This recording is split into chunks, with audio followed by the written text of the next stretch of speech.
The Hengguan Mountains in western Sichuan boast extreme natural landscapes.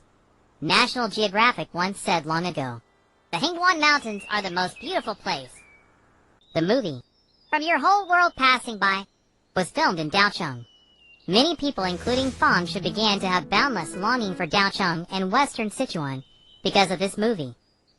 Fangshan was a young man who loved anime and the tranquility of nature, full of hope for life. After years of hard work, Fangshan took his savings, shouldered his backpack, and boldly joined the ranks of backpackers embarking on a hiking journey to western Sichuan.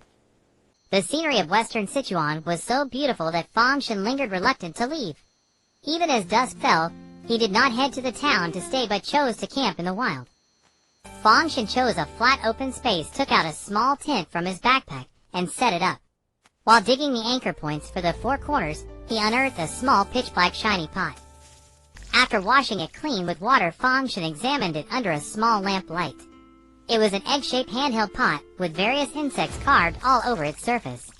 He unscrewed the lid and smelled a faint medicinal aroma. It might be a snuff bottle lost in the wild. Starlight was faintly visible through the surrounding leaves. Fangshan crawled into the tent, zipped it up, and still held the small pot in his hand. It was Fangshan's habit. He fell asleep more easily holding something. Caressing the patterns on the pot, Fangshan murmured to himself, "Viper, scorpion, toad, centipede, spider. I wonder if there are parasitic insects." Camping in the wild is not entirely safe. There are various dangers. A loud crack was heard and a thick tree fell, crushing the tent. Jagged branches pierced through Fangshan's chest. At the moment of death, Fangshan recalled fragments of his life. "If there is a next life, I will prioritize safety." This was his last thought. Fangshan's blood soaked the entire handheld pot. The various insect patterns on the pot seemed to come alive, glowing with fluorescence, then flashed with iridescent colors, and the pot vanished. The crying of a baby awakened Fangshan's consciousness. Was I rescued? This was just Fangshan's inner thought, because the crying baby was himself. Have I soul transmigrated or been reborn? I wonder how much my death has hit my parents. Fangshan, having read novels, quickly accepted his identity as a baby. Fangshan looked around and found himself lying on a wooden bed in a wooden house. In front of him were two young men, one tall and one short, both wearing round sunglasses, staring at him. The tall man said, "Yin, don't be sad. Jean may be gone, but she left you the most precious gift. You must raise the child well and live well." The tall young man patted the short one's shoulder. Fangshan watched the two, and although they wore sunglasses, one could see that they looked similar. So his future father was not the short one, but the one sitting in a wheelchair with a khaki jar hanging on the wheelchair. "His name is Shinyu Indishin. Jean's wood and my fire will burn fiercely in him." The father's low voice came. "I am still called Shin, just changed to Yu Indishin." Yu Indishin looked at his father, wearing sunglasses, a high-collared trench coat covering his face, surname Yu Indi. This is the world of Naruto, not a safe world. As Yu Indishin was thinking, a profound and mysterious text appeared in his mind. The Gu Sutra. Wu, great power, great wisdom, dispels plagues, breaks delusions, avoids tribulations, removes disasters, governs rituals, holds laws, enables the human race to continue through the 9 provinces. This is Wu. The text continued.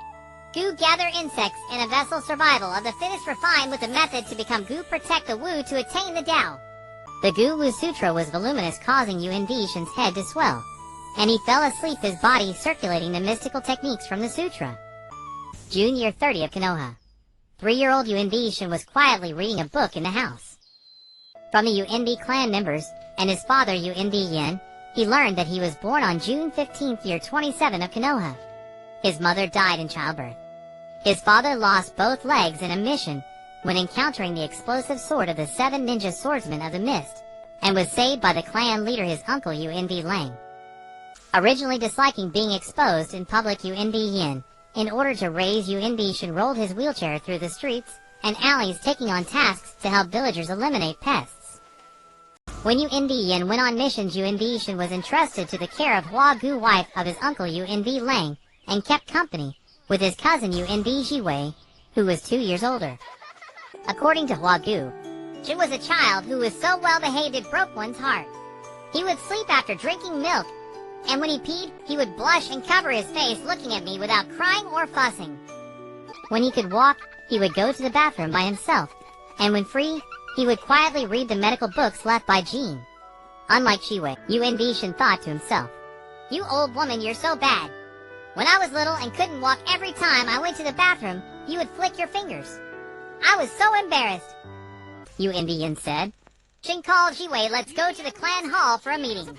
It was rare for Yu-In to return early. It turned out to be the monthly gathering of the Yu-In clan on the 15th day, and today was also the day of the insect ranting ceremony for 3-year-old Yu-In.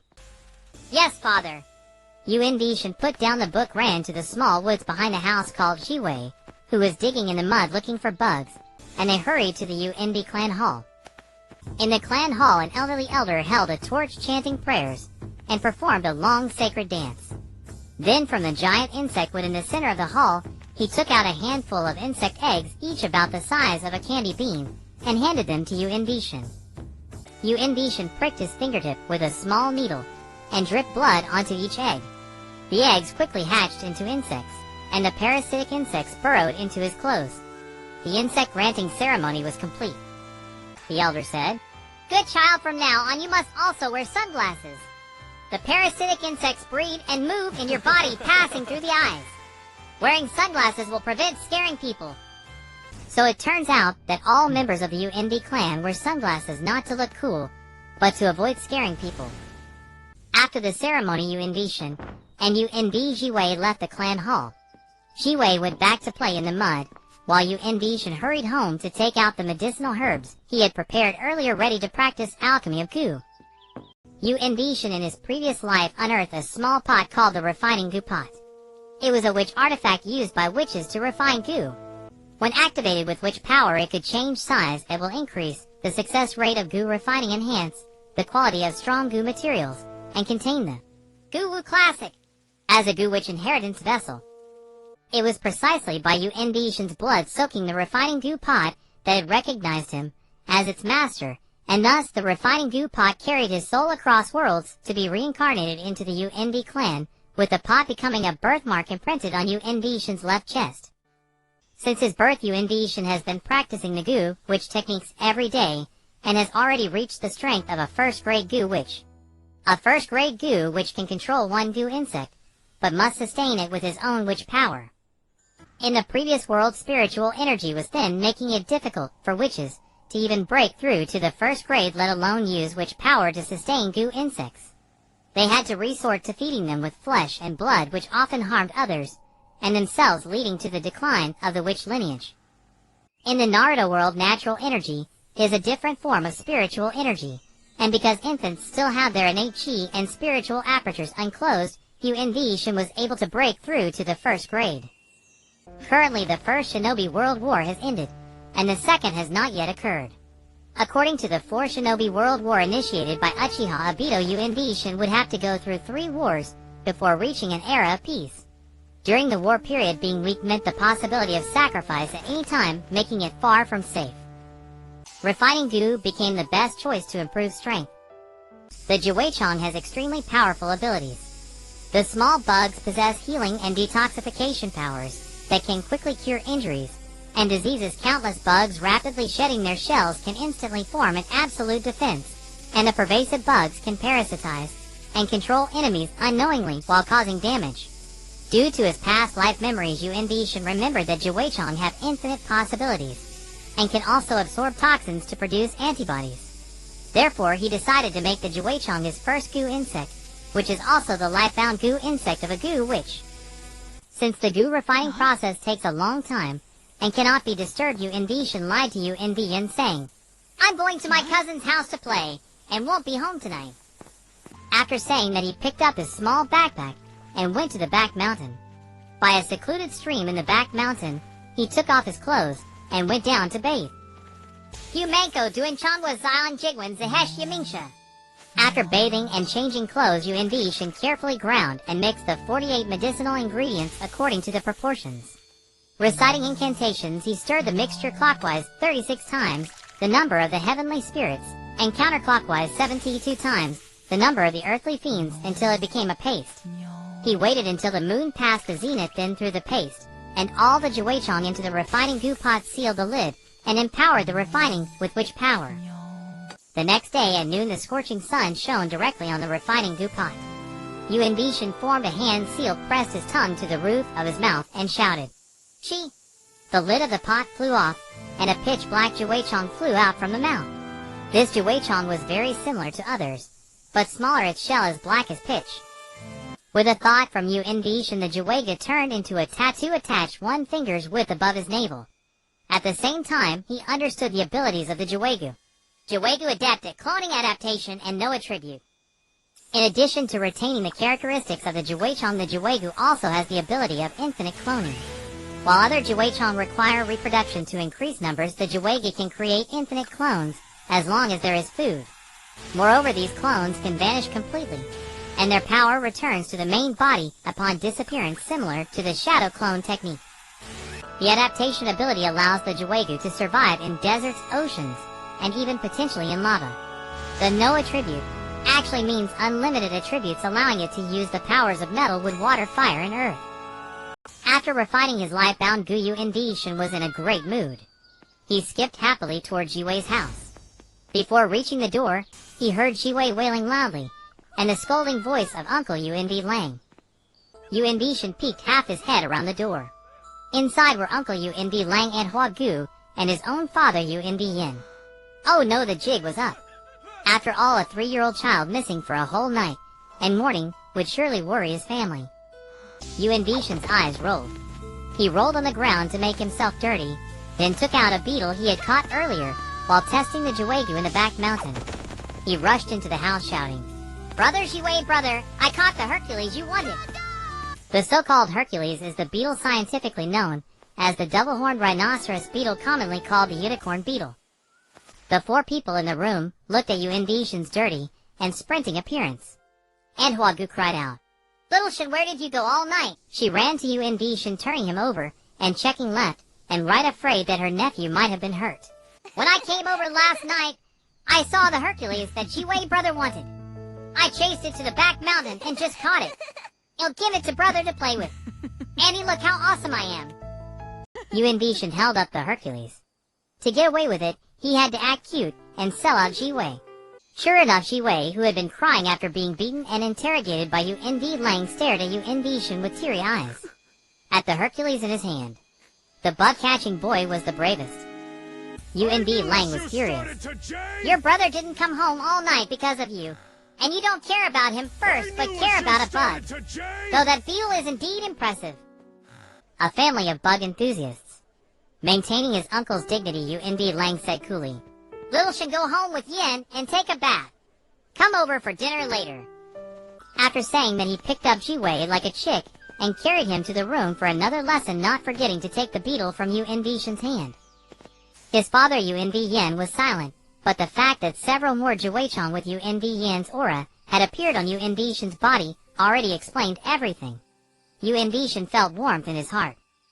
After returning home and washing up Yuan Shin, and Yuan Yin went to Jiwei's house for dinner.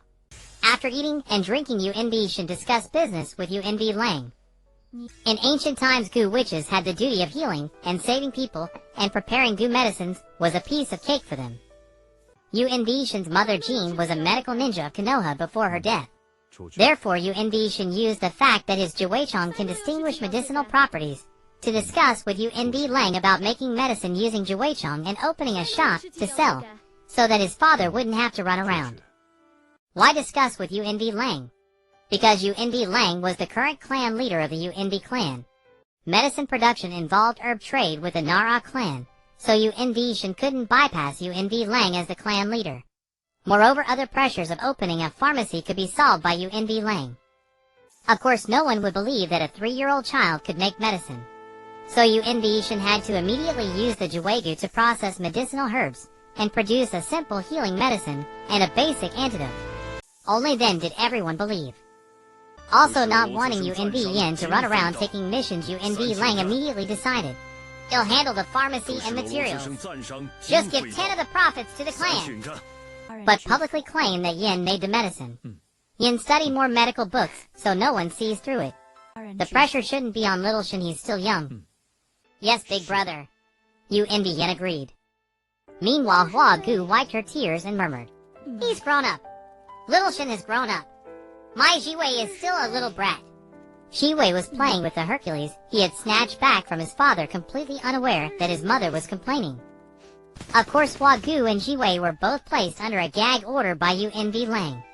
5 days later, the Gu Pharmacy officially opened in the Konoha Commercial District. The name, Gu Pharmacy, meant a shop where insects make medicine in vessels. The store mainly sells various antidotes and healing medicines. In the 32nd year of Konoha, Yunushin was 5 years old. The business of the Gu medicine shop was steadily growing, although it mainly focused on antidotes and healing remedies. The insect repellent was the best-selling item. It was both strange and reasonable to buy insect repellent from the Aburin clan. After all, the shop owner Yunuyin had previously helped villagers eliminate pests with remarkable effectiveness. By then, relying on the resources of the Gu medicine shop and his own diligence, Yunushin had elevated his Gu Witch realm to the 2-element Gu Witch. The 2-element Gu could control 3 Gu objects simultaneously and share their abilities. The Gu objects no longer needed to be sustained by the witch's power, allowing them to operate at great distances. Yunushin intended to do something big, go to the Wind Country to refine a Gu object. However, this required more preparation and careful planning. First, he had to ensure that Yunuyin and the others wouldn't know he was away from home. Although he could use the other parasitic insects left by Yunuyin and Yunu Lang to protect Yunushin and control them to send false reports, if a child as big as Yunushin went missing for several days, it would surely be discovered. Thus, Yunu Jiwei, who was still attending school, became a perfect breakthrough. After dealing with Yunu Jiwei, Yunushin commanded his Jiwai Gu clones to spend 3 days in the Forest of Death, and finally found his target, a Titan longhorn beetle. The adult Titan longhorn beetle was the size of an adult's palm, a rare size among insects. Yunushin exchanged the Titan longhorn beetle with Yunu Jiwei for the insect clone technique. Don't tell anyone. I'm learning the insect clone technique to give them a surprise. Don't end up giving them a shock instead. For the sake of the longhorn beetle, I'll keep your secret. After starting school, Jiwei was no longer so easily fooled, but the insect-obsessed boy was still captivated by the beetle. The insect clone technique was not the infinite division of Jiwai Gu, it was a technique that used parasitic insects to form a false body capable of speaking and fighting. With the cultivation of a 2-element Gu Witch, Yunushin easily modified the technique into a Gu Witch clone, replacing chakra with witch power. Since he could control the Jiwai Gu remotely, the clone was extremely difficult to expose. Leaving the clone at home to read and refine medicine, Yunushin's original body took supplies, and first headed to the Forest of Death. Although he planned to refine a Gu in the Wind Country, he intended to first forge a second Gu in the Forest of Death to prepare for the cross-country journey. Deep in the Forest of Death, Yunushin first killed a wild boar, used the blood mixed with various herbs to draw a formation on the ground, and placed the boar's organs into a gear-fighting pot enlarged to 3 feet with witch power. This time, Yunushin used the insect attraction formation to refine the Gu. As for what would emerge, it was left to fate. He stepped in the 7 stars pattern, formed hand seals, and shouted attract. The insect attraction formation glowed red. Hissing, rustling. Hissing, rustling. Snakes, insects, rats, and ants within a 15-year radius were all drawn in, and within half an hour, they all entered the gear-fighting pot. Yunushin covered the pot, infused it with witch power, and began refining. 3 hours later, the pot calmed, the lid opened, and a 1-meter-long sharp-snouted viper shot out. The sharp-snouted viper, also known as the 100-step snake, 5-step snake, 7-step snake, 100-flower snake, or Chinese viper, had a large triangular head clearly distinct from the neck with long tubular fangs. Its belly was milky white with irregular small black spots on the throat and large black spots on the center and sides of the abdomen. The viper coiled around Yunushin's left upper arm, turning into a snake scale tattoo and hiding within. Yunushin, familiar with its abilities, named it Hidden Snake. Hidden Snake excelled at concealment, reducing its presence, and possessed a water attribute. Hidden Snake's ability was perfect for helping Yunushin sneak into the Wind Country. Its water attribute allowed it to generate water from void with witch power, preventing him from dying of thirst in the desert.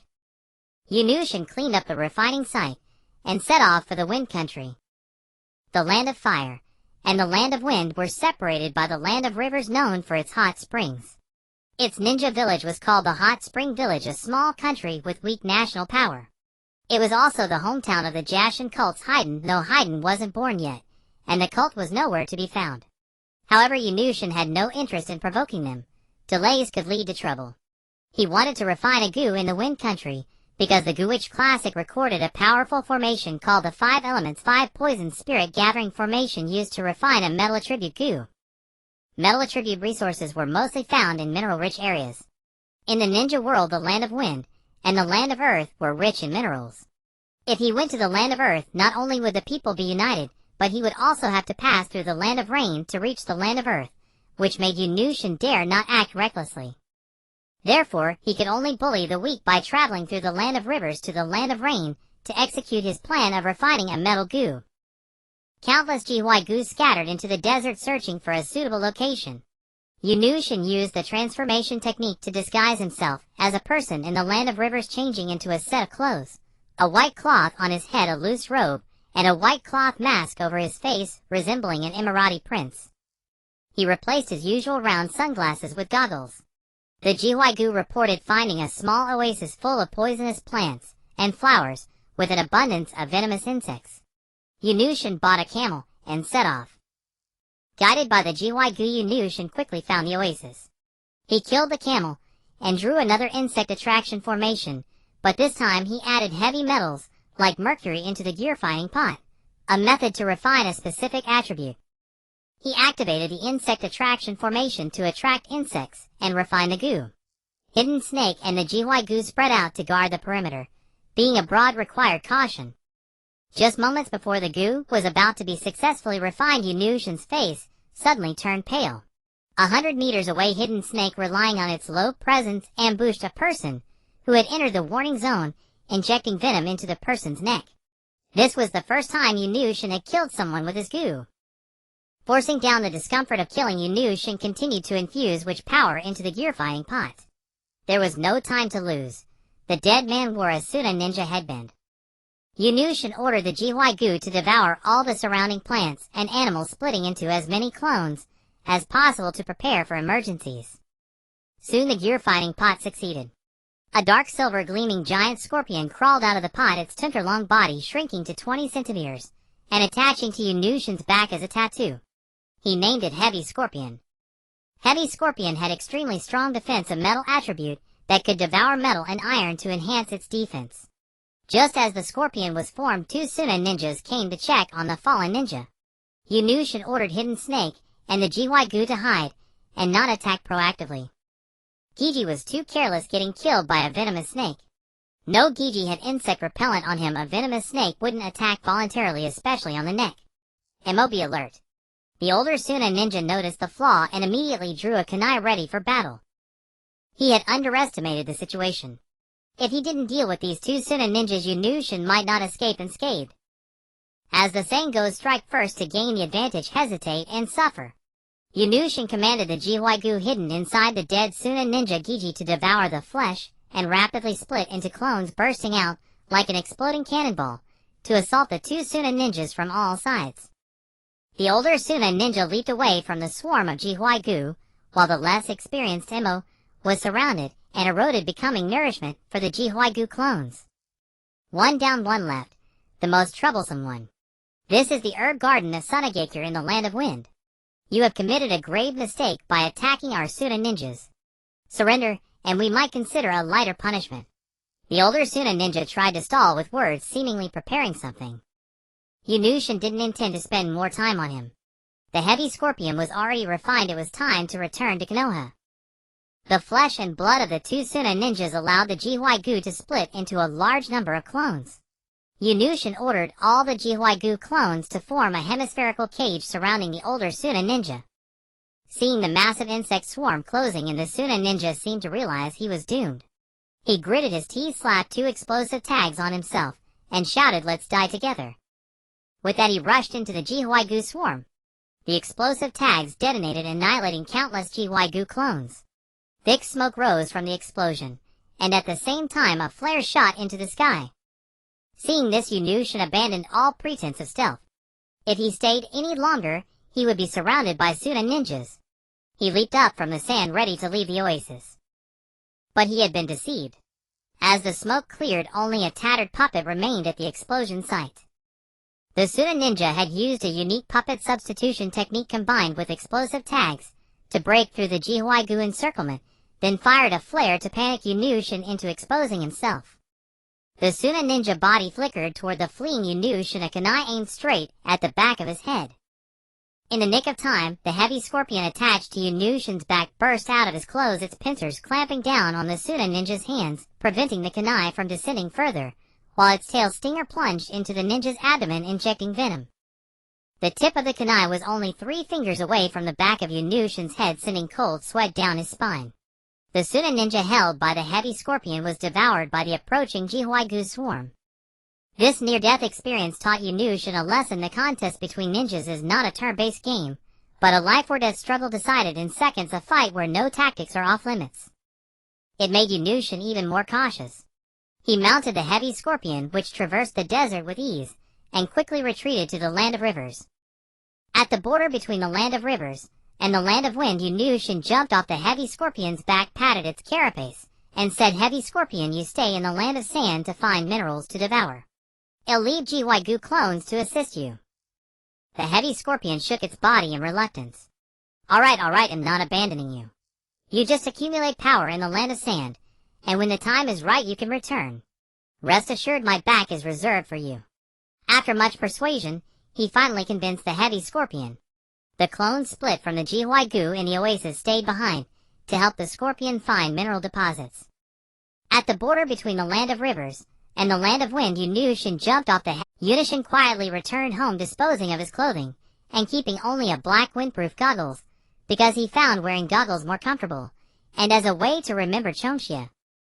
Yunushin placed Een Snake in the forest of death, letting her enhance her strength there. He then deactivated the insect clone technique, and the clone's memories were transmitted back. Nothing special happened while Yunushin was away, except that Yunuyan made a friend named Yashir Shoshan. Yashir Shoshan, male widow director of the Konoha orphanage, adopts war orphans of Konoha with funding from the 3rd Hokage. He has a 2-year-old daughter named Yashir Nono. However, the funds provided by the 3rd Hokage were limited, barely enough to sustain the orphanage. To ensure the children had better nutrition, Yashir Shoshan decided to take on some part-time work to earn extra money. Perhaps due to similar experiences, Yunuyan and Yashir Shoshan got along very well, often discussing which villagers had what kind of tasks, and how to efficiently handle them along the way. Yunushin was very supportive of Yunuyan making friends, but he didn't want them to constantly talk about how to change diapers. "Is that something you do? That's usually done by Hwagu." Yunushin also had his own group of friends, mostly introduced by Yunujiwei. This included Shanzhong Hai Neilulujio Chiodao Dingzua, who were 1 year older, and Chuanzhong Su Buofeng Shuimen, who were the same age as Yunushin. Since Shanzhong Hai Neilulujio and Chiodao Dingzua were already 6 years old, and had to start school, Chuanzhong Su often brought Shuimen to play with Yunushin. One day, Chuanzhong Su burst into Yunushin's house, grabbed Yunushin, who was training, and ran outside saying, "Shin, hurry up! Today I get to choose my ninja dog. I'll have my own ninja dog." The Chuanzhong clan allowed their members to choose their own ninja dog at the age of 5 to foster a bond. Yunushin rolled his eyes as Chuanzhong Su dragged him to Buofeng Shuimen's house, bringing Shuimen along to the kennel to pick a ninja dog. The kennel had all kinds of puppies, from large Tibetan Mastiffs to small Chihuahuas. Chuanzhong Su was overwhelmed by the choices, while Yunushin and Buofeng Shuimen were petting the dogs on the side. In the end, Chuanzhong Su had his eyes on 2 puppies, and asked Yunushin and Buofeng Shuimen to help him decide. Yunushin saw the 2 black and white puppies. "Good grief, as expected of you, Chuanzhong Su. You picked the smartest and the dumbest, a border collie and a husky." According to Yuna, Lang Jinin usually worked in small teams to complete missions. Yunushin was 90% sure he would be teamed up with Chuanzhong Su in the future.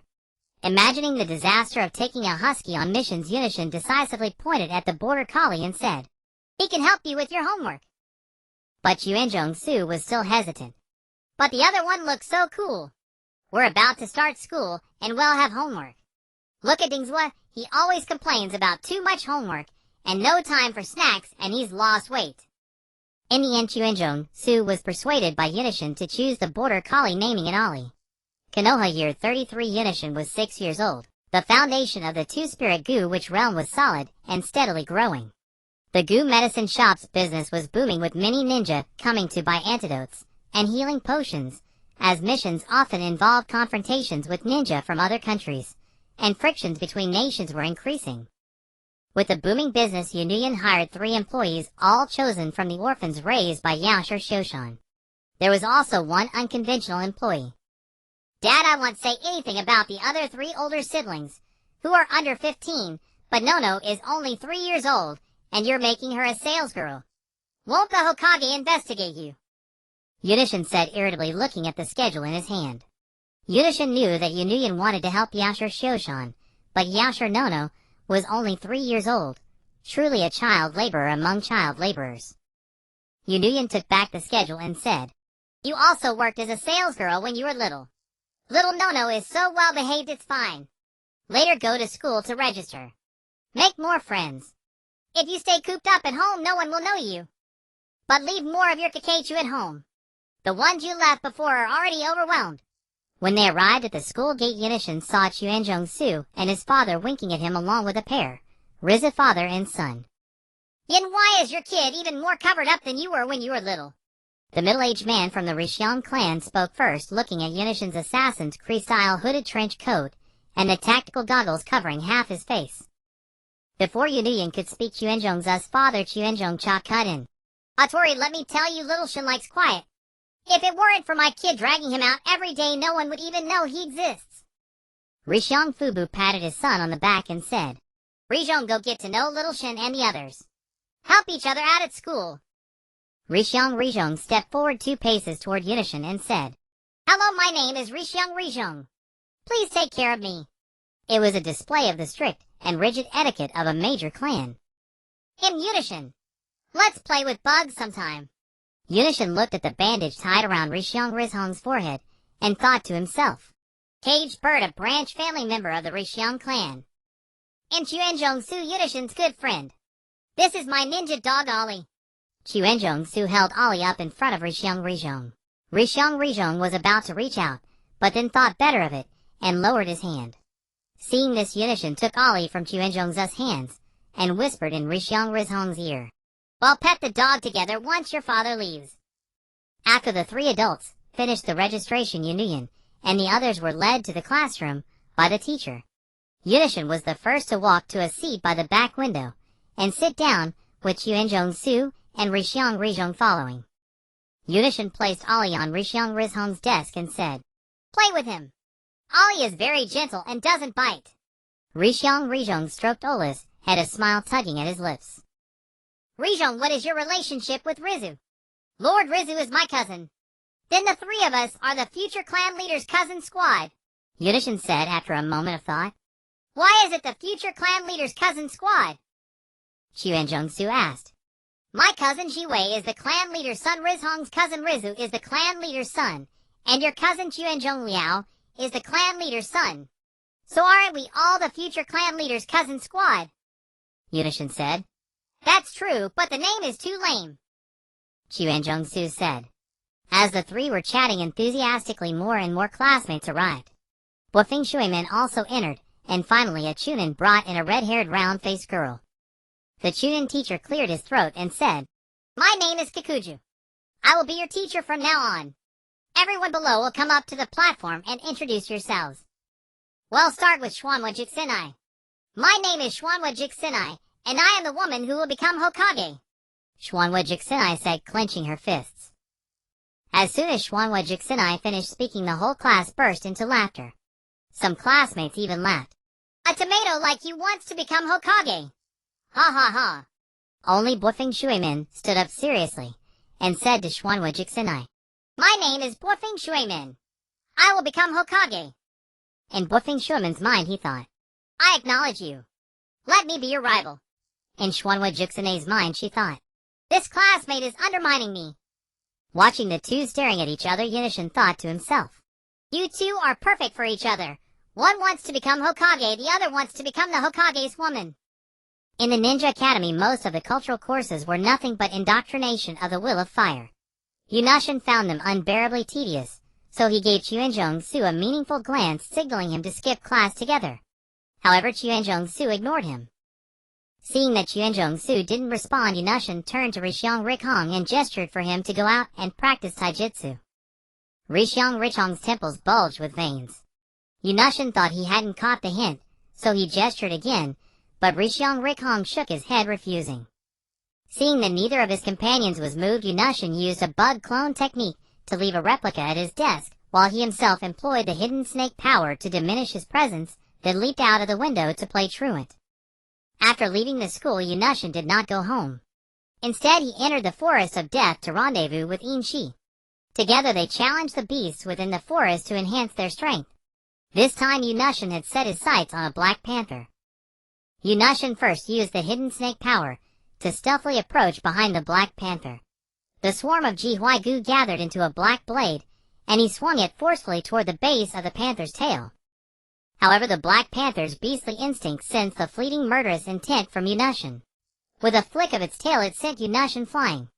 Fortunately, Yunashin activated the heavy scorpion power, turning his skin as hard as iron, and he endured the tail strike without harm. The black panther spun around and lunged directly at Yunashin. In response, Yunashin instantly reformed the black blade into a shield, blocking the panther's path. The black panther, having failed, quickly circled around Yunashin. After 3 laps, the shield shifted away from its front. Seizing the opportunity, the panther pounced again and sank its fangs into Yunashin's throat. The bitten Yunashin transformed into a swarm of Ji Huaigu which surrounded and devoured the black panther. It turned out that Yunashin had used the shield to block the panther's vision, then activated a bug clone technique. His real body was hidden nearby using the hidden snake power, waiting for the panther to fall into the trap. After a moment, even the black panther's bones had vanished, and the swarm of Ji Huaigu had grown significantly larger. Yunashin sat cross-legged on the ground, circulating a mystic technique to restore his shamanic energy while reflecting on the battle. In-shi stood guard beside him. Then Yunashin targeted another black panther. This one had no time to react. A single slash severed its occipital nerve, and it collapsed, paralyzed, left to be devoured until nothing remained. The swarm of Ji Huaigu blotted out the sky. Yunashin kept only a few hundred while the rest were dissolved. The power from the dissolved clones of Ji Huaigu was transmitted back to the original Ji Huaigu, making it increasingly formidable. Yunashin was not a bloodthirsty person. Once his combat experience had improved, he returned to the insect medicine shop to check on things. His father usually came home only after closing the shop. In-shi was still left to roam freely in the forest of death. When Yunashin returned to the insect medicine shop, it was exactly noon. The shop was empty of customers. A small figure was sitting at the front desk, buried in a book on herbal medicine. It was Yaoshi Yunayu. "Don't read so close, you'll become nearsighted," said Yunashin, using his index finger to push Yaoshi Yunayu's forehead, moving her away from the book. "Brother Shin, why are you back? Aren't you supposed to be in school?" Yaoshi Yunayu looked up at Yunashin. In her little mind, attending school was a very important matter. "I went to school, but the teacher's lessons were too boring. I already know all that stuff, so I came back to check in." Yunashin, not wanting to set a bad example for the child, explained. "You understand everything. That's amazing. Then teach me what this is." Astragalus for tonifying chi. But it is contraindicated for those with exterior excess and pathogenic exuberance, chi stagnation and dampness, obstruction, food accumulation, in deficiency with yang hyperactivity, or early stage abscesses with lingering heat toxins after rupture. Well, what about this? Damgui for nourishing blood. But it is contraindicated for those with diarrhea, fever, or in deficiency with internal heat. Wow. Amid Yaoshi Yunayu's exclamations of admiration, Yunashin gradually lost himself in teaching her a great deal of knowledge about medicinal herbs until, "Why are you here? Aren't you supposed to be in school?" Yunuyan appeared behind Yunashin with a dark expression. "Uncle, you brother Shin is amazing. There's nothing in this book that he doesn't understand." Yaoshi Yunayu spoke up to help Yunashin out of the situation. Yunashin, who had intended to report to Yunuyan anyway, said, "I already learned everything the teacher taught long ago. I left a bug clone in class, so I won't fall behind on school knowledge." "You can use the bug clone. Hearing Yunuyan's question, Yunushin quickly threw Yunu Jiwei under the bus. I traded with Brother Jiwei using some bugs. Do you think school is only about knowledge? The secret techniques and knowledge of the various clans are countless, but can you gain connections, team synergy, and bonds of camaraderie just by reading a few books? Humans are like bugs. Being strong on your own only lets you do your own thing. Only through division of labor and cooperation can you achieve infinite miracles. Yunuyan lectured with profound earnestness. Yunushin pondered for a moment and nodded. A small team needed to be established, and cooperation required that no one fell behind. A large network that dragged you down was inferior to small connections that each contributed constructively. Yunushin returned to the classroom and found Yuanzhong-su with wide eyes, tongue out, panting. Ha! Ha! Ha! No, wait. That was Aoli. Yunushin quickly passed a note to Richong. Where's Su? Why is only Aoli here? He skipped class to go to the kennel. Suddenly, Yuanzhong-su stood up and walked to the podium, writing on the blackboard the question the teacher had written. How to determine the landing point of a shuriken. This question was analyzed on the blackboard, invoking concepts like air resistance and inertia.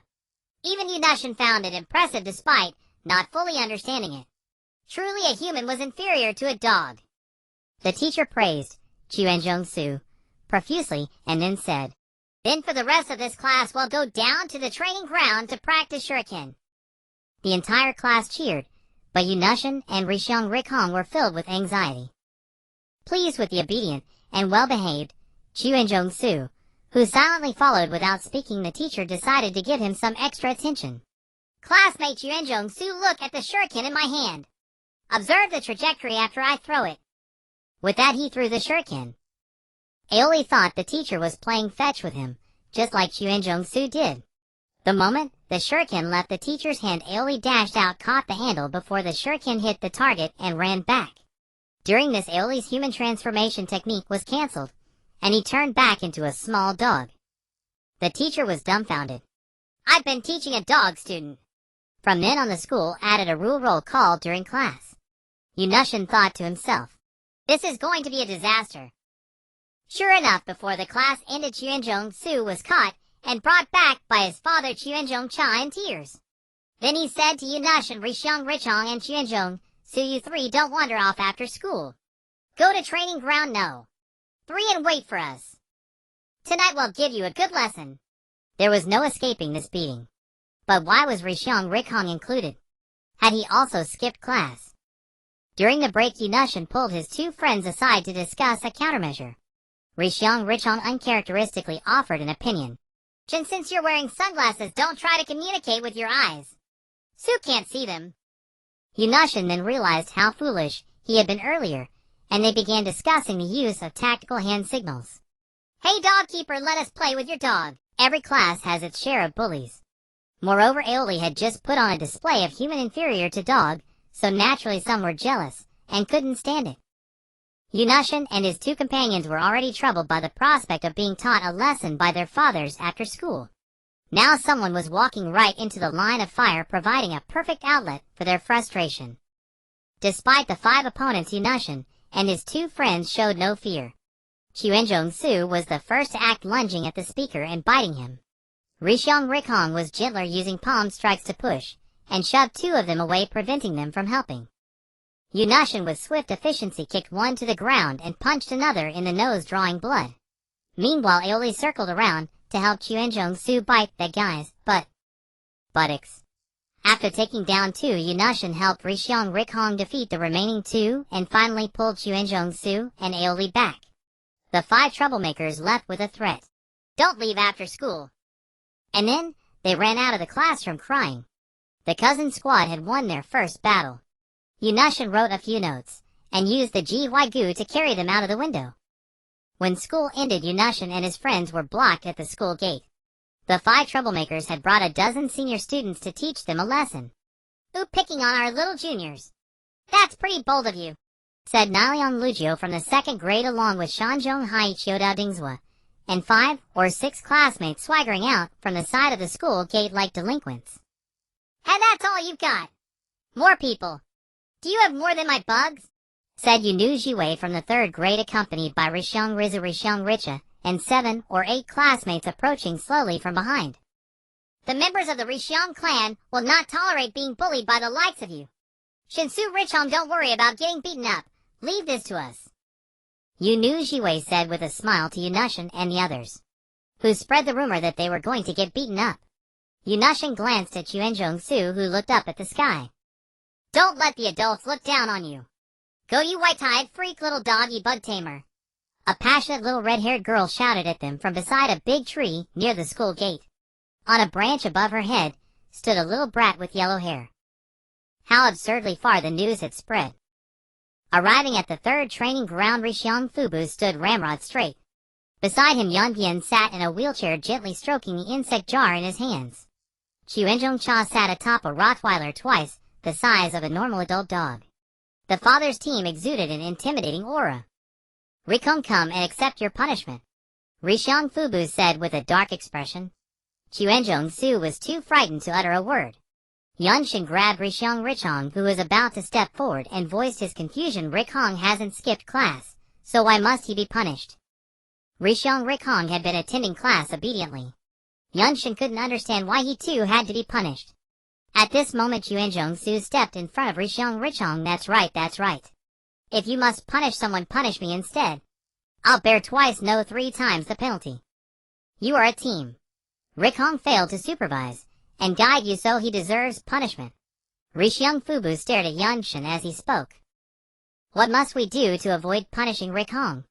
Yunshin didn't want Rishiang Rikong to be implicated because of himself and the other. Ha ha, you little brats defeat us, and you call the shots. Chuenzhong Cha laughed heartily. Is it enough to defeat just one of you? The chance of winning was slim, but defeating one was still possible. Yunshin didn't believe the Father's team would put on such a display just to make them obediently accept punishment. Otherwise a spanking at home would suffice. Why bother coming to the training ground? Fine. Defeat one and no punishment.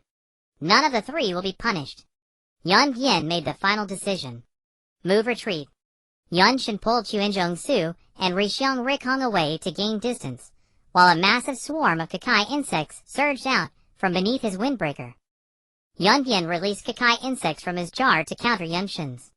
Rishiang Fubu and Chuenzhong Cha unrolled scrolls and hurled the shuriken within them at the 3. Yunshin made gestures to his 2 companions. Chuenzhong Su instructed Ali to prepare the human transformation technique.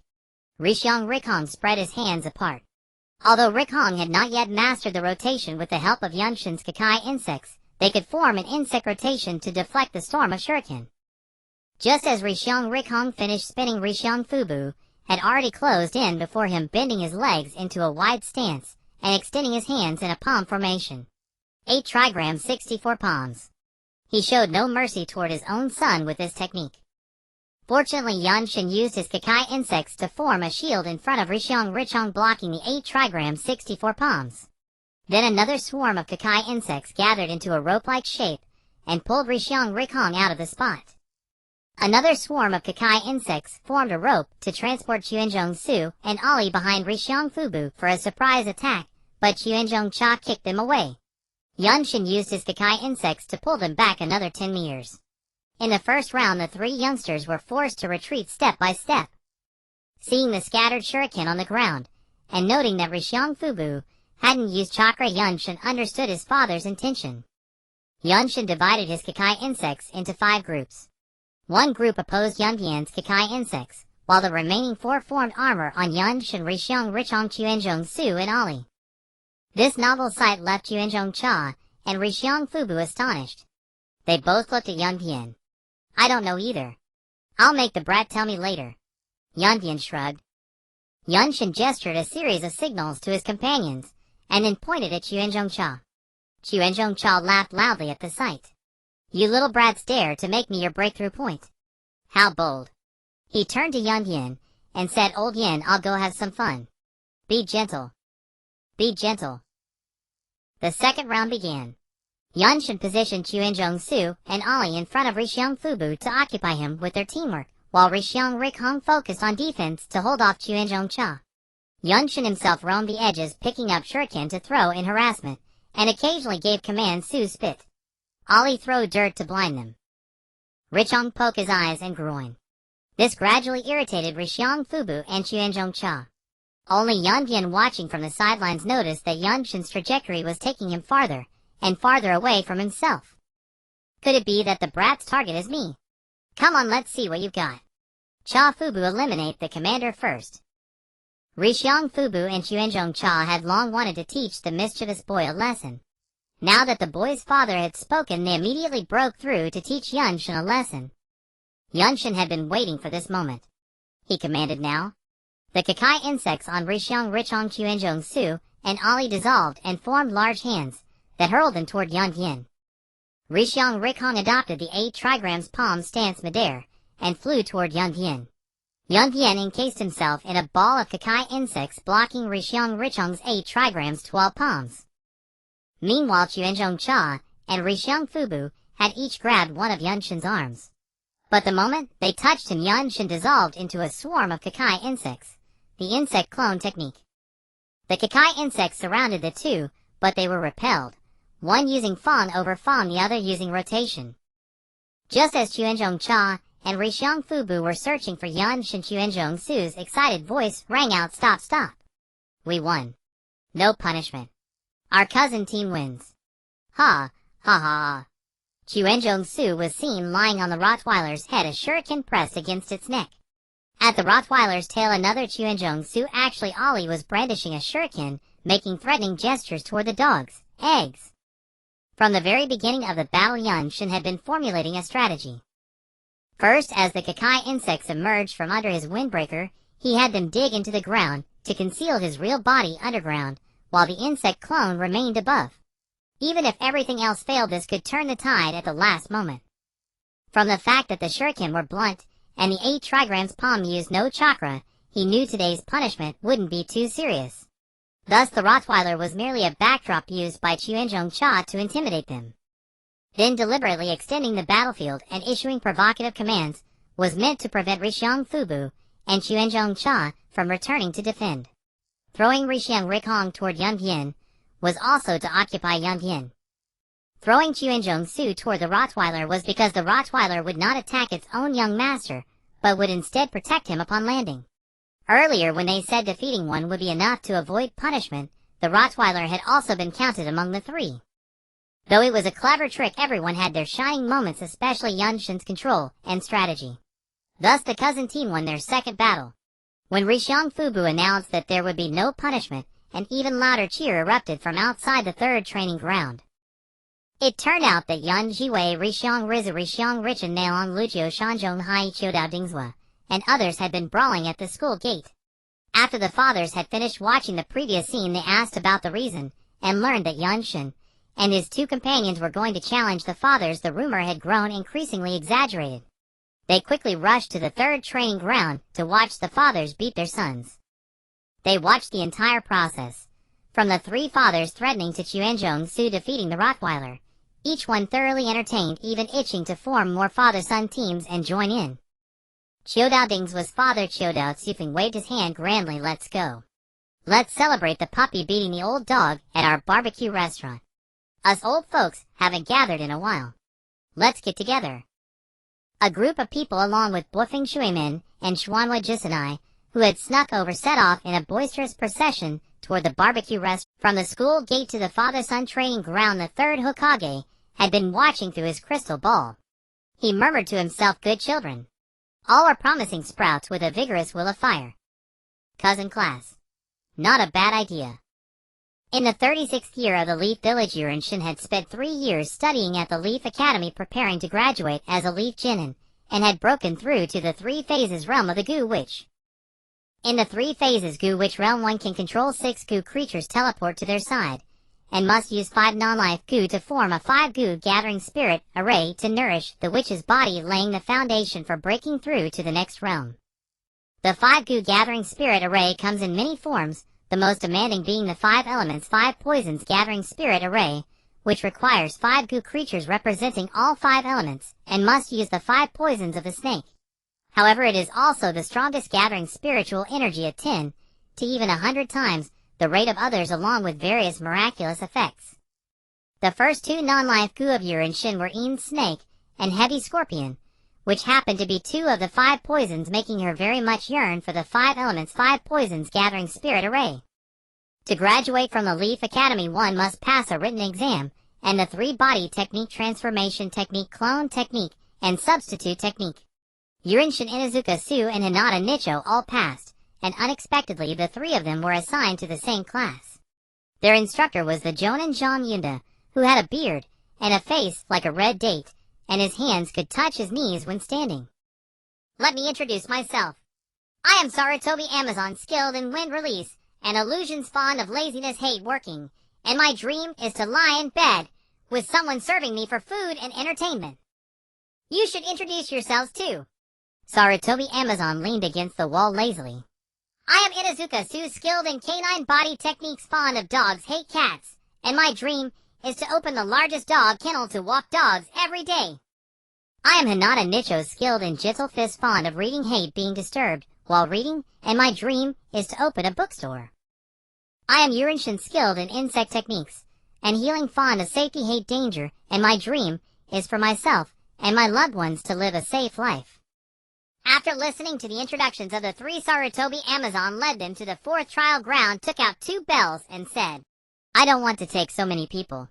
The first 2 to grab the bells will stay, and the remaining 1 will go back to the academy to retake the course. The bell-grabbing scenario is a tradition in the Hokage lineage, and Shin certainly would not fall for it, quickly making several hand signs that meant, treat him as the 3rd bell, defeat him, and all pass. Then numerous gu creatures surged out from the hem of her cloak. The swarm of gu formed armor and weapons on Inuzuka Tsu, Hinata Nicho, and Ali. Inuzuka Tsu and Ali wielded double claws, while Hinata Nicho had twin small shields.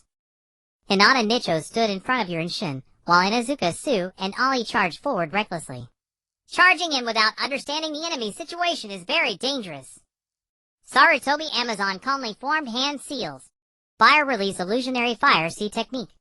He popped out his cheeks, producing a grand fire sea effect. Hinata Nicho, activating his Byakugan, saw that the fire sea was just a scare tactic, only the center was real while the sides were illusions. After relaying this information through the gu, he used the heavenly return technique to block the fireball. After 3 years of training, the cousin class had mastered using chakra to relay information through the gu, no longer relying solely on hand signs. Shin pulled Inuzuka Tsu and Ali apart to dodge the fireball, then attacked Sarutobi Amazon from both sides. So scary wind Shanshin technique. Sarutobi Amazon extended his arms, striking Inuzuka Tsu and Ali on their heads, and sending them flying. Then with incredible speed, he stepped over Hinata Nicho's head, and kicked away Shin's clone. The clone swarm of gu closed in, and bit Sarutobi Amazon. Puff! Surrounded by the gu swarm, Sarutobi Amazon vanished in a puff of smoke. It was a clone. The fallen Inuzuka Tsu, Ali, and Hinata Nicho also turned into smoke and disappeared. Oh! All clones, a bunch of crafty ones. The trial ground was empty with only a swarm of gu wandering around. Suddenly a mound of earth bulged up against the wall of the trial ground and broke apart, with Sarutobi Amazon leaping out, arms around Inuzuka Tsu and Ali in a personification state, while Hinata Nicho was attacking from the front with the 8 trigrams 64 palms. It turned out that just now Hinata Nicho had used his Byakugan to discover the real body of Sarutobi Amazon. Positioned well, Shin used the gu to dig through the earth, leading her team to launch a surprise attack. Inuzuka Tsu and Ali held Sarutobi Amazon's arms tightly, while Hinata Nicho used the 8 trigrams 64 palms to seal off Sarutobi Amazon's chakra. Sarutobi Amazon collapsed to the ground, limbs thrashing about. Hinata Nicho's 8 trigrams palm was a technique that Shin had guided him to learn as a healing technique, combining chakra surgical knives with the 8 trigrams palm. Not only could it seal chakra, but it could also disrupt the enemy's neuromuscular system, paralyzing them in the middle. The bells fell into the hands of Inuzuka Tsu and Hinata Nicho, and Sarutobi Amazon lay where he fell, saying, Inuzuka Tsu and Hinata Nicho can stay. Shin goes back to the academy to retake the course. No, we all pass. If you don't agree, we'll strip you bare and throw you on the street, then all go back to the academy to retake the course. Inuzuka Tsu threatened fiercely. All right, I acknowledge you for not abandoning your companions, but seeing me make a fool of myself is impossible. Sarutobi Amazon stood up with a flip, walking out of the trial ground while saying, "Gather here tomorrow morning at 10 o'clock to start taking on missions." In a short time, Sarutobi Amazon adapted to the disrupted motor system, demonstrating his extraordinary strength. In the hospital, Sarutobi Amazon lay in bed, and beside him Sarutobi Nichi asked, "What do you think of him?" "The 3 people and 1 dog cooperate very well, and their camaraderie is strong. Su is daring and aggressive, but easily goes overboard. Nichi is balanced in offense and defense, but he pays too much attention to his companion's safety and lacks decisiveness. If facing an enemy who can still form seals with both hands, they could be in danger. As for Shin, she has strong control over the situation, but relies too heavily on her companions, and is rather mysterious. I still haven't seen her face clearly." Sarutobi Amazon analyzed lazily. Sarutobi Nichi nodded and said, "So how do you plan to train them?" "Let Nichi go to the hospital's operating room to see life and death. Let Shin go to the hospital's poison department, since their family has good antidotes, and let Su do some troublesome tasks to temper his character. Then take them to soak in a hot spring once a week to bond."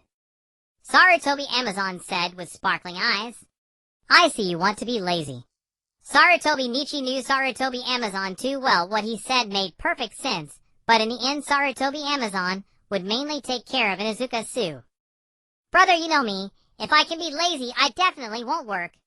Sarutobi Amazon is the cousin of Sarutobi Nichi. In the world of Naruto, this cousin is inheriting from 3 clan leaders. It's a super cousin class. "Just be lazy then." Sarutobi Nichi agreed with this arrangement, and said to Tsunade, who was helping Sarutobi Amazon treat his neuromuscular system, "Tsunade, please arrange it according to Amazon's plan." "Yes, sensei." The unremarkable Tsunade was also very welcome to have more people help in the medical system. The next day, Yunushin was assigned to the hospital's detoxification department, where he interned under a medical ninja named Snake Mercy. Since Yunushin needed to refine his 3rd non-life-bound goo, he left a goo clone behind and headed to the Forest of Death himself. This time Yunushin chose a riverside spot to set up the insect-attracting formation for refining goo. He mixed alchemical ingredients with wild boar offal and earth-attributed materials into the goo refining pot. The swarm of parasitic worms encircled the formation, allowing only frogs to enter, while killing and devouring all others. This was Yunushin's idea. By allowing only frogs to enter, the resulting goo would inevitably be one of the 5 poisons, the frog goo. Indeed, after an hour a clay-yellow toad leaped out of the pot. Perhaps instinctively afraid of the hidden snake, it clung to Yunushin's right ankle and transformed into a tattoo. Yunushin named it Stone Toad. Stone Toad possesses 2 stomachs, one for normal digestion, and the other a spatial stomach capable of storing items living or dead, with its capacity expanding as its strength grows. Stone Toad is earth attributed. Its skin mucus can petrify opponents. The successful refinement of Stone Toad bolstered Yunushin's confidence in the 5 elements 5 poison spirit gathering array. After several days of internship, both Yunushin and Rishyong Rikhong had gained some renown in the hospital. In the operating room, Rishyong Rikhong used his white eye to accurately pinpoint lesions and suggest the optimal incision sites, prompting Gang Shou to frequently visit the Hyuga clan to persuade the clan head to assign members to the medical system. The clan head did not agree. Yunushin, however, became famous in a rather peculiar way. One day a villager accidentally ingested pesticide and was brought to the hospital unconscious. The detoxification department's doctors had all rushed to the operating room for an emergency rescue of a foreman ninja squad poisoned by sand ninjas. Only Yunushin remained in the detoxification department sorting herbs. To save the patient, he released a swarm of parasitic worms, which entered the patient's mouth, absorbed the toxins, and flew back out, causing the nearby nurses to scream incessantly. Based on the feedback from the parasitic worms, Yunushin prescribed medication, and the patient was discharged later that same night. After leaving the hospital, the patient bought 10 bottles of insect repellent from a goo medicine shop and ended up drinking himself back into the hospital. Upon learning of this, Gang Shou strictly forbade Yunushin from feeding worms to patients. "It saves lives faster. Next time, if someone's about to die, I'll still do it," Yunushin replied, infuriating Gang Shou so much that she had no choice but to personally supervise him. Even without using parasitic worms, Yunushin's ability to formulate medicines impressed Gang Sho. But good times didn't last. One day an A&BU ninja appeared beside Gang Sho and whispered a few words. Her face visibly paled, then she leaped out the window. The A&BU ninja stopped Yunushin from following and also left. The next day, Yunushin, Rixiang Richong Qianzhong Su, and others attended the funeral of Qianshou Xingqiu led by their respective families. Uneasy due to his insufficient strength, Yunushin requested a week off from the hospital to improve his abilities. Yunushin first used the power of the three-phase Gu Shaman to teleport himself to the side of Chongxia, then sat cross-legged beside it to recover his shamanic power. The three-phase Gu Shaman can only teleport itself, and each teleportation consumes a massive amount of shamanic energy. After one teleportation, Yunushin's shamanic power was nearly depleted. After a brief recovery, he patted Chongxia, which had now grown to over 3 meters long, and said with a smile, "Looks like you've been eating well over the years, growing so big. I've come to take you back." Chongxia cautiously rubbed against Yunushin's hand, shrank to about 30 centimeters in length, and attached itself to his back as a tattoo. Gu can expand and shrink, but there are limits. Yunushin released Stone Toad, which was uncomfortable in the desert climate. After a brief soothing, he had it spit out a bottle of Gu medicine that restored shamanic power. After drinking the Gu medicine, Yunushin caused all his parasitic worm clones left in the Land of Wind to dissipate. The power from the dissipation combined with the medicine's recovery gave Yunushin enough shamanic energy for one more teleportation. He immediately teleported to the side of the hidden snake in the Forest of Death. Under the protection of the hidden snake Chongxia and Stone Toad, Yunushin rested for a full night to fully restore his shamanic power. When he opened his eyes, he saw the hidden snake bullying Stone Toad again.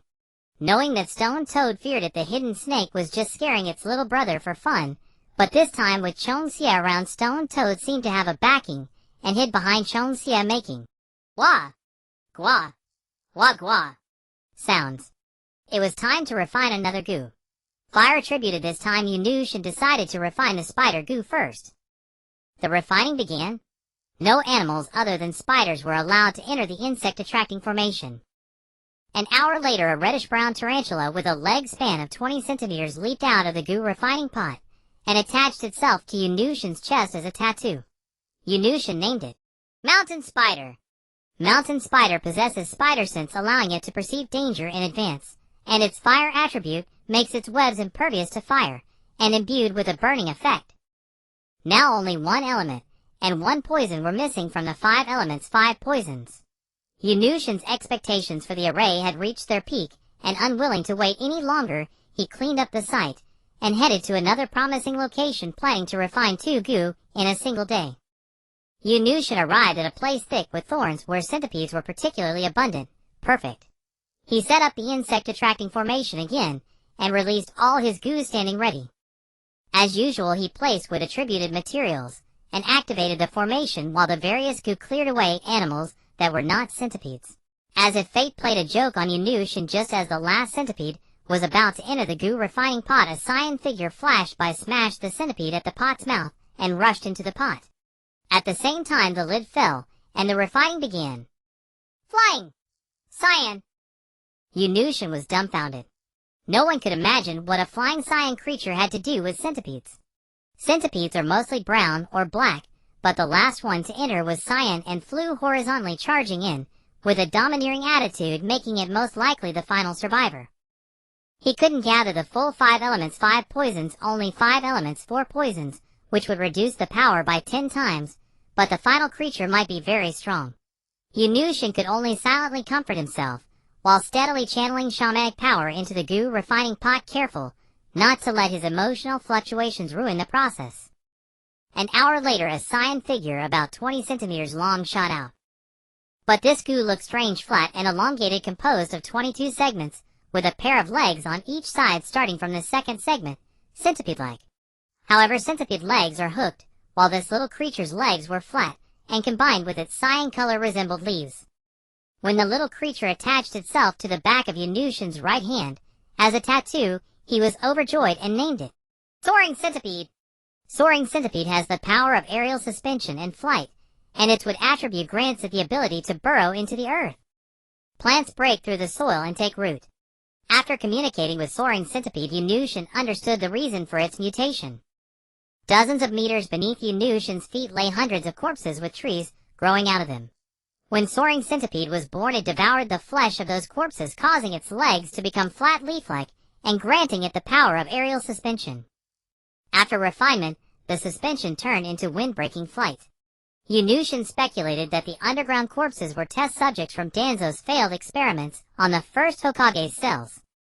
With his emotions having swung wildly within an hour, it was unwise to immediately set up the spirit-gathering array, as it could lead to a devilish deviation. Yunushin sat cross-legged on the spot, circulating his cultivation technique to adjust his state.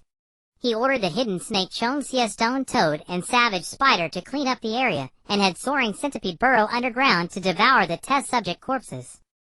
After a long while, Yunushin's mind calmed.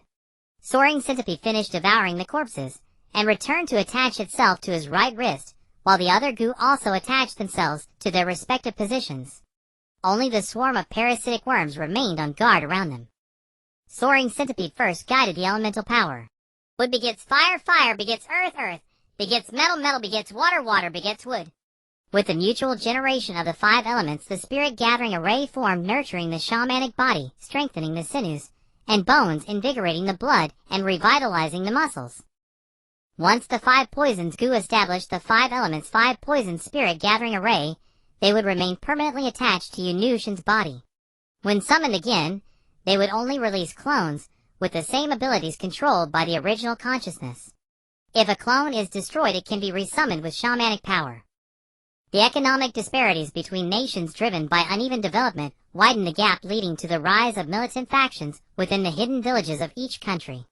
Under the guise of demanding greater equity and privilege, they pursued territorial expansion and resource plunder through military force. The once stable situation began to unsettle as conflicts between nations gradually escalated.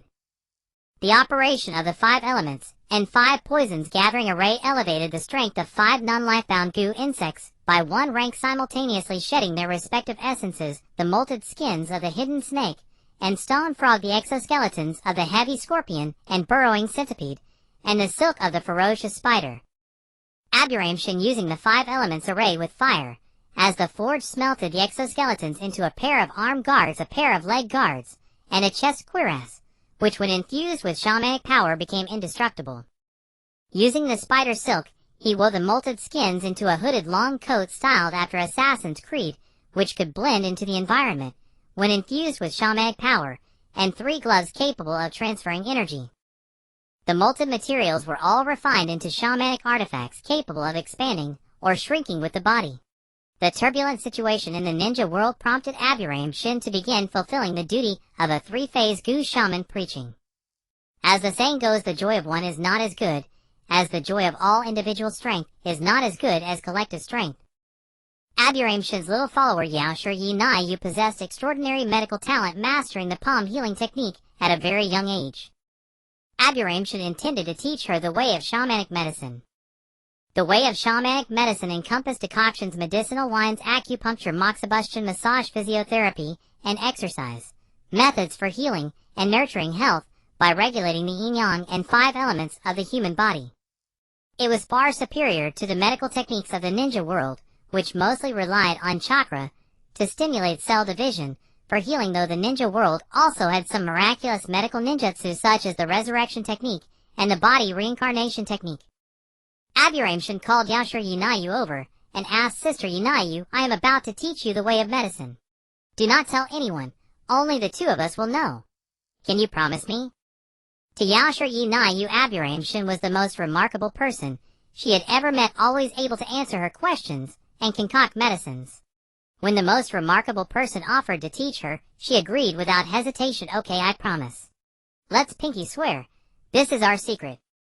Yaoshi Yinayu, yes, little pinky hooked onto Aburamshin, sealing the highest pact among children.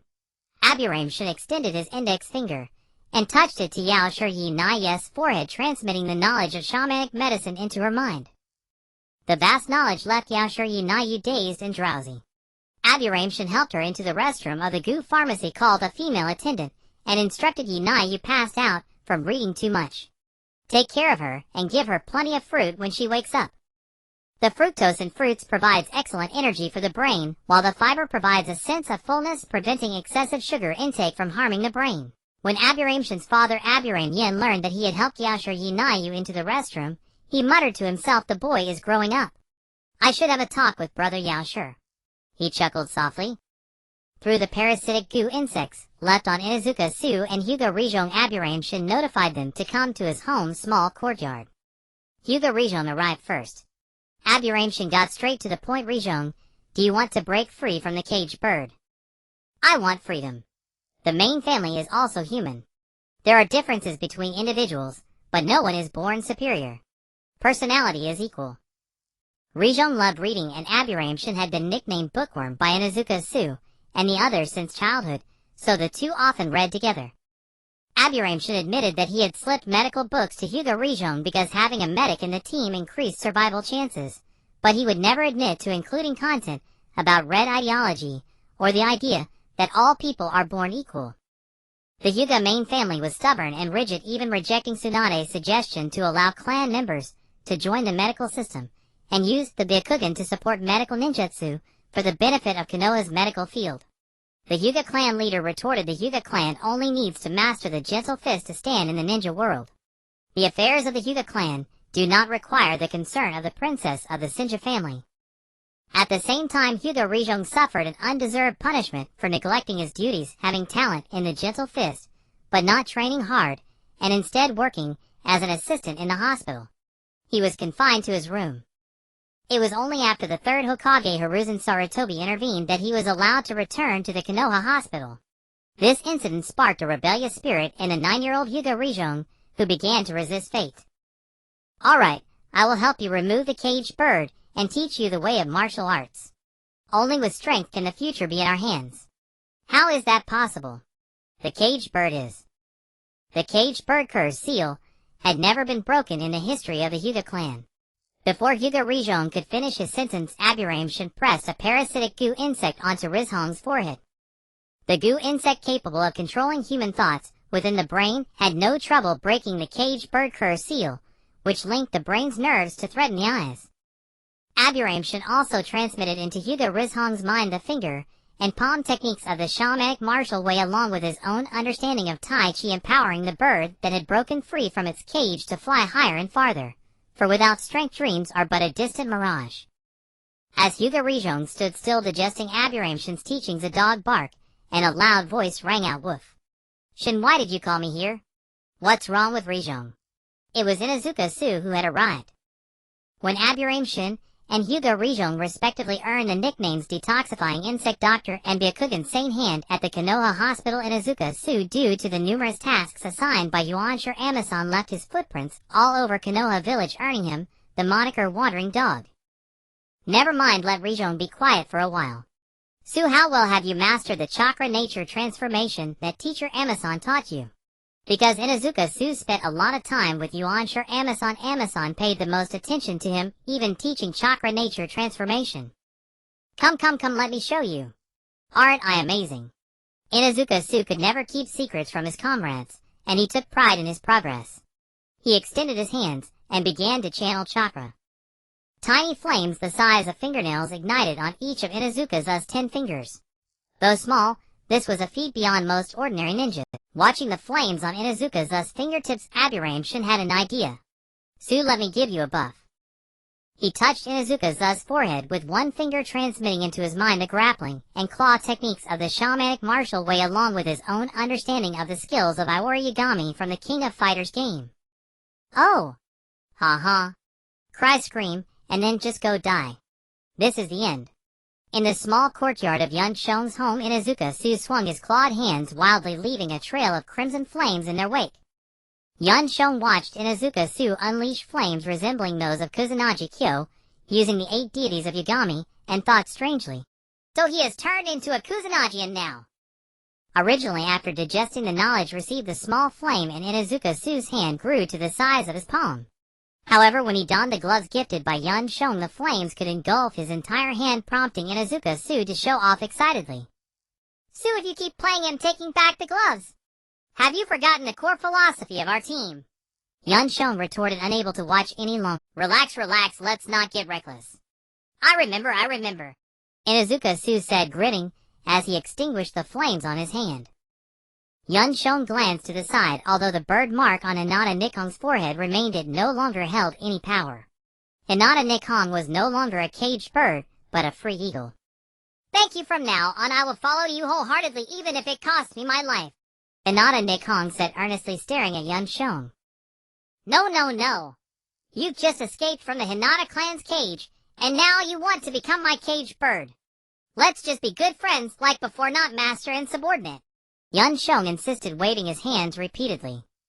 Yes, we are partners, Shong affirmed. He simply could not understand why many people who just escaped from a den of wolves would willingly walk into a tiger's lair. Su dashed over and wrapped his arms around both of their necks, saying that lazy big monkey said my drank mission is almost done, and our team is going to take on a high-level mission together. Then let's practice well. We haven't played together in a while, so our synergy must not falter. Upon hearing the news from Inuzuka Su, Shong felt a wave of tension. War could erupt at any moment, and the high-level mission might be related to it. Meanwhile, in the Hokage office, Sarutobi Amasan, whom Inuzuka Su referred to as the lazy big monkey, leaned against the wall trimming his nails with a nail clipper. Brother Nikken, do you think too highly of those little pups? Giving them a prank mission could get them killed. It turned out the third Hokage, Sarutobi Nikken, had called Sarutobi Amasan into the office and handed him a mission request form, instructing him to lead a younger cousin squad to complete it. With a pipe in his mouth, Sarutobi Nikken remarked, recently the land of wind and the land of rock have been acting up. Peace won't last long. If the freshly graduated kids don't see blood beforehand, they'll be at a disadvantage. Moreover, this kind of mission should be easy for you. I trust you. At 41, Sarutobi Nikken was in his prime. During the First Ninja World War, he was still under the rule of the second Hokage, Senju Tobirama. He was preparing to face the first war of his own administration, and the third Hokage, Sarutobi Nikken, needed to cultivate his own faction. The younger cousin squad was one of the teams that Sarutobi Nikken was focusing on developing. Is war coming? Ah, my peaceful life is being disrupted again. How troublesome. Sarutobi Amasan scratched his head, took the mission request form, and staggered out of the Hokage office. Left behind, Sarutobi Nikken puffed on his pipe. Sarutobi Shimura Hinata Inuzuka Yan Yamakami Nara Kimichi. The next day, Sarutobi Amasan went to Konoha Hospital to handle the suspension procedures for Shong and Hinata Nichong, leaving amidst Tsunade's furious glare. After bringing Shong and the other two to training ground No. For Sarutobi Amasan distributed the copied mission request forms to the three and said, little pups, how does this mission sound? It's high-level enough, right? Be careful, it could get deadly. Sarutobi Amasan ominously threatened Inuzuka Su. Teacher Sarutobi, you're scaring us. We are strong. We just need to plan well. Although Inuzuka Su had been through a series of drank missions, and still played the part of a brash youth, he had become much more composed. This prank mission was to purchase over 100 pounds of chakra-conducting metal from the merchant Yamamoto Taka in the Land of Crafts, with a time limit of 2 months. Though it was merely a procurement task, the rank designation indicated that it was not a simple mission. Shong raised a question about the mission's rank, saying, Teacher Sarutobi, why is this mission rank B? What do we need to prepare, and what should we pay attention to during the mission? Sarutobi Amasan glanced at Shong, then surveyed Inuzuka Su, and began to explain. First, Yamamoto Taka is located in the southern part of the Land of Crafts in a county called Unified Evil. To get there, we may need to take a boat, which could expose us to harsh weather or sea bandits. As he spoke, Sarutobi Amasan pulled out a map from his ninja tool pouch, pointing, as he continued. Second, the Land of Crafts is relatively close to the Land of Water, so the chances of encountering Miss Ninjas are high, and we must not reveal our identities. Then Sarutobi Amasan circled the over 100 pounds of chakra-conducting metal and said, Third, the current market price for chakra-conducting metal is around 300 gold per gram, so we need to carry over 15 million gold in cash for this long journey. Here 300 gold equates to about $300, and 100 pounds is 50,000 grams. Afterwards, Sarutobi Amasan pointed at time limit 2 months and said, Considering that the weather at sea may not always be calm, we only have 4 days to prepare. In these 4 days, Shong and Nikhong must master the skills of climbing trees and walking on water to ensure safety at sea. I've already taught the little pup, so let him instruct you both. If you can't learn it in 4 days, the mission will be declared a failure. As for preparing supplies, that's up to you. I will inspect everything after 4 days. If it fails the inspection, that will also count as a mission failure. Is there anything else you want to ask? Sarutobi Amazon said lazily, while reclining on the ground. However, Yun Shong did not respond to Sarutobi Amazon's question. Instead, he rapidly released a large number of parasitic insects, forming armor around the 3 team members and Inuzuka Su. Just as the spider sensed danger, Yun Shong quickly reacted. Sure enough, the first to notice is you, little bud Shong. Sarutobi Amazon remained on the ground as a large white-haired bald brown-nosed monkey burst forth from the soil before him, launching a punch at Yun Shong. Yun Shong crossed his arms and used the power of heavy scorpion to harden his skin like iron, taking the monkey's punch hidden.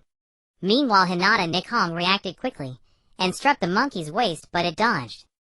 Inuzuka Su, using the human technique, swiftly flanked the monkey from both sides, but the flame in his hands was only the size of his palm, as Yun Shong had informed him to hide their strength.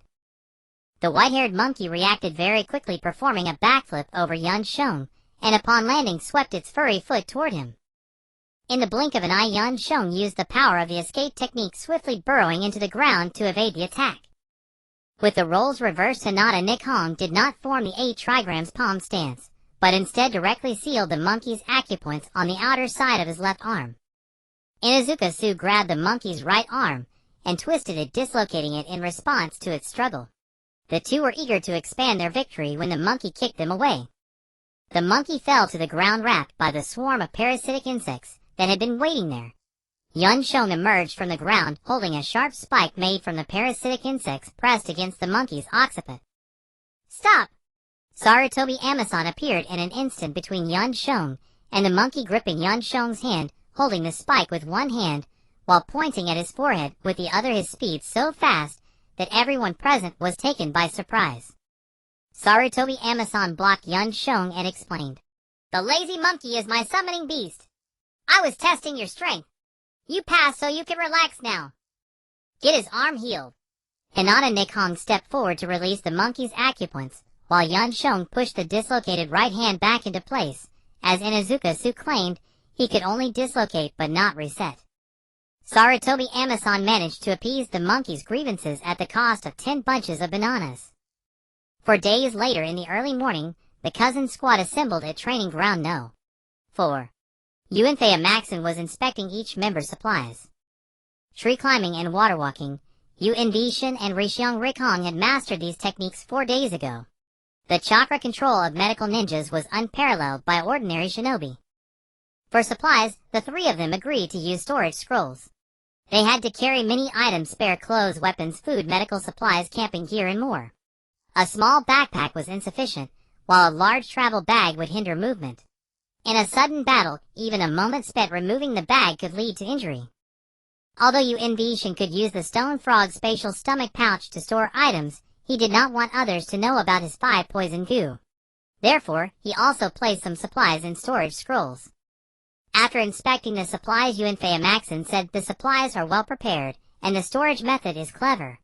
But Shin explained why you wasted a scroll to carry 10 kilograms of oranges. Are you planning to feed my summoning beasts?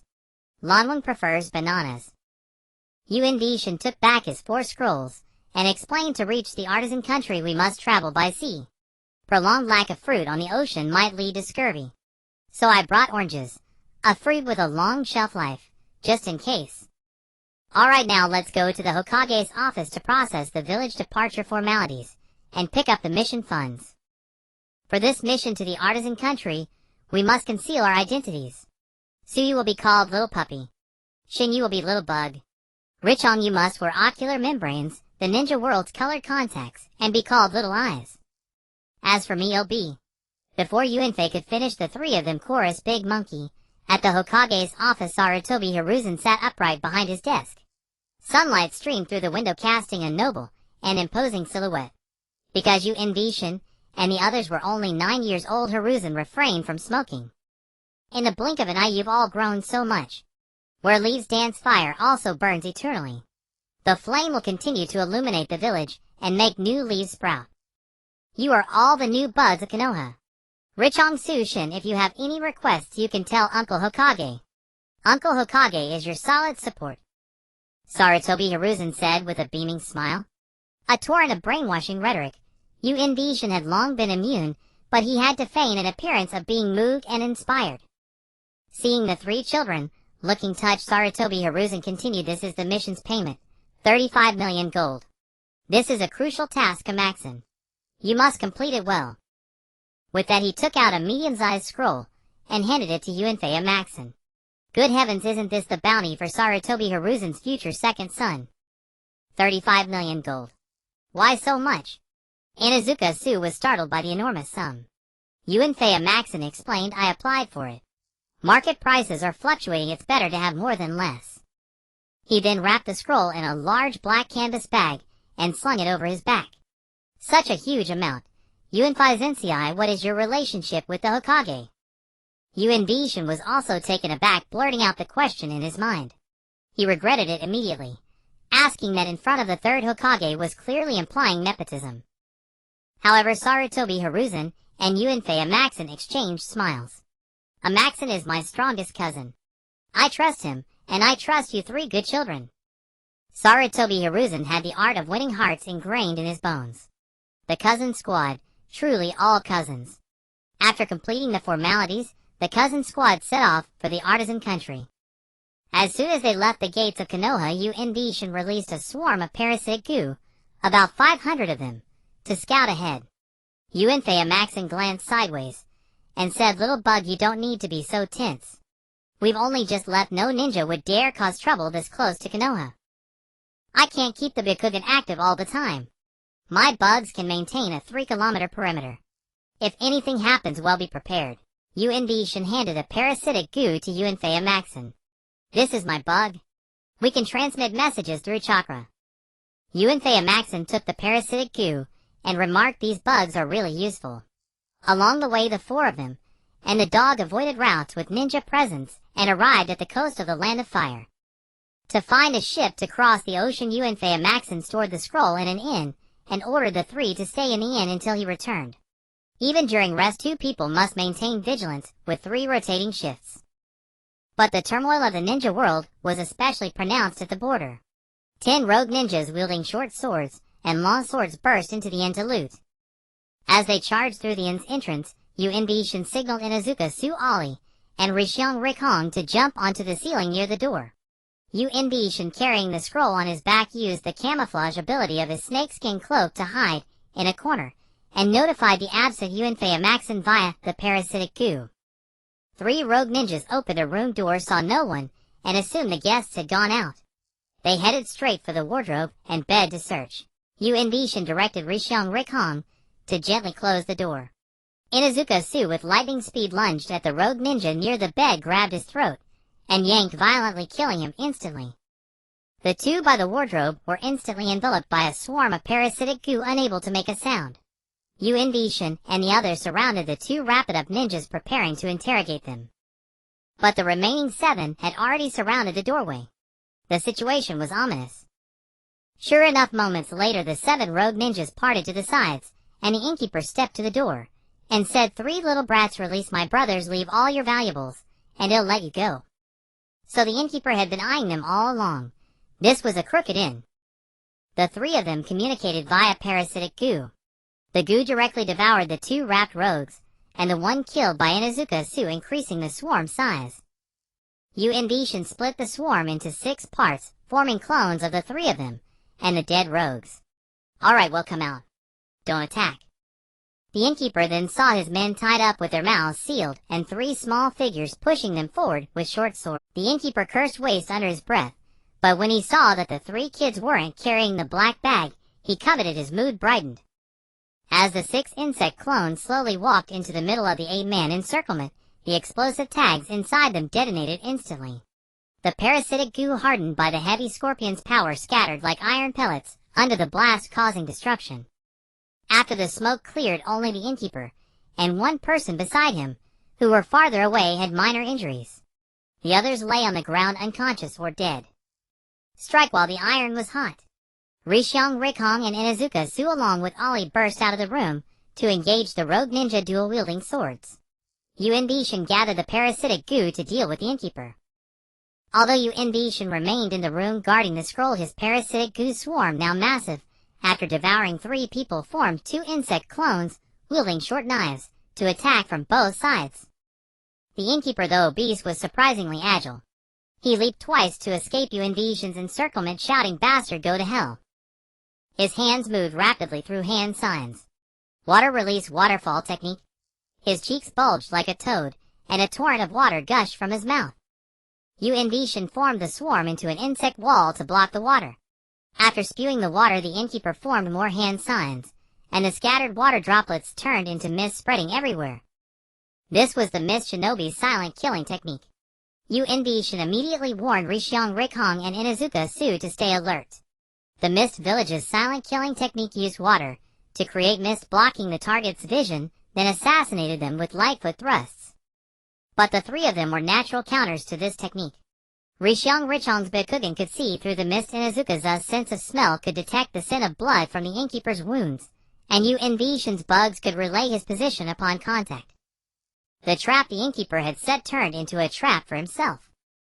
Sure enough, when the innkeeper swung his long sword at Rishyong Richong's back, Inuzuka Su and Ollie crashed into his attack from the side using bone-breaking techniques on his body. Rishyong Rikong turned and rapidly tapped his fingers. The innkeeper collapsed to the ground. Meanwhile, the scattered parasitic goo enveloped the dual-wielding rogue ninja into a ball. Moments later, he vanished from the spot. The battle ended. The initial discomfort of killing was suppressed by the tension of being besieged, but once the battle ended, the visceral impact of having taken a life struck straight into the soul. Inuzuka Shu reacted the most violently. As soon as the fight was over, he leaned against the wall and vomited. Hyuga Richong's face, already pale, turned even whiter. Though he had witnessed life and death in the hospital, this was his first time facing it in combat. In contrast, Yunushin remained calm, his head bowed, as he commanded his swarm of parasitic destruction bugs to envelop and devour the fallen rogue ninja, erasing all traces of their bodies. This was because Yunushin had already killed a Sand Village shinobi while refining the heavy scorpion. Though the kill was made by the hidden snake's ambush, it was still his first blood. Just as Sarutobi Maxon arrived at the inn, Yunushin noticed something amiss among the rogue ninja. One of them had a black curse mark on his tongue. He immediately stopped the parasitic bugs from consuming the body. It was the tongue calamity severance technique, a unique curse mark from the darkness of the leaf, the organization known as Root. Danzo, the most dangerous ally in this era of peace, was his target, the cargo Sarutobi Maxon, whom the 3rd Hokage trusted, or the 3 somewhat famous young novices themselves. Sarutobi Maxon surveyed the scene, Inuzuka Shu retching against the wall, Hyuga Rikong pale, and dazed Yunushin lost in thought. Believing this was merely the children's reaction to their first kill, he offered guidance. This world is not all sunshine and roses. As shinobi, it's either you kill them, or they kill you. Now go to the hot spring inn at the end of the alley, and think carefully about how to face this cruel world. Leave the scene to me. The cousin squad gathered every week at the hot spring to soak and chat. Though it wasn't yet their usual time, Sarutobi Maxon's arrangement was meant to calm their minds and restore their composure. Yunushin commanded the swarm of parasitic bugs back into his cloak, but in truth the excess bugs vanished the moment they entered the fabric, dissolving into energy to replenish his body. Pointing at the corpse bearing the tongue calamity severance technique, Yunushin said, "I saw this curse mark on Uncle Lonma's tongue." "What is it?" Yunushin pretended not to know about Root. Sarutobi Maxon's expression instantly turned grim, as he muttered curses under his breath. "That bastard, that shady fellow. You kids stay out of this. He'll handle it.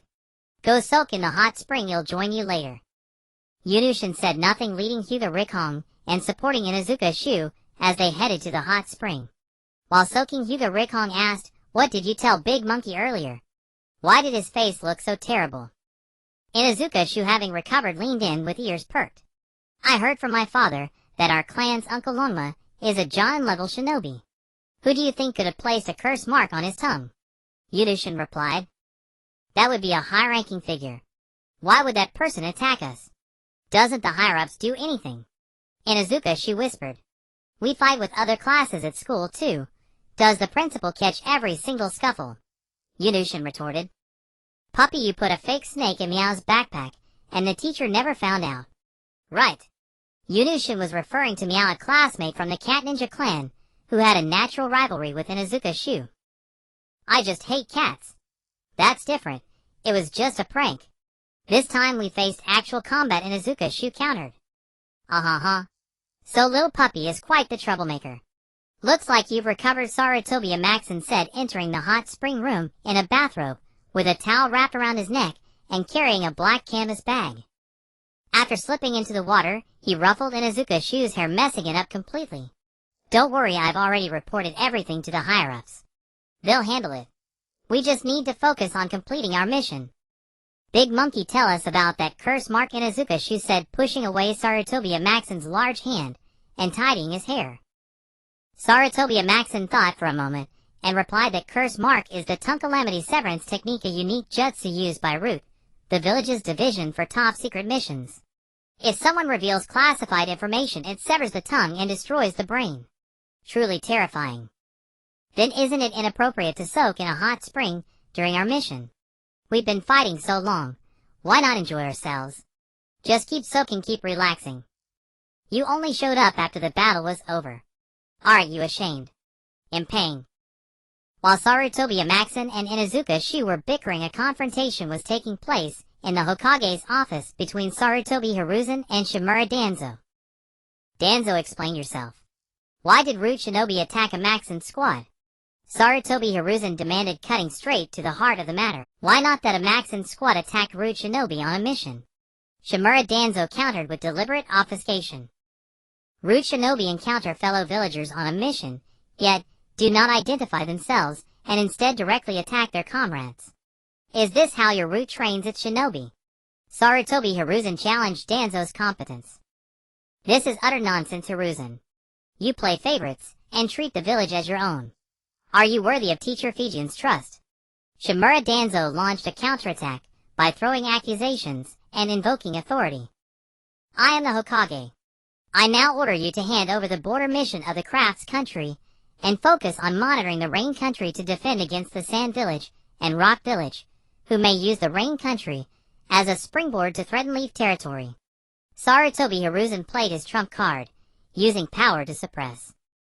To guard against Sand and Rock, we must monitor not only the Rain Country, but also the River Country, the Grass Country, and the Waterfall Country, Shimura Danzo said, attempting to retreat in order to expand his own authority. I've already arranged for others to handle that. You focus on the Rain Country. Sarutobi Hiruzen cut off Danzo's delusion. Fuming, Shimura Danzo stormed out of the Hokage's office, leaving behind a parting shot. Hiruzen, binding others with emotions is uncontrollable. One day you'll stumble over your feelings. Sarutobi Hiruzen sat in his office smoking his pipe, murmuring to himself in a voice only he could hear. Feelings.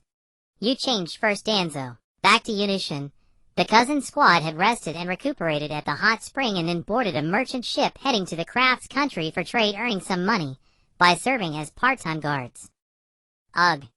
Ugh. Inuzuka Shu leaned over the ship's railing, vomiting. It wasn't a lingering effect of his first kill, but plain seasickness. Yunushin stayed by his side to look after him. The sea environment was unfavorable for the Aburang clan's insect techniques, but Yunushin still released his parasitic bugs to acclimate to the saltwater just in case. During sea voyages, one had to constantly monitor weather, sea conditions, and the threat of maritime bandits. Every half-hour, Hyuga Rikong used his Byakugan to scan the surroundings. The range of his Byakugan was 1 kilometer in radius, which was better than nothing at sea. As expected, when the sea is calm, watch for hidden currents. When the weather is fair, beware of thieves. Despite Hyuga Rikong's warnings, the merchant ship was far too slow compared to the bandits' small boats. The ship was soon surrounded by 10 vessels full of rogue shinobi. On the sea, there were 2 types of pirate shinobi: righteous pirates and chaotic pirates. Righteous pirates would take only a portion of the ship's belongings and leave without harming anyone indiscriminately, while chaotic pirates would slaughter everyone on board and claim all the valuables as their own. The merchant ship encountered righteous pirates this time. They did not attack first, but simply surrounded the vessel and demanded 1/10 of the cargo in exchange for safe passage. The ship's owner was willing to pay to avoid disaster, and no one suspected that the part-time members of the escort team were carrying a large sum of money. However, a child on the pirate leader's boat saw Inuzuka-Su leaning over the railing occasionally vomiting, and laughed loudly, "Ha ha ha, you get seasick, and still dare to sail. Go back to playing in the mud on land, ha ha ha." Seeing his master mock, Aoi stepped forward and barked furiously at the edge of the deck. Though Aburame-shin did not understand dog language, judging by the intensity, Aoi was cursing quite profanely, full of maternal insults. Seeing Aoi barking at him, the pirate child was not annoyed but smiled instead. He tugged at the hand of the pirate leader beside him, and said, "Dad, I want that dog. I want it as my pet." The pirate leader affectionately patted the child's head, and said, "Listen up, you on the ship. Hand over that black and white dog as well, and it'll weigh 300 gold worth of your cargo." Hearing this, the eyes of Aburame-shin, Inuzuka-Su, and Hyuga Nichong sharpened. Aoi was not just Inuzuka's ninja dog, he was also a childhood companion of Aburame-shin and Hyuga Nichong from before they started school. To demand that they hand over their partner meant nothing less than a fight to the death. "Aoi is our partner, and we will never give him up. He'll personally pay you 400 gold. Please don't cause trouble," said Sarutobi Amazon, holding back the eager Aburame-shin, and Hyuga Nichong hoping to settle the matter with money. The pirate leader glanced at his child's hopeful eyes, and said, "My reputation as Koizumi Jundero is worth more than 500 gold. Hand over the dog, and I'll spare your lives. Otherwise I won't mind killing a few of you." The merchant ship owner and the escort captain tried to step forward and mediate, but Sarutobi Amazon tightened the large canvas bag on his back, and through the parasitic insects issued orders for the three to prepare for battle. Inuzuka-Su tugged at Aburame-shin's sleeve, his eyes conveying the will to fight. Aburame-shin took out a bottle of insect medicine, and said the effect lasts half an hour. The side effect is that after it wears off you'll be sore all over for an hour. Use it as you see fit.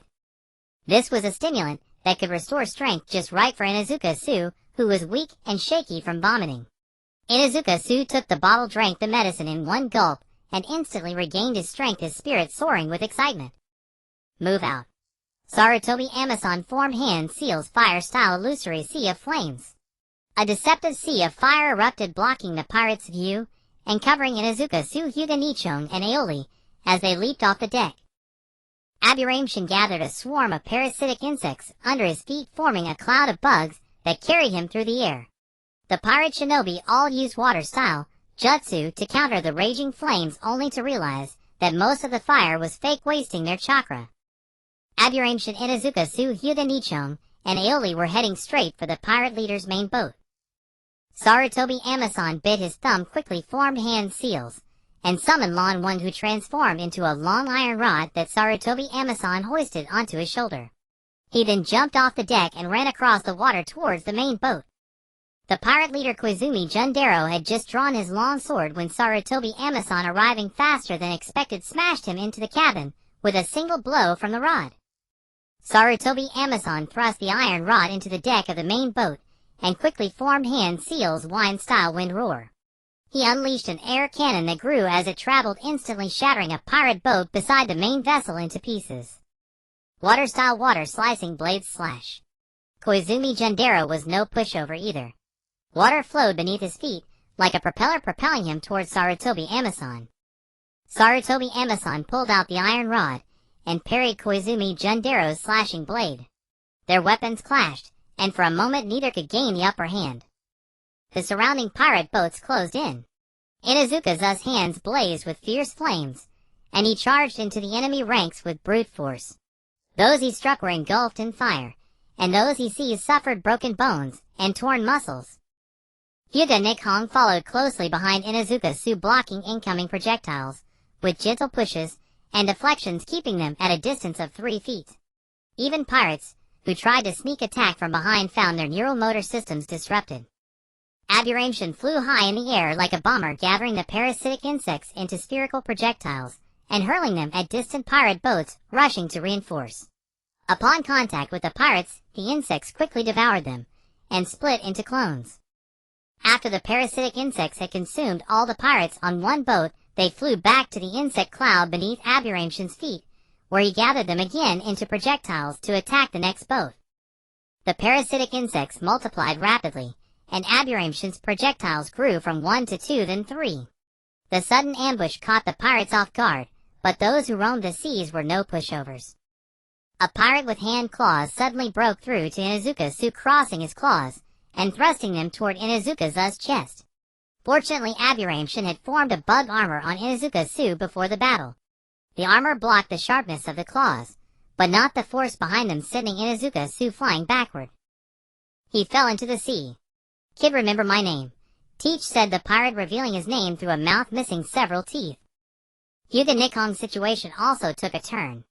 A pair of dark tonfas deflected his hands, and a kick landed on his abdomen, sending him into the sea. A jeer reporting for duty said a pirate with dark circles around his eyes. The pirate side erupted in cheers, their morale soaring. Inuzuka-Su and Hyuga Nikon climbed back onto the sea surface, standing upright on the water, their eyes cold, as they stared at the pirates, who had just knocked them in. "Teach, Jean, come and face us." Teach chuckled, "Little brats, you think you're strong just because you killed a few small fry. Real combat isn't about onion duels. Hee hee, boys, let's go." Teach and a jean charged across the water toward Inuzuka-Su and Hyuga Nichong, with other pirates shouting and running on the water behind them. Aoi took the opportunity to return to Inuzuka's side. Just as Teach and a jean reached Inuzuka-Su and Hyuga Nichong, swarms of parasitic insects formed a hemispherical cage around the 4 of them, and Aoi blocking the other pirates outside. Aberration flew above the cage and shouted they had their own fight. "The rest of you stay out." Inside the cage, Hyuga Nichong used Haikai's techniques of deflection and guiding to redirect a jean's tonfa strikes, while his fingers and palms threatened a jean's eyes and throat, making a jean extremely agitated. On the other side, Teach tried to use his sharp hand claws to break the stalemate, but Inuzuka's hands blazed with fire, and he adopted a stance of "I'll let you cut me, but I'll gouge out your eyes," alongside the sly Aoi, who was eyeing Teach's rear and groin with menace. Teach could only defend passively. Outside the cage, Aberration multitasked, dodging and blocking the pirate shinobi's water-style attacks, while commanding the ever-growing swarm of parasitic insects to slowly devour the pirates. Seeing that his students were temporarily safe, Sarutobi Amazon also unleashed his full power, swinging his iron rod with such ferocity that Koizumi Jundero could barely raise his head. Barring any unexpected events, the scales of victory were tipping toward Aberation's side. But a small figure had been forgotten by everyone: Koizumi Jundero's son. He lit a bundle of dynamite and threw it in front of Sarutobi Amazon, who was blown away and fell into the sea. Koizumi Jundero was also caught in the blast, injuring his left hand. Aberration, who was monitoring the overall situation, saw this and felt a chill in his heart. Yuanfei Maxon was blasted into the sea, and although Shaquan Chundalang's left hand was also injured by the explosion, he was freed from the encirclement. "Water release, water slide, blade slash technique." Shaquan Chundalang, propelled by the water thrust beneath his feet, flew toward Yunushin, aiming to slay him with a single strike. By now, Yunushin could no longer conceal his trump card. Just as Shaquan Chundalang approached, a massive 3-meter creature blocked his path. It was Zhong Xie. Zhong Xie's pincers severed Shaquan Chundalang's hands, and its tail stinger pierced through his body. As Zhong Xie was not adept at flight, it pressed Shaquan Chundalang down, plunging them both from the air into the sea. Zhong Xie, being a creature that devoured metal and iron, was exceptionally heavy. It smashed Shaquan Chundalang onto the sea surface. Under the combined pressure of Zhong Xie's weight and the water surface tension, the already injured Shaquan Chundalang died on the spot. The cage of parasitic bugs blocked the view from both inside and out, so Tiki and Ajin had no idea what was happening outside.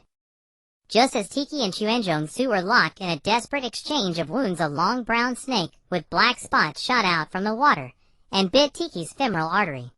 The venom spread instantly throughout his body. It was the hidden snake summoned by Yunushin.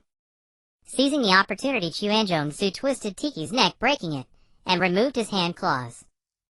On the other side, a beam of cyan light pierced through Ajin's body, draining his strength.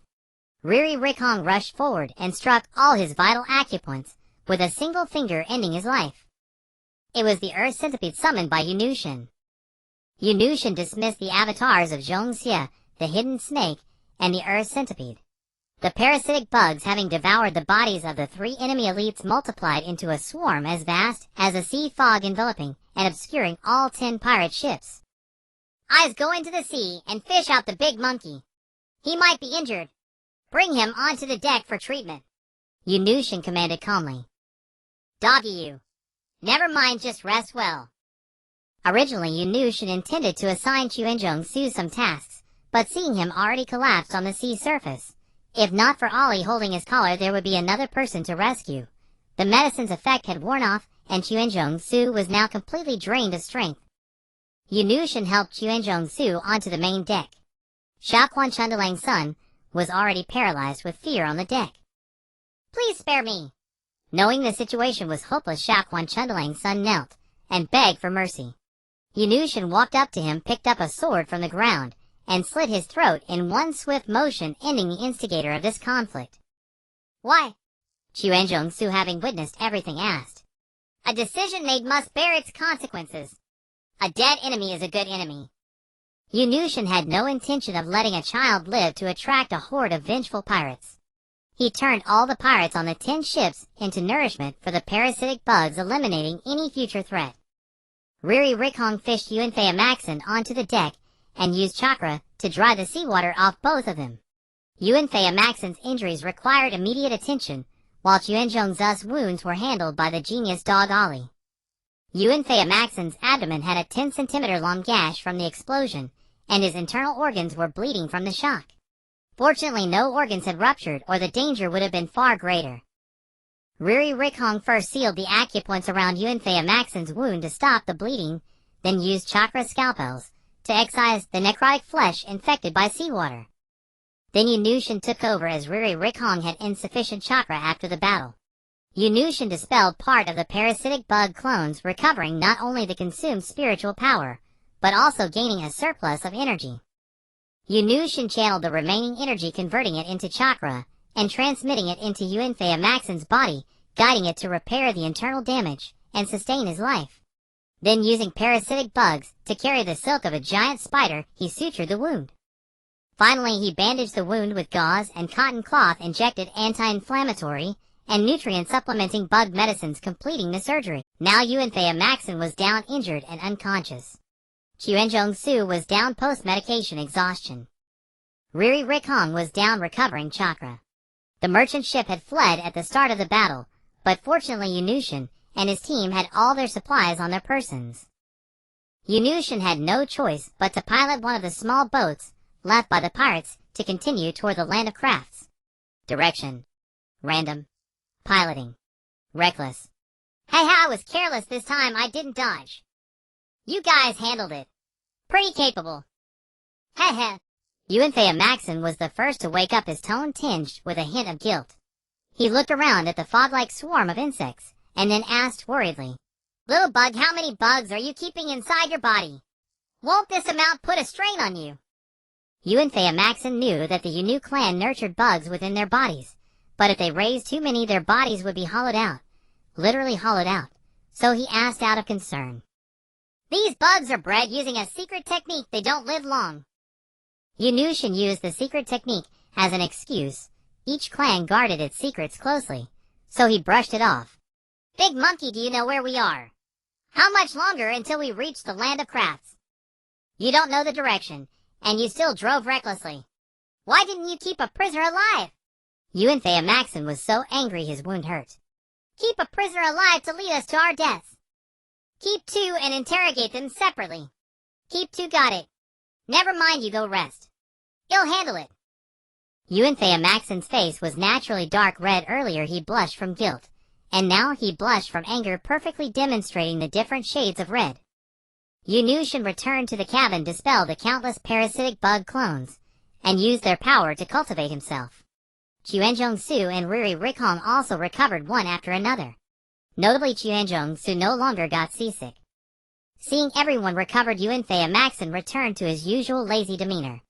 Using the pretext of teaching Yunushin and the other 2 how to navigate at sea, he assigned all the work to them, and laid down on a sun lounger to bask in the sun.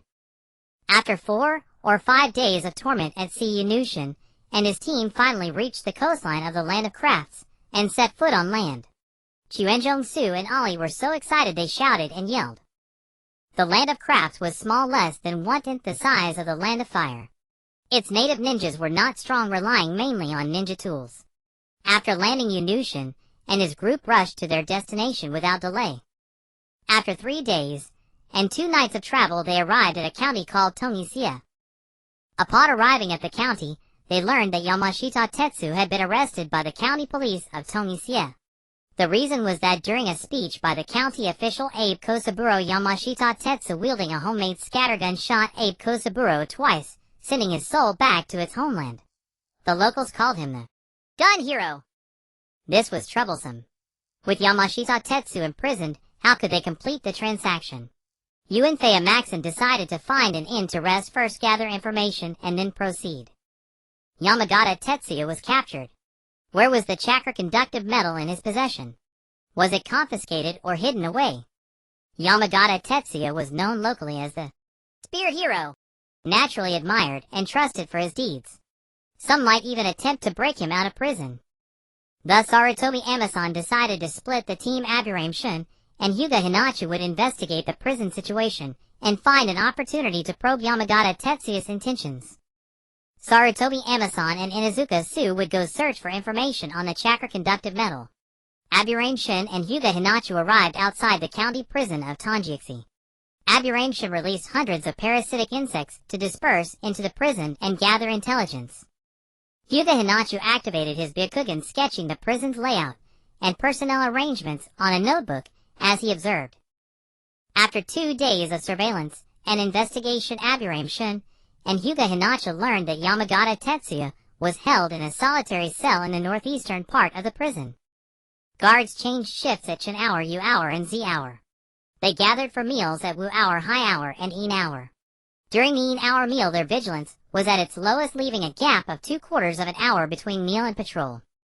Aburame Shun and Hyuga Hinachi devised a plan.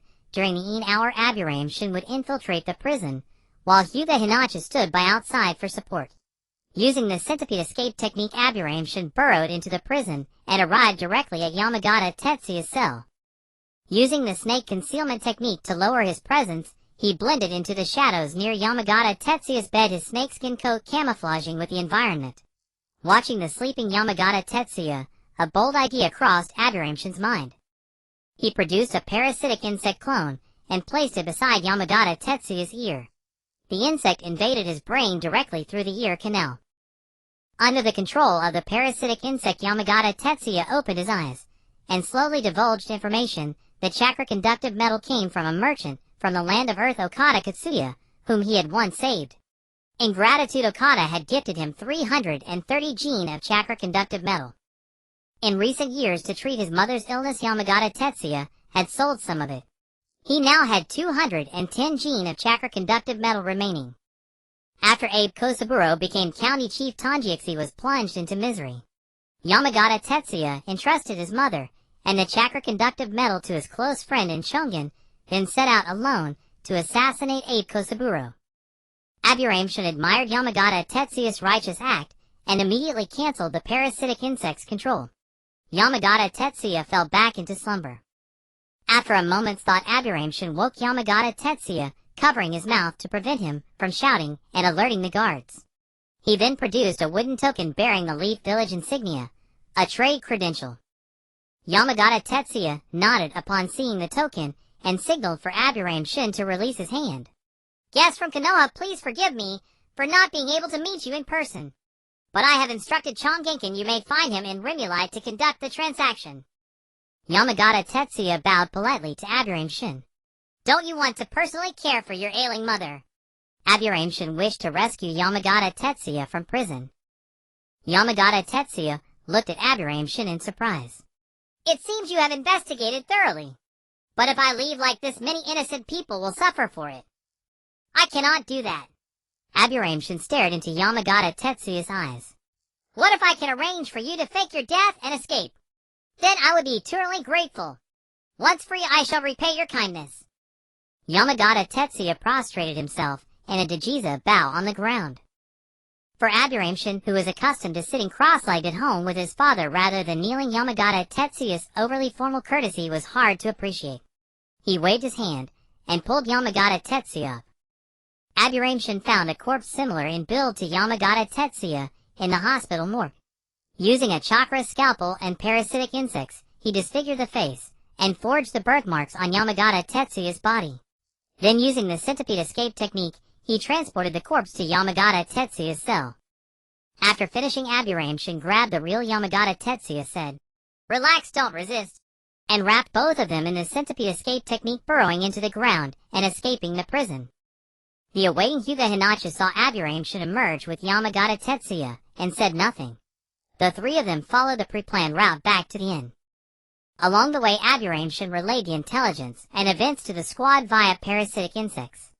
The team gathered at the inn ready to depart for Rimuli. Rimuli, located in the northwest of Tanjixi County, was a place of scenic beauty. When Aberration and his group found in Chongjin with Yamagata Tetsuya, and Chongin's resolute face was filled with emotion.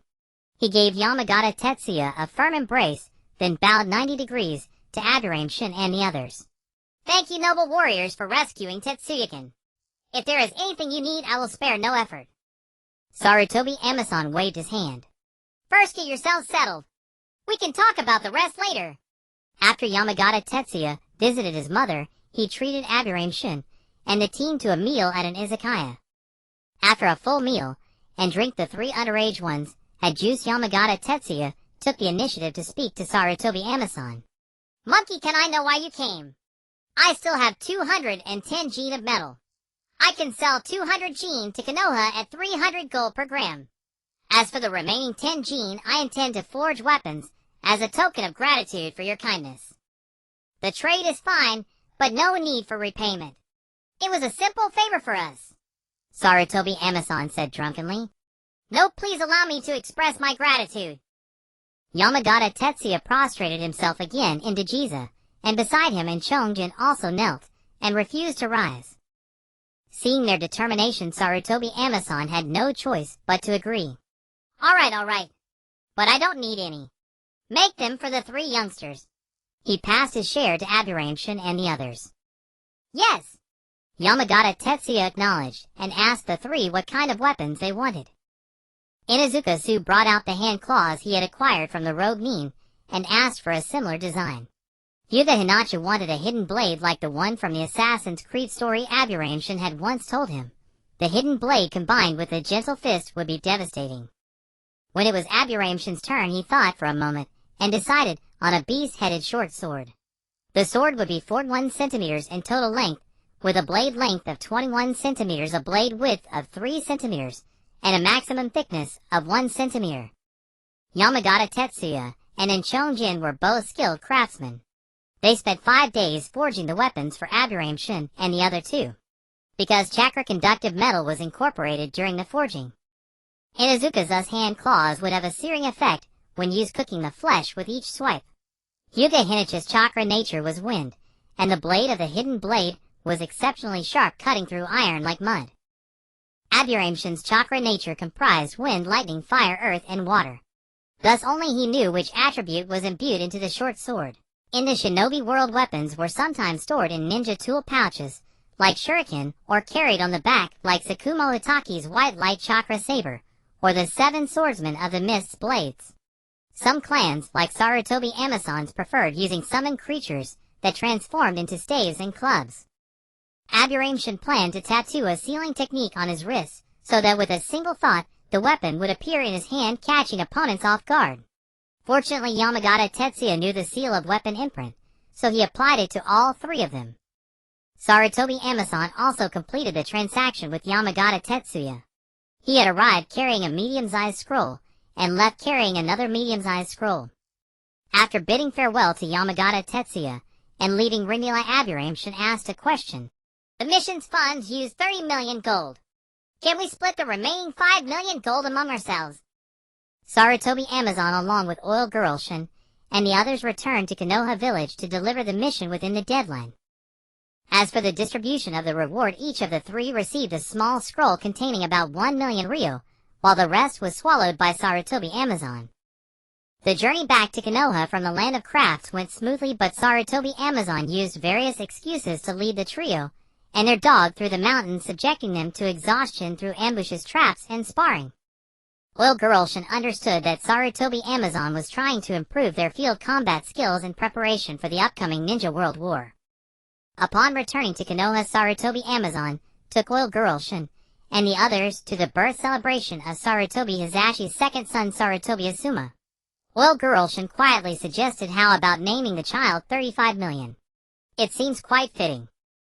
Sarutobi Amazon overheard this, and the trio was dragged to the training grounds for rigorous solo training sessions under the harshest conditions. Indeed, at the beginning of the 37th year of Konoha, Sunagakure from the land of wind and Iwagakure from the land of earth declared war on Konoha, with Iwagakure attacking through the land of rain and the land of grass, while Sunagakure utilized the same routes. Konoha was put on high alert, with the current Hokage Sarutobi Hizashi leading Tsunade Jiraiya Orochimaru and over 10,000 Chunin and higher-ranked ninjas to the border of the land of grass to intercept the main forces of the 3rd Tsuchikage Anoki. At the border of the land of rivers, Akimichi Torafu, a powerhouse of the same level as Akage, led Shikamaru Nara and more than 10,000 Chunin to obstruct the main forces of Sunagakure led by the 3rd Kazekage. In the land of rain, under the assistance of the Hokage Shimura, Danzo led the route, and a total of 10,000 ninjas above Chunin to defend against the joint forces of Iwagakure and Sunagakure. With the Hokage engaged in battle, Hokage advisors Nara Shikaku and Mito gate and led the maintenance of order in Konoha and coordinated wartime support. Before the warring factions officially clashed, Shimura Danzo executed a clearing operation in the land of rain, driving out all personnel within a 10-kilometer radius of the Konoha forces and destroying all possible hiding structures. In Danzo's words, to prevent enemy ninjas from hiding among civilians and threatening the safety of Konoha forces, and to prevent enemy ninjas from establishing positions that threaten the safety of Konoha forces. This is for the sake of Konoha. Danzo arranged for root ninjas to infiltrate the evacuated civilians to gather information and carry out assassination missions, setting numerous traps along roads and in villages. Those who employ underhanded tactics fear others doing the same. Sarutobi Amazon was dispatched to the land of grass to assist Sarutobi Hizashi in repelling Iwagakure. Oil Girl Shin and her 2 companions, still Jinin, remained in Konoha. Oil Girl Shin and Hyuga Hayashi returned to work at the Konoha hospital, while Inuzuka Kiba took on missions within the village to help maintain order. However, the 3 of them were always prepared to be promoted to Chunin, as during wartime Jinin could exceptionally be promoted to Chunin to participate in the war. Oil Girl Shin converted all 1 million ryo earned from the land of crafts into supplies, including food, drinking water, medicinal herbs, and weapons, which were stored in the space of a summoned stone frog for easy retrieval. The forces of Sarutobi Hizashi first engaged with Anoki's troops. The brutality of war was vividly demonstrated at this moment, with both sides suffering losses of over 1,000 ninjas during their initial clash. In the battle at the level of Kage, Sarutobi Hizashi held back Anoki, stopping the Iwagakure offensive. Although Anoki's dust release was immensely powerful, Sarutobi Hizashi was not to be underestimated in his prime. Dust Release's power was tremendous, but it could not hit the agile Sarutobi Hizashi, who moved like a monkey. In contrast, Sarutobi Hizashi, employing the intricate shadow clone technique and a combination of elemental ninjutsu, posed a threat to Anoki and even the entire Iwagakure force, forcing them to shift from their initial lightning strategy to a defensive and ambush approach. As Anoki retreated, he was injured in the waist by a summoned beast the Monkey King wielded by Sarutobi Hizashi, further diminishing the morale of Iwagakure. Sarutobi Hizashi began to be hailed as the strongest Hokage, a reputation bolstered by the efforts of Nara Shikaku and Mito Gate and to stabilize civilian morale in Konoha. Oil Girl Shin also acknowledged the title of strongest Hokage, as the first Hokage conquered the world with would release. The second Hokage played with water release to control the sea with a forbidden technique, while only the third Hokage, Sarutobi Hizashi, utilized fire release. In this battle, Tsunade's lover Katsuya utilized the spirit transformation technique to injure numerous Iwagakure jōnin, gaining significant notoriety and becoming a thorn in the side of Iwagakure. Due to the high casualty count, Hyuga Hayashi, Hyuga Hizashi, Oil Girl, Jiwei Yamanaka, Inoichi Nara Shikaku, Akimichi Chusa, and others were promoted to Chunin and dispatched to the land of grass to participate in the war. On the other hand, Akimichi Torafu's forces did not immediately employ cage-level strength against the 3rd Kazekage's forces, but rather engaged in a strategic exchange of blows. The Tsunagekyu's expert in poisons orchestrated the withdrawal of Shikamaru Nara's protective unit, ambushing and killing hundreds of Konoha's medical team, leaving nearly everyone injured. Shikamaru Nara, realizing he had been set up, led his protective unit to directly breach the Tsunagekure supply lines, destroying all supplies that could not be carried away, as the environment in the Land of Wind necessitated a large supply of fresh water. His destruction successfully thwarted Tsunagekure's attack plans, forcing both sides to halt hostilities and await reinforcements before determining the outcome. This time more medical ninjas were required, and the 10-year-old oil girl Shin and Hyuga Hayashi were promoted to Chunin and assigned to support in the Land of Rivers. They also brought along their friend Inuzuka Kiba, forming a trio. Before their departure, oil girl Shin's father, oil girl Yin, urged her to pay attention to her safety and wanted her to take his insect jar with her, but she firmly declined. Oil girl Yin insisted that without the insect jar his life would be inconvenient. "Dad, I have my own insect jar."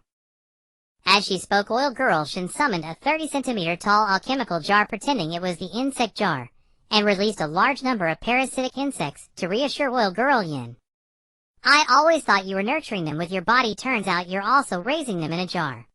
The oil girl clan has two methods of raising insects: body raising, which uses the body as a container for stronger control but fewer insects, and jerryizing, which uses jars for many insects but with less control.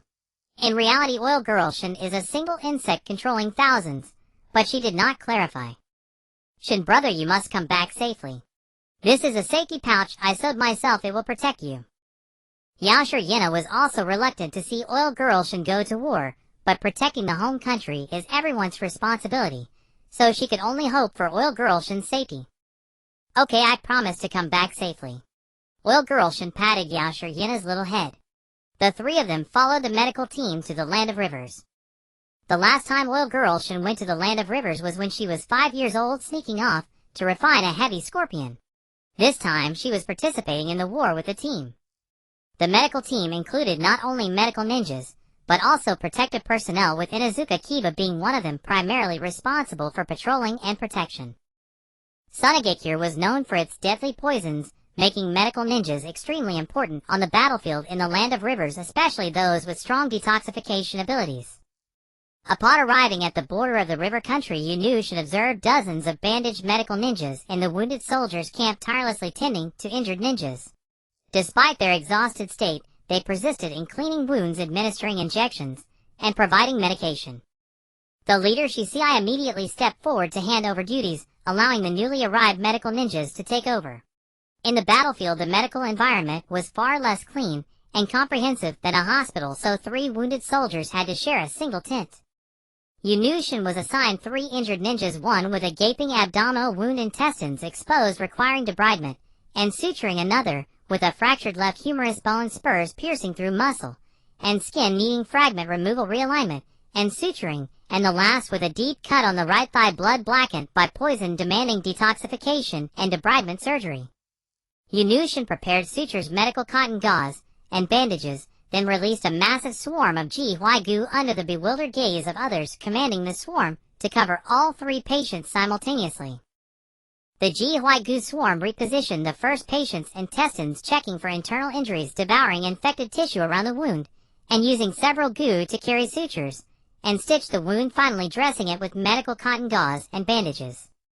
The Ji-Hwai-gu swarm burrowed into the second patient's injured arm, piecing together shattered bones with Manju's silk threads, which could integrate into the body, then emerged.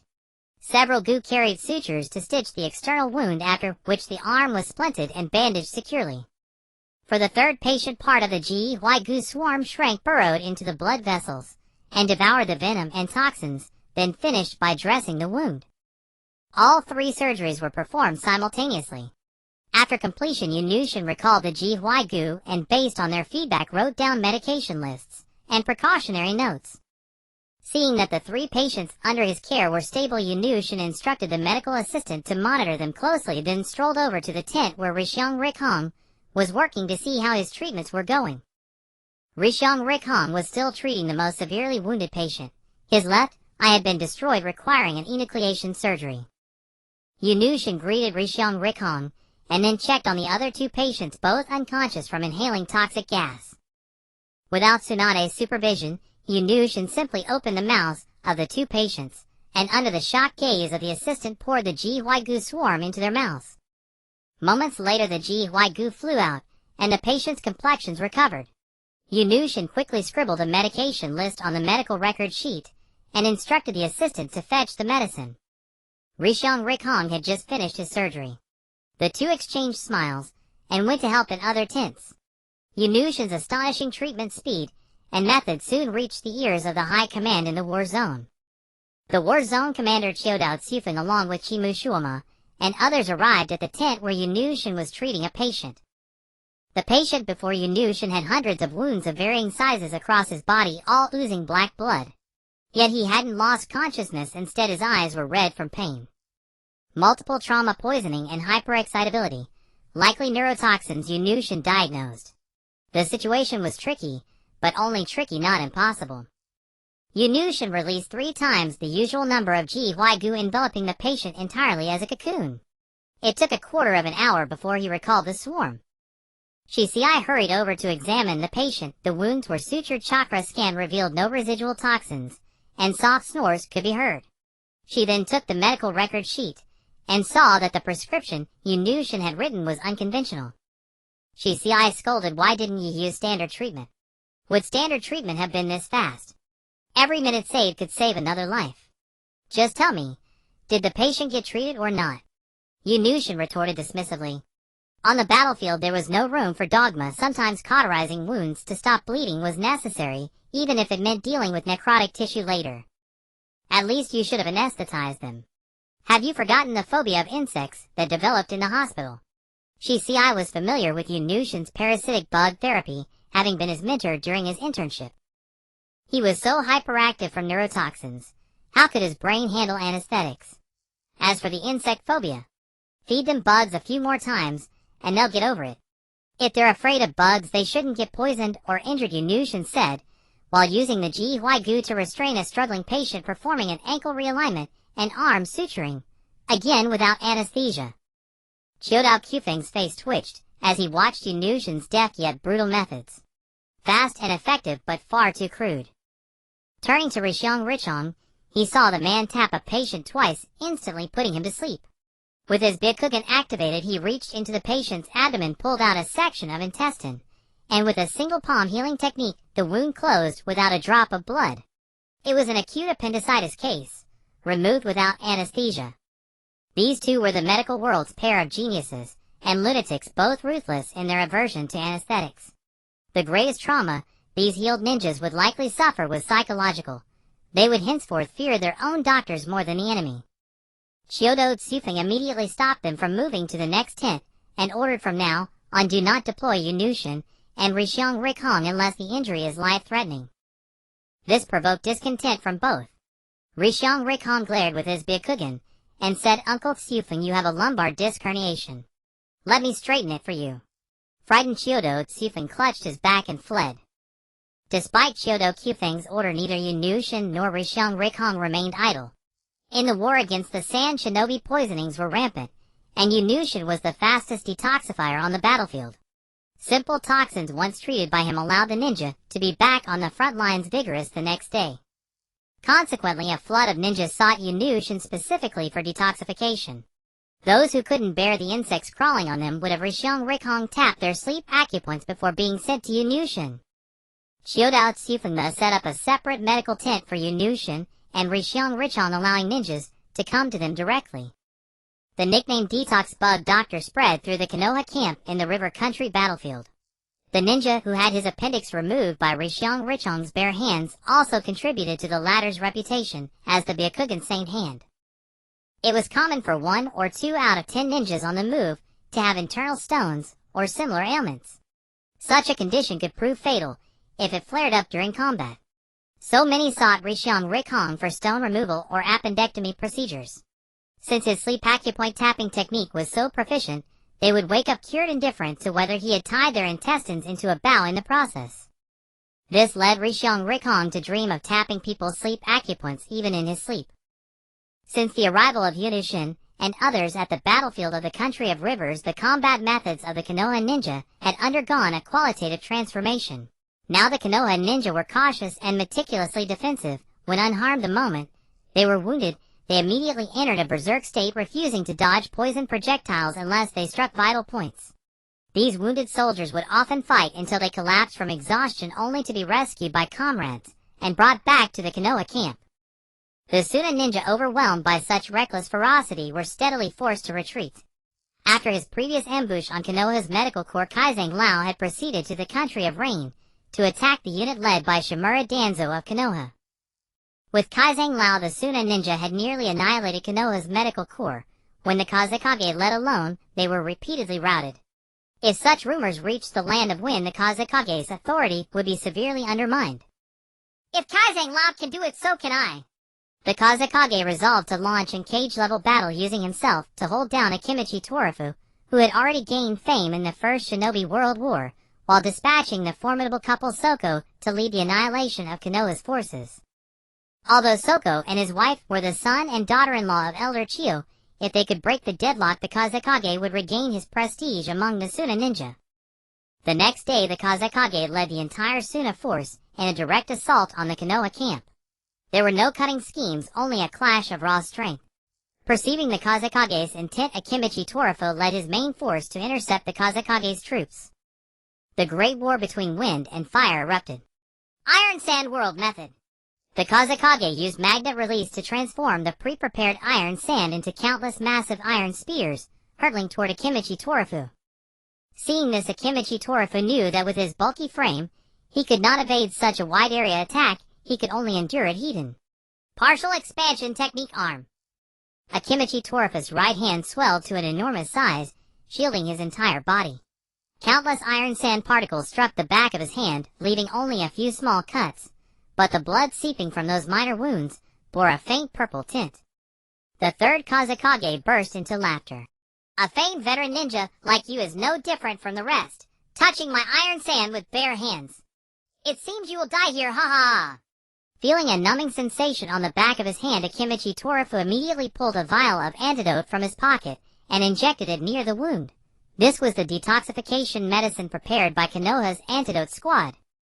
After the injection, the numbness on his hand persisted. Akimichi Torafu's face darkened. Did you poison the iron sand? Isn't that obvious? Is this poison difficult to cure? Kyo's poison, what do you think? The third Kazekage said smugly, for everyone in the ninja world knew that the toxins crafted by Chiyo of Sunagekure were extremely hard to neutralize. Now I understand how those youngsters felt. After being poisoned, Akimichi Torafu realized why some people, despite their fear of insects, would still knock themselves unconscious and deliver themselves to Yunushin. Detoxification was equivalent to saving one's life. Super Expansion Technique. Akimichi Torafu transformed into a giant 5 meters tall, sweeping his staff toward the third Kazekage. I have suppressed tail beasts many times. Do you think I would fear a fat man who relies on brute force? I am the strongest Kazekage.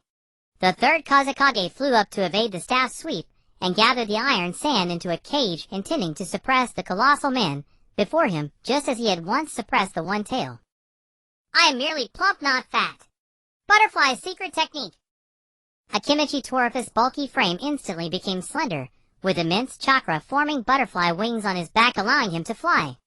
His speed quintupled, and a massive fist sent the third Kazekage, now encased in a ball of iron sand, flying 10 meters away. Since he was already poisoned, he might as well fight with abandon.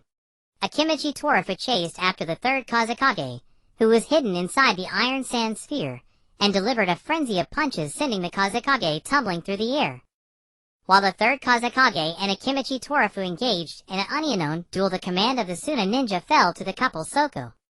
Soko and his wife led the Suna forces in a charge against the Konoha camp, seeking out Konoha's medical corps, for Kazang Lao had said, "To defeat Konoha's forces, first eliminate their medical corps." Once Konoha's medical unit is disabled, our Suna ninja can use the advantage of poison to gradually erode their main force.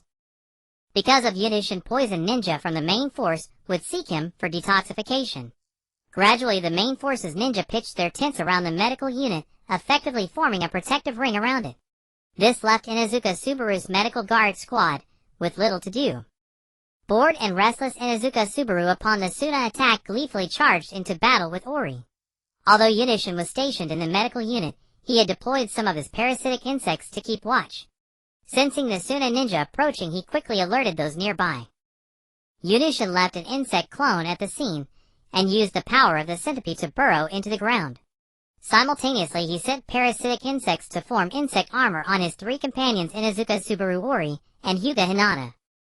Inuzuka Subaru clapped his hands together, and a pair of claw-like hooks appeared on his fists as he charged toward a Suna ninja.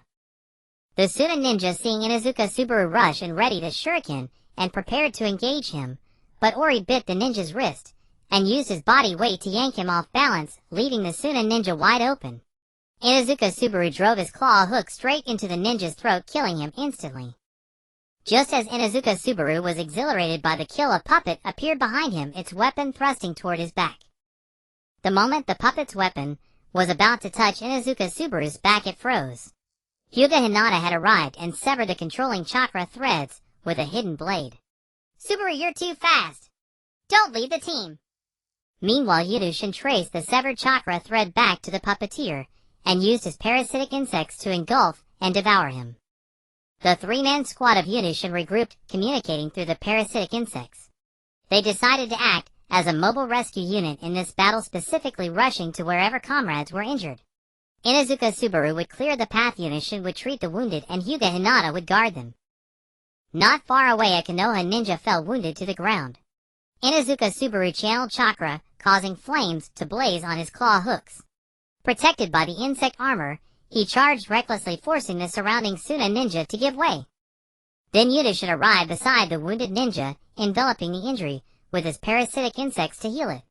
Hyuga Hinata followed closely, fending off Suna harassers. After being treated, the wounded ninja stood up, murmured a soft "thank you," and rejoined the battle. Yunushin's three-man squad proved highly effective on the battlefield, healing many injured ninja.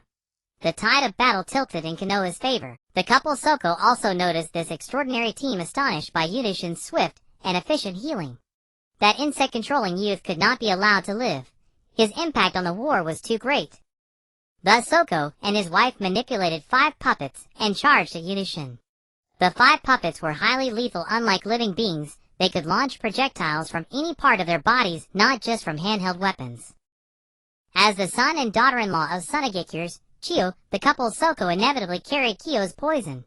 Had it not been for the insect armor covering every inch of Yunushin's squad, they would have long been poisoned and injured. When the Chaohu couple besieged Yunushin's squad, the strongest member of the Leaf forces, besides Chiodao Tsufeng, Chimu Shuamao, noticed the situation. After disposing of the troublesome sand ninja in his way, he rushed over to provide support. Seeing Chimu Shuamao approaching, Yunushin used his Kakeichu to notify Riri Richongchu and Jongsu and Aoli to retreat, while he alone faced the 5 puppets to draw their attention. When Chimu Shuamao arrived, Riri Richongchu and Jongsu and Aoli had withdrawn from the battle, and Yunushin was pierced through the body by 5 weapons. The Chaohu couple were shocked to see Yunushin using his body to cover his comrades' retreat. Although his tactical goggles obscured his eyes, the corners of his mouth were raised. He was smiling even as the puppets pierced his vital points. "You've all been deceived," Yunushin said with a smile, then dissolved into a swarm of Kakeichu. It was only a bug clone. The swarm of Kakeichu dispersed, and surrounded the 5 puppets, biting through all the chakra threads controlling them. Instantly the 5 puppets clattered to the ground as useless scrap. A moment ago, Chimu Shuamao had lamented the imminent loss of Yunushin, a rising star in medical ninjutsu. The next moment, he was overjoyed that Yunushin was unharmed, and had even disabled the Chaohu couple's 5 puppets. For a puppeteer relies primarily on their puppets to fight. Without them, they are lambs to the slaughter. Seizing the moment, Chimu Shuamao drew his blade and swept past. 2 heads rolled helplessly to the ground. With the deaths of the Chaohu couple, the morale of the Sand forces plummeted instantly. Those with weak resolve began to flee the battlefield, and the Sand army collapsed into retreat. Just after breaking free from Chiodao Kyufeng's entanglement, the 3rd Kazekage witnessed the Chaohu couple beheaded by Chimu Shuamao, and the Sand forces routed. Already internally injured from the shock, he could not help but spit blood. The Chaohu couple were truly useless, sheltered only by the shadow of the old timers Chiandai and Heizang. Even with 2 against 1, they were beheaded by Chimu Shuamao. "Retreat!" The 3rd Kazekage, enduring the sorrow in his heart, ordered the withdrawal. Chiyoda Tsufeng did not order a pursuit either, as the Sand Ninja had already retreated to the border of the Land of Wind. He instead ordered the cleanup of the battlefield and the rescue of surviving ninja. In this battle, the Leaf forces suffered 1,334 deaths, and over 2,000 ninja were severely injured, losing the ability to serve. As ninja, they annihilated 3872 Sand Ninja, and captured over 700 prisoners. The victory of the Leaf forces forced the Sand Ninja to retreat to the border, marking the first battlefield in the Second Shinobi World War, where large-scale conflict ceased. It was later called the Battle of the River Border by later generations. In this battle, Chimushuamau killed several Sand jōnin, and even beheaded the Sand's temporary commanders, the Chaohu couple. The Sand Ninja spread the name Konoha's White Fan for him, perhaps to downplay the impact of their defeat in the Battle of the River Border. The Sand Ninja gave nicknames to many outstanding Leaf ninja. Chuenjong Su, who rampaged across the battlefield, was called Blazing Mad Dog. Riri Richong, who habitually struck the sleep points and stabbed bellies, was called White-Eyed Blood Hand. Yunushin, who swiftly healed the wounded with insects, was called Black Bug Medical Ninja, and so on. At that moment, White-Eyed Blood Hand was at a loss with Chiyoda Tsufeng, who was called Konoha's Giant Butterfly. Uncle Tsufeng, your fat layer is too thick. I can't knock you out. Nearby Yunushin said sarcastically, Uncle Tsufeng's such a big man, afraid of a few little bugs. Dingswa isn't scared. You're not even as brave as your son. What do you mean a few? You said you were going to wrap both my hands. Is that just a few? Hurry up and use anesthesia. What's wrong with you all not liking anesthesia? Chiyoda Tsufeng sat before Yunushin and the others, his hands purple from the back of the hand to the forearm. Riri Richong had no choice but to administer anesthesia to Chiyoda Tsufeng, putting him under. Yunushin used his Kakashi to absorb the toxins. Indeed, Chiendea's poison was renowned throughout the ninja world. Yunushin had to replace the swarm twice before the toxins were fully cleansed, but he also analyzed the properties and formulated the corresponding antidote. While the anesthesia was still in effect, Riri Richong helped Chiyoda Tsufeng realign his protruding lumbar disc. This was the first time Riri Richong had performed spinal surgery, and the operation was a success. Although there were no large-scale clashes on the river border battlefield, small skirmishes still occurred. So once reinforcements from Konoha arrived, some ninja escorted the wounded and the remains back to Konoha village. Yunushin and others remained at the border of the river country. In his spare time, Yunushin sought instruction from Chimushuamau on swordsmanship, combining it with the sword techniques in his mind to create a style suited to himself. On September 16, Chimushuamau received a letter. His wife had died in childbirth, giving birth to a son for him. Chimushuamau requested leave from Chiyoda Tsufeng to return to Konoha village to handle matters. Yunushin left a bug clone in the medical unit, while his real body rode a giant scorpion toward the land of the Luon. While training, Yunushin stimulated his memories with witch power. A sudden inspiration struck him. There was a wondrous place in the Land of Wind called the Luon Kingdom, beneath which was sealed a dragon vein, a power so immense it could even influence time and space. Just then, Yunushin's Guich realm was stuck at the triphase stage. He hoped to use the power of the dragon vein to break through the impasse. The Luon Kingdom lay deep inland in the Land of Wind. In his memories, a future sand ninja named Baizu planned to use the dragon vein's power to modify his puppets and rule the ninja world. At present, the Luon Kingdom was still desolate, its people mostly starving and constantly battling the wind and sand. Yunushin was no saint to save the masses from suffering, nor could he transform the desert into an oasis. He was merely here to use the dragon vein to enhance his own strength. Yunushin disguised himself, as he had in childhood, wearing a white cloth on his head, a loose robe, and a white veil over his face, resembling an Arab prince. He quietly infiltrated the Luon Kingdom to scout and sense the location of the dragon vein. The people of the Luon Kingdom did not know of the dragon vein's existence, so Yunushin could only attempt to extract information from the Luon Queen. The Luon Kingdom's strength was very weak. Not even a single member of the Queen's Guard reached the level of a jōnin. This made Yunushin's infiltration easier. The current Luon Queen was a young girl alone in the palace study. Using the power of the hidden snake, Yunushin crept up behind her. He saw her reading about the past queen's plans and visions for the Luon Kingdom. Yunushin covered the Luan Queen's mouth with his hand, and held a kunai without any village insignia against her pale neck. Sorry, Your Majesty. Please don't alert the guards. I don't want to hurt you. Seeing the Luan Queen nod, Yunushin released his hand from her mouth, and placed it on her shoulder to prevent her from escaping. Then he got straight to the point. I want to know about the dragon vein. The Luan Queen exclaimed softly. How do you know about the dragon vein? Seeing her cooperation, Yunushin stated his intentions. Don't worry about how I know. I simply want to use the dragon vein's power to increase my strength. Only the Luan Queen can sense the dragon vein. If you want to find it, you must agree to one condition. The Luan Queen's calmness surprised Yunushin. I am the only one who can sense the dragon vein. Please don't hurt me, or I will die before letting you succeed. Yunushin was surprised by the Queen of Liland's composure. Judging by her appearance, she seemed only about 15 years old. Could it be that children from impoverished families mature early, or that the harsh environment of the royal court fostered wisdom? Tell me your conditions. If I can fulfill them, I will. To enhance his strength, Yunushin was willing to do what he could without violating his conscience. If you can accept conditions, then you're not the kind of villain who enjoys killing. My name is Sajia. What's yours? Sajia's abrupt shift in topic threw Yunushin off, but he still gave a pseudonym. Is this a condition? My name is Wu. Though it was a false name, it seemed she genuinely wanted to use the dragon vein. Sajia shook her head.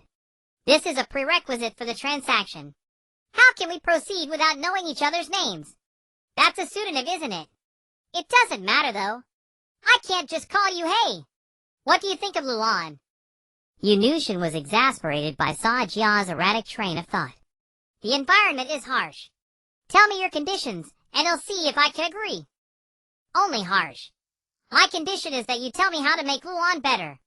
Sajia didn't care about the kunai still pressed against her neck, and casually brushed a strand of red hair behind her ear. Better. Do you want the environment to improve, or the people? None of the previous queens have figured it out. Do you really believe an outsider can help you make Luan better? Yunushin pointed at the documents Sajia had been reviewing, feeling she was testing him. Such a question without anger. She doesn't seem to have ill intentions. You're from outside, so you might have different ideas. Come on, tell me. What's the solution? Sajia giggled playfully. What about migrating to another place? The country of rivers or the country of Taki? The environment seems better there. Both countries border the land of fire. This guy must be from the land of fire.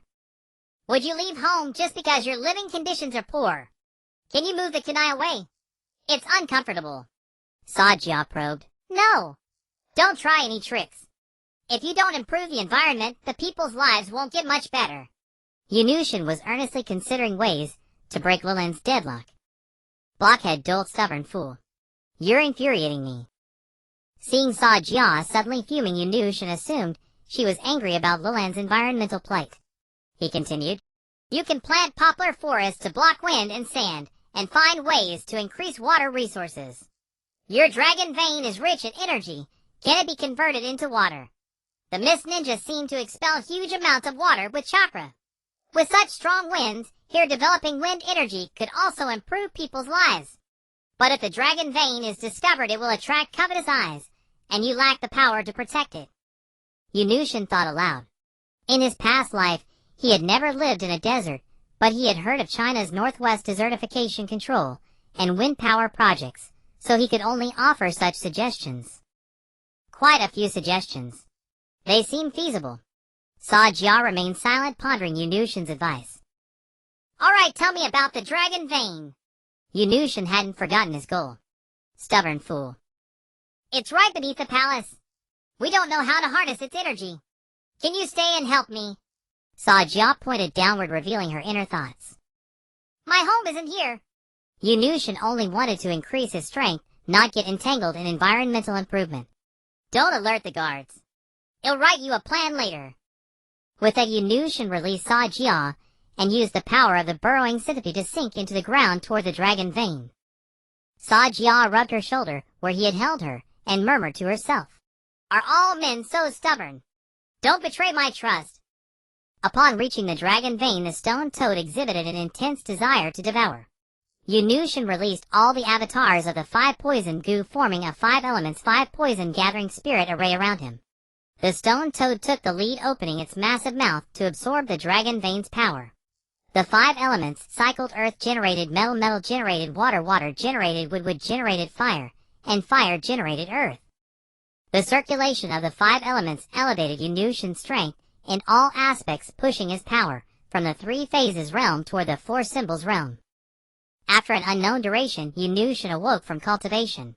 His body had reached its current capacity, and his height had surged to 1.8 meters. Further cultivation would waste the dragon vein's energy. His power now stood at the edge of the 4 symbols. A breakthrough required a suitable opportunity. All the goo insects had made significant progress. The power of the hidden snake had achieved true invisibility, scentless, colorless, and undetectable. The power of the heavy scorpion had split into indestructibility and invincible sharpness. The power of the stone toad had opened a gap in time and space where anything placed would be frozen in its state. The power of the burrowing centipede allowed flight and burrowing at supersonic speeds. The power of the barbarian spider added sealing capabilities. As for his life-bound parasitic goo, it could not only directly use the power of the 5 poison goo, but also devour inanimate objects to split into clones. Given enough time and matter, it could form a goo insect calamity that would strip the land bare. With his explosively increased power, Yunushin planned to consolidate and stabilize before attempting further breakthroughs, lest he undermine his foundation. After resting and reorganizing, Yunushin carefully wrote a plan to improve Lolon, including purchasing energy conversion technology from the snow country to convert wind energy into chakra for water production, planting poplar walls to control sand, developing desert specialty fruits, and training personnel. Since he had benefited, he should give something in return. Using the power of the burrowing centipede, Yunushin returned to the surface. It was already deep in the night, and Sa Jia was not in the study. He evaded the patrolling guards with the power of the hidden snake and entered Sa Jia's room. He planned to leave a scroll by her pillow and depart, but found Sa Jia staring at him with glittering eyes. He felt a sudden awkwardness. "This is the plan I wrote. Handle it as you see fit." Yunushin handed the scroll to Sa Jia to ease the awkwardness. Sneaking into a girl's room. How wicked. "Oh, you've grown taller in a month." Sa Jia glanced at the thick scroll and took it. "A month has passed. I didn't know." Yunushin scratched his head. "I thought you had broken your promise.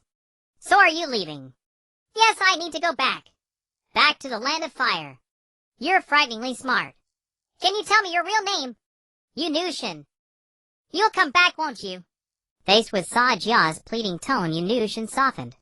He summoned a parasitic goo clone, placed it on his index finger, and handed it to Sa Jia. "This is my token. You can contact me through it with chakra. I'm leaving." He turned and walked away. Sa Jia held the parasitic goo before her eyes, staring at it. She thought to herself, "Why is he leaving so fast? It's not like I'm going to eat him. And who gives a girl a bug? Yunushin, I'll remember you." Riding the heavy scorpion, Yunushin hurriedly left Lulon. On the way, he grew more and more annoyed. How could he have softened? He had been led by the nose in their conversation. Next time, he would definitely regain the upper hand. Yunushin had been away from the Chuanbian battlefield for over a month. His insect clones stationed in the medical unit treated patients, when sought and practiced swordsmanship when idle. Everyone marveled as they watched him grow a little taller each day. Snake Eye even wanted to examine Yunushin to see if he had some growth disorder, but he refused. Quan Zhong-su, who was only 1.6 meters tall, constantly pestered Yunushin to help him grow taller. Troubled by this, Yunushin had no choice but to prescribe a nourishing medicinal diet recipe that promoted growth and development. Afterwards, Quan Zhong's recipe was leaked, and the entire Chuanbian unit became fond of taking the medicinal diet. This caused quite a few amusing incidents. With no large-scale battles, the border-guarding ninjas could return to the village for rest once a year. In the middle of the 38th year of my Yunushin Rixiang Richong and Quan Zhong-su agreed to return to the village together. Having been away from home for so long, they all missed their families. Upon learning that his son was returning to the village, Yu Yen notified Rixiang Fubu and Quan Zhong Cha to wait at the village entrance. When they saw Yunushin and the other two, a question arose in the minds of all three fathers simultaneously. Is this my good son whom I haven't seen for over a year? How could he look like a different person? Yunushin had shot up in height, and dressed in his snakeskin trench coat, he appeared tall and mysterious. Quan Jong-su, who had spent more time on patrol in the wild, had become 3 shades darker, resembling a small black charcoal. Riseong Richon, who mostly stayed in the medical tent, had instead become paler, making his skin look even whiter next to Quan Jong-su. It's good that you're back, it's good that you're back. Yunuyan smiled, and patted Yunushin's hand and said to Riseong Fubu and Quan Jong-cha, Fubu-cha, let's go have a drink tonight to welcome the children home. All right. Riseong Fubu and Quan Jong-cha agreed, then took their sons, one absurdly dark and the other absurdly pale, home. Yunushin also pushed Yunu Yan's wheelchair home, chatting about interesting anecdotes from the Chuanbian battlefield along the way.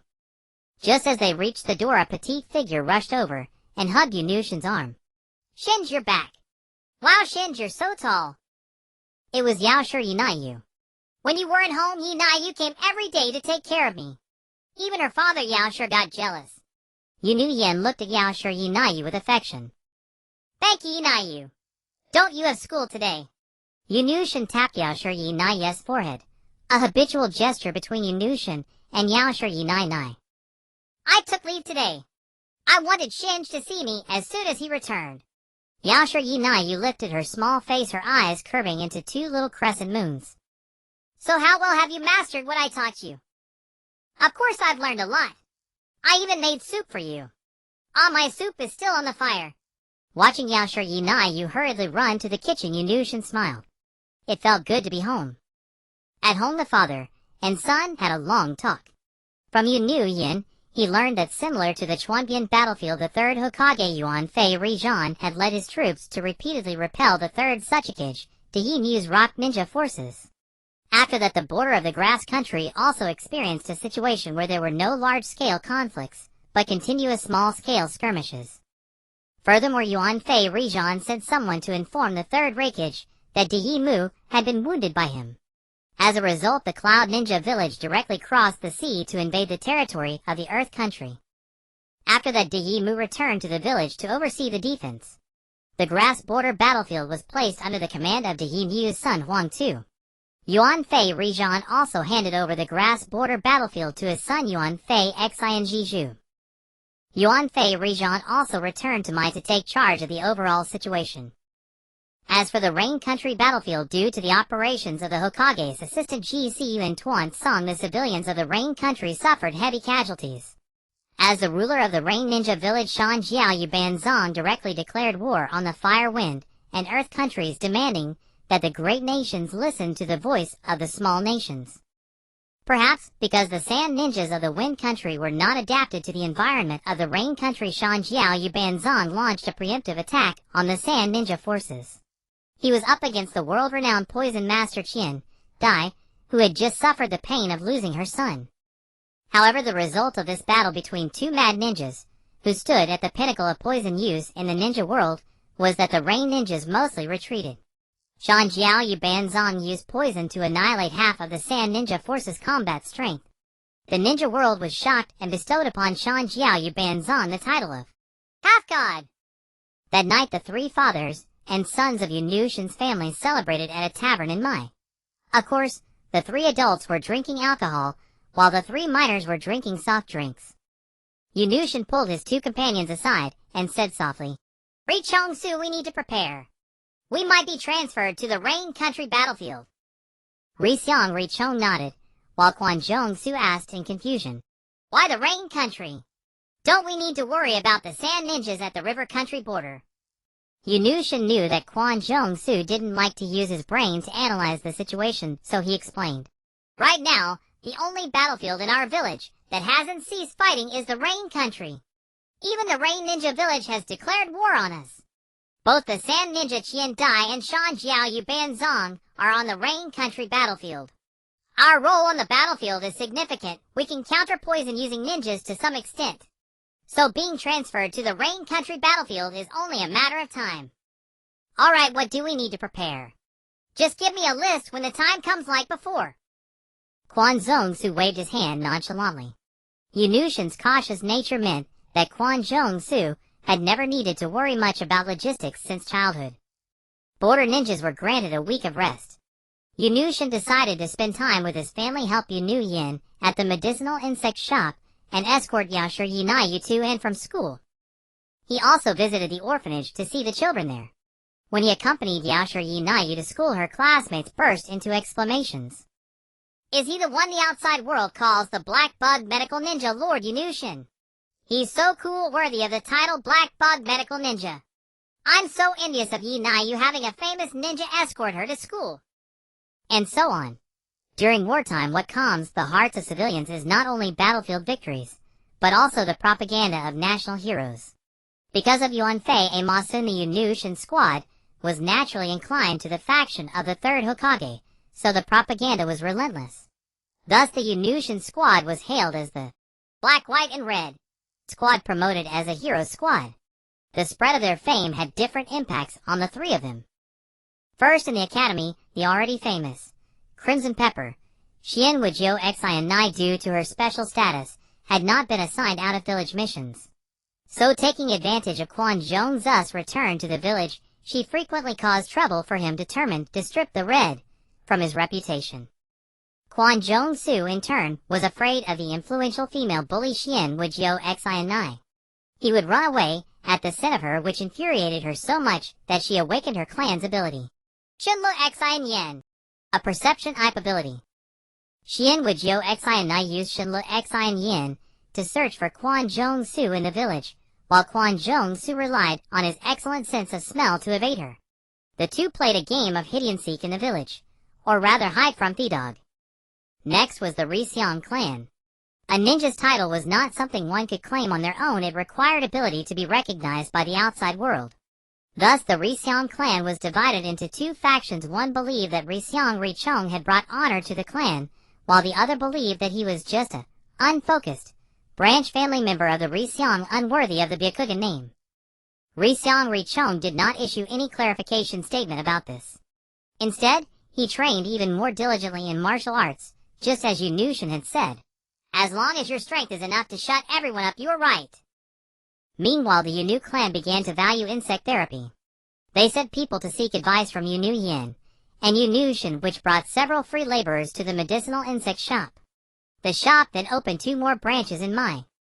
While Yunushin and his two teammates were still resting, an Umbu ninja informed their squad to assemble at the Hokage's office for a new mission. When the squad arrived at the Hokage's office, they saw Hiruzen Sarutobi Yuanfei risen, wearing the Hokage's Haori and smiling warmly.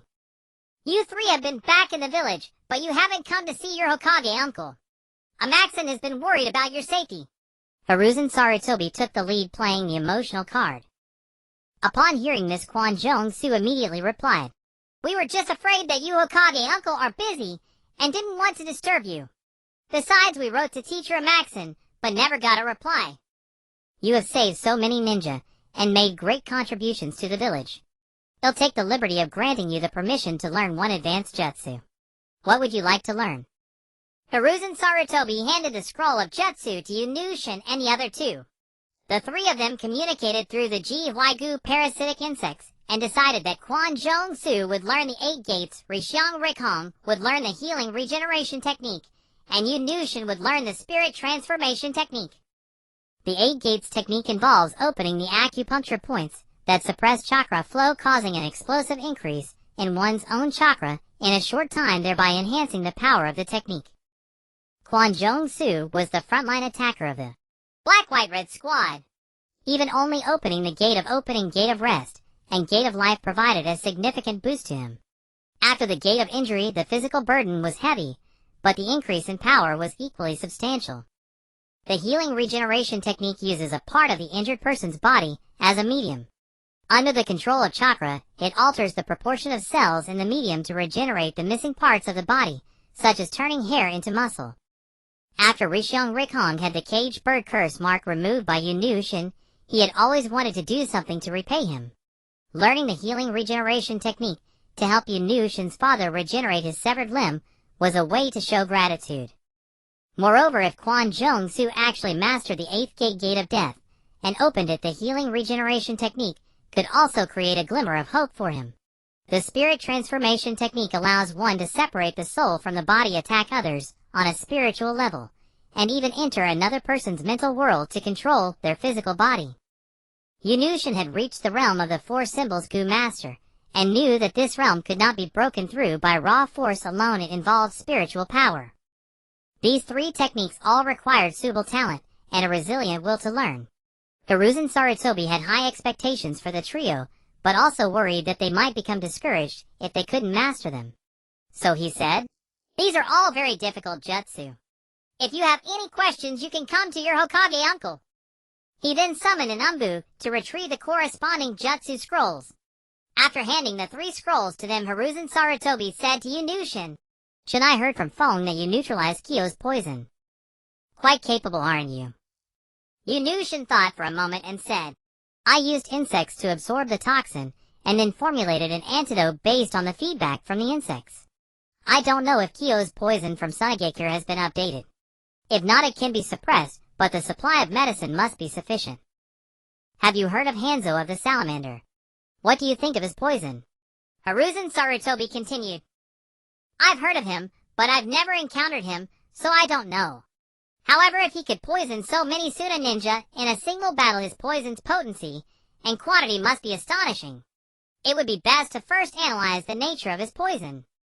Yunushin's calm analysis made Hiruzen Sarutobi nod in satisfaction. "It'll give you another week to rest. Try your best to practice the 3 jutsu to an elementary level. Regardless of how well you've learned, in 1 week you must leave for the Rain Country to report to the Shiwan." Hiruzen Sarutobi picked up a mission scroll from the desk, handed it to Yunushin, and gave the order. "Yes, Hokage uncle." The 3 replied, and then left the Hokage's office with the scroll. The 3 of them went to the back mountain of the Yunu clan compound, opened the jutsu scrolls, and passed them around to learn from each other. They agreed to tackle the 3 techniques together as a team. Yunushin planned to use his own knowledge to modify these 3 techniques, just as he had previously transformed the bug clone technique into the bug clone Gu technique. Time passed imperceptibly during training, and soon a week had gone by. The Yunushin squad had to set out for the Rain Country battlefield. After a week of cultivation and study, all 3 had mastered their respective techniques. Quan Jong-su could skillfully open the gate of opening, and gate of rest, greatly increasing his speed and chakra volume. Rishyong Rikong could transform a half-ounce fish into 3/10 of a pound of fish bones. Yunushin used the spirit transformation technique to strengthen his soul, but he could not yet achieve the level of soul separation. The 3 prepared the supplies for the journey to the Rain Country battlefield, and then set off. On the road, Quan Jong-su was very envious of Yunushin's waterproof and breathable snakeskin trench coat. He said, "Should get us a few snakeskin trench coats too. It would be cool if our team had matching uniforms." The hidden snake has a little leftover skin from its last molt. "In a couple of days, it'll make one for each of you," Yunushin promised. "I want 3. When they get torn in battle, I can change them," Quan Jong-su said greedily. Quan Jong-su was joking. "No, we'll have to wait for the hidden snake to shed its skin," Yunushin replied while walking. "Just skin it directly. He'll help you hold down that lazy snake," Quan Jong-su joked. "He'll hold down Ollie, and you skin him. Use his skin to make a sweater," Yunushin said. As soon as Yunushin said that, he was almost attacked by Ollie, and everyone burst into laughter. Upon arriving at the Konoha camp in the Rain Country, the Yunushin squad used their mission token to go straight to the main command tent. Seeing Deshiwan sitting on the central seat, Yunushin realized that the Konoha commander in the Rain Country battlefield was Deshiwan, while Jisi and Tuan Song had been recalled to Konoha, leading this mess to Deshiwan.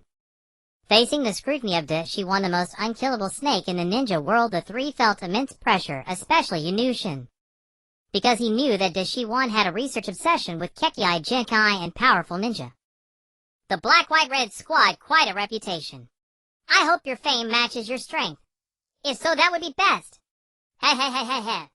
Deshiwan sneered, extending his long tongue to lick around his lips. This action made the hair on the 3 stand on end, and Ollie's fur bristled even more. Seriously, this guy would later compete with both Feng Shui men for the 4th Hokage position. If he were to be promoted and give a speech at the Ninja Academy, a bunch of students would immediately cry and beg to drop out. He looks like someone who eats children. Yunushin Rishong Richong report to the Medical Corps to find Gangsho. Quan Jong-su report to the Patrol Corps to find Zilai. After assigning the squad's tasks, Shi-wan busied himself with the documents on his desk. The three replied and immediately left the tent, rushing to their assigned units. Yunushin and Riang Rikhong had barely met Gangsho when she flicked their foreheads and began scolding them relentlessly. GCI tells me you two have been disobedient. One directly performs insect therapy on conscious patients, and the other created the pointing medical ninjutsu, and now looks down on anesthetic drugs. Was this how I taught you back then? As medical ninjas, you must be meticulous and careful, ensuring the physical and mental well-being of your patients. Understand? Although Gangsho was scolding Yunushin and Riang Richong, in her heart, she highly valued these two medical geniuses, especially Riang Rikhong. When Riang Rikhong graduated from the academy, he used chakra to disrupt the motor nervous system of Yuan Fei Ama's son. This technique was named the Body Chaos Jutsu by Gangsho, attributed to Riang Richong's creation and recorded in the Medical Ninjutsu Manual. For Riang Richong's sake, Gangsho even brought Yuan Fei Rijan to negotiate with the current head of the Riang clan regarding Riang Richong's previous confinement. Now he had created the pointing medical ninjutsu, further increasing Gangsho's regard for Riang Rikhong. As for Yunushin's insect therapy, though it was astonishing and unconventional, its therapeutic effects were remarkable. Gangsho did not oppose it, but repeatedly demanded that patients be rendered unconscious before undergoing insect therapy. Let's go to the wounded soldiers' camp. Show me your results. With a sharp tongue but a soft heart, Gangsho scolded the two, and then took them to the wounded soldiers' camp to treat patients. Arriving at a tent where 3 people were poisoned, after reviewing the medical records, as usual, Riang Rikhong activated his Bai Yin and used the pointing technique to render the patients unconscious, while Yunushin released a swarm of Jiweigu to envelop and treat the 3. Gangsho used the mystical palm technique to sense the patient's conditions and Yunushin's treatment. They are all poisoned by the salamander's toxin. It is a neurotoxin. You must be careful to protect the patient's nervous system functions during treatment. Gangsho instructed. Neurotoxins are toxic substances that target the nervous system. Their main characteristic is disrupting nervous system functions, leading to corresponding signs and symptoms of poisoning. Severely poisoned individuals exhibit muscle tremors, motor dysfunctions, and generalized weakness. Deep poisoning results in urinary and fecal incontinence, severe convulsions, respiratory paralysis, and can be fatal within minutes. The poison of Qin, dye, that Yunushin had dealt with was mainly alkaloid toxins extracted from plants. Severely poisoned individuals experience a rapid drop in blood pressure, dizziness, mental confusion, vomiting, and coma within a short time. Deep poisoning leads to organ failure, hallucinations, and even death within days if left untreated. Yunushin also devoted his utmost attention to treating the patients using Jiweigu to absorb the toxins and produce antibodies. Since the toxins had destroyed many nervous system cells, Riang Rikhong took over, and under Gangsho's guidance, used the living regeneration technique to regenerate the nervous system cells. Based on the feedback from the Jiweigu, Yunushin formulated and prepared antidotes and nutritional supplements. After the surgery, Gangsho reviewed the prescriptions written by Yunushin and found that his antidote was more targeted than previous ones, but it was not suitable for every poison ninja. In fact, it was only applicable to the current patients. Gangsho asked Yunushin, Shaoxing, can you formulate a universal antidote for the salamander's toxin? This is crucial for this war. There are too few cases now, it's hard to analyze. Sister Gangsho, how many poison patients do we still have? At that time, Gangsho was 25 years old, so Yunushin called her sister to get closer. There are 160 patients, but there are also 200 corpses yet to be processed. Do you have confidence in that? Gangsho asked with a serious expression. I have confidence in formulating a corresponding antidote, but it can only target the salamander's toxin. Moreover, people who haven't been poisoned by the salamander will experience adverse reactions if injected with the antidote. There is also the issue of dosage. Every medicine has its toxicity. Antidotes are often drugs that use poison to counteract poison. They cannot be taken or injected casually, and dosage must be carefully observed. 1 milligram of antidote cannot neutralize 1 liter of toxin, and using 1 liter of antidote to treat 1 milliliter of toxin is nothing short of playing with lives. Gangsho, being a medical expert, naturally understood Yunushin's implication. First, research the antidote. On the battlefield, we cannot administer any unknown treatment. If there is anything you need, he'll take care of it. Then Gangsho took the 2 to treat the poison patients. Even with Yunushin's extremely fast detoxification efficiency, it took 2 days to finish treating all the poisoned wounded ninjas. During the treatment process, Yunushin discovered that the poisoned ninjas were mostly poisoned by inhaling toxic gas, so he suggested that Gangsho prepare a gas mask for each person. How am I supposed to track the enemy if I wear a mask? Kwon Jong-soo carried 2 gas masks to find Yunushin, one for himself and one for Aoli. Do you want to keep your life or the enemy? Your windbreaker is ready. Remember to wear the mask. This poison is a bit tricky. Yunushin reminded him with concern. All right. I know what's important. Kwon Jong-soo helped Aoli put on a dog's-eyes gas mask, and then reluctantly put on his own. Seeing the most restless Kwon Jong-soo put on the gas mask, Yunushin felt relieved, and continued to prepare the antidote.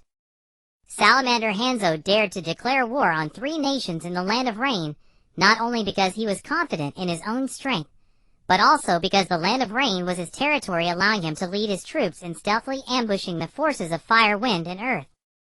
Although Jisi Yuan was up to no good in the Land of Rain, his scorched earth tactic greatly hindered Salamander Hanzo's ambushes. Upon discovering traces of the Rain Ninja forces, the Konoha forces quickly deployed. Deshiwan led a powerful long-range attack unit stationed at the front. Zilai led a support and defense unit following closely behind, and Gangsho led the medical emergency unit to stabilize the rear. Kwon Jong-soo was also pulled back to the medical emergency unit, where he reformed the Black-White-Red squad with Yunushin and Riang Rikhong. In Yunushin's words, "With us charge and break through Rikhong, and I can reach the wounded more easily. During treatment, Su can guard and block the enemy, ensuring we can focus on treating the wounded." When the 2 armies clashed, Shiwan commanded the long-range attack unit to bombard the Rain Ninja forces, with long-range offensive ninjutsu determined to break their charge. For a moment, various powerful ninjutsu flew across the battlefield. The Rain Ninja forces responded by counterattacking with various water release techniques. After all, the Rain Ninja village was a small country's village. Its overall strength was not as powerful as Konoha's, and its number of ninjas was not as large. In the first wave of exchange, they were at a disadvantage, inflicting 800 casualties, while losing 1,000 of their own. Salamander Hanzo, pained by this situation, led the elite troops of the Rain Ninja village to continue charging into close combat with the Konoha forces. Zilai also led the support unit to replace the long-range attack unit and block the Rain Ninja's advance. Gangsho commanded the emergency unit to disperse and rescue the wounded. Deshiwan, Zilai and Gangsho simultaneously handed over command to their deputies and joined forces to intercept the strongest Rain Ninja, Salamander Hanzo. As long as they defeated Hanzo, the remaining Rain Ninjas would be leaderless and inevitably defeated. Salamander Hanzo was called Demigod, not only because of his terrifying toxin, but also his swift body flicker technique and his chain scythe that whirled with formidable force, allowing him to handle the combined assaults of Deshiwan, Zilai and Gangsho with ease. Moreover, with his kunai and explosion tags, he inflicted heavy casualties on the surrounding Konoha ninjas. Within the battle circle of Orochimaru's trio and Shanjiao Hanzong, the Konoha ninjas suffered heavy casualties, but outside this circle the Rain Ninja forces sustained even greater losses, especially after the Black-White-Red squad entered the fray. Inuzuka Su, having opened the first 2 gates of the 8 gates of divination, wielded hands clad in blazing crimson claws, leaving mutilated Rain Ninja corpses in his wake. Rishiang Rikhong followed closely, his pair of wrist blades eviscerating a Rain Ninja who attempted to ambush Inuzuka Su from behind. Yunushin followed the path opened by Inuzuka Su, using his parasitic insects to treat the falling Konoha ninja and helping them to their feet. The swift and efficient healing made it seem to the Rain Ninja as if the Konoha ninja they had barely defeated rose again instantly to charge at them. The most inconspicuous member of the Black-White-Red squad, Ali, acted as a transport carrying the wounded who had lost their combat capability after Yunushin's treatment back to the camp. Facing such a situation, the fear in the Rain Ninjas' hearts grew step by step. Their leader Shanjiao Hanzong made the same decision as the previous Sand Ninja squad. The Chio couple first eliminate the Black-White-Red squad. Shanjiao Hanzong set his first target on the most aggressive attack of the Crimson Flame Mad Dog, Inuzuka Su. While parrying Jiraiya's attack and dodging the ambushes of Orochimaru and Tsunade, Shanjiao Hanzong threw 2 tracking explosive tags at Inuzuka Su, then followed with a body flicker. The explosive tags detonated in front of Inuzuka Su, but fortunately, the insect armor on his body gathered into a shield to block the blast. The swarm of parasitic insects forming the shield was annihilated, and Inuzuka Su was knocked unconscious by the shockwave. Rishyong Rikong was within 5 steps of Inuzuka Su. Seeing him collapse unconscious, he immediately rushed over, hoisted Inuzuka Su onto his back, and sprinted toward the Konoha camp without looking back. Shanjiao Hanzong saw the white-eyed blood hand, Rishyong Rikong carrying Inuzuka Su with his back to him, and felt contempt in his heart. Just as he was about to use his side to finish them both, Yunushin spread his arms wide and leaped onto Shanjiao Hanzong, locking his side-wielding hand in a cross-arm lock. At the same time, Yunushin shouted at Orochimaru and the other 2 who were closely pursuing, "Attack me! Kusanagi slash! Fire release fire dragon bullet! Super strength fist!" Compared to Orochimaru's decisive drawn slash, Jiraiya and Tsunade were stunned by Yunushin's self-sacrificing determination, causing them to be a half-beat slower. As a result, only Orochimaru's Kusanagi slash dealt real damage, cutting through Shanjiao Hanzong's arm guard and leaving a deep wound on his forearm that reached the bone. Meanwhile, Jiraiya's fire dragon bullet and Tsunade's super strength fist merely knocked away Shanjiao Hanzong's scythe. How could Yunushin, who had always been careful with his life, sacrifice himself in this battle that he remembered as a sure victory? In the tear-filled eyes of Jiraiya and Tsunade, Yunushin, who had been cut in 2 by Orochimaru's sword to cover his comrade's escape and create an opportunity to strike, scattered into a swarm of insects. It was merely an insect clone technique. On this battlefield, not a single person, including his teammates Rishyong Rikong and Inuzuka Su, knew where Yunushin's real body was, and of course Ollie didn't know either. Having only injured his right arm thanks to his own reflexes and experience, Shanjiao angrily cursed, "You cowardly brat who only hides in corners, come out!" Of course Yunushin did not respond. The enraged Shanjiao used his uninjured left hand to open a switch on his mask, exhaled a cloud of poison gas to drive back Orochimaru and the other 2, and ordered the Rain Ninja, "Everyone retreat to the base!" Then with his bleeding right hand, he slapped the ground, summoning a large eyeless salamander. Seeing this, Orochimaru also ordered the Konoha forces not to pursue, and to fall back to the camp. "Retreating now! Can you all escape?" The injured Shanjiao Hanzong in his fury disregarded the few Rain Ninja who had not yet evacuated the battlefield, and directly ordered his summoned beast, the salamander, to spray poison mist. The poison mist spread across the battlefield. The Konoha forces were prepared, donning gas masks as they evacuated. Some ninja, who had been in forward positions and failed to leave the poison area in time, pulled antidotes from their tactical pouches and injected themselves. Indeed, a trump card should not be used lightly. Once revealed, it becomes easy to counter.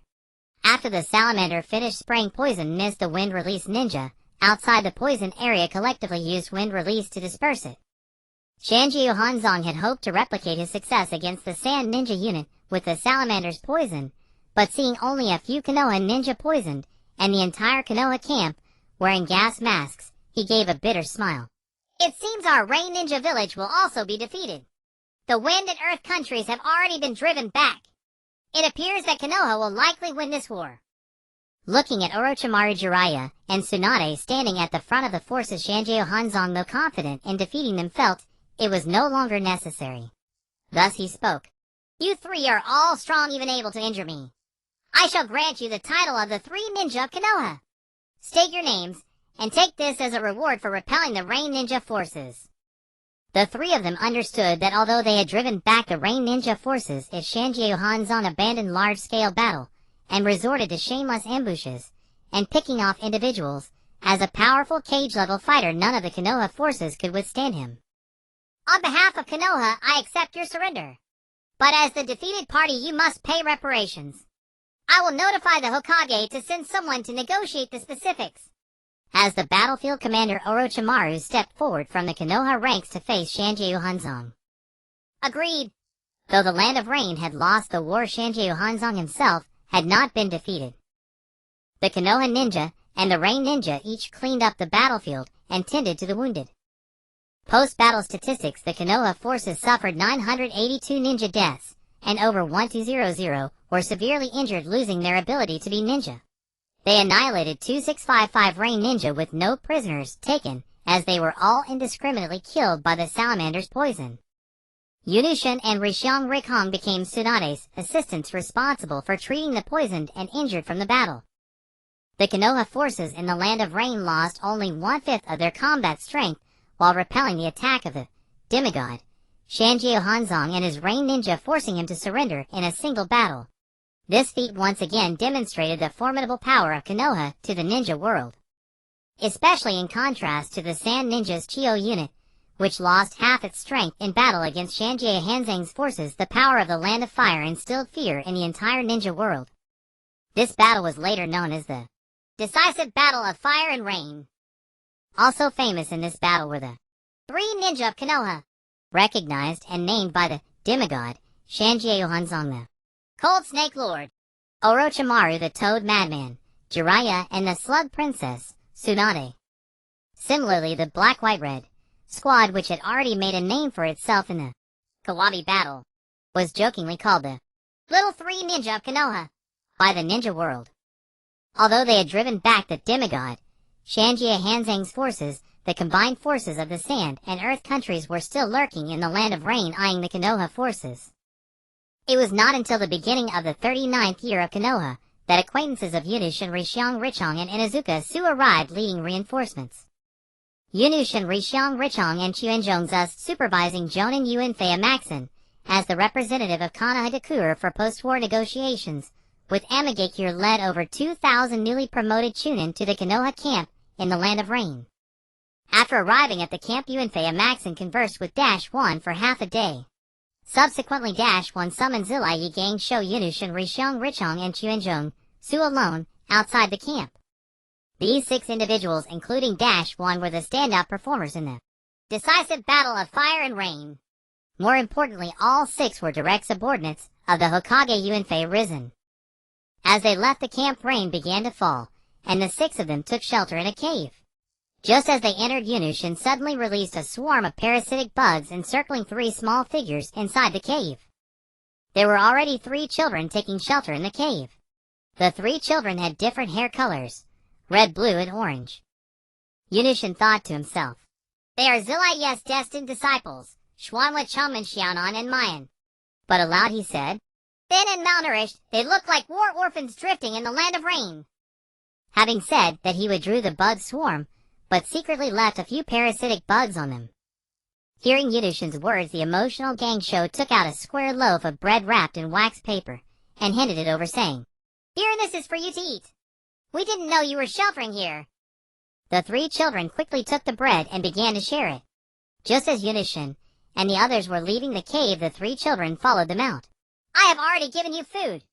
Don't follow us," Gangsho scolded, feeling that the children were taking advantage. "This is a thank you gift," Jōnin said, folding the wax paper into a flower and giving it to Gangsho. At that moment, Mayan pleaded, "You are Konoha ninjas, right? Please teach us ninjutsu." Seeing this, -1 proposed, "Where orphans have a miserable fate in such an environment. Let me just kill them. It would be better for them." "Stop, -1. You all go back first. I'll take care of these children for a while, as a way to atone for my sins a little." Zilayi stepped forward, requesting to adopt and take care of the 3 children.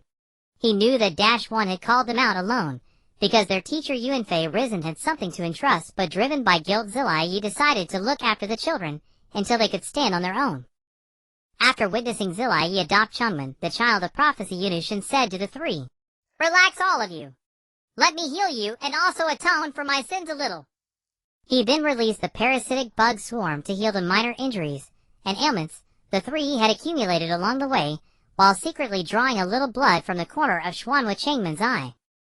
Having done this, Yunushin followed -1 and the others away, leaving Zilayi and the 3 trembling children behind. 1 led Gang Shou Yunushin Rixiong Richong and Chuenjong Su to find another cave, this time with no one else around. 1 spoke. Originally, Teacher Risen wanted to assign me to remain in the land of Rain Zilayi to go to the land of grass to assist Shinji Zhu and Gang Shou to help in the river border area. Now Zilayi's decision has disrupted that. So I will not follow the teacher's arrangement. I will explain the situation. Gang Shou, you go to the land of grass. After all, Duan is there, and you haven't seen each other for a long time. At these words, Gang Shou blushed and Hey Baichi! Squad's gossip souls burned fiercely. Then 1 said to the Hey Baichi!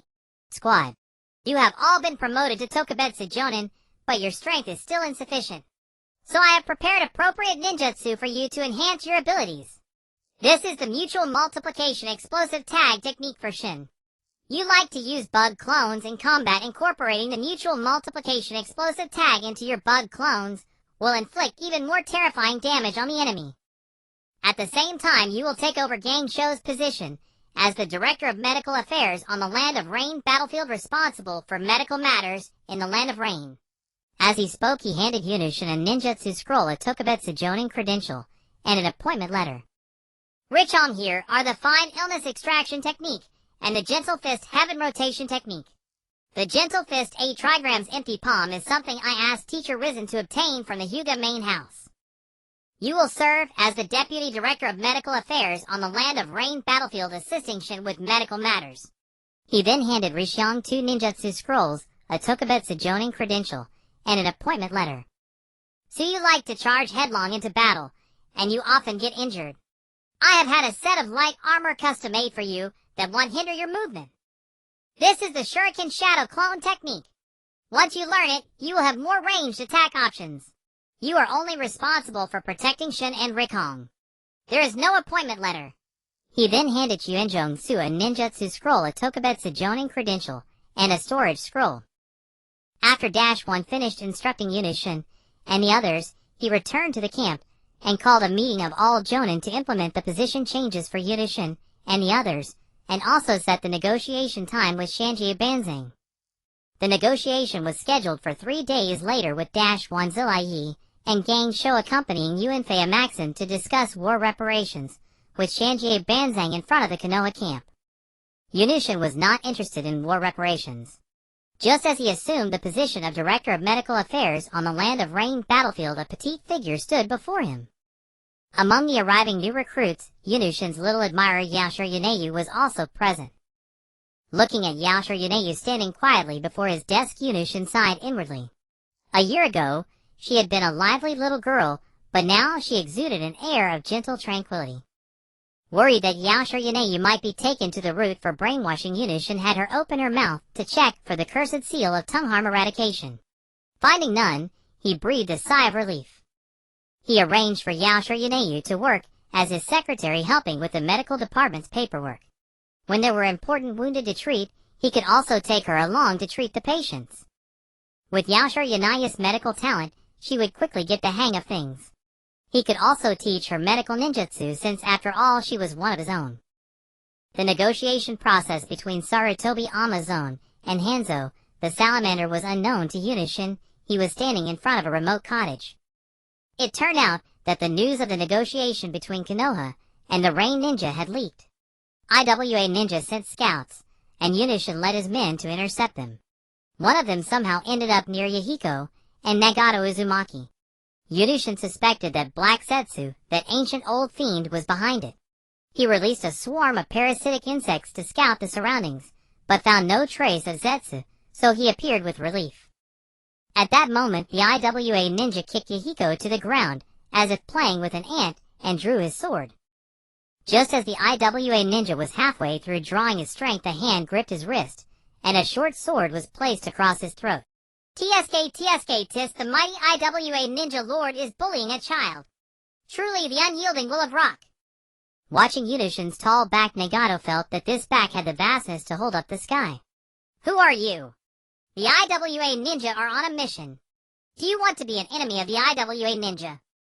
That IWA ninja had his back to Yunushin, so he didn't know Yunushin's identity, and tried to intimidate him with the IWA ninja's name. Head enemy of the IWA ninja. Already am. You started the war. Yunushin tightened his grip on the IWA ninja's wrist, preventing him from drawing his sword. Are you a Konoha ninja? Correct. Reward, you get to meet the Reaper. Yunushin held a short sword in his left hand, slashed and cut, slitting the IWA ninja's throat. The IWA ninja, clutching his spurting throat, fell to the ground. Seeing Yunushin's signature tactical windproof sunglasses, he said, "You are the black insect." He died before finishing. What's wrong? One kick to the ground, the other scared weak in the knees, and you still talk about learning ninjutsu. Isn't it better to be ordinary civilians? Yunushin teased. You mentioned war just now. Why must there be war? Yahiko thought of his parents, and of Nagato's little dog, Small. That's your house, isn't it? Won't you invite me in for a sit? Talk here. Yunushin crouched down, pulled Yahiko up, and brushed the dust off his clothes. Come in. We want to know about the war. Yahiko calmed down and invited Yunushin into the house. The small hut of Yahiko and the others was tiny, but very clean and tidy, showing how much they cherished their current home. What is war? Why war? Yahiko asked impatiently.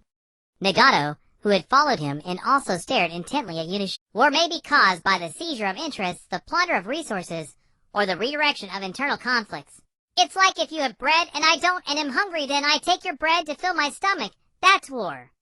Or like Yahiko and Nagato, you have only one piece of bread, not enough to share. I also have a piece. You steal one, both of you are full and I go hungry. That's war. The land of wind and the land of earth are resourceful, so they declared war on the wealthy land of fire to seize its land and resources.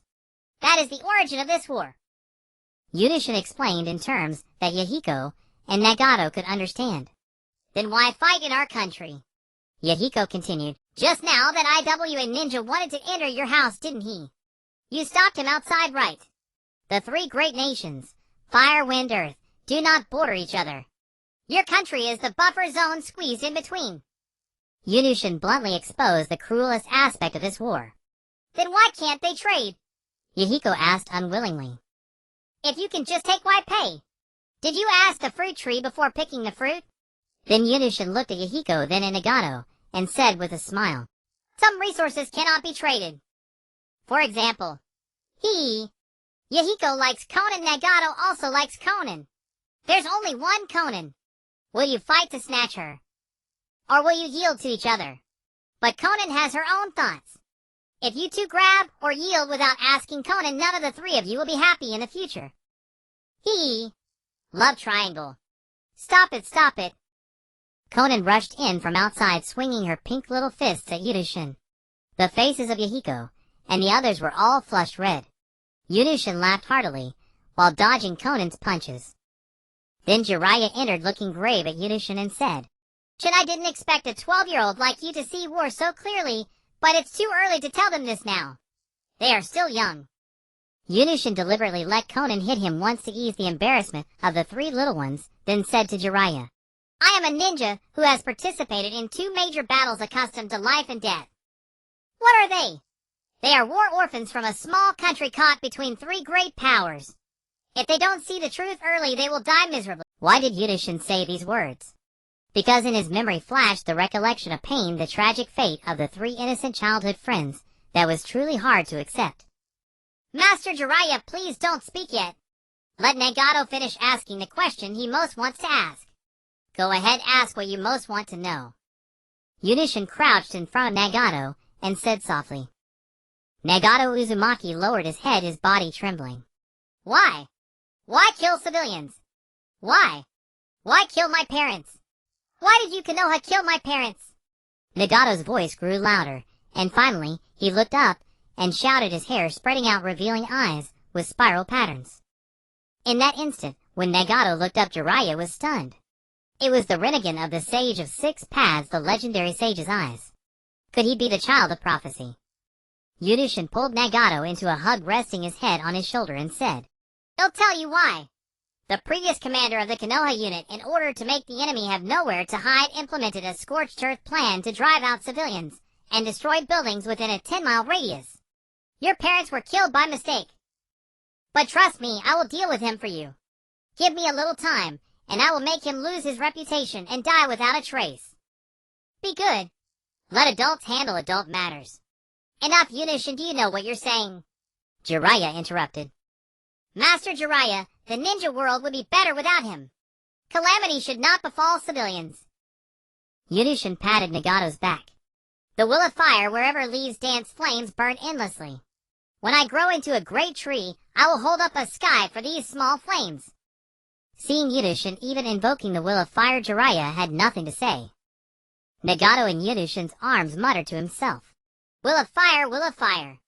While Yunushin was calming Nagato's emotions, Jiraiya caught a plump fish and roasted it with a fire release. Watching the smug Jiraiya, Yunushin's mouth twitched. He went out, caught a fish, and made a dish of boiled fish with chili and Sichuan pepper, conquering everyone's stomachs. After the three little ones fell asleep at night, Jiraiya called Yunushin out alone and asked, Shin, how much do you know? What do you want to do? Yunushin said with a serious expression. Master Jiraiya, you are not unaware of the Aburame clan's ability to gather intelligence with insects. After learning about Nagato's experience, I have seen clearly that these great nations lack the responsibility of great nations, and small nations only have suffering. This world is devouring people all the time. Then in a voice only the two could hear, he said, I sense that Nagato's power is extraordinary. Rather than letting him hate the entire Konoha village, it's better to let him hate only one person in Konoha. After hearing this, Jiraiya, thinking Yunushin didn't know about the sage's eyes, said, You should come here less often from now on. Don't instill ideas about changing the world in them. I will teach them. Okay. Anyway, Yunushin had already secretly taught the three little ones to use parasitic insects to whisper, so coming or not didn't matter. The results of the rain-fire negotiation were announced. Unable to bear war reparations due to economic hardship, the Rain Country could only aid the Muyi Ninja Village as an ally against the combined forces of Earth and Wind. After driving away the Earth-Wind Alliance, Muyi could receive 30 of the Rain Country's ninja missions within 3 years. After the negotiation, Orochimaru and Tsunade were to depart for the River Border Battlefield and the Grass Country Battlefield respectively. Before they left, Aburame Shin placed parasitic bugs on both of them, which could use the power of the hidden snake, so neither Orochimaru nor Tsunade detected them. The Rain Country Battlefield had already reached a stalemate. The Wind-Earth allied forces, wary of the alliance between Muyi and the Rain, dared not initiate hostilities. Due to material shortages, the Sand Village could not sustain a prolonged war, and the conflict had not yielded favorable returns. Internal conflicts within the village were also escalating. The third Kazekage, fearing the power of Elder Chiyo after indirectly causing the death of her son and daughter-in-law coupled with battlefield setbacks, took the lead in withdrawing his troops to purge Chiyo's influence. Chiyo also led her forces back, igniting internal strife within the Sand Village. The Wind Country withdrew from the Second Great Ninja War. The battle between the Rock and Cloud villages reached a fever pitch. Unable to sustain a three-front war, the Rock village gradually withdrew its forces from the Rain and Grass Country battlefields. The crisis for Muyi in the Second Great Ninja War began to subside. At this moment, the Rock village's Grass Country battlefield commander Huang Tu made a bold decision. The Rock forces could retreat, but only after delivering a punishing blow to the Muyi forces. Just as Sarutobi Shinnosuke was rejoicing that the Rock forces were obediently withdrawing, the assembled Rock troops launched a full-scale assault, catching the Muyi forces in the Grass Country off guard. Far away in the Rain Country, Aburame Shin was enjoying a medicinal soup made by Yakushi Nono when he suddenly sensed a call from one of his parasitic bug clones. Nono, will step out for a moment. Don't tell anyone. Aburame Shin left a clone using the insect clone art, then tapped Yakushi Nono's forehead with his index finger and vanished. Aburame Shin used the insect teleportation technique he had not employed for a long time to teleport to the summon location. With his increased strength, this teleportation consumed only 1/5 of his shamanic energy. Pale Blue Ghost. Kato Dan was the most hated enemy of the Rock forces on the Grass Country battlefield. To attack him, the Rock deployed 20 jōnin. Although Tsunade and 4 other jōnin assisted him, a single hand cannot clap even with 2 palms. Kato Dan was crushed from the waist down by an Earth-style super heavy rock technique, and many of his internal organs were ruptured. When Aburame Shin arrived, Kato Dan was at death's door. Tsunade knelt on the ground trembling all over, clearly afflicted with hemophobia.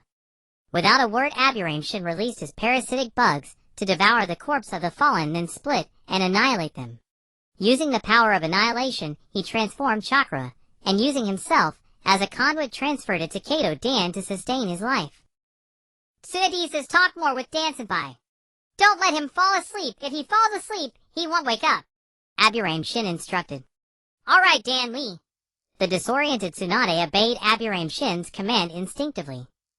The internal organs are ruptured, the muscles and bones are crushed. There's only one way left. The spider silk revival and regeneration technique. Aburame Shin summoned a giant spider and had it spin silk.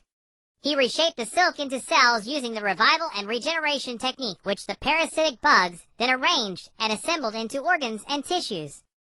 After 4 hours, Kato Dan's body was restored down to the thighs.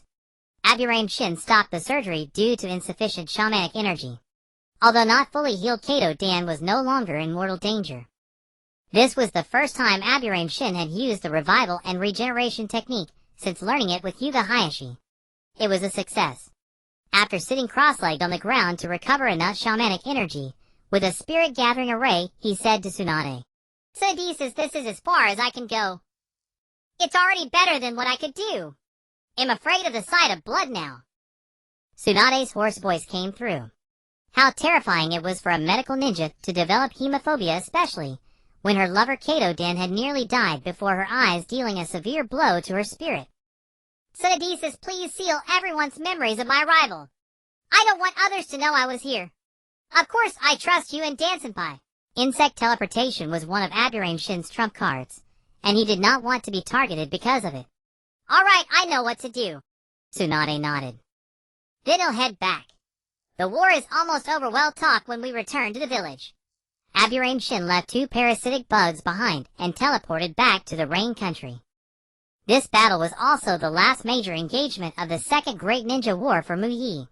After this, all rock forces withdrew into the Land of Earth. With no further threats, Mu Yi's various war zones gradually pulled back to the borders of the Land of Fire.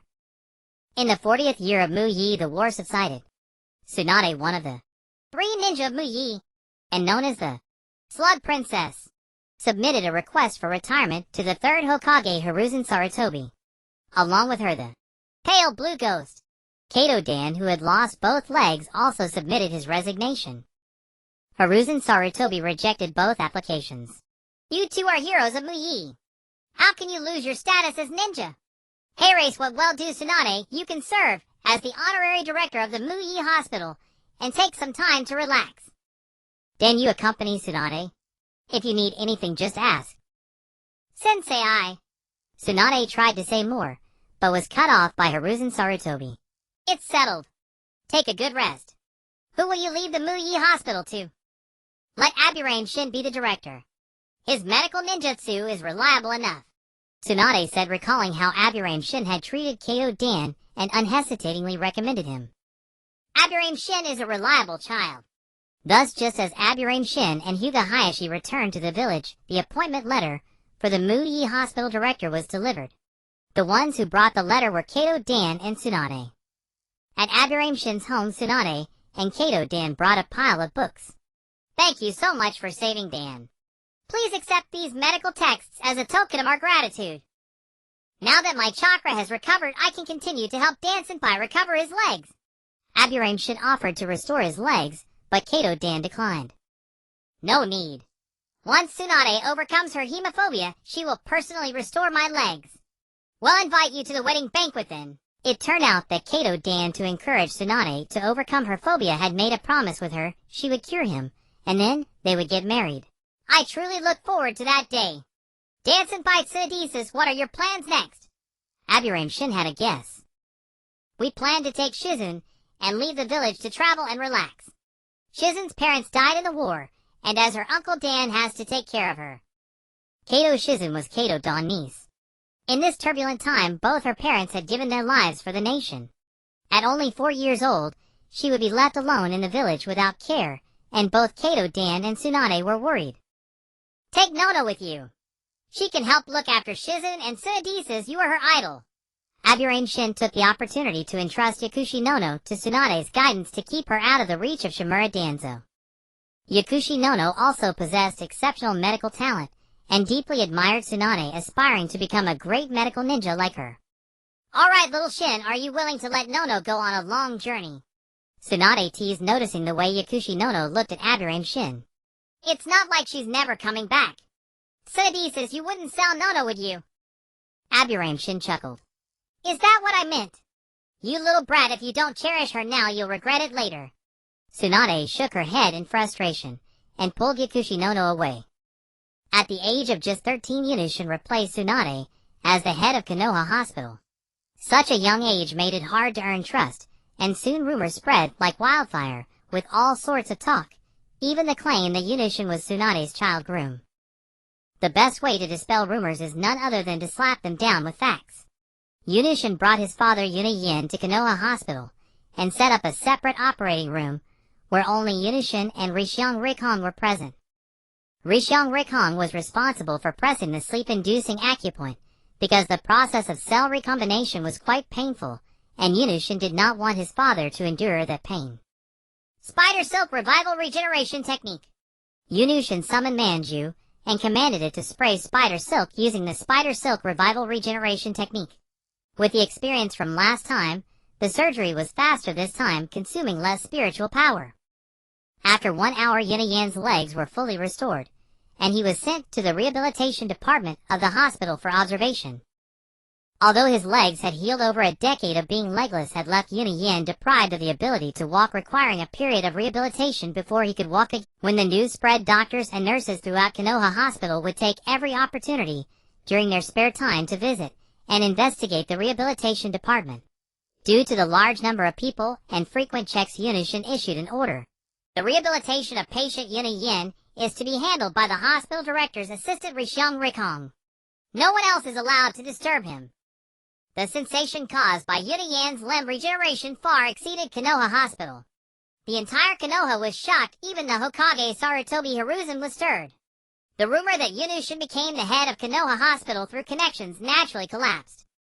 Upon learning the news, Sarutobi Hiruzen brought fruit to Yunayan's ward, where he saw Yunushin and Rishyong Rikhong helping Yunayan practice walking.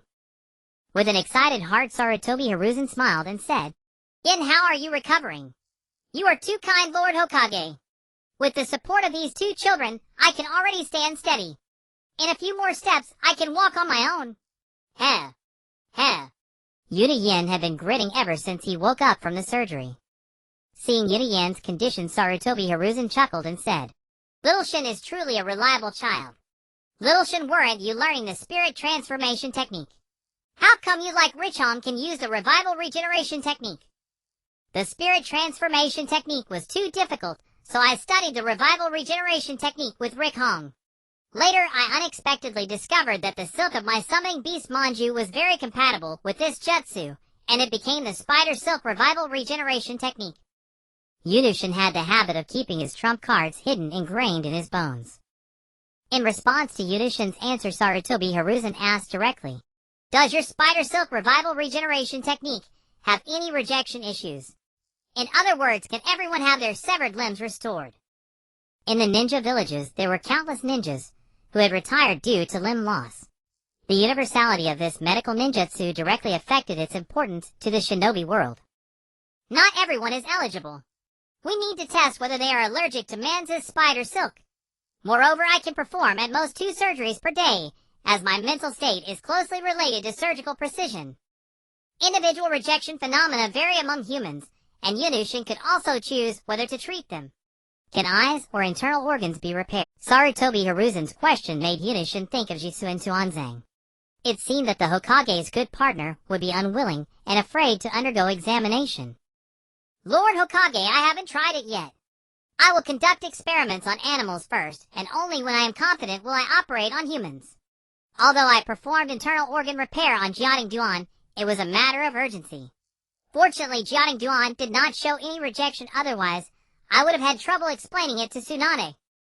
In fact, this technique generates cells according to the recipient's genetic arrangement, so the possibility of rejection is low. However, the human body is an individual full of possibilities, so it is not impossible for a reaction to occur. I grant you the authority to open voluntary human trials. If you perfect this medical ninjutsu, the entire land of fire, and even the entire shinobi world will regard you as a medical hero. Sarutobi Hiruzen's words were true. For a ninjutsu that could be described as flesh from bones, if it could be made universally available to the extent of organ regeneration, then Yunushin's importance would probably be second only to the tailed beast Jinchuriki. Shunrichong, since you were promoted to special jōnin, you haven't attended any jōnin meetings yet. Follow me to the meeting later. Sarutobi Hiruzen waved his hand to order an A and B ninja to notify the jōnin in the village, and the heads of the major clans to convene a meeting. He then patted Yuna-yen, who was sitting on the hospital bed, and said, Yuna-yen, in the name of the Hokage, I restore your jōnin rank and grant you the privileges of a jōnin. Your future task is to guard the Konoha orphanage and protect the sparks of Konoha who have lost their parents' shelter. Obviously, Sarutobi Hiruzen had done his homework, knowing that Yuna-yen had a good relationship with Yaoshi Shushio from the orphanage. Yes, Lord Hokage. Yuna-yen's personality was like that of a worker ant in a nest, hard-working and uncomplaining. He would complete any task assigned to him, even if it cost him his life. Otherwise, when he was in the sensory core, Yuna-yen would not have said, Hold off the Mist Ninja's exploding blade, or they'll send the message.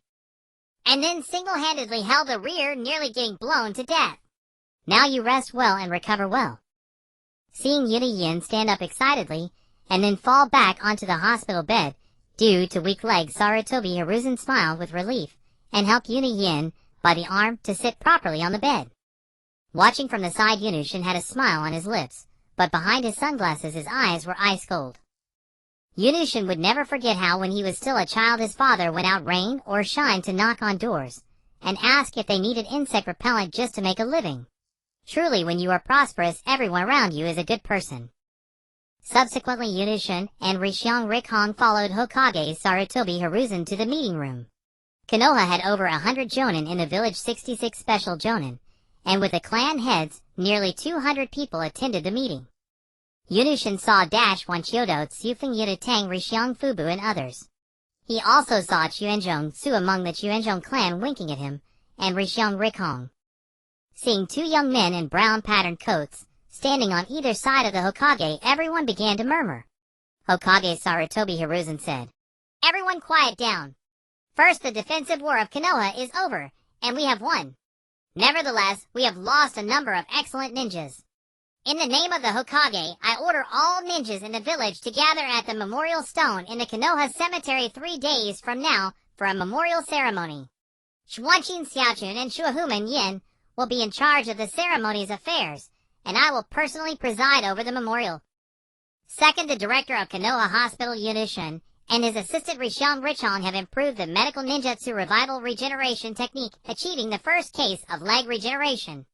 In the name of the Hokage, I call upon all ninjas in Konoha village and those retired due to injury to voluntarily participate in limb regeneration treatment.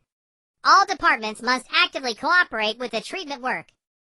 When Sarutobi Hiruzen announced the first matter, everyone present felt it was only natural and showed little reaction.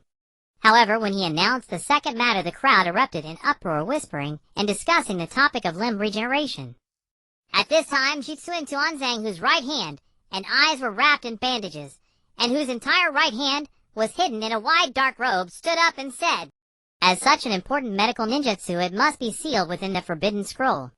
The practitioners Yunushin and Rishyong Richong must also be controlled and branded with a curse mark to prevent them from being captured by other villages and causing loss to Konoha. Shimura Danzo's words had just fallen when the members of the Rishyong and Yun clans simultaneously rose to their feet. The Rishyong clan leader spoke first. As a member of the Rishyong branch family, Rishyong Rikhong bears the caged bird curse seal. There is absolutely no possibility of outsiders obtaining the knowledge within his mind. However, within Muhi village, there are those who attempt to oppress the Rishyong clan through power. I request that Lord Fire Shadow provide an explanation. Then the Rishyong clan leader nodded to Yun Tang, the current head of the Yun clan, and led the Rishyong Jōnin behind him, their Byakugan eyes fixed on the presiding third Fire Shadow, Sarutobi Hiruzen. Prompted Yun Tang then stated, The Yun clan is one of the first families to join the village after its founding has had no small number of sacrifices, who devoured insects to protect the village's secrets from leaking. The words control and curse seal. I request Lord Fire Shadow to uphold justice. The Rishiong and Yun clans had challenged due to Shimura Danzo's words, but shifting all pressure onto the highest authority Fire Shadow Sarutobi Hiruzen vividly displayed the power struggles among the villages, high-ranking officials, and clans. Yunshin watched with keen interest, while also looking forward to how Sarutobi Hiruzen would handle the situation. Sarutobi Hiruzen did not keep everyone waiting long. Danzo, your intentions are for the good of the village, but your methods are too extreme. If things were as you said, the excellent ninja of Muyi village would not dare to boldly improve the jutsu left by their predecessors, or create new ones. Next time think before you speak.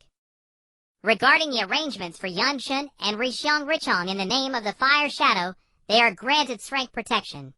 Unless it is a large-scale battle or a special mission, Yunshin and Rishiong Richong will not undertake missions outside the village. Truly worthy of the title. Hero of Shinobi. Sarutobi Hiruzen's seemingly conciliatory words included curbing Danzo's prestige, winning the support of the two clans, and encouraging other ninja to innovate and improve. Then Sarutobi Hiruzen said to Yunshin and Rishiong Richong, I have arranged for the Umbu to protect you. If you need any help, just tell them. Focus on improving your jutsu. As newly promoted rank medical ninja in the village, it was normal for Yunshin and Rishiong Richong to be protected by the Umbu, but it was also surveillance. However, Sarutobi Hiruzen publicly stating it was also to reassure the two of them. Yunshin and Rishiong Richong both acknowledged. Yunshin was actually unconcerned about the Umbu's surveillance, because the insect clone Gu technique improved from the insect clone jutsu could not be discerned even by Rishiong Richong's Bakugan Chuenjong's sense of smell or Schwanwa Juxune's mind's eye of the Kagura, let alone those Umbu. For Rishiong Richong, as long as it didn't affect his reading and practicing boxing, it was fine. Then came the commendation of ninja, who had made outstanding contributions during the Second Shinobi World War, including rewards for the new generation such as Yun Jiwei Bufeng Shuiman and Naliang Lugio. During the hour-long jōnin meeting, Yunshin only paid attention to the beginning. The rest of the time his mind wandered. Finally enduring until the end of the meeting, the jōnin left one by one. Yunshin saw that the usually cheerful Chuenjong Su was frowning. It was well known that Chuenjong's emotions were always written on his face. Yo, who made our Lord Su unhappy? Well, help you get even. Yunshin, accompanied by Rishiong Richong, walked over to Chuenjong Su, and Rishiong Richong even patted Chuenjong Su on the shoulder. Chuenjong's resentful gaze made Yunshin's skin crawl. You both improved so much. We said we'd progress together. It turned out that Chuenjong Su felt he couldn't keep up with his two companions, and was wallowing in sorrow alone. Yunshin laughed. So that was the reason. That was easy to handle. In that case, I know a taijutsu master. Don't be fooled by him. Being just a jin, and his 8 gates release technique is extremely powerful. If you can open the 6th or 7th gate, you'll definitely be formidable. Yunshin thought of the legendary jinin Might Die. Chuenjong Su immediately turned from sorrow to joy, dragging Yunshin and Rishiong Richong to find Might Die, not even stopping to look at the kennel as they passed by. Might Die was born in the same year as Tsunade, now only 28 years old, but he liked to keep a thick mustache on his upper lip, and with his bushy eyebrows, he appeared somewhat older. At that moment, Might Die was bowing in thanks to a white-haired middle-aged man wearing a black turban. While training in the forest, Might Die had accidentally dislocated his arm, and it was a passing wandering Dr. Shinon who had realigned his bone and treated him. To repay the favor of being healed, Might Die planned to teach Shinon the 8 gates release technique, which he had obtained with great difficulty through missions. Upon seeing Shinon, a flash of insight made Yunshin realize his identity. Shinon was originally a spy from the Land of Sky, skilled in the body activation technique and body regeneration technique. At the beginning of the Second Shinobi World War, the Land of Sky planned to take advantage of the Land of Fire and invaded it. However, the third Fire Shadow Sarutobi Hiruzen, leading a combat unit heading to the Land of Grass, passed by and casually destroyed the country.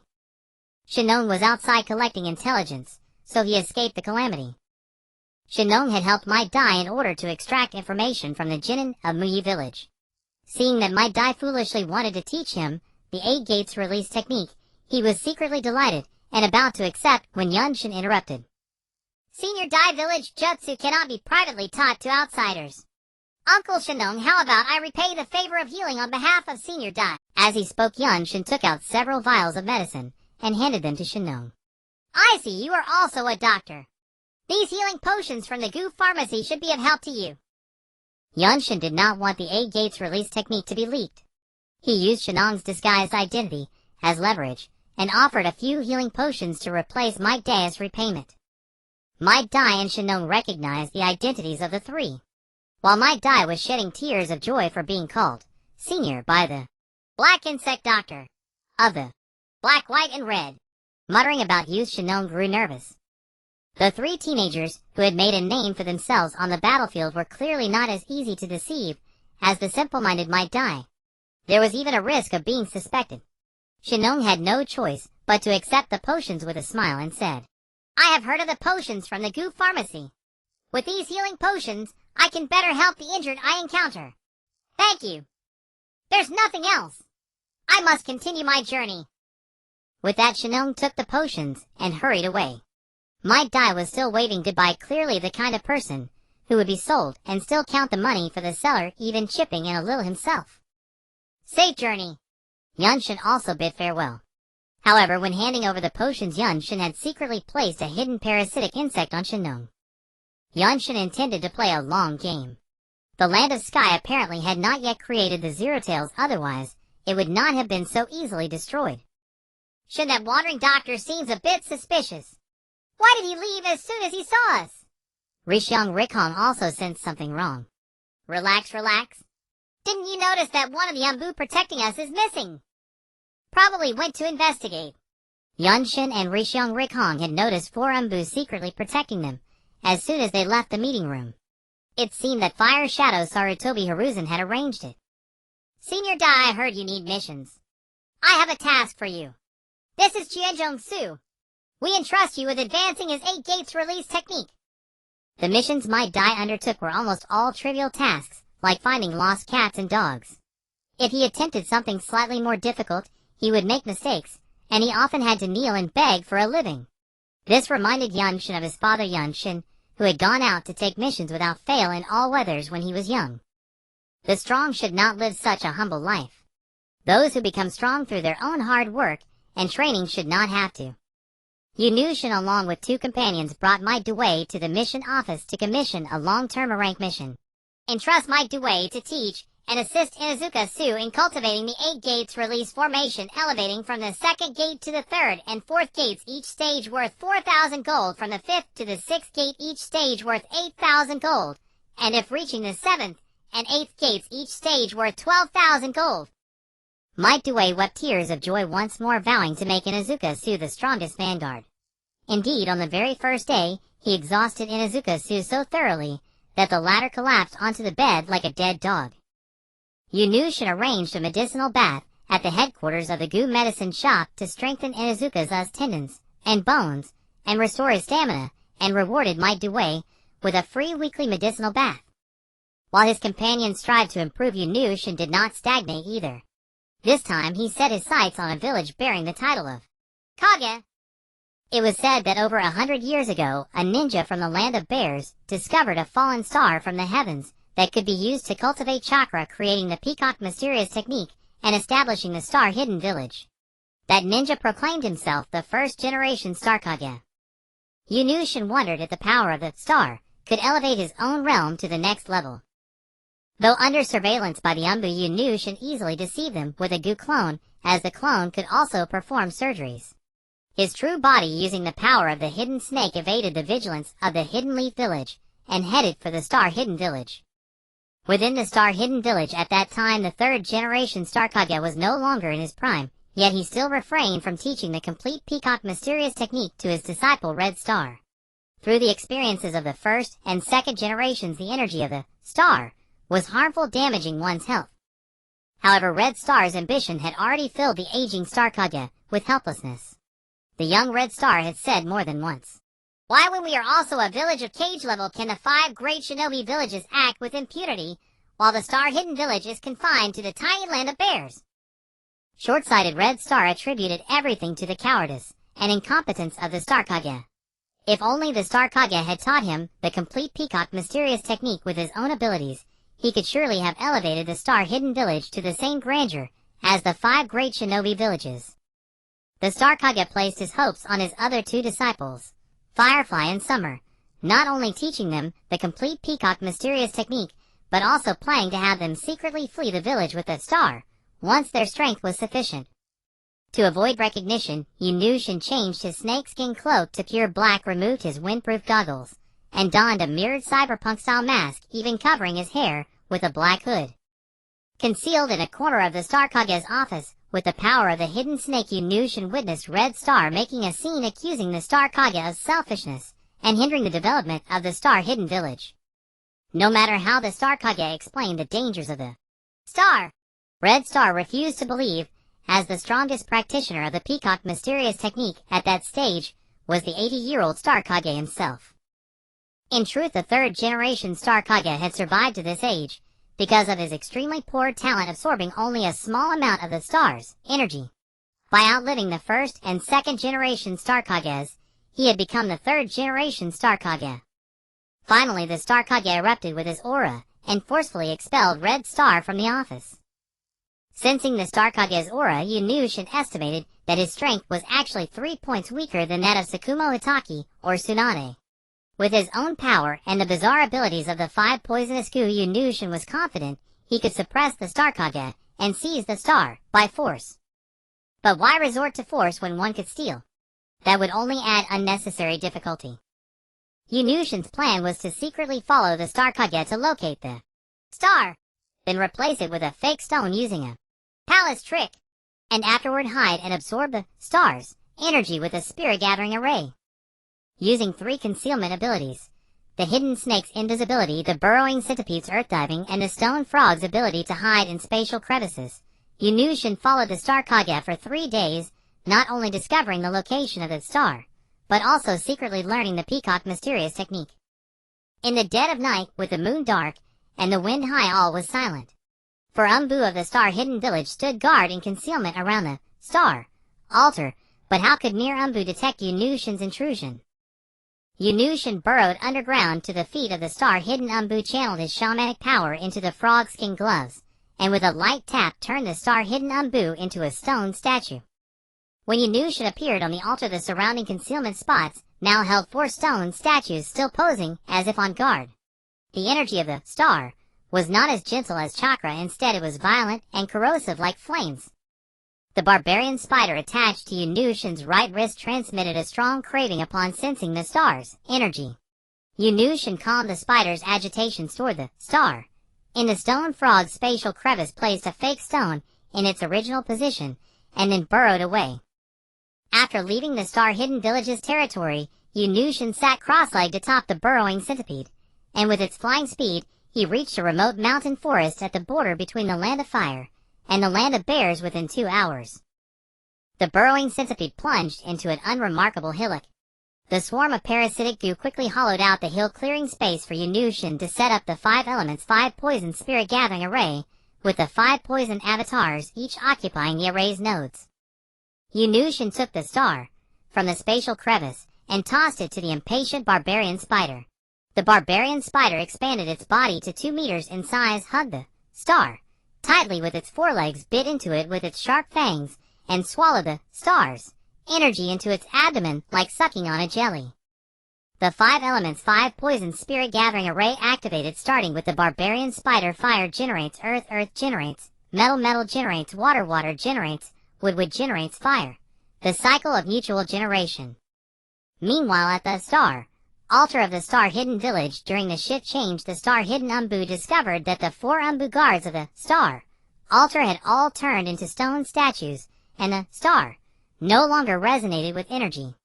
The 4 Umbu immediately notified the Star Kage, and 1 bald Umbu also informed Red Star.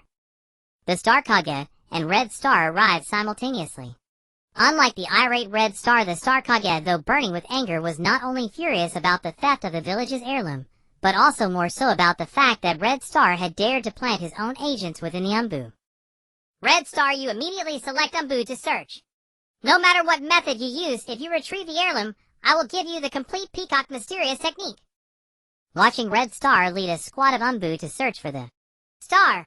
A flicker of relief passed through the depths of the Star Hokage's angry eyes. In truth, the loss of the star might not be a bad thing. He only wondered about the identity of the thief. By absorbing the star's energy through the spirit-gathering array, Yunushin's shamanic power was already overflowing and his meridians were swollen with pain from the pressure. Sitting cross-legged within the array, Yunushin shouted, "If not now, when?" With a booming sound apart from the conception and governing vessels, the 6 extraordinary meridians were all opened by the shamanic power, and the 12 regular meridians resonated with the internal organs. A strange aura emanated within a radius of 10 li. All insects lay prostrate on the ground facing Yunushin, as if greeting their sovereign. The 4 symbols Gu Shaman myriad insects prostrate in welcome. Insects, beasts, birds, and reptiles can all become Gu, mastering the Yin spirit to attach to the Gu body, patrolling the 8 directions to protect the village and clan. Having entered the 4 symbols realm, Yunushin's range of Gu crafting was no longer limited to insects. Moreover, his soul could now manifest as a Yin spirit and attach to an external Gu, no longer restricted to mere consciousness possession. Those who are purely Yin without Yang are ghosts. Those who are a mixture of Yin and Yang are Yin spirits, and those who are purely Yang without Yin are Yang spirits. When a mortal dies, their Yin spirit sheds its shell and becomes a ghost. If a practitioner's Yin is not fully consumed and the spirit exits too early, it is called a Yin spirit. Yin spirits are afraid of the crowing of roosters, barking of dogs, burning of the blazing sun, and the howling of fierce winds. The art of spiritual transformation can effectively help avoid these weaknesses. Just as the oil girl show was having a splendid time outside her Yin spirit, she sensed a flock of crows recklessly devouring insects on the ground. Since the 4 elements Gu which can use insects and beasts as Gu, this flock of crows is just perfect for oil girl show to experiment with. She placed the materials needed for Gu refining into the Gu refining pot, and taking advantage of the crow's momentary inattention, used the power of burrowing to arrive before the flock shouting gather. The Gu refining pot expanded to the size of a 1-meter tall water tank, the pot opening acting like a vacuum cleaner, sucking the entire flock of crows inside, while Oil Girl Show sealed the pot. Upon reaching the realm of the 4 elements Gu, which Oil Girl Show no longer needed to use the insect summoning formation for Gu refining. Instead, she utilized the spirit gathering technique to collect living beings to refine into Gu. Despite having collected the crows, with the spirit of experimentation, Oil Girl Show dared not show the slightest negligence in Gu refining. The materials for Gu were all of a Yin nature, and she added a few drops of eye-corner blood collected from the vortex gate. The most obvious Yin attribute is the Sharingan of the Uchiha clan, yet Oil Girl Show did not collect a Sharingan. Using the eye-corner blood of the Renegade is a good substitute. Under the continuous catalysis of Oil Girl Show's witchcraft, for an hour the Gu refining was successful, and a fully black crow flew out of the Gu refining pot, landing on her right shoulder. Seeing the 3rd eye opening on the crow's forehead, Oil Girl Show recalled the legend that 3-eyed crows are pets of the god of death, thus naming it Fairy Crow. The Fairy Crow has Yin attributes, and can consume ghosts to replenish souls, with its 3rd eye capable of foreseeing death. The Fairy Crow's abilities could greatly enhance Oil Girl Show's Yin spirit power. As long as the Yin spirit remains, even if her physical body perishes, she can possess another, and be reborn.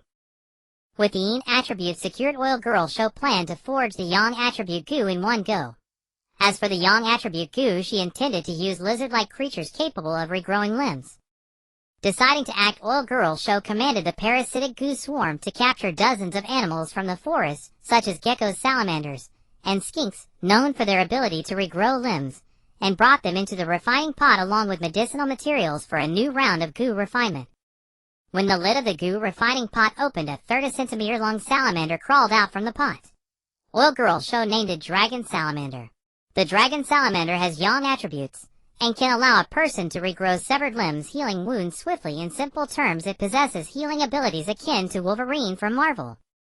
With the Fairy Crow on her right shoulder, and the Dragon Salamander on her left shoulder, Oil Girl Show felt empowered to do great things, such as altering the fates of certain individuals destined to die, but it would depend on the timing. After tidying up her surroundings, Oil Girl Show set off on her way back to the village. Returning to Konohagakure, it was just the weekend, a perfect time for Oil Girl Show to rest. Without needing to perform surgeries at the hospital, she could take a stroll through the forest surrounding Konoha to unwind. Just as Oil Girl Sho found a flat spot to lie down and enjoy the sounds of nature, a golden-haired figure entered her perception range. Upon sensing the identity of the newcomer, Oil Girl Sho frowned and thought, it can't be about that matter, can it? Troublesome, but I can check out the excitement. Oil Girl Sho walked to their path just as she was about to greet them. The other party spoke first. Sho, what are you doing here? Great. I need help finding this. It's hard to locate in the forest. Looking at the red hair in the hands of Namikaze Minato, Oil Girl Sho realized that it was indeed the incident of Uzumaki Kushina being kidnapped. The Hidden Cloud village, troubled by the slow progress in tailed beast research, sent ninjas to infiltrate Konoha to abduct Uzumaki Kushina, who possesses special chakra capable of sealing the powers of tailed beasts. The forest was Oil Girl Sho's domain, and he was thoroughly familiar with its terrain. He directed a group of parasitic goo to quickly separate the strands of hair from Namikaze Minato's hand. Afterward, these parasitic goos scattered and disappeared into the woods. Before long, they conveyed the message that there were 4 people traveling northeast of Oil Girl Sho, one of whom was a dejected Uzumaki Kushina. The next steps became much simpler. Oil Girl Sho used the parasitic goo swarm to form a strong formation, while Namikaze Minato, with his exceptional skills, swiftly knocked out the 3 lightning ninjas. At that moment, he saw Uzumaki Kushina walking slowly with her head down, looking dazed. Namikaze Minato immediately revealed himself standing in front of her, softly saying, Kushina, I've come to save you. Hearing Namikaze Minato's voice, Uzumaki Kushina lifted her head, tears glistening in her eyes. She finally let out a sigh of relief, as if a heavy burden had been lifted, and her body involuntarily leaned forward. Seeing this, Namikaze Minato quickly reached out his hands to support her, fearing she would fall to the ground. To prevent Uzumaki Kushina from collapsing, he embraced her with one arm, while quickly untying her bindings with the other. Hidden nearby, Oil Girl Sho marveled at Namikaze Minato's speed in untying knots, maliciously thinking at this speed it would probably take less than 3 seconds to undress. What a freak! Namikaze Minato leaped up holding Uzumaki Kushina and landed atop a branch to watch the sunset and whisper sweet nothings. It would have taken Namikaze Minato a long time to find such fine strands of hair in the forest on his own, likely until the moon rose to find them, when they could then declare their love under the moonlight. Now declaring their love under the setting sun is also quite interesting, yet Oil Girl Sho looked at the fallen lightning ninjas and thought it was absurd that he had to awkwardly intrude on this romantic moment while also helping to clean up the scene.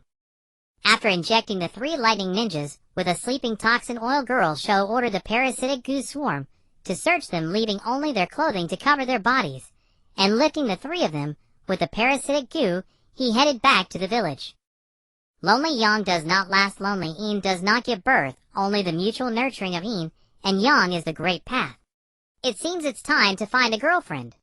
Oil Girl Sho was definitely not stimulated by the sourness of Namikaze Minato and Uzumaki Kushina's love. He would never admit to it. Capturing foreign spies and saving Uzumaki Kushina, Oil Girl Sho and Namikaze Minato received a reward for an enslevel mission. After discussing, they took out a portion of the reward to host a small gathering, inviting friends in the village. Nara Shikaka Yamanaka Inoichi Akimichi Choza Oil Girl Jiwei Inazuka Kiba Inazuka Ryo Hyuga Hayashi Hyuga Hizashi Hyuga Hinata, and even the proud Uchiha Fugaku showed up, perhaps out of respect for Oil Girl Sho as the new director of the Konoha hospital. Uzumaki Kushina also brought along some of her girlfriends, and the group enjoyed food and drinks while chatting about various topics. In this world, though times of peace may not last long, they are especially precious for ninjas. Watching this group of future pillars of Konoha, Oil Girl Sho secretly resolved, since I have the ability now, I will take charge of fate. The romantic relationship between Minato Namikaze and Kushina Uzumaki stirred the hearts of many. In an era without large-scale military conflicts, the new generation of Konoha's pillars began to focus on their emotional lives. Yunushin, unlike Inazuka Su and others who sought companions during gatherings, did not, because not everyone appreciated insect keeping, and also because Yakushi Nono had said, "When I grow up, I will marry you." Just as Yunushin thought he could avoid war and simply treat patients at Konoha Hospital, a distress signal came from one of his parasitic insects deployed abroad. The parasitic insects Yunushin sent as communicators were only given to those he trusted and valued. This distress signal came from the Queen of the Land of the Ruins, Saga. Yunushin had absorbed the power of the dragon vein in the Land of the Ruins, which accelerated his cultivation. Saga's cooperation played a significant role, so he could not ignore her plea for help. Located deep in the desert of the Wind Country, the Land of the Ruins 4 years ago was desolate, but now it boasted towering spires, high walls surrounding the capital to block the encroaching sand, small fountains at each of the 4 corners within the walls, and the faces of the people brimming with happiness. In the Queen's palace, Saga was arguing with a minister who had no eyebrows, the very minister named Lushan, who had created the mechanism to convert dragon vein power into the desert's most scarce resource, water. It was I who made water gush forth from this barren desert. I am the savior of the ruins. Now I ask for only one thing, and you refuse. Is this how you repay my contribution? And Lushan roared. Queen Saga stood her ground before him, saying, I know your contributions. I would agree to anything else, but using the dragon vein power to conquer the world, I will never allow it. We the people of the ruins are guardians of the dragon vein, not aggressors, who use it to invade other nations. Other ministers also tried to mediate, hoping to quell the conflict. And Lushan sneered darkly, do you think I am negotiating with you? I am informing you, your majesty, Saga. My masterpiece is already complete, no one can stand against it, no one can oppose me. As he spoke, a giant puppet shaped like a centipede with a human torso burst from the ground and charged at the ministers. Protect the queen. Protect the queen. And Lushan has rebelled. A young minister rushed in front of Saga, shielding her. Ha ha ha. Do you think anyone can save you now? I have already set up a barrier outside the palace. Once I kill you all, I will rule this country and attack wherever I please. And Lushan laughed, confident that with the infinite dragon vein power his puppet was invincible. This puppet is hideous. What taste do you have, Hyakuashi? A strange voice came from behind Saga at that moment. It was Yunushin. During the 3rd phase of Gu, Wu he could teleport himself to his external insects. Now at the 4th phase of Gu, Wu he could still do so. The barrier was no match for his connection with the parasitic insects. And Lushan was a puppet master who had traveled through time from over 20 years later to the Land of the Ruins. He was highly skilled in puppet and mechanism arts, and thus invented the fountain mechanism that converted dragon vein chakra into water. Just moments earlier, when the puppet burst from the ground, Saga, after a brief panic, had desperately sent a distress signal to the parasitic insect she kept hidden. Who are you? How do you know that name? And Lushan Hyakuashi, whose original name was exposed, was startled by Yunushin's sudden appearance. But thinking of his puppet, he regained confidence. But you'll die here too, and no one will know. Sister Saga, take the others and hide. Once the battle starts, I won't be able to protect you. Using the spirit-gathering array to stimulate his soul memories, Yunushin knew that Hyakuashi's puppet was no simple matter, so he had Saga and the surviving ministers take cover. Swarm erosion. Yunushin released a massive swarm of parasitic insects straight at Lushan.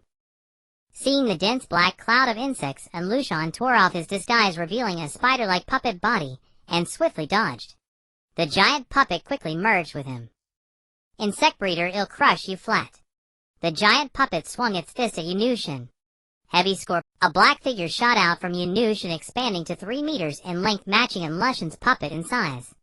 Its pincers locked the puppet's hands in a struggle, while its sharp tail like a spear left scars on the giant puppet. Seeing the giant puppet blocked, Lushan released 3 humanoid puppets from the giant puppet's abdomen. These puppets fired purple energy cannon from their left arm, attacking Yunushin. Using the spider sense of the barbarian spider and the speed of the burrowing centipede, Yunushin easily dodged the blasts and closed in on the 3 humanoid puppets. A brown snake head emerged from Yunushin's collar, spewing water arrows that severed the rotating blades on the right arm of the humanoid puppets. With their close-range weapons destroyed, the humanoid puppets could no longer effectively restrain Yunushin.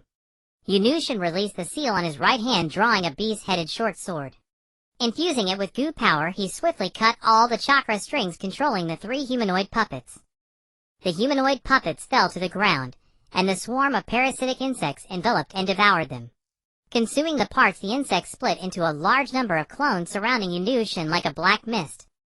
A bolt of purple lightning struck the giant puppet, knocking Heavy Scorpion away, and the puppet's wounds healed at a visible rate.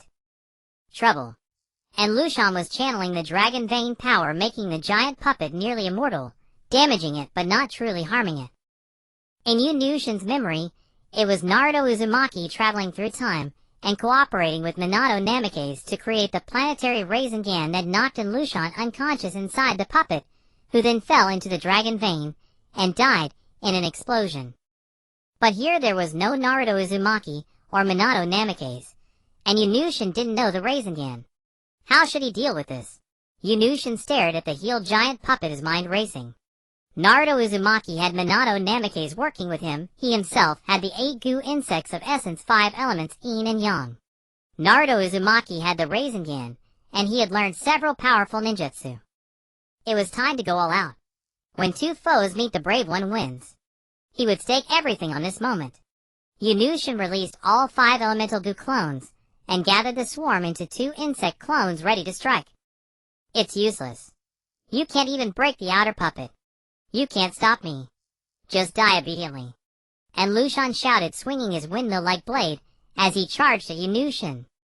8 gates release. Open. Lushan had learned the 8 gates technique from Inuzuka Su. This was the first time he used it at full power, opening up to the 6th gate, the Gate of Viewing. If he hadn't yet reached the 7th Gate of Wonder and the 8th Gate of Death, he would have considered using the power of the Fire Salamander to challenge the sensation of the Death Gate. The uniqueness of the 8 gates prevented Lushan from using it with his clones, so he advanced with his main body.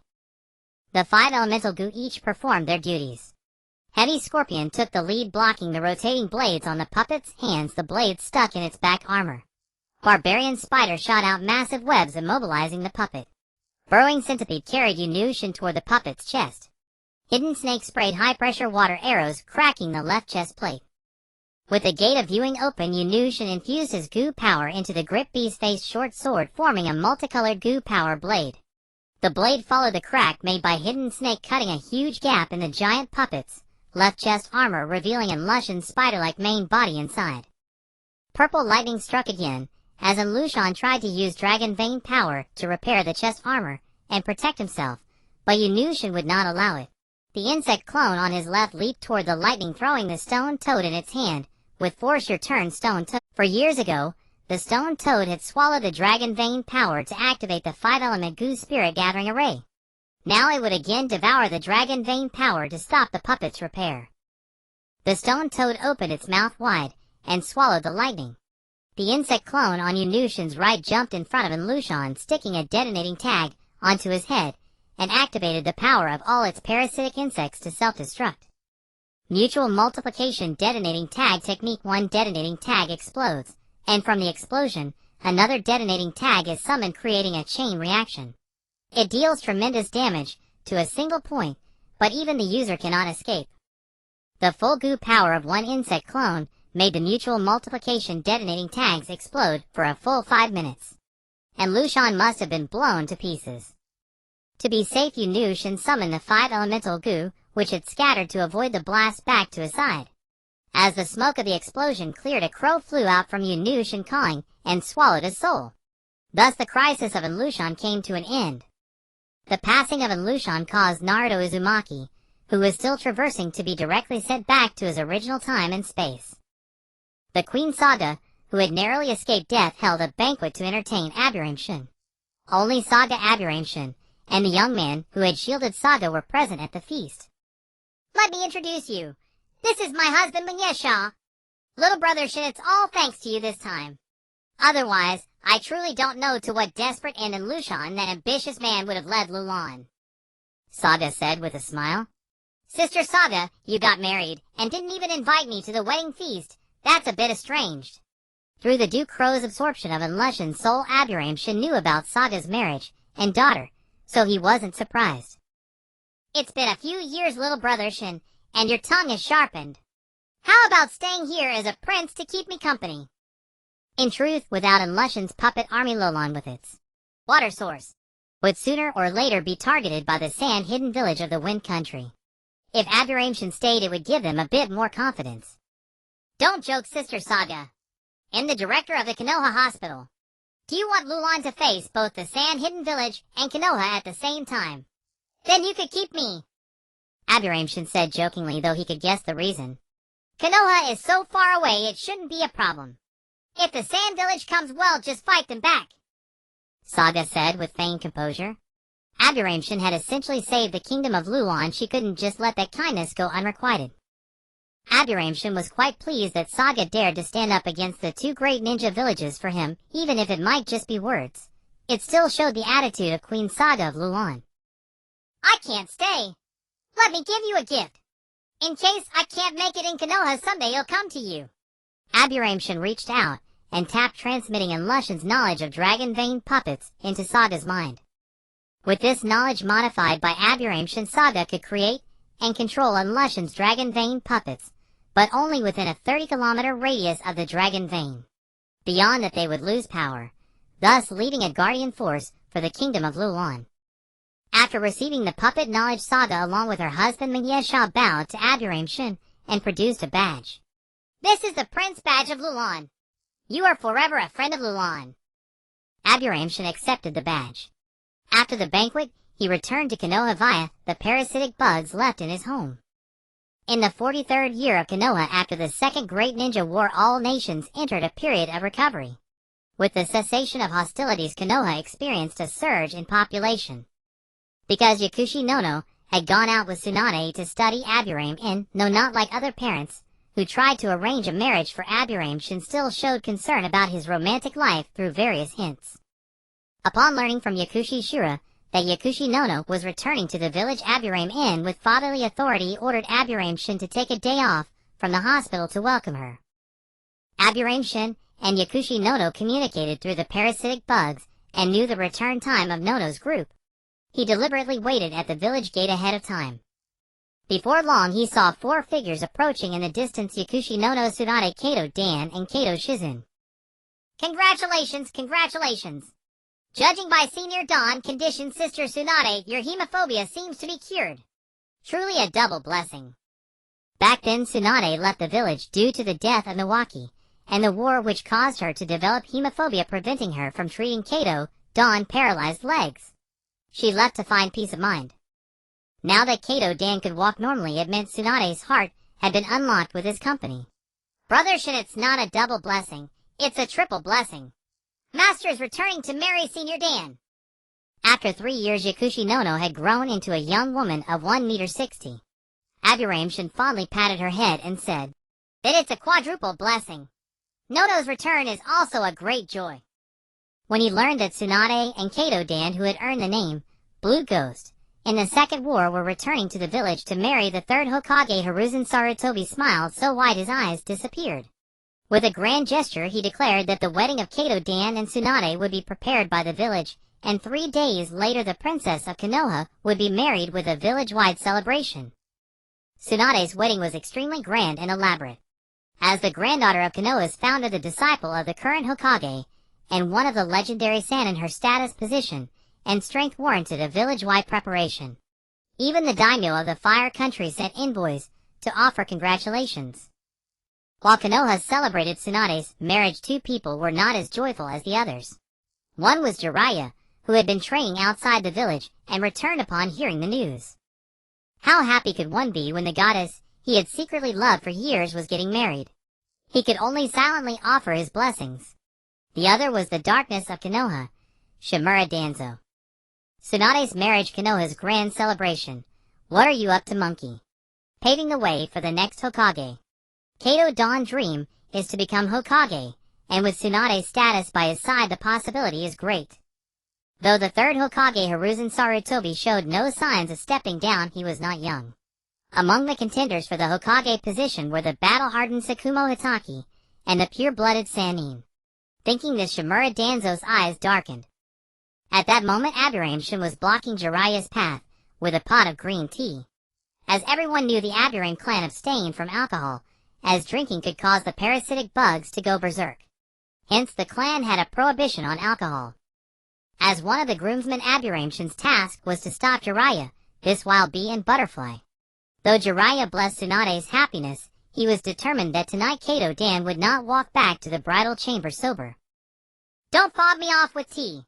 He'll drink you under the table, then he'll drink that bastard Dan under too. Jiraiya threatened viciously, holding a half-mental gourd of sake. Senior Jiraiya, you know the Aburame clan is forbidden from drinking. You wouldn't want a swarm of bugs flying around Sister Tsunade's wedding banquet, would you? In truth, Aburame Shin could drink. He wasn't one who fed his body to the parasitic bugs. But seeing that gourd of sake, he wisely chose to back down, unwilling to go all out with a lovesick man. You drink tea, you'll drink sake. It'll still make you throw up. The deal is once you puke, you step aside. Jiraiya's eyes were bloodshot, quite frightening. Come on, drink up. As long as you're happy. Aburame Shin was not intimidated by Jiraiya's challenge. If worst came to worst, he could use the Stone Toad's dimensional rift. Aburame Shin greatly admired Jiraiya, this future tragic hero. A wandering dragon should return to the sea. The sea does not welcome me, Jiraiya. Since Tsunade had found a good home, maybe Jiraiya could go to the village of dried persimmons and marry a kunoichi. That seemed like a good idea too. The other party was interested anyway. Perhaps he could persuade him while he was drunk. I'm not happy. Tsunade got married, and the groom isn't me. Under Aburame Shin's continuous cups of tea, Jiraiya got drunk and started speaking his heart. Senior Jiraiya, in the 3 years you left the village, didn't you meet any woman who fell for you? Your charm isn't all that great, is it? Aburame Shin provoked him with feigned mockery. Bullshit. After I left the Rain Village, I was only away for a year. With my charm, it's not like no one liked me. Not to mention far away, even the village chief of the village of dried persimmons cried and begged to marry me, but I didn't agree. Let me tell you. The drunken Jiraiya put his arm around Aburame Shin's shoulder and bragged. Look, Sister Tsunade is already married. Why don't you choose someone who loves you to marry? Don't end up with Orochimaru-senpai getting married while you're still pining away. Come on, you wouldn't even lose to Orochimaru-senpai in marriage, would you? Aburame Shin stirred up trouble while guiding Jiraiya toward Hiruzen Sarutobi. Impossible. Absolutely impossible. Could I lose to that Orochimaru? He'll go propose right now. Belch, find someone to propose. Hey, old man, help me propose. It's the village chief of the village of dried persimmons, Asaka no Fakami. Hurry up. I want to get married too. Hiruzen Sarutobi, with Jiraiya's arm around his shoulder, squinted and smiled. Oh, is that so? You're not just making this up, are you? This is a big matter between two villages. Don't talk nonsense. Wah! What nonsense? Hurry up and propose. Don't you try to help Orochimaru beat me. Old man, I want to get married. If you get married, will you stop running around everywhere? Run what? Belch, am I the kind of person who runs? Nestled on the border between the land of fire and the land of lightning, the small hidden village of Fuzi Village was inhabited solely by female ninjas. When a kunoichi from Fuzi Village encountered a male ninja who captured her heart, she would challenge him to a duel. If the Fuzi Village kunoichi emerged victorious, the male ninja would be required to marry into the village. If she lost, she would marry out and leave the village. A revision of the setting the notion that I would still have to marry into the village after winning seemed utterly unreasonable. Fuzi Akemi was deeply captivated by the powerful ninja Jiraiya. Upon receiving the Fire Nation's official letter, she immediately resigned from her position as village head and set off for Konohagakure. How much sake could a half-mental gourd hold? Yunushin did not know, but the liquor within it was potent enough to keep Jiraiya drunk for 2 days. Under Fuzi Akemi's attentive care, Jiraiya sobered up and found himself utterly flummoxed. I carry a prophecy that may prevent me from remaining in the village permanently, Jiraiya said, recalling the Toad Sage's words, intending to use this as a reason to refuse Fuzi Akemi. You bear a destiny, but do not let your heart be shackled. Fulfill my destiny first, I will not bind you. If Fuzi Akemi had not been deeply in love with Jiraiya, she would never have traveled such a long distance to answer his marriage proposal. Moreover, with the elder Hiruzen Sarutobi acting as a matchmaker, she would not be dissuaded by Jiraiya's evasive excuses. Jiraiya, this is a matter of great importance for both villages. Everyone in the village knows about it now. You cannot go back on your word. Once Akemi becomes pregnant, you may search for the child of prophecy as much as you like.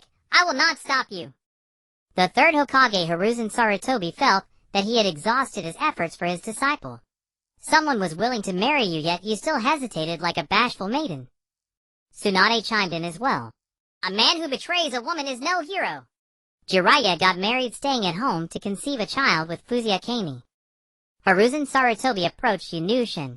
2 of my 3 disciples are now married. How can I make Orochimaru? I can't. I really can't. Yunushin waved his hands repeatedly. What a joke. Now that Orochimaru was neither clearly male nor female, how could he help find a partner? Besides, Orochimaru was not someone who could be bound by emotions. Alas, that's true. Orochimaru has his own ideas. Little Shin, when will you get married? Uncle Risen can still be your witness. Since Tsunade's marriage, Hiruzen Sarutobi seemed to have activated a strange switch. He was always concerned about the romantic affairs of the village's younger generation. I'm only 16. No rush, no rush. Look, teacher Ama-sun is still single at 40. Why don't you urge him? Yunushin quickly deflected the blame to Yuenfei Ama-sun to divert Hiruzen's attention. Him. He's just too lazy. I'll go get him a push. I've arranged for Yakushi Nono to work in the hospital. You should also get a move on Hee. Hiruzen Sarutobi finished speaking and left. After studying under Tsunade for 3 years, Yakushi Nono had, through her exceptional medical talent, drained Tsunade of all her medical ninjutsu, even learning the Yin Seal. She had become a remarkable medical ninja, and it was only natural for her to join Konoha Hospital. Upon returning to the village, Tsunade only agreed to serve as the honorary consultant of Konoha Hospital, refusing to take up the post of director again. Thus Yunushin remained the director of Konoha Hospital. While Yunushin and Yakushi Nono were seen together every day at Konoha Hospital, undercurrents stirred within the village. Have you heard? Because Sakumo Hitaki acted recklessly, a hireable mission failed, causing the village to lose many commissioned missions and suffer heavy losses. Exactly. The mission could have been completed, but he ruined it. Konoha's reputation has taken a hit. Just wait. This will lead to fewer and fewer hireable commissions. Traitor. Scoundrel. As the director of Konoha Hospital, Yunushin often made rounds in the inpatient ward. During one such round, he overheard villagers discussing the incident involving Sakumo Hitaki. Yunushin was shocked. Wasn't it in Konoha year 45 that Shimura Danzo used public opinion to drive Sakumo Hitaki to suicide? Why had it happened 2 years early? But this was not the time to dwell on that. Yunushin returned to the director's office, left a bug clone behind, and used the power of the hidden serpent to leave the hospital, heading straight for Sakumo Hitaki's home. Sakumo Hitaki was publicly acknowledged as the strongest shinobi in Konoha, second only to the Hokage himself, with a reputation even surpassing the legendary Sannin. During a certain classified mission, Sakumo Hitaki, as the squad leader, had infiltrated enemy territory. He was forced to make a difficult decision: complete the mission or save his comrades. According to regulations, abandoning a mission was strictly forbidden. Yet he chose to terminate the mission to save his comrades' lives. The villagers blamed him for the village's losses, and even the comrades he rescued began to slander him. At that moment, Sakumo Hitaki was kneeling alone in his home, a short blade placed before him, as if preparing to commit seppuku to atone for his actions. Senior Sakumo, it seems these past few days have not been kind to you. Yunushin appeared directly before Sakumo Hitaki, letting out a sigh of relief. He had arrived in time. Shin, have you also come to mock me? Come now, be my second. Sakumo Hitaki slowly reached for the short blade, ready to disembowel himself. The role of the second was to decapitate the one committing seppuku, ensuring a quicker, less painful death. I am not here to mock you, I am here to save you. How could the success or failure of high-level missions reach the ears of villagers? This is clearly a move by someone high up to suppress you. Yunushin sat cross-legged before Sakumo Hitaki. With his current medical skills, as long as Sakumo Hitaki hadn't taken his last breath, he could be saved, so there was no rush. Sakumo Hitaki withdrew his hand and asked seriously, Why? Who? Your fame is too great. Everyone inside and outside the village knows the name Konoha's White Fan. As for who, it could be Shimura Danzo, one of the Sannin, or even the Hokage himself.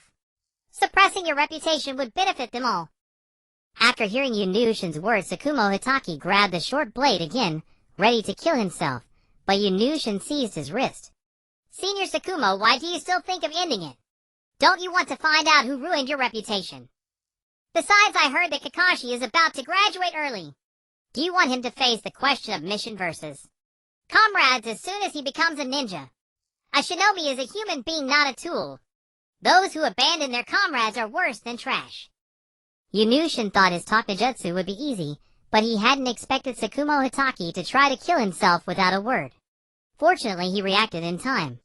Kakashi, with you all watching over him, he'll be fine. This matter has blown up so big, if I don't atone with my death, the public anger won't be appeased. Despite saying that, Tsukumo Hitaki's grip on the blade loosened. Oh, so he was a tsundere. Senior, what if you fake your death and escape watching over Kakashi's growth from the shadows? Don't you want to see him start a family and have children? Feeling the tension in Tsukumo Hitaki's hand ease, Yunushin breathed a sigh of relief. How do we do it? Help me, and he'll be forever grateful. Without another word, Yunushin spread his hand, and a large mass of spider silk appeared on the spot.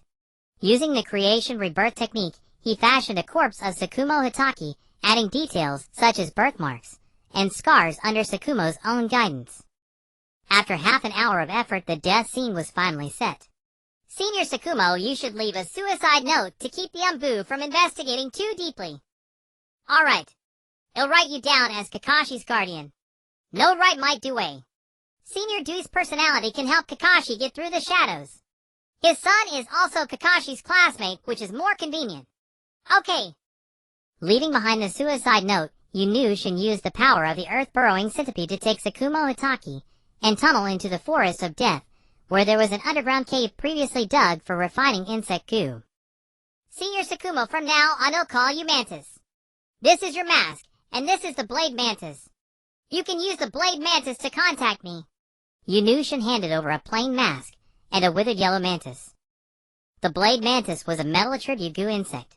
When attached to a person, it caused a keratinized armor to grow on the body and enhance the user's understanding of the blade's intent. Tsukumo Hitaki took both items. The Blade Mantis attached itself to the back of his hand. Feeling its effect, he looked at Yunushin with changed eyes. Little Shin, with such abilities, you keep them hidden. What is your aim? I want to protect those I cherish. Keeping some trump cards is just to avoid being targeted. Rest assured, I will not harm Konoha. Good. I will be watching you. It's truly incredible. Tsukumo Hitaki committed seppuku. The loss of a combat power second only to the Hokage had a huge impact on Konoha village. The third Hokage, Hiruzen Sarutobi, summoned the jōnin in the village and the clan leaders for a meeting. Tsukumo was the head of the ANBU, and the missions he carried out were top secret. How did the whole village come to know about them? I suspect there is a spy within the village's high-ranking officials trying to split Konoha. I suggest a thorough investigation. As the princess of Konoha, Tsunade was the first to speak out. Tsukumo Hitaki's death had greatly weakened Konoha's strength. As the Princess Nai Jiraiya followed closely, the success rate of missions is not 100%. Such incidents should have been quelled from the beginning. Otherwise, how can future ninjas feel at ease taking on missions? In Shin's memory, the Tsukumo incident was orchestrated by Danzo Shimura against Tsukumo Hitaki, but the indifferent attitude of the third Hokage, Hiruzen Sarutobi, also chilled Shin. He was forced to death. A meritorious general matters affecting the peace of the village now depended on how Hiruzen Sarutobi would handle them. Tsukumo Hitaki was buried in the Konoha cemetery as a hero and martyr. The funeral was handled by Konoha village, and the highest martyr's pension was issued. According to Tsukumo's will, his son Kakashi Hitaki would be under the guardianship of Might Dai. In the name of the Hokage, I order Orochimaru to temporarily assume the position of ANBU commander to maintain normal operations. I order the intelligence chief Danzo Shimura to form a special team to investigate the truth of the Tsukumo incident and clear Tsukumo's name. Hiruzen Sarutobi's act of playing the thief, crying, "Thief," made Shin smile inwardly, and at the same time he understood Danzo's position in Hiruzen's heart even more. The jōnin meeting was naturally not just about one or two things. Tsunade took the opportunity to propose adding medical ninjas to ninja squads, but Hiruzen Sarutobi rejected it on the grounds that there were too few medical ninjas. Shin then proposed, "Lady Tsunade, the honorary consultant of the hospital, can serve as the vice principal of the academy. Add a medical emergency course to the academy and cultivate medical ninjas from childhood." Shin's proposal received strong support from Tsunade. Hiruzen Sarutobi, having just rejected Tsunade's proposal, could only agree to this new proposal from the master and apprentice. Tsunade began to take up a position at the Konoha Ninja Academy. After the meeting in the Hokage's office, Hiruzen Sarutobi and Danzo Shimura sat opposite each other. Danzo, you went too far this time. You said you would only suppress Sakumo's reputation, but you ended up forcing him to die. I did it for Konoha. The ninjas on the border only know White Fawn, not the Hokage. If they were to rebel, could you as Hokage still hold your position? Who knew that Sakumo would commit suicide over a few words? His mental fragility is not my fault. Danzo knew that Sakumo Hitaki's spirit was as fierce as a samurai's, and the villagers' soft knives cut him the deepest. If Sakumo didn't die, his own chance of becoming Hokage would be minimal. We are both old. Leave the opportunities to the next generation. Don't stir up the village anymore. If there is a next time, I will deal with you personally. Hiruzen Sarutobi still had the authority of an old tiger, clearly suppressing Danzo. After the meeting, Shin together with Rishiong Rijong and Chuenjong Su went to the Ali kennel that Chuenjong Su had opened with all his savings. Ali, a border collie born in Konoha 30 years ago, was now 13 years old, equivalent to the advanced age of 130 in human years. With declining bodily functions, Ali lay in his doghouse with dull fur and dim eyes. Looking at Ola's condition, Shin and the others were heartbroken. Shin, a few years ago, you said you could help Ali regain his vitality. He didn't agree then. Can you still do it now? Chuenjong Su asked anxiously. He'll try. He's too old, it may not work. But no matter what, no one else must know. Su, the same goes for your family. Understand? Shin's method was to refine Ali into a canine goo. Naturally, the Chuenjong clan must not know otherwise. If all the aging ninja dogs were turned into canine goo, it would not only be troublesome, but also invite suspicion. All right, Rijong, and I will keep guard outside for you. You must save him. Chuenjong Su pulled Rishiong Rijong out to stand guard. Shin put Ali into the goo refining pot, added fire element materials, and used a spirit gathering array to refine the goo. Half an hour later, a dark shadow shot out of the room, attached itself to Chuenjong's left chest, and transformed into a wolf head tattoo. Then it materialized again. Who else could it be but Ali? Ali, a fire element canine goo, could turn its host into a wolf head humanoid capable of summoning hellfire. As long as the fire burned, the person would not die. Don't you have a ninja beast fusion technique in your clan? You said you could modify it into a dog head human technique. Shin pushed open the door and came out. Chuenjong Su nodded in agreement. Rishiong Rijong suddenly said, Shin, you have too many secrets. If any of them were discovered, you would be feared. Even Senior Sakumo was schemed against and forced to commit suicide. The village is not as beautiful as we once thought. What are your thoughts? Rizhong's words sparked an idea in Shin's mind. Everyone has weaknesses, and they could always be exploited to target oneself. I have a bit of an idea. Once I've thought it through, we'll bring you all in to discuss it.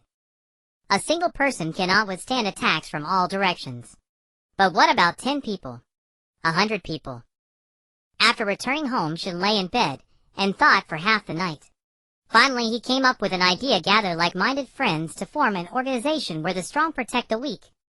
For now, those he could trust were Yunui and Yakushi Nono, Rishiong Rijong, Chuenjong Su, and Sakumo Hitaki.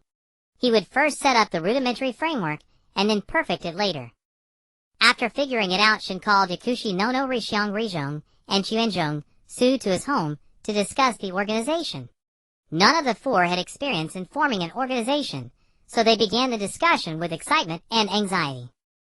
The organization was named Guardians. Its core philosophy was, guard what you love, protect where your path leads. The leader of the newly formed organization was Yunui Shin. As soon as the Guardians organization was established, Shin was dragged away by Yakushi Nono to refine goo. Yakushi Nono knew that Shin could refine goo when she was studying medicine, but at that time Yakushi Nono was still young and Shin had long gone to the border battlefield. Therefore Yakushi Nono never attained the magical goo she had been longing for.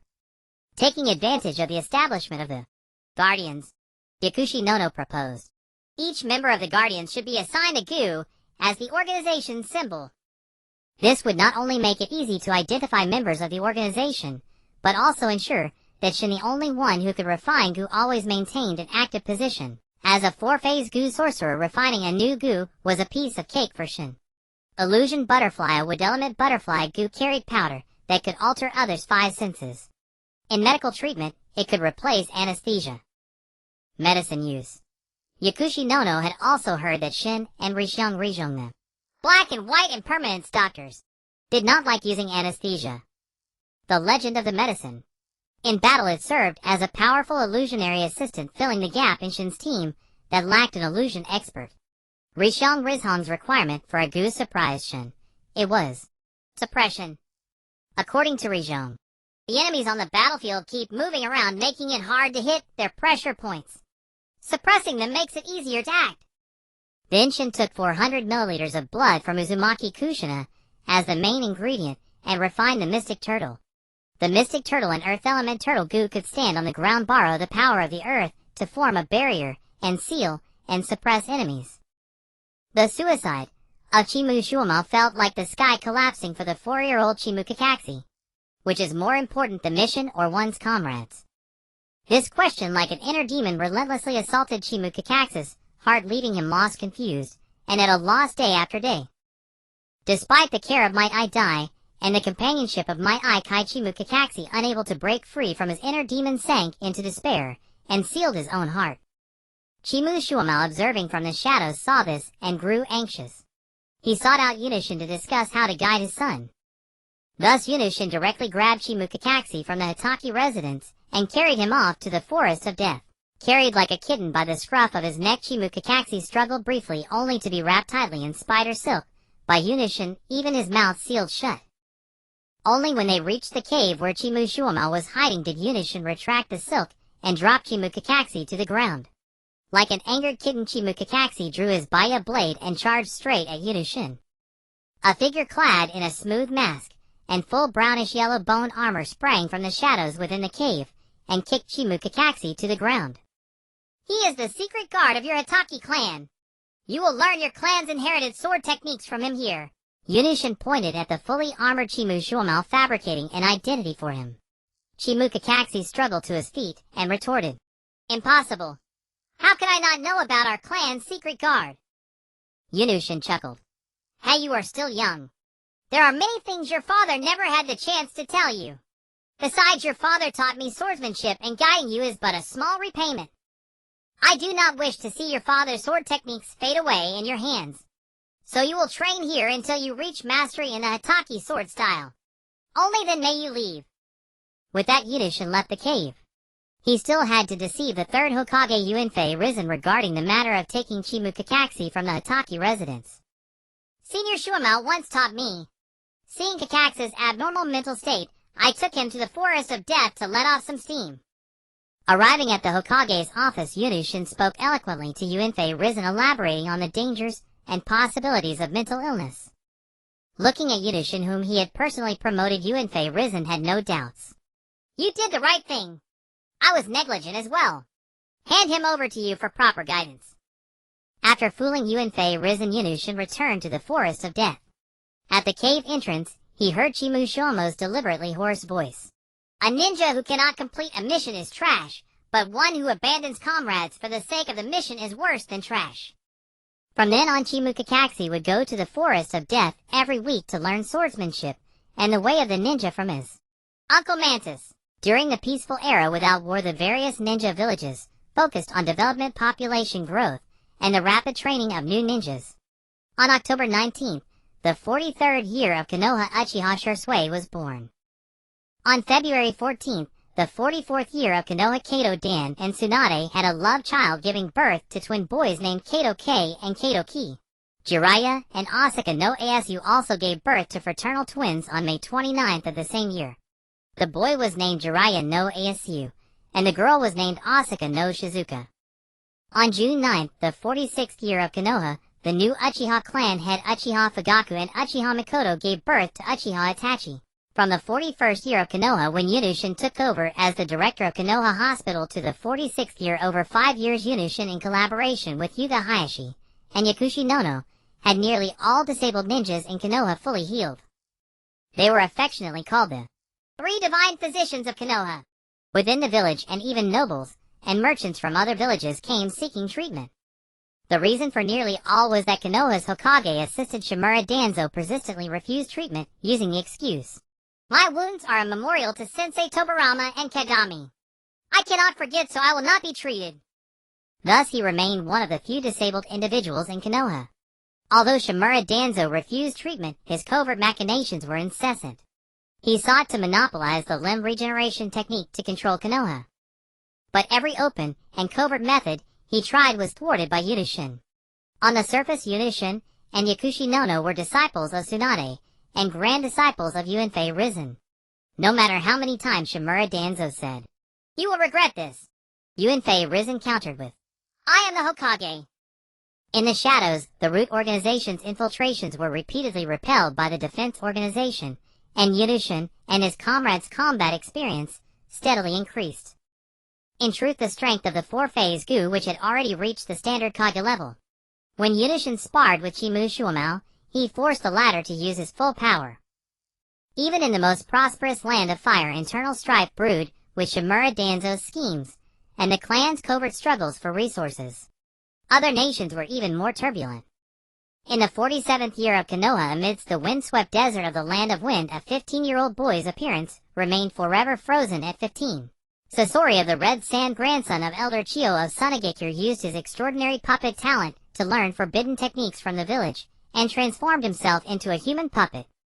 Sasori of the Red Sand left Sunagekure, and at the same time, the third Kazekage, known as the Strongest, disappeared. Sunagekure, having lost its leader, fell into chaos. Elder Chiyo, whose grandson had vanished temporarily, took command, and dispatched numerous shinobi to search for the Kazekage and Sasori. The large-scale mobilization of Sunagekure quickly drew the attention of other nations. The leaders of the three great ninja villages, the third Reikage of Kumogakure, the third Tsuchikage Inoki of Iwagakure, and the third Mizukage of Kirigakure, simultaneously decided to shift internal conflicts outward, invade other countries for resources, and gain authority through military achievements.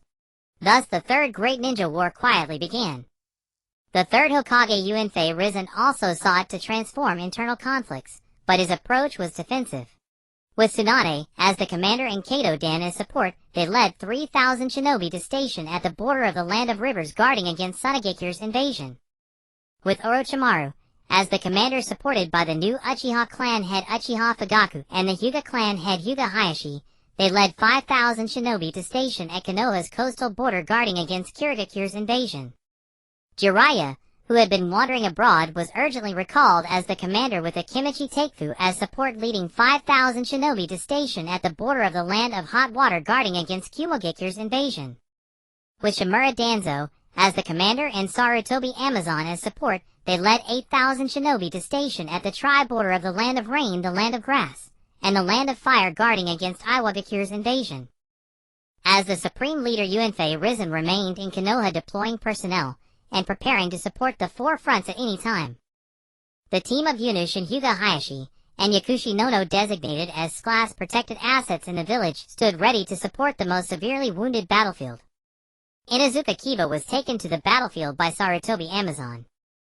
While the various squads of Konoha were actively constructing defensive strongholds, Shimura Danzo dispatched Sarutobi Amazon with 3,000 men to the border of the grass country to build defenses, while he himself led the root members deep into the rain country.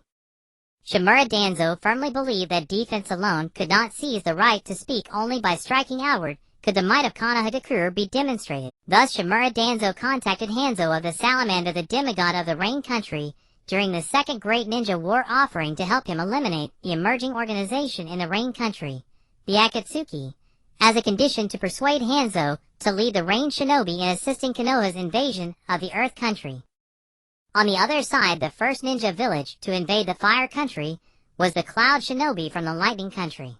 According to intelligence from spies and covert units, the Eight-Tails Jinchuriki Byubi, along with the third Reikage's two sons Yai Dalong and Chibi Erlang, led 10,000 shinobi across the moon country, entered the soup country, and headed straight for the fire country border. Upon receiving the news, the third Hokage, Sarutobi Hiruzen, mustered 3,000 shinobi for reinforcement, including 300 freshly graduated 80-year-old shinobi who had been accelerated due to the war. Uchiha Obito and Rin were among these shinobi. They formed a squad with Itachi Kakashi, and were trained for a month by Minato Namikaze, who had just mastered the Flying Thunder God technique. Yonyushin was appointed as the head of the medical squad to participate in the war, with assistants Hyuga Hinata and Yakushi Nono. Seeing the youthful faces in the ranks, Yonyushin felt a pang of sorrow. These fledgling flames, not yet 10 years old, are sent to the battlefield to burn. Such is the will of fire. Sensing Yonyushin's unease, Yakushi Nono stepped forward, linked her arm with his, and comforted him. Brother Shin, I will be with you. Yonyushin silently resolved. I will protect you well. To prevent the war from erupting within the fire country, Jiraiya and Akimichi Torafa pushed the front line into the soup country, planning to intercept the Cloud Shinobi forces at Kikyo Mountain. By the time Yonyushin's reinforcement arrived at the front, the Konoha forces had already set up layered defenses at Kikyo Mountain. Thanks to the seasoned veteran Akimichi Torafu, who had participated in many wars, the battlefield layout was exceptionally well organized. Yonyushin assumed the position of the head of the battlefield medical corps and attended the pre-battle meeting. In this war, the Konoha forces' tactical objective was defensive counterattack. The aging Akimichi Torafa held the central camp, overseeing the main force's defensive operations, with Yonyushin treating the wounded and supporting Torafu. Jiraiya in his prime led a mobile harassment unit of 1,000 shinobi, including the highly agile Minato Namikaze, to launch Hitandran attacks on the approaching Cloud forces, exhausting their stamina. After the meeting, Yonyushin returned to the medical unit, exchanged a few words with Yakushi Nono, and Hyuga Hinata left behind a parasite clone and hurriedly teleported away. He had sensed a distress call from one of his parasitic insects. The last such call had come from Saga in the land of the Luon. This time, it was from Yahiko, who was far away in the Rain Country. It seemed to be the incident of Double Danzo slaying Yahiko Nagato's eruption. Yonyushin resolved. In this life, the regrets of these 3 young ones will be changed by me. When Yonyushin teleported to the Rain Country, a colossal demonic statue of the Outer Path was swinging its massive arms, slaughtering the Rain shinobi and root members present. Yahiko lay on the ground, a kunai embedded in his heart. Yonyushin infused his worm sorcery power into the hidden snake cloak he wore to conceal his identity, for this time he would have to snatch Yahiko's soul from the Sage of 6 Paths. He pulled the kunai from Yahiko's heart, attached the dragon salamander to Yahiko to enhance his regenerative abilities, and performed the spider silk regeneration technique to repair Yahiko's heart. After stabilizing Yahiko's condition, he retrieved the dragon salamander. Uzumaki Nagato, who had driven away Shimura Danzo and Hanzo by controlling the demonic statue, turned and noticed the faint silhouette beside him, intending to kill it. Conan unfurled paper wings and stood before Nagato, saying, Nagato, calm down. He is saving someone, don't go over there yet.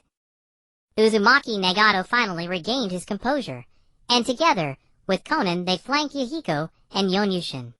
Yahiko's newly repaired heart began to beat again. Yonyushin activated the parasitic insects he had left on Uzumaki Nagato, and Conan to reveal his identity. Nagato, Conan, long time no see. I've saved Yahiko, so don't worry.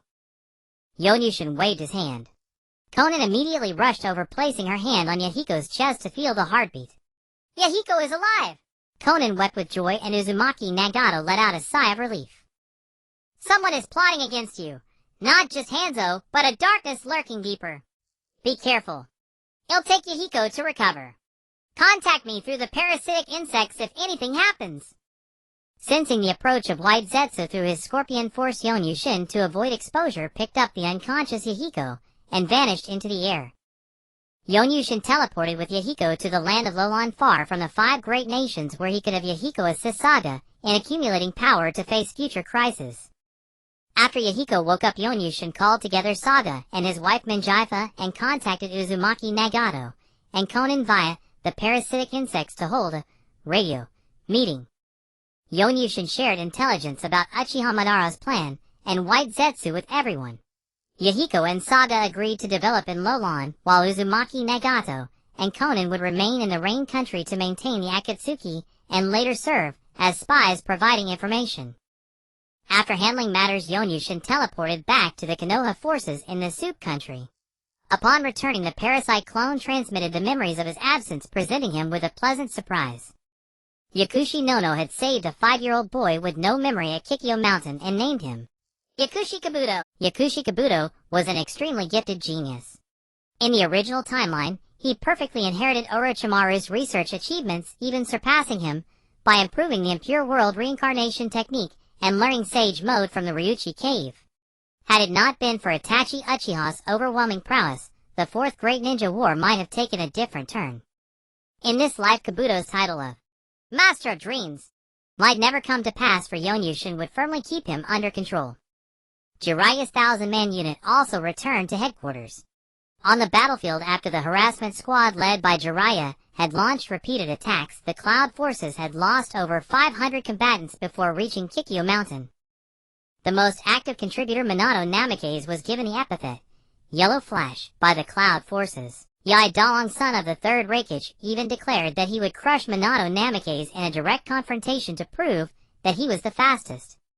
The Cloud forces, numbering over 9,000, faced off against Konoha's 8,000 troops before Kikyo Mountain.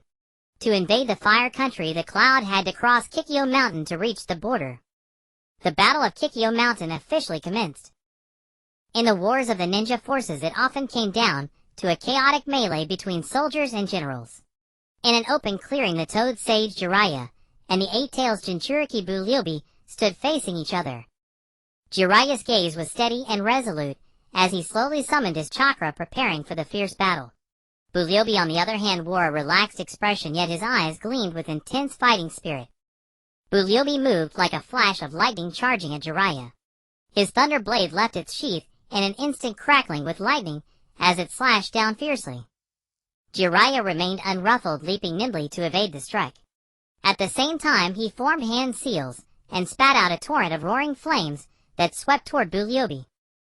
Bulyobi deftly wielded his thunder blade, cleaving through the flames. Then, with rapid movements, he unleashed several lightning blades. Jiraiya summoned a toad wall to block, and the lightning blades crackled upon impact. Subsequently, Jiraiya summoned the Toad Sage couple Fukasaku and Shima to engage Bulyobi in combat. Bulyobi, relying on the power of the Eight-Tails and his masterful swordsmanship, stood his ground without retreat. The two exchanged blows, and the battle intensified. Jiraiya would summon toads to assist or unleash powerful ninjutsu, while Bulyobi countered with the full might of the Eight-Tails, combining lightning release with taijutsu to devastating effect. The land beneath them became riddled with craters, dust hanging heavy in the air. The fierce duel continued unabated. Elsewhere, Minato Namikaze stood like a golden flash, his blue eyes gleaming with cold sharpness. Facing him, Yai Dalong's towering form exuded immense presence, his eyes brimming with a thirst for battle. Yai Dalong struck first, charging at Minato with incredible speed. His fist, as large as a cauldron, swung with unparalleled force. Minato flickered out of the way, instantly dodging the blow. At the same time, several specially crafted kunai appeared in his hand, shooting toward Yai Dalong. Yai Dalong roared, unleashing a surge of powerful chakra that sent the kunai flying. He stomped the ground, making it tremble, and then charged at Minato like a gale. Minato remained calm, his hands moving rapidly through hand seals. Flying Thunder God technique! In an instant, he vanished, reappearing behind Yai Dalong and kicking him. Yai Dalong reacted swiftly, turning to throw a punch, but only struck the afterimage Minato had left. The battle grew even more intense, their movements so fast they blurred the eye. Minato continuously used the Flying Thunder God technique to reposition himself, launching agile attacks. Yai Dalong, relying on his immense strength and resilience, endured the strikes while seeking counterattacks. Their fight seemed to plunge everything around into a storm. Earth and stone flew, trees toppled, and even Mount Kikyo trembled under their clash. What would become of this ultimate showdown? No one could predict except for Yonyushin. The four most powerful fighters on the surface were locked in battle. Avoiding these two areas, the Cloud Ninja led by Kila Erlang dispatched over 5,000 troops to charge the Leaf Village's stronghold.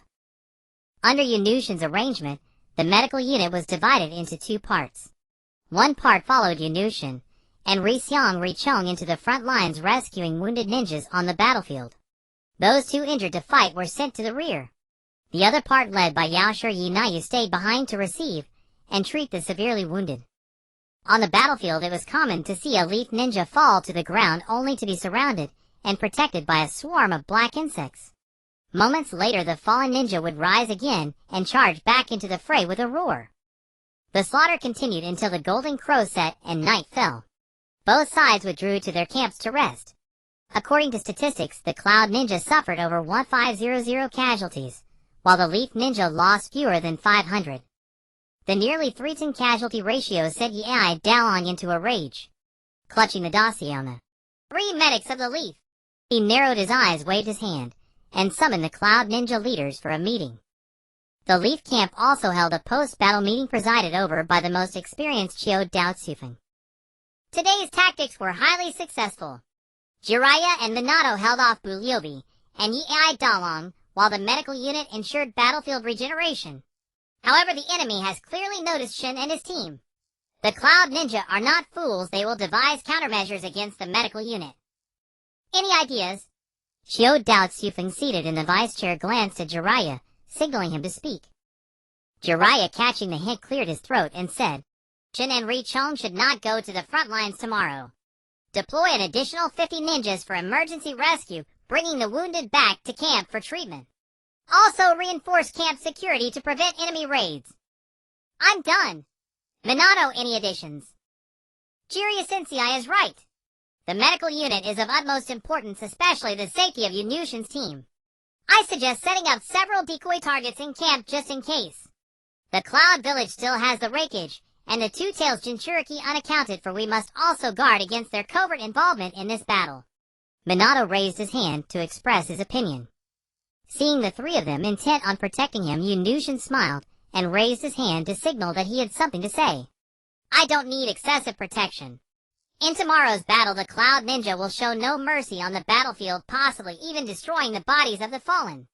Therefore, our ninja team must work together closely. It's best to avoid injuries altogether.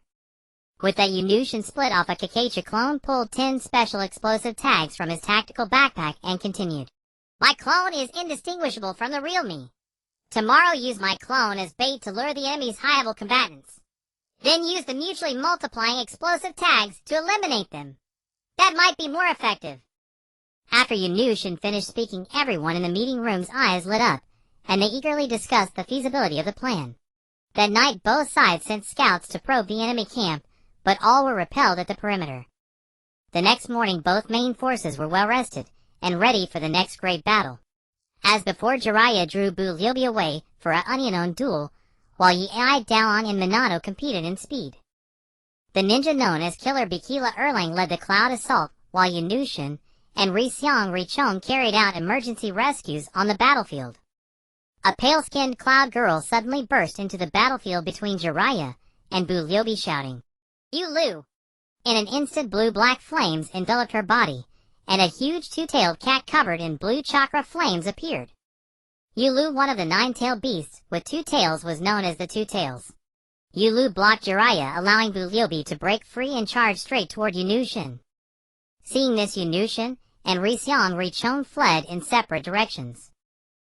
Bulyobi, with his eyes fixed solely on Yunushin, failed to notice that Richong was fleeing toward the side with more Leaf Ninjas, while Yunushin was running toward the area with more Cloud Ninjas.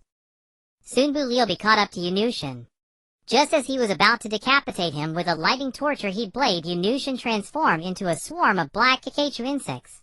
This was Yunushin's Kakashi clone. As Bulyobi dispersed the clone before he could react, 5 mutually multiplying explosive tags were stuck onto his body and activated. Flames shot into the sky, thunderous roars echoed, and the entire space seemed to tremble. The powerful shockwaves sent earth and stone flying, leaving massive craters on the ground.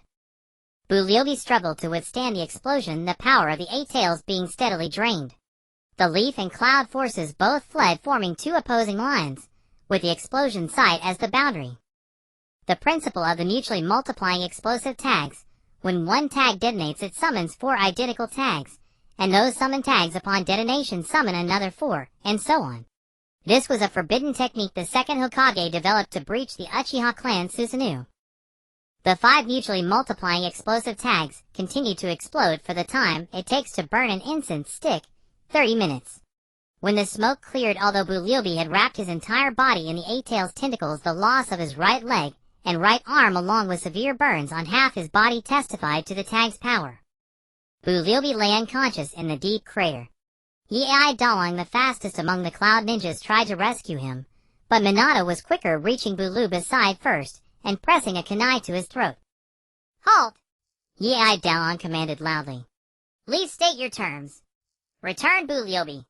The Battle of Mount Kikyo temporarily ceased. In the second great battle of the Kikyo Mountain campaign, the Cloud Ninja forces were halted by the Leaf Ninja. The Cloud suffered over 300 casualties, with the gravest loss being their commander, the Eight-Tails Jinchuriki Bulyobi, who was critically wounded and on the verge of death. The Leaf suffered over 100 casualties. The Yellow Flash Minato Namikaze and the Black Bug Medical Ninja Yunushin had their names resound across the ninja world. A ceasefire was declared. Bulyobi was taken back to the Cloud camp for emergency treatment. The Cloud forces were now under the command of Yi Dalong. After the ceasefire, high-ranking officials from both sides held negotiations at the foot of Mount Kikyo. First, the Cloud Ninja forces must withdraw from the land of Tea. Second, the Cloud Village must pay 80 million silver taels in reparations to the Leaf Village. Third, the Cloud Village must hand over 10 rank ninjutsu, including the lightning release chakra armor. Before Akimichi Torafa could finish listing the demands, Yi Dalong shouted him down. "This is merely a ceasefire. The Cloud have not been defeated. We cannot accept any of these three conditions." Interrupted Akimichi Torafa turned his head unhurriedly and gave a meaningful glance to those behind him. Yunushin fanned himself with 5 interlocking detonating tags, saying, "Guess how many detonating tags I have, and then guess whether I am a clone or the real body." Yunushin, who had risen to fame since the Second Great Ninja War, had never had his true body located by an enemy. Even the so-called demigod Hanzo of the Salamander had suffered greatly from Yunushin's clone tactics. At this thought, sweat as large as beans rolled down Yi Dalong's forehead.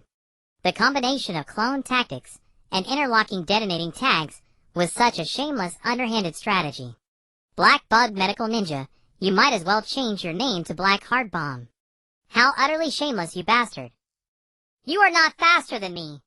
Minato Namikaze's sunny smile appeared as a demonic grin in Yi Dalong's eyes. Yi Dalong responded firmly. "Our Raikage has not yet made his move. This war is not over." At that moment, Jiraiya spoke up. "Our Hokage has not made his move either. We still have Orochimaru and Tsunade. You have deployed two-tailed beast hosts, but our own hosts have not yet entered the fray. Can you truly compete with the least depth of power?" Jiraiya's words left Yi Dalong momentarily speechless, but he still held his ground. Only as evening fell were the results of the negotiations finalized. First, the Cloud forces would retreat 20 kilometers, and the battle would be confined to the land of Tea. Second, the Cloud Village would hand over the lightning release chakra armor ninjutsu scrolls as repayment for the Leaf's kindness in releasing Bulyobi early.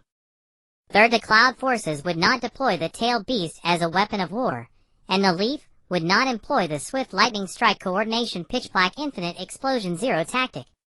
The tactic was named by Minato Namikaze. After the negotiations, the two nations used the land of Tea as a battlefield for training their troops. Having obtained the lightning release chakra armor scrolls, though only the basic level information was provided, Yunushin still made a copy and handed it to Kakashi Hatake, who was active on the battlefield. Kakashi Hatake possessed all 5 chakra natures, with lightning being his most outstanding. The combination of the lightning release chakra armor as a supplement and his father's sword technique as his main style was a path toward the level of a Kage. Sakumo Hatake, who was secretly protecting his son, was deeply grateful. After the Kikyo Mountain battle was essentially decided, Akimichi Torafa proposed leading a team to escort the severely wounded non-combat capable ninjas and the bodies of the fallen back to Konoha. He himself intended to retire upon his return as he was old and bore considerable internal injuries, so no one would object to his retirement. Yakushi Nono also returned to the village, with the team taking Yakushi Kabuto back to be raised in the orphanage. He would be old enough to enter the Ninja Academy the following year at age 6.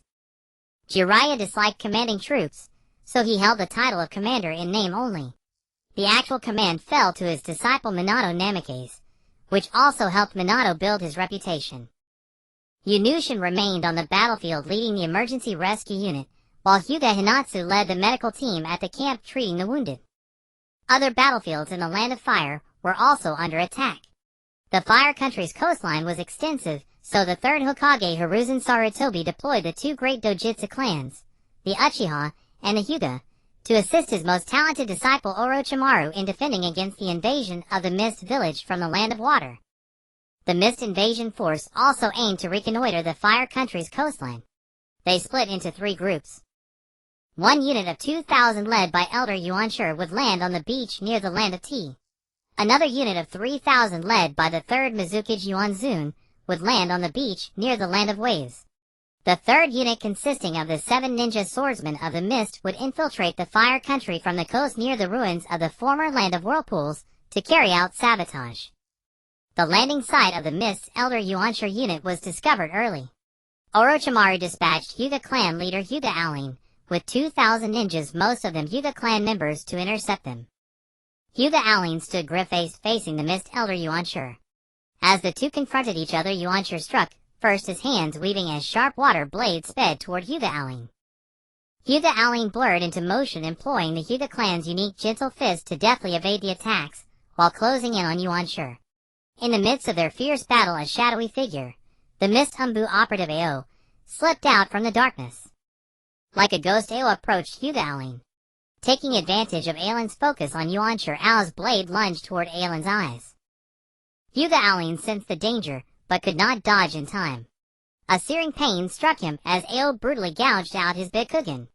Hyuga Alin let out an agonized roar, and his body suffered severe injuries.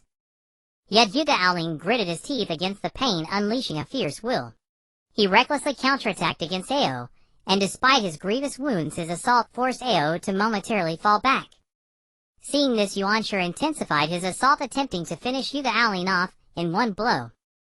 In this desperate situation, Hyuga Alin tenaciously resisted the pincer attack from both enemies. Blood soaked his robes, but his fighting spirit never wavered. The battle continued, growing ever more critical and brutal. At this moment, Hyuga Hayashi and Hyuga Hizashi sensed the abnormality from afar. Their hearts frantic, they broke through the enemy's encirclement at all costs. Exerting every ounce of strength, they finally reached Hyuga Alin's side. Hyuga Hayashi hoisted his severely wounded father onto his back, while Hyuga Hizashi provided cover. They fought as they retreated, struggling through the chaos toward the camp. Yuanshur and Ao pursued relentlessly, launching attack after attack. Hyuga Hayashi and Hyuga Hizashi gritted their teeth, using their own bodies to shield their father from danger after danger. At last, they succeeded in bringing Hyuga Alin back to the camp. In the camp, the others looked upon Hyuga Alin gravely wounded and unconscious, his Byakugan lost. Their hearts were filled with grief and worry. Hyuga Hayashi and Hyuga Hizashi clenched their fists tightly. The twilight glow spilled into the tent. Lying on the sickbed, Hyuga Alin slowly regained consciousness. His face was pale as paper, and thick bandages wrapped around his eyes, oozing flecks of blood. Hyuga Hayashi and Hyuga Hizashi stood guard by their father's bedside, their faces etched with anxiety and concern. Hyuga Alin lifted his hand with difficulty, groping until he found Hyuga Hayashi. "Hayashi!" Hyuga Alin's voice was weak and hoarse. Hyuga Hayashi hastily grasped his father's hand, his eyes reddening. "Father, you're awake!" Hyuga Alin took a deep breath and said with all his remaining strength, "Hayashi, from this moment on, you are the head of the Hyuga clan." Hyuga Hayashi's eyes widened in shock, tears streaming down. "Father, I do not refuse." Hyuga Alin interrupted him. "You have the ability and the responsibility to lead the Hyuga clan forward." Hyuga Hizashi wept silently beside them, knowing this was his father's decision and the clan's duty. Hyuga Hayashi nodded solemnly. "Father, I will not disappoint your expectations." Hyuga Alin revealed a faint relieved smile, then slowly closed his eyes again, as if he had exhausted every ounce of strength. The tent fell into silence. Only Hyuga Hayashi, gripping his father's hand tightly, silently vowed to protect the Hyuga clan and ensure it continued to shine in the ninja world. The night was deep and ink-black, shrouding the earth. Hinata Hayashi and Hinata Hizashi led 1,000 remaining battle-ready ninjas as they stealthily advanced. In the darkness, the Byakugan of the Hyuga clan gleamed with a unique light, allowing them to see everything around them with clarity. They approached the Mist Ninja encampment silently like phantoms. When they drew near enough, Hinata Hayashi gave the order, and the ninjas surged toward the camp like a tidal wave. The Mist Ninjas were caught off guard by the sudden assault and scrambled to fight back. Leveraging the advantage of their Byakugan, the Hyuga ninjas struck their enemies with precision in the dark. Hinata Hayashi led from the front, his gentle fist striking repeatedly, each blow claiming a mist ninja's life. Hinata Hizashi coordinated seamlessly beside him, and the brothers led their forces in a fierce slaughter. The battle was exceptionally fierce, the clash of weapons, and cries of war echoed through the night sky. Though the mist ninjas resisted desperately, they gradually fell into disadvantage under the Hyuga clan's sudden assault and superior tactics. After a bloody conflict, the mist camp lay in ruins with 800 mist ninjas fallen in pools of blood. Seeing the tide had turned, Master Yuan led his remaining forces in a hasty retreat driven out of the land of fire. When the first rays of dawn spilled over the battlefield, the Konoha ninjas were exhausted yet filled with the joy of victory. They had successfully executed this ambush, securing a temporary peace for the land of fire, and further glorifying the Hyuga clan's name across the ninja world. On the turbulent coastline, the 3rd Mizukage Yuinzuin led 3,000 mist ninjas in a menacing attempt to storm the beach. Unbeknownst to them, Orochimaru had already set up an ambush with 2,000 Konoha ninjas. As the mist ninjas struggled to gain a foothold, Orochimaru commanded his ninjutsu squad to unleash large-scale combined techniques upon the mist ranks, inflicting over 100 casualties. Reacting swiftly, Yuinzuin weaved hand seals and expelled a powerful torrent of water from his mouth, which surged toward Orochimaru like an enraged dragon. Orochimaru agilely sidestepped while conjuring a sharp long sword to thrust at Yuinzuin. Yuinzuin snorted coldly. The moisture around him instantly solidified into an ice shield blocking Orochimaru's attack. Seeing this, Orochimaru extended his tongue and a venomous snake shot forth from his mouth. With a sharp glance, Yuinzuin waved his hand, and a water blade cleaved the snake in two. Then he moved his hands, gathering countless water orbs around him, which flew toward Orochimaru like cannonballs. Orochimaru's form flickered rapidly, weaving between the water orbs while muttering incantations. Suddenly the ground shook violently, and the massive manda burst forth from beneath, lunging at Yuinzuin with its gaping maw. Yuanzin's expression shifted slightly, but he remained calm. He formed hand seals, summoning a gigantic water vortex that rose from the ground and collided with manda. The water vortex and manda entangled and tore at each other, unleashing a powerful surge of energy. Orochimaru seized the moment to close, and his long sword glinting with cold light, aiming for Yuanzin's vital point. Yuinzuin roared, his chakra erupting and sending Orochimaru stumbling back several steps. They exchanged blows, the battle growing ever more intense, leaving the surrounding land and sea ravaged by their clash. Meanwhile, the summoned manda rampaged across the battlefield, its colossal body crashing through the ranks, devouring 100 mist ninjas in an instant and sowing panic. On the other side, Yuanzin's disciple Goju Shirsong displayed formidable power. Using the coral palm in conjunction with the water release water mirror technique, he attacked the Uchiha clan ninjas on the front lines. Uchiha Fugaku's younger brother Uchiha Yaya, along with over a dozen Uchiha clan members, fell under his assault. This sudden turn of events filled Uchiha Fugaku with grief and rage. The Three-Amo Sharingan in his eyes silently transformed, evolving to a new level, yet he kept this change hidden deep within his heart. With greatly enhanced ocular power, Uchiha Fugaku charged into the enemy ranks like a vengeful beast. Using his evolved Sharingan, he swiftly killed 5 mist ninja jōnin with a fierce offensive. His cold gaze and overwhelming strength instilled fear in the mist ninjas, who began to secretly call him the Fierce Eye. The battlefield was shrouded in smoke and echoes of war cries and explosions. This fierce clash between Konoha and the Mist Village continued unabated, both sides locked in brutal combat. In the midst of the intense duel between Orochimaru and Yuinzuin, a flicker of cunning crossed Orochimaru's eyes. Taking advantage of a moment's distraction, he stealthily flicked a poison needle from his sleeve. The needle glinted with an eerie light in the sun and embedded itself into Yuanzin's body.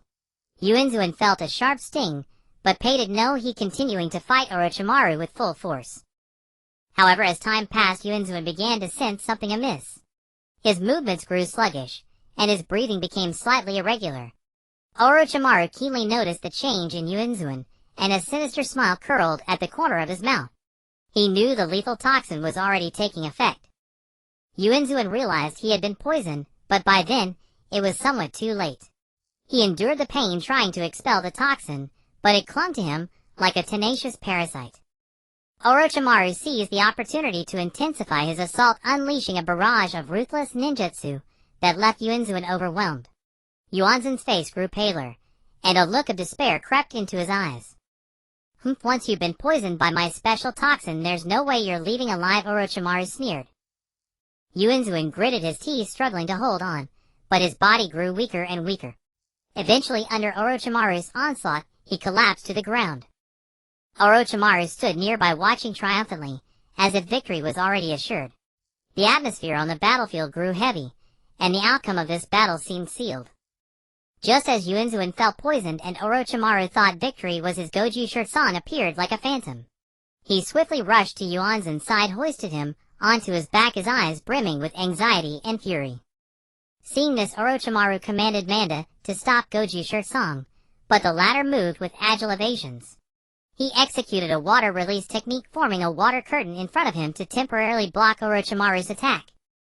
At the same time, the remaining 1,000+ mist ninjas quickly regrouped, forming a defensive formation to cover Goju Shirtsan's retreat. The Konoha ninjas attempted to pursue, but the mist ninjas fought desperately, buying enough time for Goju Shirtsan. Escorted by his comrades, Goju Shirtsan disappeared into the distance, with the poisoned Yuanzun. Orochimaru watched their retreating figures, his face dark with frustration, yet he knew it was not the time to pursue further. The battlefield reeked of smoke and blood. Both Konoha and mist ninjas had suffered considerable losses after this fierce engagement. With the mist ninjas' retreat, the land fell into a temporary calm. Of the mist village's two main forces totaling 5,000 men, only 2,000 managed to escape back to sea after the beach landing was intercepted by Konoha forces. Even the third Mizukage was gravely poisoned. According to post-battle statistics, the Konoha Coastal Defense Forces suffered casualties, including those severely wounded and unable to fight, of over 2,300. Orochimaru commanded 5,000 ninja, but after deducting the 1,000 assigned to logistics and coastal patrol, only slightly over 1,600 main combat ninja remained. Upon receiving the intelligence, the third Hokage hastily assembled another 1,000 ninja from various clans to reinforce Orochimaru. However, at the third point of the Mist Ninjas' invasion, the elite group of Mist Ninja, the 7 swordsmen of the Mist Hiramakarei, Gue Dingman Yue Sewing Needle, Li Xian Chuanwan Blast Sword, Wu Li Shinba Executioner's Blade, Tong Chao Yi Air Ren Samahata, Shi Gua Shan He Tun Gue Kubikiri Bocho, Pai Pa Zong and Kiba, Hei Chu Leia, had already set foot on the Land of Fire, while the attention of the elite forces was focused on the first 2 points marching toward the village of Konoha. Their mission was to penetrate deep into the Land of Fire, scout the routes, and plunder and destroy resources within the Land of Fire to the best of their ability. Whether it was their misfortune or the thoroughness of Orochimaru's patrol arrangements, the 7 swordsmen of the mist encountered 3 leaf genin in a dense forest, Might Guy Gecko Height and Ebisu. Gecko Height, who practiced swordsmanship, immediately recognized the 7 legendary swords of the ninja world. Aren't those the 7 swordsmen of the mist? How did they end up in the Land of Fire? Mist Ninja. Run. Ebisu turned and fled without a second thought, while also firing a distress signal flare. Might Guy and Gecko Height followed Ebisu, turning and running.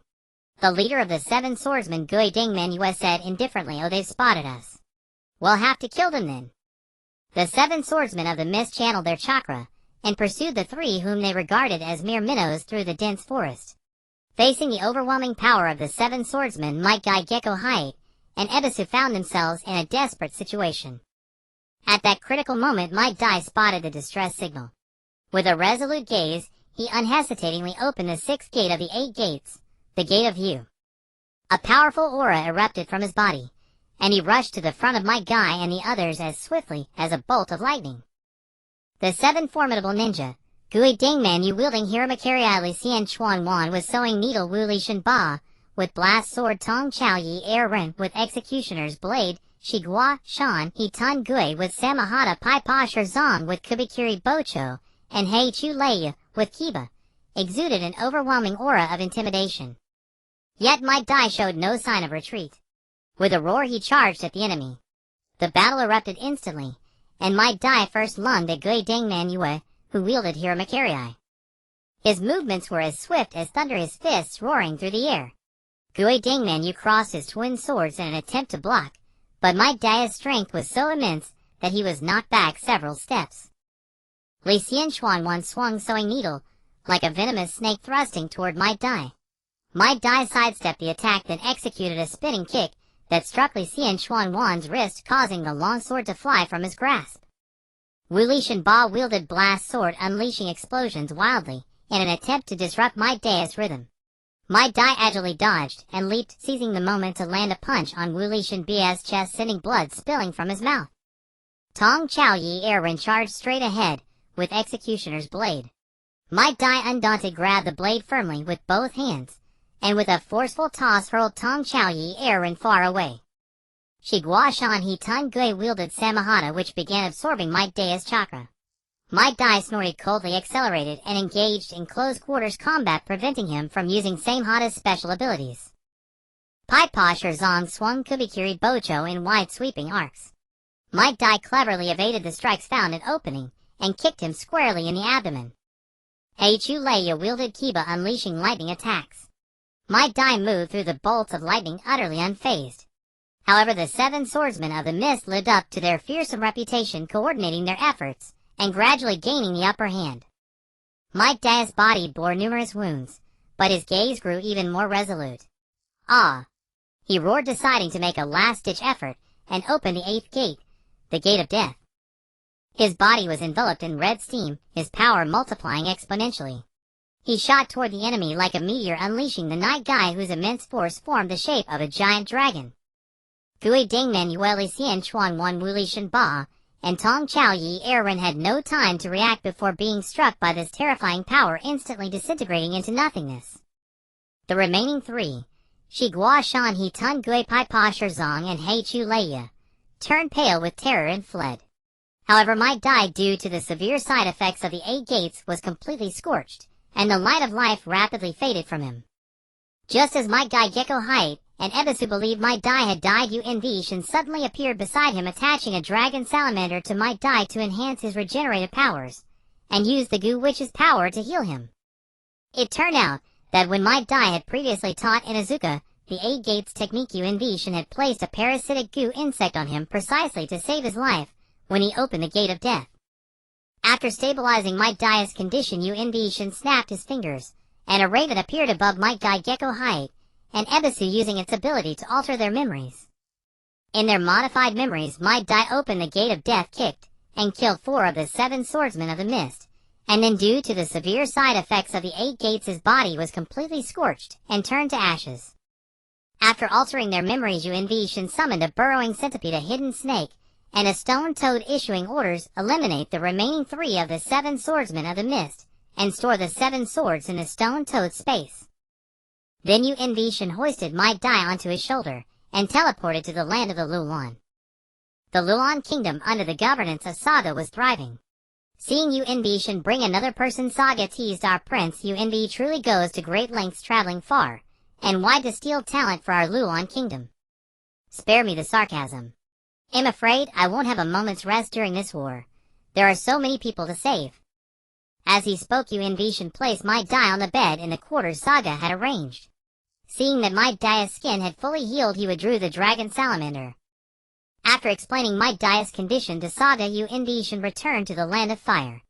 The hidden snake, burrowing centipede, and stone toad re-entered his body. Sensing the 7 swords in the stone toad's space, Yun Vishan smiled. He would melt them down together another day. Since he was back in the land of fire, he might as well deal with the unfinished business.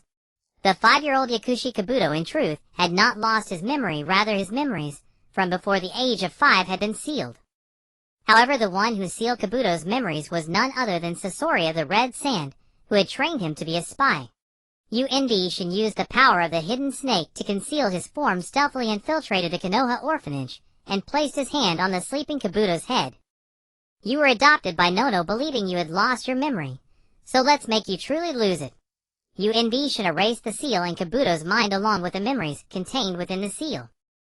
As he erased the memory seal, Yun Vishan sensed the location of Sasori of the Red Sand. It was time to take action, always playing the fool lest he become a jammed gun when the real battle came. In a desolate valley, the atmosphere was suffocatingly heavy, as Aburame Shin found Sasori of the Red Sand. "So you're hiding here?" Facing Aburame Shin, who suddenly appeared before him, images of his parents surged in Sasori's mind. "So it's the Black Bug Medical Ninja. Are you here to seek death?" "You accomplice." Aburame Shin naturally understood Sasori's implication, and said indifferently, "Stop hiding in that ugly shell. Use your true strength. Let us settle both our superiority and our lives." Then 5 figures shot out from Aburame Shin's body. The 5 elemental goo hidden serpent, burrowing centipede, heavy scorpion, stone frog, and fierce spider. By displaying his power, Aburame Shin aimed to test his full-strength eruption against Sasori. Everyone knows the Black Bug Medical Ninja's clone tactics are hard to counter, but few know your Aburame insect control technique is equally formidable. Sasori understood this battle would be a life-or-death struggle, which suited him, killing Aburame Shin to avenge his parents. Thus he stepped out of the scorpion puppet, unrolled the first scroll, and formed hand seals. Red secret technique performance of 100 puppets. From the scroll flew 100 varied puppets. Aburame Shin stood tall with a piercing gaze, surrounded by his mysterious and powerful 5 elemental goo insects. Sasori, concealed behind the multitude of puppets, stared coldly and resolutely ready to deliver a fatal blow. The battle erupted instantly. Sasori manipulated 100 puppets, surging like a tide toward Aburame Shin. The puppets marched in unison, their metallic bodies gleaming coldly under the sun, brandishing various weapons as they swarmed forward. Aburame Shin remained calm and composed, commanding the hidden serpent to strike first. The serpent's aqua blue body rides spouting water lines with cutting properties from its mouth. The water lines, like sharp blades carrying immense force, instantly sliced several puppets in the front into 2, sending parts flying and scattering broken limbs across the ground. Sasori gave a cold snort, a flicker of irritation in his eyes. The puppets swiftly changed formation, spreading to both sides, like a vast net attempting to surround Aburame Shin. At that moment, the burrowing centipede displayed its astonishing speed. Its wood-natured power allowed it to glide effortlessly through the earth. The centipede turned into a green blur, instantly appearing behind the puppet group. It darted rapidly, its sharp claws leaving deep gouges on the puppets' bodies. The puppets turned to counterattack, but the centipede's speed was so great that their strikes all missed. Seeing this, Sasori had some puppets take to the air, attacking from above. The wings of these puppets flapped, stirring up fierce gusts of wind. Aburame Shin immediately ordered the stone frog to respond. The stone frog roared, its thick legs stomping the ground, causing massive stone pillars to erupt like bamboo shoots breaking through the earth. The stone pillars with immense force struck down the airborne puppets, producing dull thuds. At the same time, the stone frog's earth-natured power erupted. Any puppet that came close to it and touched its skin was rapidly petrified, starting from the joints, turning them into stiff stone statues. Destructive parasitic insects appeared in swarms, engaging the charging puppets heathen. Although small, they were numerous, like a black whirlwind, constantly gnawing at the puppets' joints and vital parts. Some insects burrowed directly into the puppets' interiors, destroying their core mechanisms, causing the puppets to lose power and collapse. However, Sasori did not retreat. He deployed his ace puppet, the third Kazekage. As the third Kazekage puppet appeared, it manipulated magnet release. The powerful magnetic field stirred up iron sand, causing the surrounding air to crackle with a sizzling sound. Under the influence of the iron sand, Aburame Shin's insects moved sluggishly, as if bound by an invisible force. At the critical moment, the heavy scorpion stepped forward. Its enormous metallic body gleamed with dazzling light like an impregnable fortress. The heavy scorpion, unfazed by the third Kazekage's magnet release, advanced with heavy steps. Each step made the ground tremble slightly. It opened its mouth wide, using its formidable devouring power to create a massive suction force. The surrounding iron sand was involuntarily drawn into the heavy scorpion's belly, emitting a crunching sound as it was consumed. With the fierce spider's enhancement, Aburame Shin gained spider-like reflexes. His senses became extremely acute, allowing him to clearly capture every minute movement. In the chaotic battlefield, he moved nimbly, sidestepping puppet attacks, leaping to avoid sweeping blades. The fierce spider's fire-natured silk shot out like blazing flames. Any puppet it touched was instantly ignited, turning into burning fireballs. Sasori grew increasingly frantic. He fully controlled the third Kazekage to engage in a desperate fight with Aburame Shin's heavy scorpion. The third Kazekage manipulated magnet release trying to lift the heavy scorpion, but the latter stood firm as a mountain. Suddenly the heavy scorpion saw its chance, and lunged forward, swallowing the third Kazekage puppet in one gulp. With the third Kazekage puppet devoured, Sasori's power greatly diminished, and his face turned pale. Aburame Shin seized the opportunity, leaping up with a short sword in hand, his figure flickering like a ghost. Under the cover of the fire-natured silk, he charged at Sasori with lightning speed. Sasori had no time to defend. The short sword pierced straight into his chest.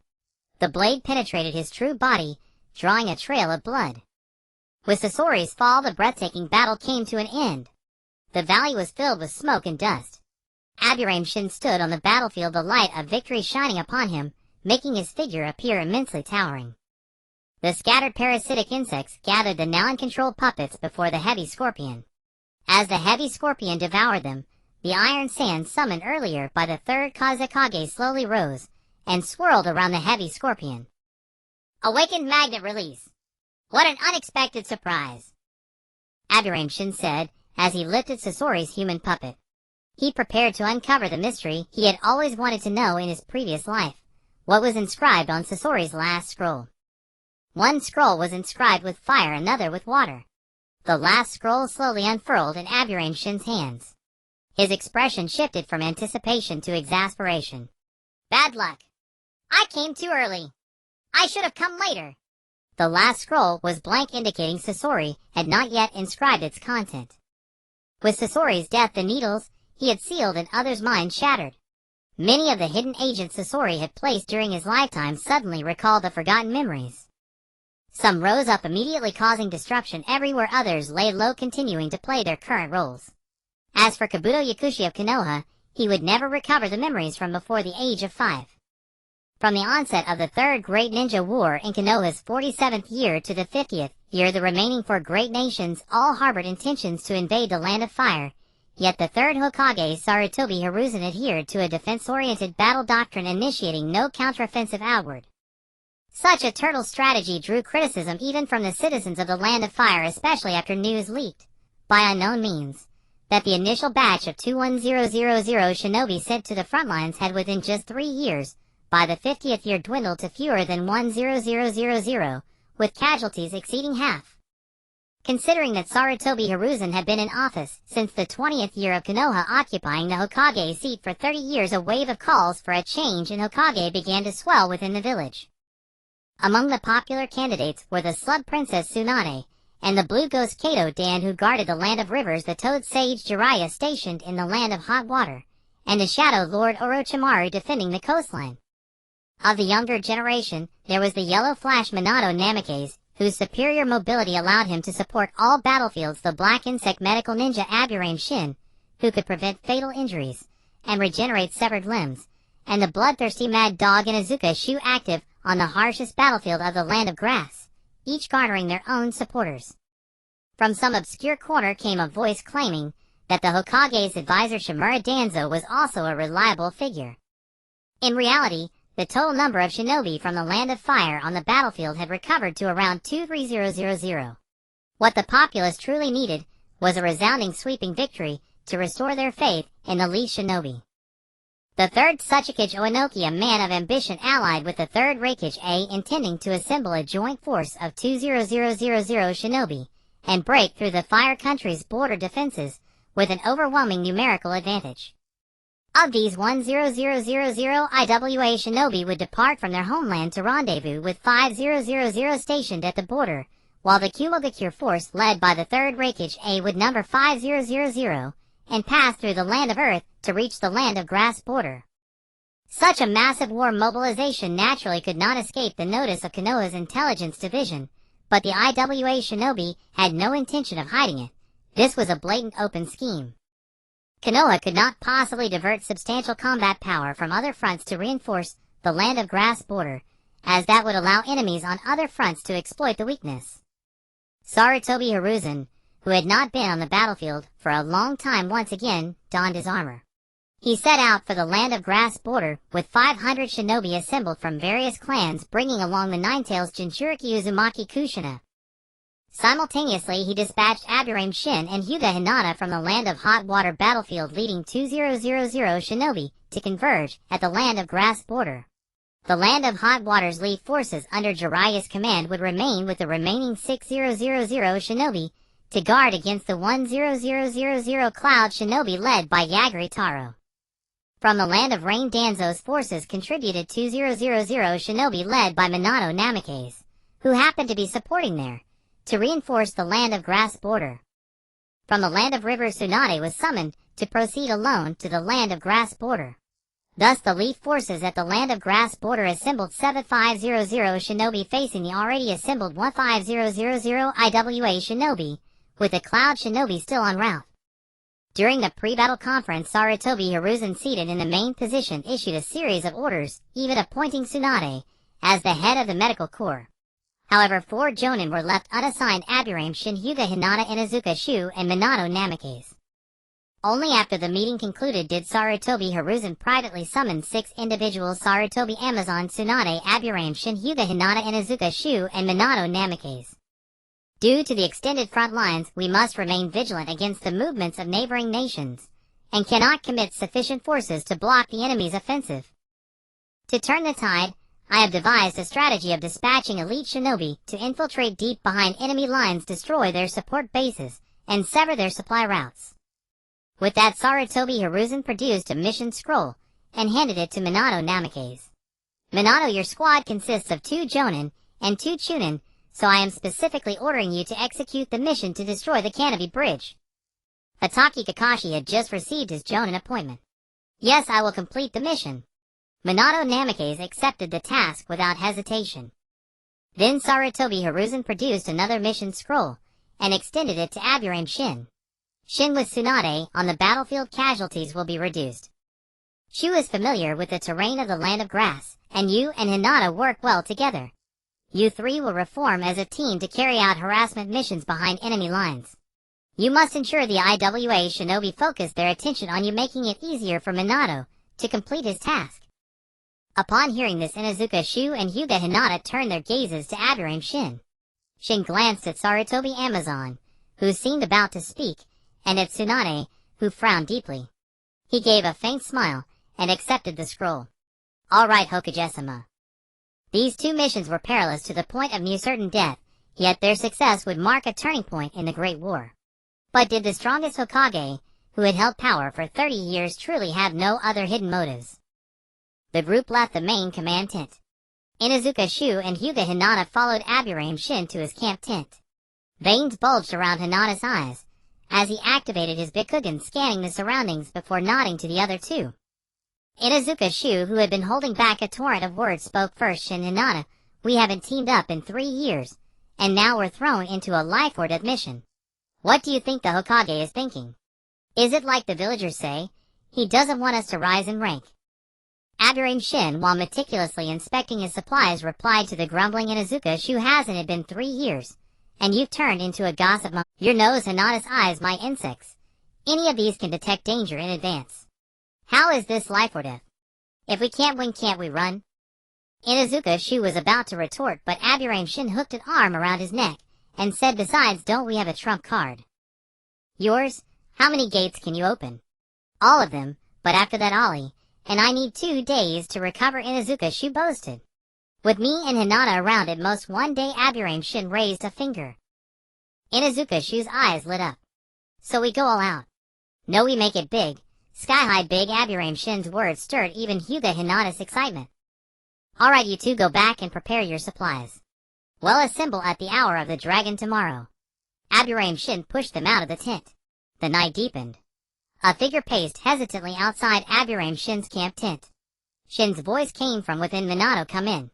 Mustering his courage, Minato Namikaze entered the tent to find Aburame Shin seated in a chair. It's late, why aren't you resting? What are you doing here? I'm not Kushina. Seeing that Shin was still in the mood for jokes, Minato spoke up, this mission. I am confident I will complete it, but I worry about Kakashi and the others. I may not be able to protect them all. So I ask you to make a big commotion. Do you realize the bigger the commotion, the more dangerous it becomes for us? Shin asked with a smile.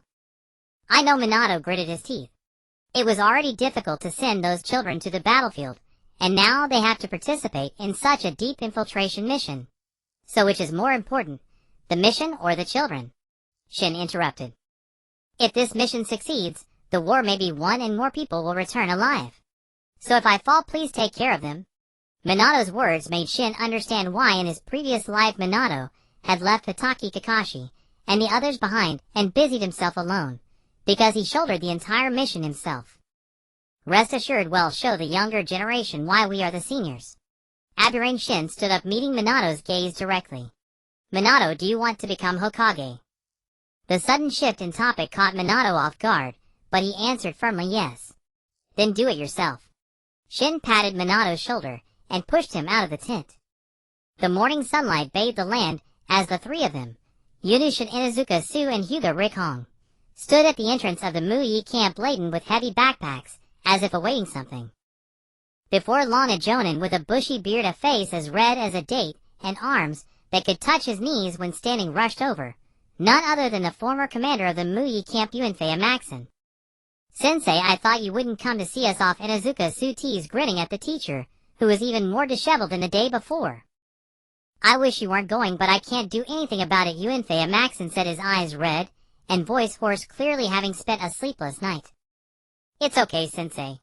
Things will get better. Hyuga Richong's words of comfort only weighed heavier on Uenfei Maxon's heart. Sensei, remember to come pick us up when it's time. Yunushin's remark shattered Uenfei Maxon's emotional defenses, and the middle-aged jōnin stood rooted to the spot, wailing loudly. Nearby ninjas, drawn by the sobs, turned to see Uenfei Maxon, their gazes filled with curiosity as they listened. But Yunushin and the others said nothing, merely turning to hand their travel permits to the camp gate guards. During wartime, travel permits were strictly time-limited. For exceeding the time limit meant only two possibilities: desertion or mission failure. Any ninja returning late would face rigorous interrogation and surveillance. And the time limit on the permits of Yunushin and his companions read after the war is won. In such dire circumstances, this meant their mission was to all intents and purposes a one-way trip. The two guards, who had been lackadaisical, instantly stood at attention, their eyes brimming with respect as they watched the three depart through the camp gate. Yunushin took the lead and vanished using the body flicker technique, with Inuzuka Su and Hyuga Rikong following closely. Aren't they the black, white, and red squad? How? Some of the observing ninjas recognized the trio, their minds racing with associations. After they had distanced themselves from the Muyi camp, Inuzuka Su asked in confusion, why did it feel like a farewell forever? Hyuga Rikong took the initiative to explain, it's because our big monkey teacher pressured his cousin, the old Hokage. He clearly disapproves of this arrangement, which is why he acted that way. And you tried to comfort him, heh? Yunushin, leading the way, suddenly raised a hand, and the three stopped in unison. A figure emerged from behind a tree wearing a smooth mask that covered his entire face, and two short sickle-like blades at his waist. Seeing him, Inuzuka Su visibly relaxed. Uncle Mantis, what are you doing here? Did you come to help us?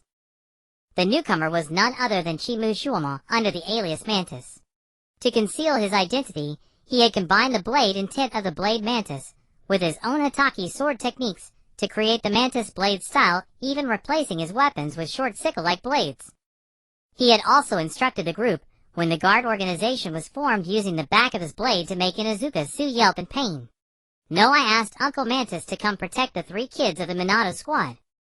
Then Yunushin recounted the Minato squad's mission and Bofeng Shuiman's reaction from the previous night to Chimushuama.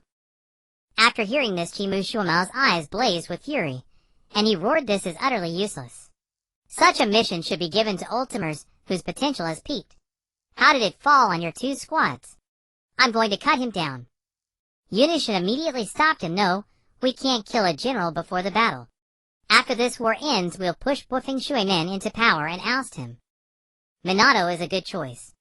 All right, I'll go protect Kakashi, and the others, Chimushuama said, then turned and left. Yunushin rolled his eyes and ignored Chimushuama, instead summoning the Dragon Salamander and the Raven. He handed the Dragon Salamander to Inuzuka Su. This is the Dragon Salamander. It can enhance your regenerative abilities. Even if your arm is severed, it can grow back. The Dragon Salamander attached itself to Inuzuka Su's navel, morphing into a salamander-shaped tattoo. Feeling the enhancement, Inuzuka Su grinned foolishly. I'm terrifyingly strong now. Then he gave the raven to Hyuga Richong. This is a raven. It can strengthen your mental energy and promote the evolution of your eyes. See how far you can see. The raven attached itself to Hyuga Richong's forehead, transforming into a crow-shaped tattoo with wings spread. Hyuga Richong activated his Byakugan estimated and said, I can see about 20 kilometers now. Good. First let's find where the rock ninjas store their food. We'll cut off their supplies, then kill them. Yunushin planned. This direction 15 kilometers. There's a grain and medicine depot guarded by 10 jōnin, 200 chunin, and 300 genin. Hyuga Richong chose a location.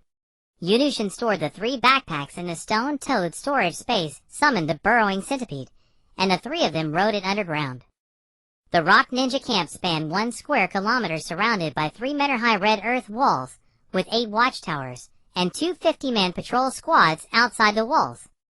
However, Yunushin and his companions entered by burrowing underground, and with Hyuga Richong's Byakugan, they even avoided the underground sensory barriers. After Yunushin stored all the grain and medicine in the warehouse into the stone toad space, Hyuga Richong summoned the dark turtle. The dark turtle planted its 4 legs on the ground, and a hemispherical dark yellow barrier 2 kilometers in diameter enveloped the entire camp. Ollie materialized from Inuzuka Su's chest, nodded to Yunushin, and Hyuga Richong then merged with Inuzuka Su to form a wolf head figure entirely engulfed in blood-red flames. Inuzuka Su was like a demon from hell. His body blazed with infernal flames, as if the fire of vengeance raged around him. With the opening of the 6th gate of the 8 gates of the body, his power surged like a flood. Every step he took left deep scorch marks on the ground. He charged into the rock ninja camp like a burning whirlwind. The blazing flames struck terror into the rock ninjas, yet they could not evade his swift attacks. His burning fists laden with boundless power sent rock ninjas flying, with each strike leaving trails of flame in the air, and even shattering some genin into pieces with a single punch. Hyuga Richong's gaze was cold, as his Byakugan perceived every move of the rock ninjas. His agile form unleashed the 8 trigrams vacuum palm, and the powerful palm wind, like an invisible giant blade, instantly repelled the rock ninjas before him. The heavenly rotation defense made him an unshakable fortress, easily neutralizing any attack. He executed the ancient martial art of 8 trigrams palms, combining hardness and softness with exquisite moves, each strike precisely hitting the rock ninja's vital points, showcasing unparalleled combat skill and power. Yunushin, meanwhile, was mysterious and lethal on the battlefield. His hidden snake slithered silently, delivering fatal strikes when least expected. The burrowing centipede moved underground, launching sudden attacks from unexpected angles. The stone toad's petrifying ability turned any enemy who approached into a rigid statue, and the heavy scorpion's armor provided perfect defense. The barbarian spider silk laced with flames enveloped enemies like an inescapable net. His life-bound parasitic worms were a nightmare for the rock ninjas, continuously devouring everything and multiplying, forming a sea of insects that rendered their resistance futile. An hour later the battle ended. The 3 departed with nonchalance, leaving behind a rock ninja camp that looked as if it had been dug 3 feet deep, barren and lifeless. Nothing but ruins, with not even a single corpse remaining. 3 logistics camps destroyed in one day. Over 1700 people vanished without a trace. Not even a single word. Huang Tu, is this how you lead the intelligence squad? How did they manage it? In the main camp of the IWA forces, the 3rd Suchikage roared at his own son, clutching the intelligence report. The intelligence was too terrifying. The logistics camps lay in ruins, their food and medicine supplies missing, and the station troops had left no blood behind. Not even a messenger bird had escaped, all had vanished. If the transport division hadn't needed to deliver supplies daily, no one would have discovered it. Upon investigation, the entire army found that 3 camps had been destroyed, and over 1700 people were missing, including 45 IWA jōnin. Did Konoha still have such a powerful force? Or was it another faction? How many of them were there? Why hadn't the full 10,000 strong IWA force detected their presence? Anoki grew more terrified the more he thought, his fear born from the unknown. Meanwhile, the instigators, Yunushin, Rishiong Richong, and Chuenjong Su, were 10 kilometers underground outside the westernmost IWA camp in the grass country. This was the camp farthest from the Shinwupi Bridge. The 3 of them had eaten and drunk their fill in the tunnel dug by Dunwood, discussing their next move. They planned to attack the camp after nightfall using the same tactic, sealing the area with a barrier, Chuenjong-su and Rishiong Rikhong launching a frontal assault, and Yunushin finishing off with a swarm of insects. However, this camp was a combat base with 1,000 IWA shinobi, including 2 whose chakra reached the level of elite jōnin. If they were careless, Chuenjong-su and Rishiong Rikhong might sustain injuries. Thus they agreed to strike at 3 in the deep night. Chuenjong-su would use the power of the 7th gate, the Gate of Shock, to assassinate the sleeping elite jōnin, then cooperate with Rishiong Rikhong to kill the other elite jōnin. Yunushin would deploy a sea of insects to block the remaining IWA shinobi, waiting for Chuenjong-su and Rishiong Rikhong to finish and clear the field. Of course, Yunushin was cautious. They had 3 assassination plans and 2 escape routes. After discussing, the 3 took turns napping to recharge their energy, preparing to strike. At 3 in the deep night, the Shien Turtle's barrier silently enveloped the entire IWA camp. The sleeping IWA elite jōnin was suddenly awakened. His name was Hong Lu, and whenever he slept, he would summon his summoning beast, the mole, Yanshi. Though Yanshi's vision and hearing were poor, it was extremely sensitive to vibrations in the earth. Detecting the anomaly, it immediately alerted Hong Lu. The arrow had been set, there was no turning back. Chuenjong-su, with a wolf's head and a human body, had a resolute flame burning in his eyes. He took a deep breath, and the chakra within him surged wildly. He abruptly opened the 7th gate of the 8 gates, the Gate of Shock. A powerful aura erupted from his body, surrounded by swirling steam, as if he were a demon from hell.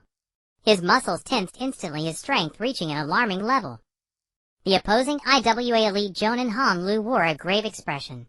He swiftly formed hand seals and shouted, "Earth release, earth flow wall." A thick wall of earth rose from the ground, attempting to block Chuenjong-su's assault. Chuenjong-su showed no fear. He stomped the ground and charged toward the earth wall like a cannonball. As he approached, he swung his fist wreathed in blue flames and slammed it into the wall with an unstoppable momentum. With a thunderous boom, the earth wall shattered instantly, scattering into countless fragments. Hong Lu's face paled, and he formed seals again. "Earth release, rock fist." His right arm transformed into a giant rock fist, hurtling toward Chuenjong-su. Chuenjong-su sidestepped, seized Hong Lu's arm, and flung him away with a mighty throw. Hong Lu stabilized himself midair, muttering, "Earth release, weighted rock technique." His body became incredibly heavy, plummeting like a meteor, trying to crush Chuenjong-su. Chuenjong-su roared, unleashing his full power, and charged upward to meet the descending Hong Lu. Their forces collided in midair, generating a powerful shockwave that sent dust flying, blinding all around. The entire IWA camp was roused. The other elite jōnin rushed over, sounding like a cannonball, as he flew in with a rumble. Observing the unique fighting style, Yunushin guessed, "Could it be him? Explosion release, Sho." Thus, he warned Rishiong Rikhong, who was preparing to intercept. "Don't get close, he might be explosion release, Sho." Indeed, the explosion release Sho approached and laughed heartily. "You're right, I am Sho. Looks like I've caught a big fish, the black and white red team from Konoha. You're all countered by me." Sho's Kekkei Genkai explosion release causes anything it touches to explode. In his eyes, the gentle fist of the Hyuga clan, the canine combat techniques of the Inuzuka, and the insect-controlling secret arts of the Aburame were all countered by him. Explosion release Sho, confident in his Kekkei Genkai's power, swung his fists mercilessly. His muscles tense, veins bulging, each punch carrying a fierce wind as he lunged toward Rishiong Rikhong. His fists seemed to be shrouded in a faint red light, the terrifying power of imminent explosion, attempting to trigger the fatal blast upon contact with Rishiong Rikhong. However, Rishiong Rikhong would not be easily subdued. He moved with agility, executing the 8 trigram soaring steps, his footsteps like phantoms, his figure elusive. His body swayed with a subtle rhythm, each movement perfectly dodging Sho's deadly fists. The fists grazed his clothes, the wind causing his garments to flutter. While evading, Rishiong Rikhong constantly watched for Sho's openings, seeking a chance to counterattack. His gaze was focused, and calm, fine beads of sweat forming on his forehead, but his breathing remained steady, revealing his profound skill and composed mindset. Knowing he couldn't let Sho maintain the offensive, Rishiong Rikhong took a deep breath. The moment, he created distance, channeled power into his palms, and unleashed the 8 trigrams empty palm. A powerful palm force shot through the air, transforming into an invisible pressure that suppressed Sho. As he pushed his palms forward, the surrounding air seemed to distort, emitting a buzzing sound. Feeling the overwhelming force, Sho's expression twisted into a snarl.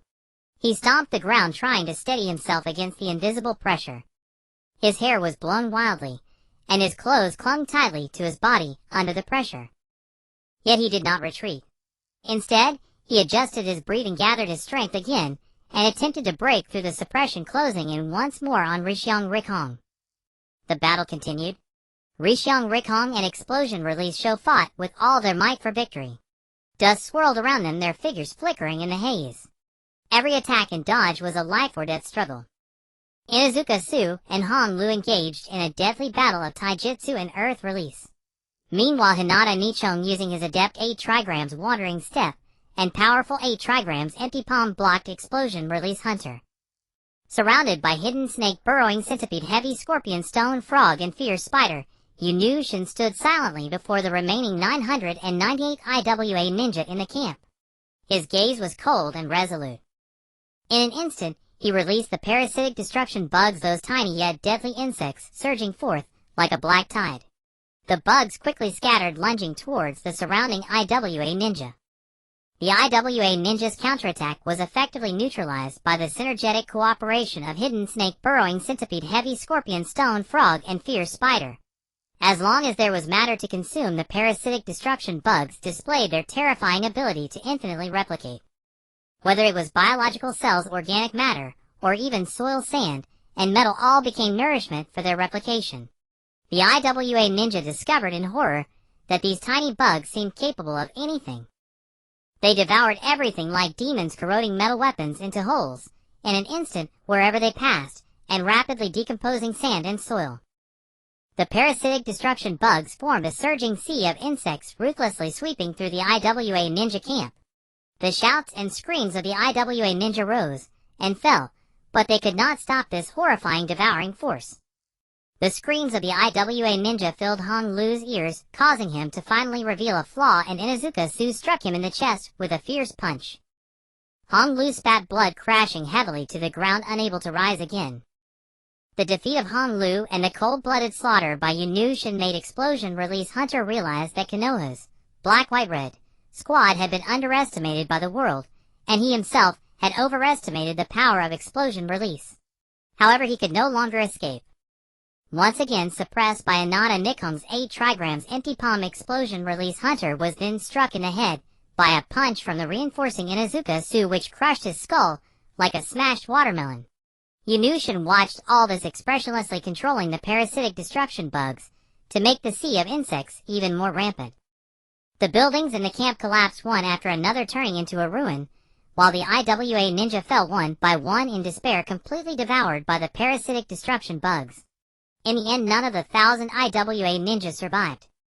When everything fell silent, only a ruin and the vast sea of parasitic destruction bugs remained, as if narrating the outcome of this brutal battle. After Hong Lu's death, the summoning of Yen Shi was released, and the news of the Black-White-Red squad spread. The feat of destroying 4 camps and killing 2,700 people in a single day and night was enough to shock the IWA ninja forces. The IWA ninja even called Yunyu Shin, Hinata Nichong, and Inuzuka Su the 3 demons. By the time the 3rd Tsuchika Jinoki arrived at the 4th destroyed camp, the trio of Yunyu Shin had vanished without a trace. Enraged Jinoki had no choice but to order the IWA ninja forces to consolidate into a single camp to prevent the Konoha 3 demons from launching a surprise attack. Meanwhile, Inoki placed a bounty on the 3 demons at the bounty exchange. Insect Demon, Yunyu Shin, capable of both saving and killing with a bounty of 50 million. Eye Demon, Hinata Nichong, equally skilled in medical techniques, and improved Gentle Fist with a bounty of 37 million. Dog Demon, Inuzuka Su, who transformed into a werewolf with powerful fists with a bounty of 40 million. Yunyu Shin, Hinata Nichong, and Inuzuka Su rested on the back of the burrowing centipede. Although the process had been filled with surprises, but no real danger, the prolonged slaughter had placed great mental and physical pressure on the 3. The burrowing centipede shuttled back and forth one John beneath the ground of the grass country, excavating an intricate network of underground tunnels. This was Yunushin's tunnel warfare tactic, primarily targeting the IWA ninja supply units and lone ninja on missions. Hinata Nikon sought out target teams with weaker combat strength, and Izuka Su took care of the IWA ninja jōnin, and Yunushin eliminated the IWA ninja chunin and jinin. After killing, they would escape underground on the burrowing centipede. The timing of attacks was unpredictable, the locations were random, and they acted entirely at will. After attacking 5 squads, the IWA ninja forces also discovered the existence of the underground tunnels. The 3rd Tsuchika Jinoki ordered the steam ninja Han to lead a team into the tunnels to hunt down Yunushin and the others. Han was the 5-Tails Jinchuriki of Iwagakure with a highly unique combat style. He was renowned across the ninja world as the steam ninja for his mastery of steam strength and the 5-Tails Mu Wang's boil release. Yunushin knew that he could not afford to be entangled by Han, so he used the labyrinthine terrain of the underground tunnels to wage a guerrilla war against Han, avoiding direct confrontation. When Han was in the eastern tunnels, the trio attacked a patrol squad on the surface in the west. When Han rushed to the west, they attacked a supply convoy in the south. Wang Tu led 2,000 IWA ninja to set up a trap, but Hinata Nikon saw through it. Yunushin used a bug clone carrying mutual explosion tags to blow up 300 IWA ninja. Within a single day, the trio threw the IWA ninja into chaos and frustration, leaving them helpless. Just as the IWA ninja's attention was diverted by the trio, Bofeng Shuimen along with Chimu Kakashi, Yuzhibo Obito, and Yayuan Lin had already stealthily approached the Shinwupi Bridge. As a key supply route stronghold for Iwagakure, the Shinwupi Bridge was guarded by 3 formidable jōnin, leading 50 IWA ninja in the vicinity. Among the 3 IWA jōnin, Moj was the strongest, possessing superb swordsmanship and incredible speed. Thus he often carried out reconnaissance missions alone. That day Moj was still on his reconnaissance mission when he soon detected an anomaly. His figure suddenly appeared, his sinister gaze locking onto the Minato squad led by Bofeng Shuimen ahead. Moj instantly performed the shadow clone technique, and 2 clones darted out like specters, attacking Bofeng Shuimen. The clones moved swiftly, attempting to distract Shuimen and tie down this powerful ninja. On the other side, Chimu Kakashi's gaze was resolute as he gathered chakra in his hand and activated the 1,000 birds. However, although the 1,000 birds was powerful, the blinding light obstructed his vision, forcing his attack to be only in a straight line. Moj, with his keen reflexes, easily dodged Chimu Kakashi's frontal attack, then countered with a side slash, leaving a deep wound on Kakashi's body with his sharp blade. At that moment, Bofeng Shuimen displayed his divine flying thunder god technique. With a flash of his figure like a golden lightning bolt, he instantly vanished from the spot. Moj's heart tightened as he realized the danger, and he hurriedly turned to defend. But Bofeng Shuimen's speed was too great. In an instant, he appeared behind Moj, and the kunai in his hand, gleaming with deadly cold light, mercilessly pierced Moj's heart. Moj's body stiffened in place, his eyes filled with disbelief and despair. He never imagined that his carefully planned battle would be so swiftly ended by Bofeng Shuimen. As Moj's body slowly fell, this fierce battle came to an end. After dealing with Moj, Bofeng Shuimen led the Minato squad to quickly flee the scene. In a jungle, Yayuan Lin bandaged Chimu Kakashi's wound. Then Bofeng Shuimen took out a mission scroll and handed it to Chimu Kakashi, instructing, "This is our mission. Well, split into 2 groups. It'll distract the IWA ninja from the front, and you go to the designated location to set up traps and destroy the bridge. After completing the mission, gather at point A." In fact, Bofeng Shuimen had altered the designated location on the mission scroll to an insignificant bridge. The true location, point A, known only to the Minato squad, contained Shuimen's final instructions. He intended to carry out the real mission alone. Bofeng Shuimen and the trio of Chimu Kakashi and the others went their separate ways, all observed by Chimu Shuimao, who was hiding in the shadows. The rock ninja jōnin Huidwang, a close friend of Maji, led 3 trusted chunin to investigate after Maji was killed. Although Chimu Kakashi had been promoted to jōnin, he still lacked battlefield experience, and was soon discovered by Huidwang. The 3 chunin appeared caught up to Chimu Kakashi and his team, and engaged them in battle. After training under Chimu Shuomai, Chimu Kakashi's families, Chimu's sword technique had reached a minor stage. On the battlefield his blade flashed with light, bearing a resemblance to the white phantom Mai. Huguang did not reveal himself. Instead, he used the ninja art camouflage concealment to make his body transparent, thus smoothly abducting the weakest of the three Yuyuan-Lin. Upon discovering that Yuyuan-Lin had been knocked unconscious and taken away, Yuzhibo Daitu became emotional, his pupils gradually turning red. He wanted to rush forward to rescue her, but was blocked by the three rock ninja. He had no choice but to cooperate with Chimukakaxi in first killing the obstructing Chunin. After killing the three Chunin, Chimukakaxi and Yuzhibo Daitu faced a decision. Since the direction in which Huguang had taken Yuyuan-Lin was opposite to their mission objective, it presented another dilemma. In a ninja's life, choose the mission or your comrades. Without a second thought, Yuzhibo Daitu wanted to rescue Yuyuan-Lin, but was grabbed by Chimukakaxi. Angry, Yuzhibo Daitu thought Chimukakaxi was going to prioritize the mission over Yuyuan-Lin, so he pushed him away, and shouted, "Those who violate ninja rules are called trash. But those who don't value their comrades are even worse than trash." Chimukakaxi still stepped forward and grabbed Yuzhibo Daitu, saying, "You're right, but do you know where that rock ninja took Lin? Don't just run around like a headless fly." Having said that, Chimukakaxi bit his finger-formed hand seals and summoned a golden retriever to the ground. He took out the medical kit that Yuyuan-Lin had given him and let the golden retriever sniff it, then gestured for the reluctant Yuzhibo Daitu to follow. The two went together to rescue Lin. Chimu Shuomai, hiding nearby, nodded. "Good thinking, but your actions are immature and not calm at all. You'll need extra training when we get back." Before long, Chimukakaxi and Yuzhibo Daitu, led by the golden retriever, arrived outside a cave where Yuyuan-Lin was inside. The two drew their weapons and cautiously entered the cave, only to see Yuyuan-Lin kneeling in the center with vacant eyes. Upon seeing her, Yuzhibo Daitu momentarily abandoned caution and rushed straight over. Huguang, who had used the ninja art camouflage concealment to turn transparent, hid on the side. Seeing Yuzhibo Daitu's recklessness, he sneered inwardly, but his kunai stabbed mercilessly. The speed was so fast that even Chimukakaxi, who reacted in time, could only hastily push Yuzhibo Daitu aside and take the blow himself. Chimukakaxi's left eye was directly slashed by this sudden attack.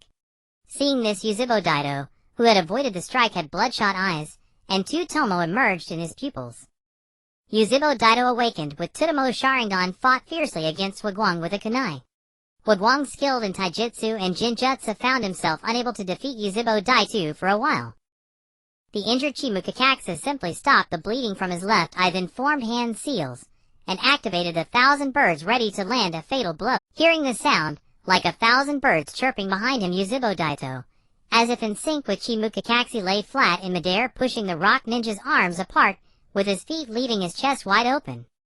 Chimukakaxi's 1,000 birds struck solidly against Huguang's chest, lightning piercing through his back. With Huguang falling, the battle seemed decided. After defeating Huguang, Chimukakaxi and Yuzhibo Daitu went to check on Yuyuan-Lin. They found she had only been caught in a jinjutsu, so they helped dispel it. At that moment, Huguang revived from the paralysis of the lightning. Feeling his life fading, he made a desperate decision and used his last ninjutsu, Earth-style rockstar collapse, thinking, "Even if I die, I'll take you all with me." Massive rocks from the cave ceiling fell like meteors. Chimu Shuomai, who had followed Chimukakaxi and Yuzhibo Daitu into the cave, witnessed the entire scene. When Yuzhibo Daitu rushed into the cave and Chimukakaxi's left eye was injured, Chimu Shuomai comforted himself, saying, "It's okay, it's okay. Shin can heal it. Let this be a lesson for them." At the same time, he used the Kakeichu to notify Yuan Shin to come over. When he saw Chimukakaxi and Yuzhibo Daitu defeat Huguang, Chimu Shuomai gritted his teeth and muttered, "Finish him off. Finish him off. You brat, and check the body. How can you be on the battlefield?" Finally, as the rocks fell, Chimu Shuomai could no longer hold back. He drew two short blades and appeared above the three like lightning, unleashing 1,000 slash, cutting the massive boulders into pieces with his dual blades. Chimukakaxi, Yuzhibo Daitu, and Yuyuan-Lin were covered in rock debris and dust, but they did not suffer serious injuries. Seeing the unfamiliar figure, Yuzhibo Daitu and Yuyuan-Lin immediately tensed up, while Chimukakaxi felt relieved. "Uncle Mantis." Chimukakaxi addressed him respectfully. After his father's death, it was this Uncle Mantis who taught him the Chimu sword technique, and his strict educational style made Chimukakaxi fearful. You brat, do you know where you went wrong? Without waiting for Chimukakaxis, answered Chimushwomai roared on his own. Recklessness. Did you gather any intelligence on the enemy? Did you probe for traps? And finishing off the enemy, don't you always finish off defeated foes? Only a dead enemy is a good enemy. From now on remember to always finish them off. Understood. Scolded Chimukakaxi dared not move, and immediately answered understood. Chimushwomai turned to Yuzhibo Daitu and Yayuan Lin and asked, and you? Startled they immediately replied, understood. Every small detail on the battlefield is a bloody lesson. Don't make your family and comrades worry, understand? Seeing the three children obediently learning, Chimushwomai's tone softened. We understand. Chimukakaxi and the others nodded. Seeing that this unknown uncle was about to continue lecturing, Yayuan Lin cautiously raised her hand and interrupted. Kakaxis' eye is injured. Let me treat him. Chimushwomai sensed something and said, no need, it's already here. Then a large bulge appeared on the cave floor, and a giant centipede emerged carrying Yunbishin and two others. It was the Dunwu. The Dunwu's mouth was clutching a white figure. Indeed, Baiju had been monitoring Yuzhibo Daitu. The attack was definitely orchestrated by Yuzhibo Ban. Seeing that Heiju was not there, this Baiju was of little use, so Yunbishin allowed the Dunwu to devour it. It's the director and vice director. Yayuan Lin was a medical ninja, and greatly admired Yunbishin and Riri Rikong. Yunbishin nodded at Yayuan Lin and joked to Chimushwomai, yo senior mantis lecturing the kids again. Which child misbehaved and made you angry? Chimushwomai simply said softly, you're here, so I'll leave them to you. With that he left the cave. Yunbishin wasted no time and began treating Chimukakaxi inside the cave, since Riri Rikong had used the Baiyan to see that the nearest rock ninja unit was being slaughtered by a single person. Utilizing the supernatural speed of the Flying Thunder God technique, Namikaze Minato eliminated the 50 Iwanin on guard at Canopy Bridge, then destroyed the bridge with explosive tags, cutting off the Iwanin's supply route. The provisions, medicine, and weapons for over 10,000 Iwanin were a tremendous drain, and with the 3 supply camps already annihilated by the Aburame team, such news crushed the Iwanin's morale to freezing point. The third Tsuchika Jinoki was reluctant to withdraw, but what could he do? He was certain that if he launched a full assault, the Aburame team and the Namikaze Minato team would tear into them from behind. The Cloud Ninja force would not arrive for another 5 days, and supplies could not last that long. By then, the Cloud Ninja might even join forces with the Leaf forces to devour this starving army of 10,000 Iwanin. The day after Canopy Bridge was destroyed, a 5-man Iwanin negotiation team appeared before the Leaf camp, seeking a ceasefire. The third Hokage, Sarutobi Hiruzen, along with the Leaf camp's senior officers, received them and conducted peace negotiations. Both sides agreed on the following terms. First, effective immediately, the Iwanin force would withdraw in batches to the Land of Earth, fully exiting the Land of Grass within 10 days. Second, the Leaf forces would not attack or harass the Iwanin during their retreat. In particular, Aburame Shin, Hyuga Hinata, and Inuzuka Su would cease their harassment immediately. Third, the Leaf forces would keep the withdrawal secret for 5 days, as the Iwanin had strategic deployments against other nations. Because the Iwanin had maintained excellent operational security, the Leaf forces were unaware of Aburame Shin's achievements. Initially, the Leaf camp's high command believed the Iwanin had come to deliver a declaration of war, preparing for a final assault. It was only when the Iwanin representatives voluntarily disclosed the exploits of Aburame Shin's team, and pleaded almost desperately for the Hokage to restrain them, that Sarutobi Hiruzen and the others believed the war was truly ending. Sarutobi Amazon, seated in the second seat, thought he was dreaming, and slapped his own face to confirm it was real. Aburame Shin, who already knew the outcome, waited for Namikaze Minato to complete his mission, and then rendezvoused at the cave via the Flying Thunder God's seal. The two teams decided to rest for a day. Hyuga Hinata used his Bikugan to locate a village unguarded by Iwanin, which happened to have a small hot spring, allowing everyone to relax in the warm waters. The hot spring, at a temperature between 37 and 43 degrees Celsius, promoted blood circulation and metabolism, alleviated muscle fatigue, and eased mental stress. Soaking in the hot spring, Namikaze Minato deliberately moved closer to Aburame Shin and asked, "Shin, you've always been so confident. How do you do it?" Aburame Shin stretched lazily and said, "Maybe it's because my mind is clear." When you're well prepared and strong enough, who's afraid? Who lacks confidence? Look at the first Hokage. Was he ever unsure? Then help me. I want to change some things in the village, but am not strong enough yet. Namikaze Minato's eyes sparkled with hope. Then you need to prepare your will of fire. A blazing fiery will of fire. After all in our class, you and Kushina are the ones who most want to become Hokage. Aburame Shin and Namikaze Minato were classmates. Don't worry, my will of fire is burning bright.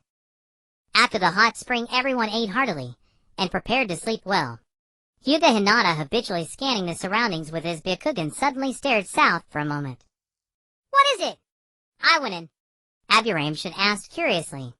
Not Iwanen, Grassine. They're chasing a girl about 10 kilometers away. She looks a bit like Kushina. Hyuga Hinata's words caught the attention of the Minato squad as well.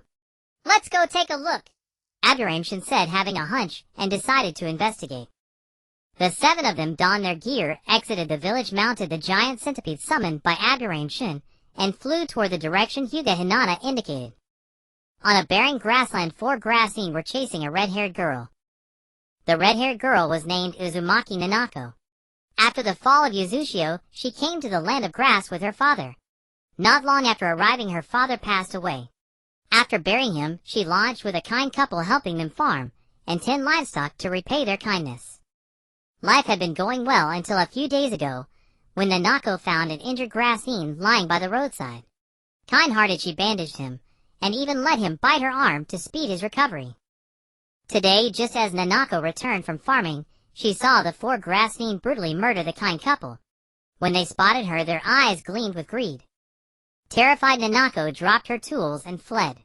The Grassine pursued relentlessly, as if toying with her, keeping a distance, while hurling crude insults. Just as despair enveloped Nanako, the 4 Grassine suddenly scattered in terror, as if they had seen something horrifying. Nanako looked up to see a gigantic, ferocious centipede soaring through the air. A leaf ninja with pale eyes leaped down from its back, and then darkness claimed her, as she fainted from exhaustion. When Aburame Shin and his 6 companions arrived at the scene of the chase, the 4 Grassine spotted them, and fled in all directions. Aburame Shin and Inuzuka Su leaped directly from the air in pursuit, while Hyuga Hinata jumped down to the red-haired girl to confirm she was not Uzumaki Kushina. Aburame Shin, Inuzuka Su, and Hyuga Hinata quickly dispatched the 4 Grassine to the underworld, their bodies devoured by parasitic insects. The clean efficiency left Kakashi Hatake, Abio Uchiha, and Rin Noara stunned. When Nanako awoke, the group had already settled in a cave 3 zhang about 10 meters underground. Under Rin Nohara's care, Nanako recounted her background and ordeal. The usually taciturn Hyuga Hinata suggested, since she's a wandering Uzumaki, why not bring her back to Konoha? The land of fire and Yuzushio were once allies. Aburame Shin thought he's finally woken up. Hinata has finally woken up and raised his hand in agreement. The others followed suit. With his mission complete, Namikaze Minato's squad took the opportunity to escort Nanako back to the Leaf Camp. As Aburame Shin's team prepared for a new day of harassment and killing, a communication toad appeared beside Namikaze Minato. It was a mission from Sarutobi Hiruzen. Locate Aburame Shin's team, informed them that the mission was complete and that harassment of the retreating Iwanen was forbidden, and bring them back to camp. This was partly Aburame Shin's fault for not leaving a means of communication to avoid exposing their position. Thus, the 3rd Hokage had to rely on Namikaze Minato, who was also behind enemy lines, to find them. Shin, no more missions. This is the Hokage's order. Let's head back to camp together. Namikaze Minato handed the new mission scroll to Aburame Shin. Inuzuka Su joked, how about you pretend you never saw us, and we go play with the Iwanen for 2 more days before returning? 2 more days, and we wouldn't be toying with a steam ninja anymore, that Sachikage himself would be chasing us. Aburame Shin took the scroll and glanced at it. It seemed the days of peace had finally arrived. The squad of Aburame Shin and Minato's team returned to the Konoha camp, hailed as heroes of the village and the greatest contributors to the grass country battlefield. Upon receiving word from Minato Namikaze, the 3rd Hokage Hiruzen Sarutobi led all personnel of the Konoha camp to await their arrival at the camp gate. As the group appeared before the camp entrance, Konoha ninjas erupted in cheers, shouting for their heroes. After the Iwanin began their retreat, the third Hokage publicly disclosed the team's mission, and the victories gleaned from the Iwanin, revealing that the triumph of 7,500 against 15,000 was forged by these two squads. Aburame Shin, Hyuga Hinashi, and Inazuka Hisashi penetrated deep into enemy lines on the first day. They shifted and maneuvered, destroying 3 logistics camps and 1 combat camp, slaying 2,700 foes. On the second day, through guerrilla tunnel warfare, they pinned down the main Iwanin force, killing 1,200. Minato Namikaze, leading Kakashi Itachi Abiyo Uchiha, and Rin Nohara crossed the Iwanin front lines to blow up the canopy bridge, sealing the victory of the war. 3 graceful figures dashed out from the crowd. Kushina Uzumaki threw herself into Minato's arms. Yakushi Nono rushed to Aburame Shin, and the one who pounced on Inazuka Hisashi was their classmate, playfully nicknamed Meow Meow by the group. Sean, name derived from Princess Mononoke. Seeing Yakushi Nono crying with worry in his embrace, Aburame Shin suddenly understood. Where my heart finds peace, there is my home. Then Aburame Shin stepped back, knelt on one knee, and extended his left hand to Yakushi Nono. Nono, will you marry me? I will. Crying, Yakushi Nono reached out her right hand to clasp Aburame Shin's. Her tears were no longer filled with worry, but with emotion and happiness.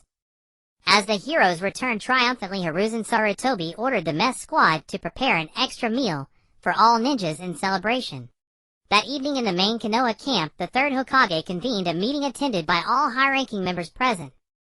At the meeting, Aburame Shin shared the tactical core of the battle. First, the advantage of sensory abilities. Second, the advantage of absolute strength, only engaging foes weaker than the trio, avoiding the strong. Third, irregular timing and locations. Fourth, cleaning and destroying the scene to leave no trace.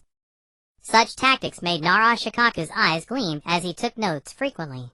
The meeting also formulated subsequent plans. After ensuring the Iwanin withdrew from the Grass Country, the Konoha forces would also exit the Grass Country's territory. The Hokage led the escort of the wounded and deceased back to Konoha village, while Aburame Shin's squad and Minato's team returned to boost the morale of the villagers. 5 days later, the Iwanin gradually withdrew 10,000 ninjas back to the Land of Earth. After resting and replenishing supplies in the Land of Earth, these 10,000 Iwanin directly participated in the encirclement of the 5,000 Cumanin troops, led by the 3rd Raikage A.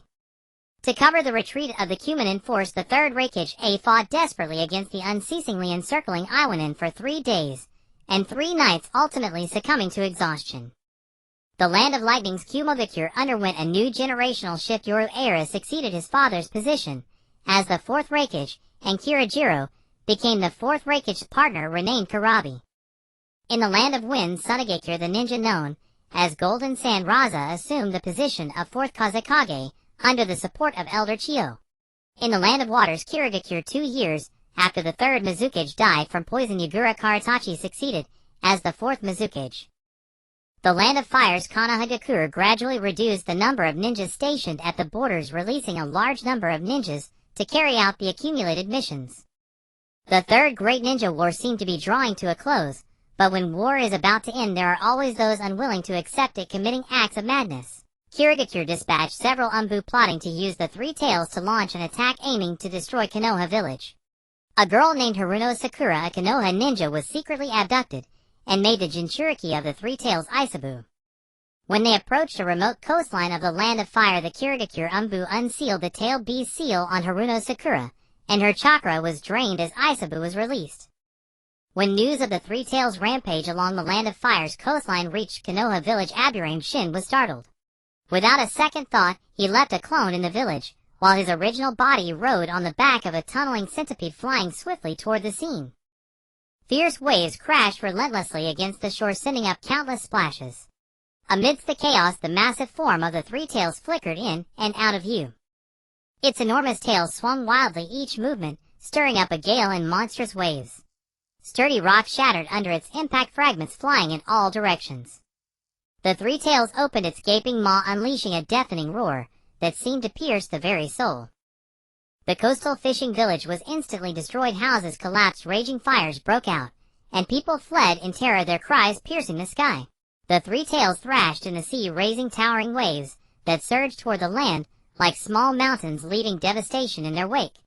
Its terrifying visage struck fear into all hearts, as if the apocalypse had arrived. The entire coastline trembled under its onslaught. The seawater turned murky, littered with debris and ruins. What was once a beautiful shoreline had become a desolate hellscape. On the ravaged coast of the Land of Fire, Orochimaru stood solemnly at the forefront, flanked by 300 Konoha ninjas at the ready. With a cold gaze, Orochimaru rapidly formed hand seals, unleashing various ninjutsu to fend off the Three-Tails' attacks. The beast charged madly, but Orochimaru dodged nimbly, while directing the ninjas to shift their formations. The Konoha ninjas unleashed their signature techniques. Fire release, water release, earth release, their lights intertwining as they struggled against the overwhelming power of the Three-Tails. Yet the Three-Tails' might was too great. Each of its attacks placed immense pressure on the ninjas. Some were struck by its shockwaves, spitting blood and collapsing, but they quickly rose and continued fighting tenaciously. Orochimaru unleashed a jutsu, the 10,000 Snakes Array, sending countless venomous serpents surging toward the Three-Tails, attempting to disrupt its movements. The battle grew fiercer, the ground ravaged beyond recognition, dust and debris flying. Though Orochimaru and the Konoha ninjas were at a disadvantage, their eyes still burned with resolve and unyielding spirit. They held their ground, tenaciously locked in an arduous tug-of-war, with the Three-Tails knowing that they could not allow its destruction to spread no matter the cost. After arriving, Aburame Shin did not join the battle, but instead used the power of the hidden serpent to conceal his form, surveying the scene. Indeed, he discovered several Kirigakure ninja corpses on a stretch of beach, while floating pieces of driftwood hinted that this was all a scheme of Madarasama. As if its rage had been spent, the Three-Tails turned and dove into the deep sea. The hidden serpent within Aburame Shin conveyed a craving. The Three-Tails could aid its evolution. Thus he released the hidden serpent's phantom form to track the beast, while he himself submerged deep underground.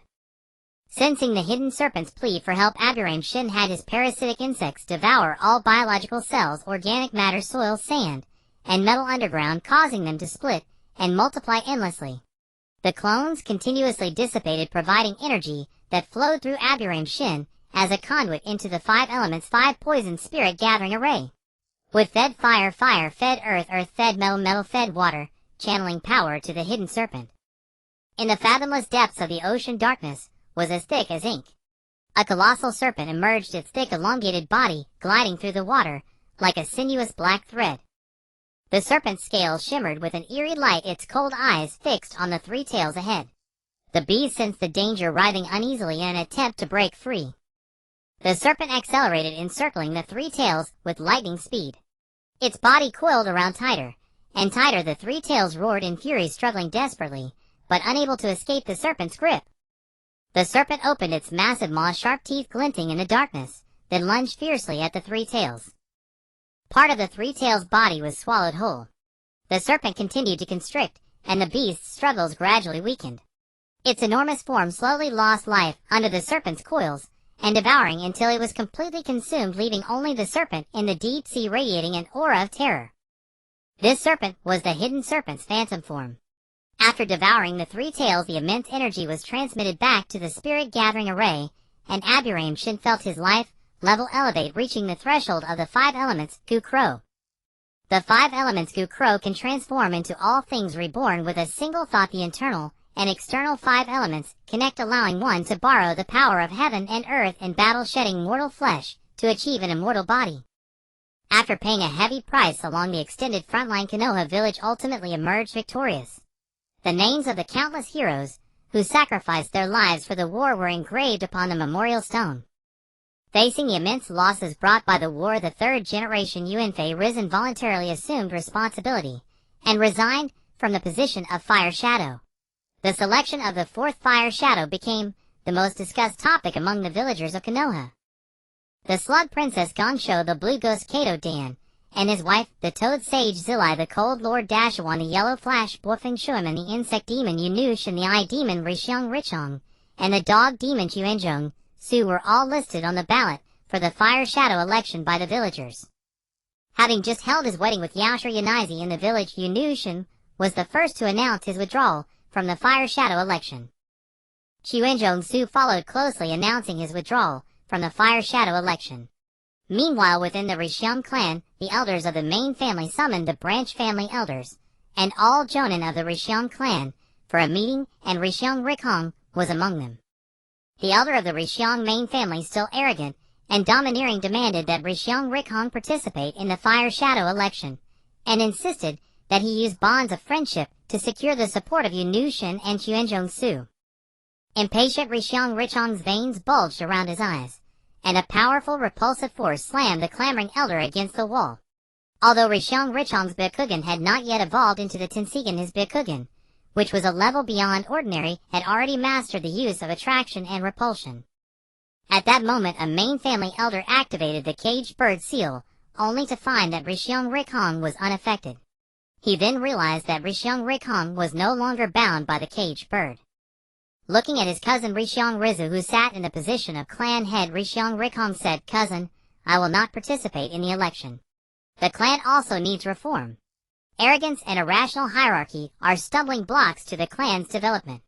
Rishiong ninjas with talent in gentle fists should learn it. Those without talent should learn other ninjutsu.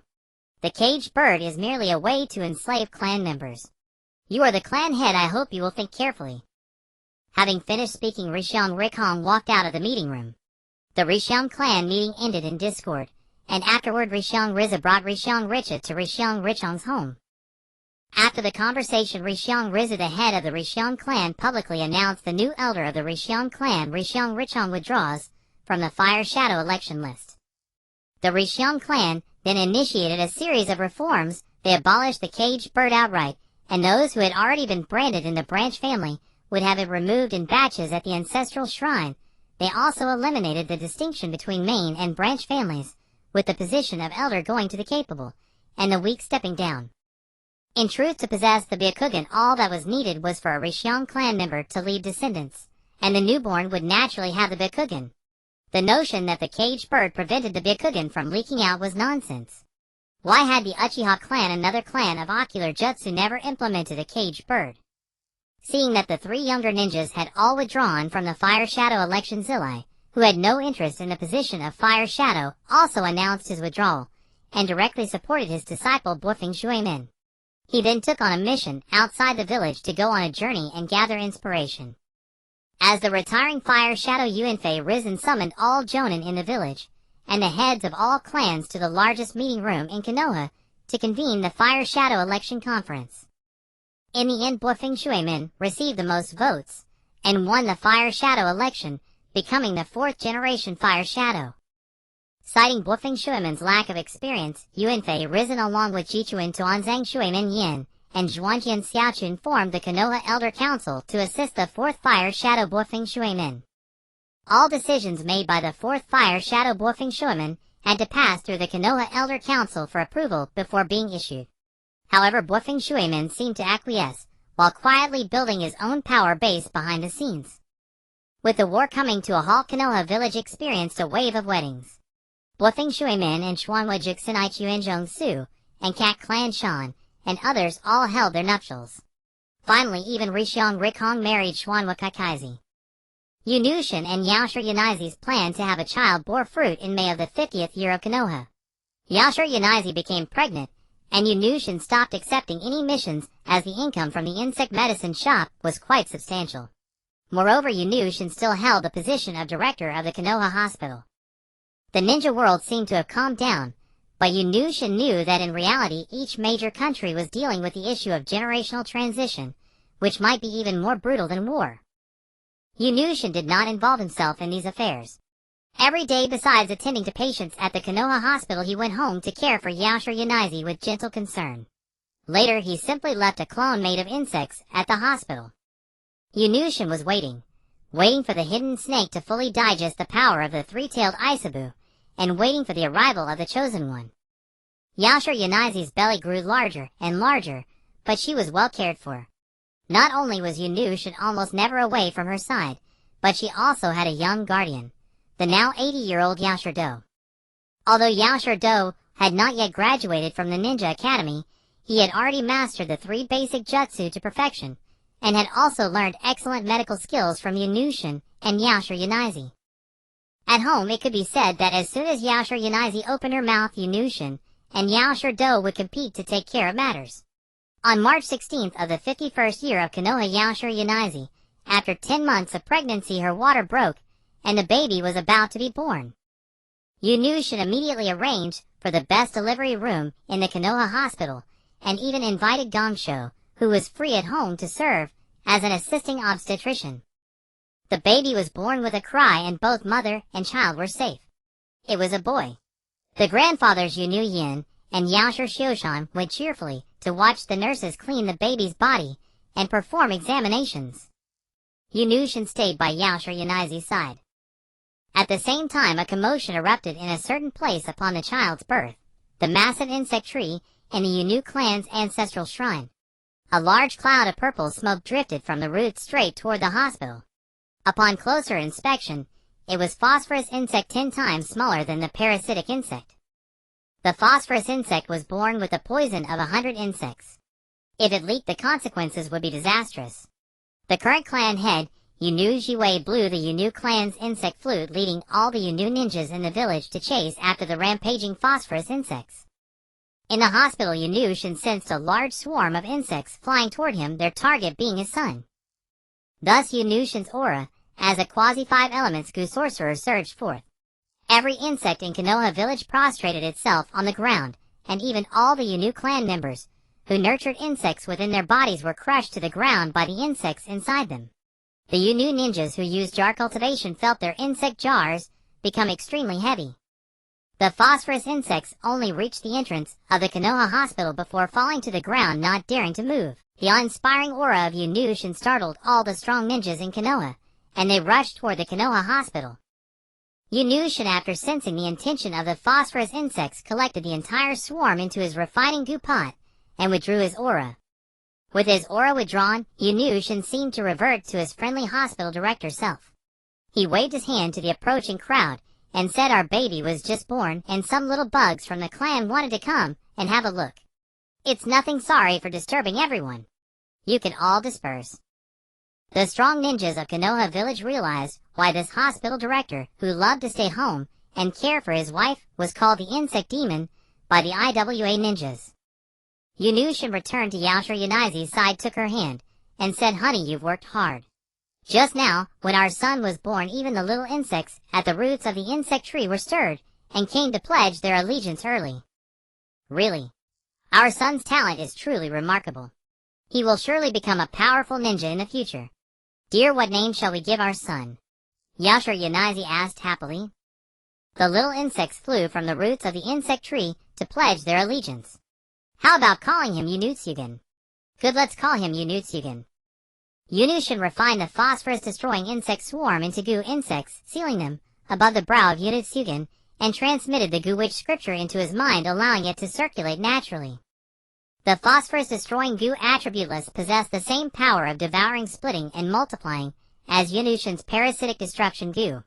It could also absorb toxins to enhance its own toxicity. Yunushin sealed it, and the seal would be released only when Yunutsugen faced danger or reached the age of 6.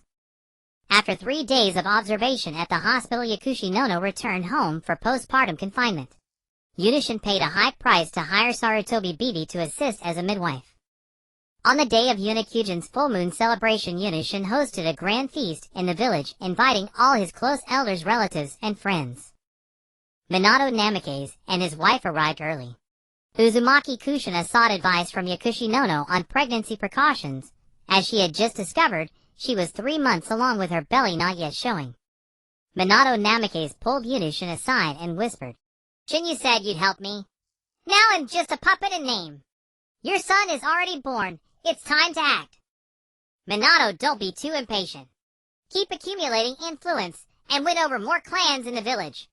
If they make demands, don't respond yet. Let me help you strategize. I estimate there might be an opportunity by the end of the year." Yunushin spoke in a calm, low voice. "By the end of the year, my child will be born too," Minato said with a joyful smile. Other gifts began arriving one after another, and Yunushin went to attend to them. In the 51st year of Konoha, Yunushin was not idle. Just after hosting the full moon banquet for Yunutsugen, Yakushi Kabuto was about to graduate from the Ninja Academy. Yunushin refined a goo creature as a graduation gift for him. The blood leech, a water tribute leech type goo with dual yang water properties, possessed the ability to purify blood and improve genetics, while granting Yakushi Kabuto rapid regeneration. Within the stone-toed space, the 7 mist ninja blades were refined by Yunushin, who extracted their essence and discarded the dross. Using the method of crafting which weapons, he forged them into a single long-handled broadsword shaped like a war sword from the resistance named Dragon's Roar. Dragon's Roar measured 92 centimeters in total length, with a blade of 59 centimeters, a thickness of 5 centimeters, and a weight of 8 kilograms. The blade edge could release energy to enhance sharpness, while the spine was covered with dense, dragon scale-like protrusions that could absorb an enemy's energy and replenish the wielder. The blade was so hard that ordinary steel left no mark upon it. Time passed to October 10th of the 51st year of Konoha. Uzumaki Kushina went into labor. Yunushin had made thorough preparations for this day. Knowing that childbirth could trigger a tailed beast rampage, and a Jinchuriki, Yunushin convinced Minato Namikaze and Uzumaki Kushina to set up the delivery room far from the villagers of Konoha. Yakushi Nono served as the lead physician, assisted by the experienced Sarutobi Bibi. Yunushin, Hyuga Hinata, and Inuzuka Hachi stood guard outside the delivery room. Yunushin also recalled Might Dai, who was teaching taijutsu in Lolon, and had the dragon salamander attach itself to him. Together with Tsukumo Hitaki, they provided covert protection. 50 Umbu operatives directly under Minato Namikaze guarded the perimeter. With a cry, the child of Minato Namikaze and Uzumaki Kushina was born. At that moment, a dark figure appeared before the delivery room. With a single glance, he cast a jinjutsu that ensnared the 3 guards, Yunushin, Hyuga Hinata, and Inuzuka Hachi. This was the illusionary power of the Mangekyo Sharingan. In the next instant, Inuzuka Hachi transformed into a wolf-head warrior and broke free from the jinjutsu. Hyuga Hinata's veins bulged around his eyes as he shattered the illusion with the power of the Byakugan. Meanwhile, Yunushin dissolved into a swarm of parasitic destruction goo, yet another goo clone. Inuzuka Hachi opened the 6th gate of the 8 gates, the Gate of Joy, and lunged at the mysterious figure with clawed hands. Hyuga Hinata used gravitational and repulsive forces to disrupt the enemy's movements. The mysterious figure suddenly accelerated, breaking through their blockade, and kicked open the door of the delivery room.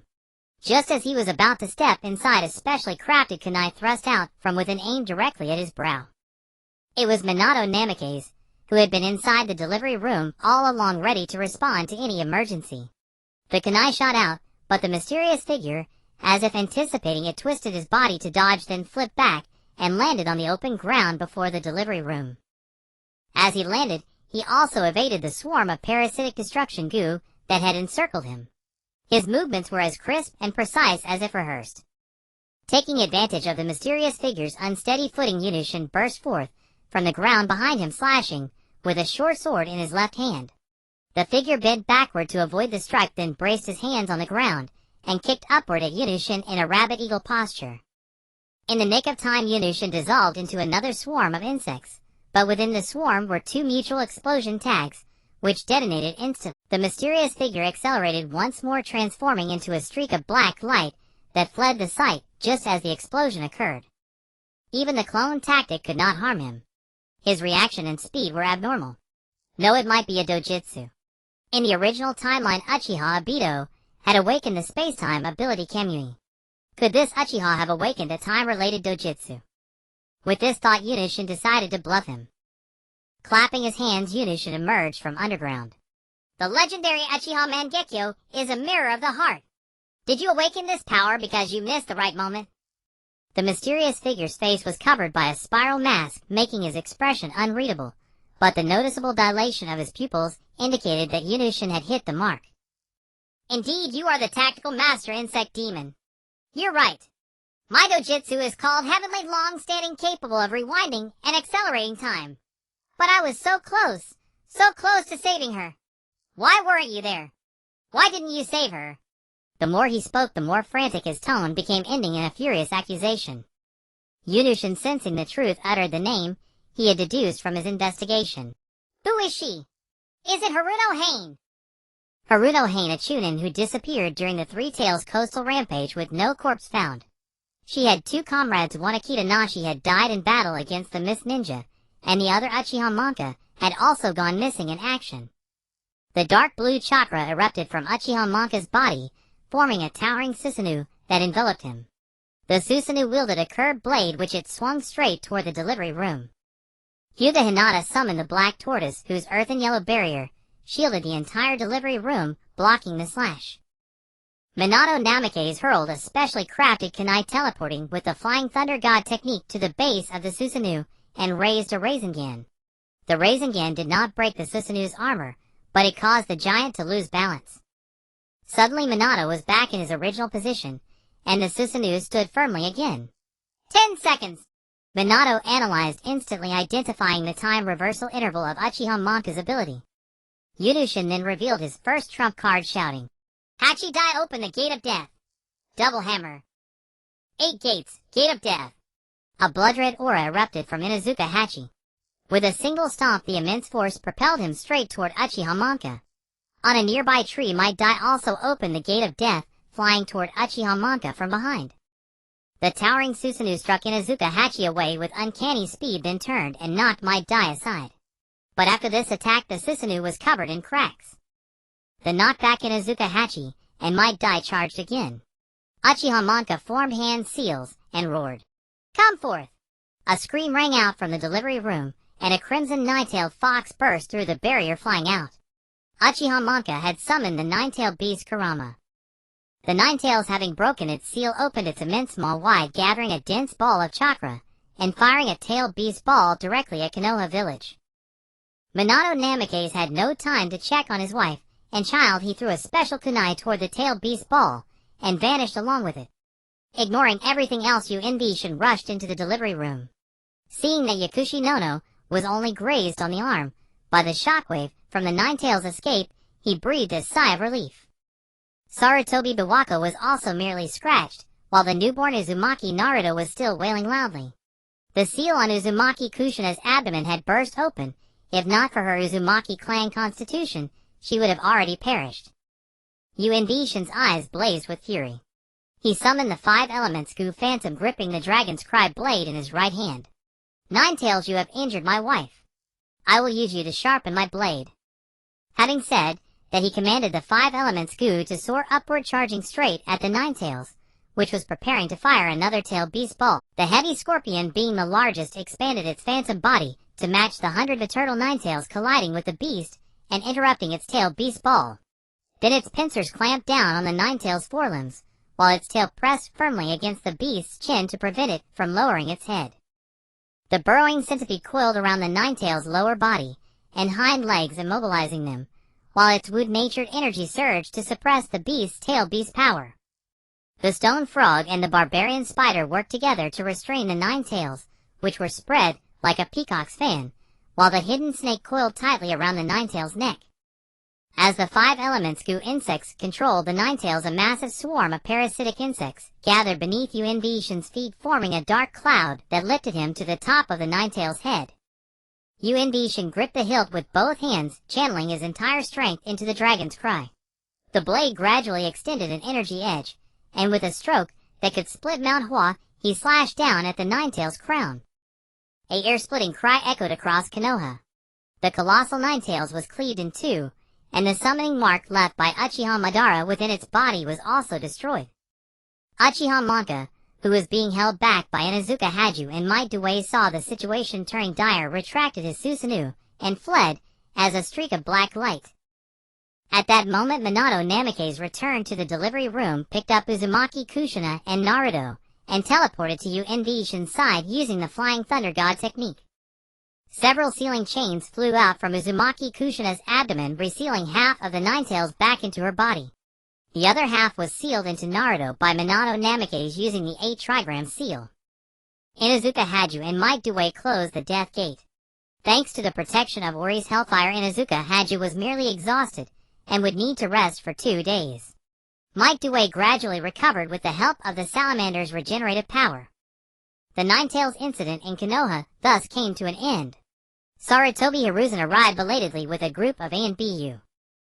Facing Sarutobi Hiruzen, Minato Namikaze simply said, "Elder Sarutobi, the matter is resolved. Please take care of calming the villagers. Notify all clan heads and jōnin to assemble tomorrow." Having said that, he picked up the unconscious Uzumaki Kushina and the sleeping Naruto and left. Sensing Minato's cold attitude, Sarutobi Hiruzen felt that events had slipped beyond his control. After settling in Izuka Haju, and the others, Ishin brought Yakushi Nono to Minato Namikaze's home. Yakushi Nono went to attend to Uzumaki Kushina, and after confirming that she was in no serious danger, Minato let out a sigh of relief. Minato Namikaze and Ishin discussed their plans in the living room. It was time to overhaul Konoha. The next morning, all clan heads and jōnin in the village gathered in the meeting room. The fourth Hokage, Minato Namikaze, sat in the main seat, cleared his throat, and said, yesterday someone invaded and caused the Nine-Tails to rampage. All clans actively guided the villagers to evacuate, but why was the Uchiha clan absent? Receiving a glance from Minato, the Uchiha clan head Uchiha Fugaku stood up and explained, yesterday the Uchiha clan was surrounded by ANBU led by Elder Shimura, so we couldn't participate in the evacuation. I hope the Hokage will investigate and clear the Uchiha clan's name. The Nine-Tails rampage was the work of the Uchiha clan. Shimura Danzo immediately stood up and said, the Uchiha controlled the Nine-Tails with their Sharingan and plotted to assassinate the Hokage's wife. Please order an investigation into the Uchiha clan. As soon as Shimura Danzo finished speaking, the Uchiha jōnin glared and shouted at him, accusing him of slander. The Shimura clan jōnin also stood up and exchanged insults, turning the meeting room into a chaotic marketplace. Silence. Sit down. Minato Namikaze slammed the table, unleashing his full aura. Feeling his pressure, the jōnin from both clans fell silent and sat down, waiting for the Hokage to speak. Elder Shimura, what evidence do you have to suspect the Uchiha clan? Minato's calm tone seemed to hand Danzo a weapon. When the Nine-Tails appeared yesterday, its eyes were in the state of the Sharingan. As everyone knows, the Sharingan is the Uchiha clan's bloodline limit, so the Uchiha are the most suspicious. Just as Shimura Danzo finished, Hyuga Hichong stood up, activating his Byakugan, and said the Sharingan is the Uchiha's bloodline limit, but how do you explain someone outside the Uchiha clan possessing Sharingan eyes? Hyuga Hichong's words stirred a storm in the meeting room. Did he mean that Shimura Danzo had stolen the Uchiha's Sharingan? Please remove the bandages from your left eye and right arm, Elder Shimura. We brothers are very curious about the injuries you refused to let us treat. Ishin, who had been silent until now, also stood up. All the Uchiha in the room activated their Sharingan as if ready to strike. Are you insulting me? Hyuga Hichong, Ishin, you spread rumors out of curiosity and defy your superiors. What crime do you confess? Shimura Danzo tried to divert attention. Please remove your bandages. If they are not what we suspect, we are willing to bear any consequences. Moreover, the one who spreads rumors fears them the most, doesn't he, Elder Shimura? Ishin said pointedly. Is this your idea of responsibility? To casually tear open an old soldier's wounds? Ah! Shimura Danzo was about to retort. An ANBU wearing a light mask beside Minato Namikaze acted. In the blink of an eye, he reached Shimura Danzo, drew his twin swords from his waist, and with one swift motion severed Danzo's right arm at the shoulder and gouged out his left eye. The ANBU moved so fast that even Sarutobi Hiruzen had no chance to intervene. The ANBU retreated to Minato's side, tossing the severed arm in front of the pale-faced Sarutobi Hiruzen. Shimura Danzo howled in agony. Minato Namikaze faced Sarutobi Hiruzen and said, since Elder Shimura refuses to remove his bandages, please help him, Elder Sarutobi. Today Minato Namikaze and Ishin were not playing the game of weighing pros and cons with the elders. They would simply overpower them. In other words, flip the table. Sarutobi Hiruzen gave Minato and the ANBU beside him a long, hard look. He unsealed the lock on the severed arm and unwound the bandages layer by layer, revealing 10 Three-Tomo Sharingan eyes crudely transplanted onto the pale arm.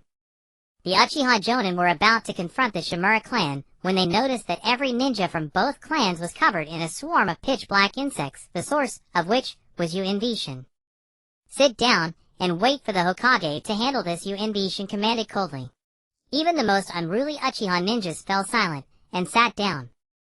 With the stage set by Ishin, Minato Namikaze naturally took the lead. According to the order issued by the second Hokage, Senju Tobarama, the research laboratory on the first Hokage's cells was to be sealed, and further research on Hashirama's cells forbidden. You remember that, don't you, Elder Sarutobi? At this moment, the Hashirama cells on Shimura Danzo no longer restrained by the Sharingan, began to run rampant, causing his body to show signs of turning into wood. Tsunade, present in the room, clenched her fists in fury. Sarutobi Hiruzen gritted his teeth. I know nothing of this. Now that you are Hokage Minato, the decision is yours. Minato Namikaze pulled a document from his pocket and placed it before Sarutobi Hiruzen. This is a record of the children who have gone missing over the past decade. Most of them were descendants of the Senju clan after they merged into Konoha. Were you unable to investigate this during your 3 terms as Hokage? Or were you kept in the dark again? Tsunade snatched the document and opened it. The more she read, the angrier she became. She turned to Sarutobi Hiruzen and said, "This is the last time I call you teacher. You must give me an account of this." Sarutobi Hiruzen could only nod in agreement. Having recovered somewhat from the pain, Shimura Danzo stood up shakily and pointed at the Anbu, who had just taken his arm and eye. Even if I am guilty, I should be judged by the Hokage's tribunal. You and Anbu dared to harm a village elder who has contributed to Konoha in such an important meeting. What crime do you confess? Someone seize this man.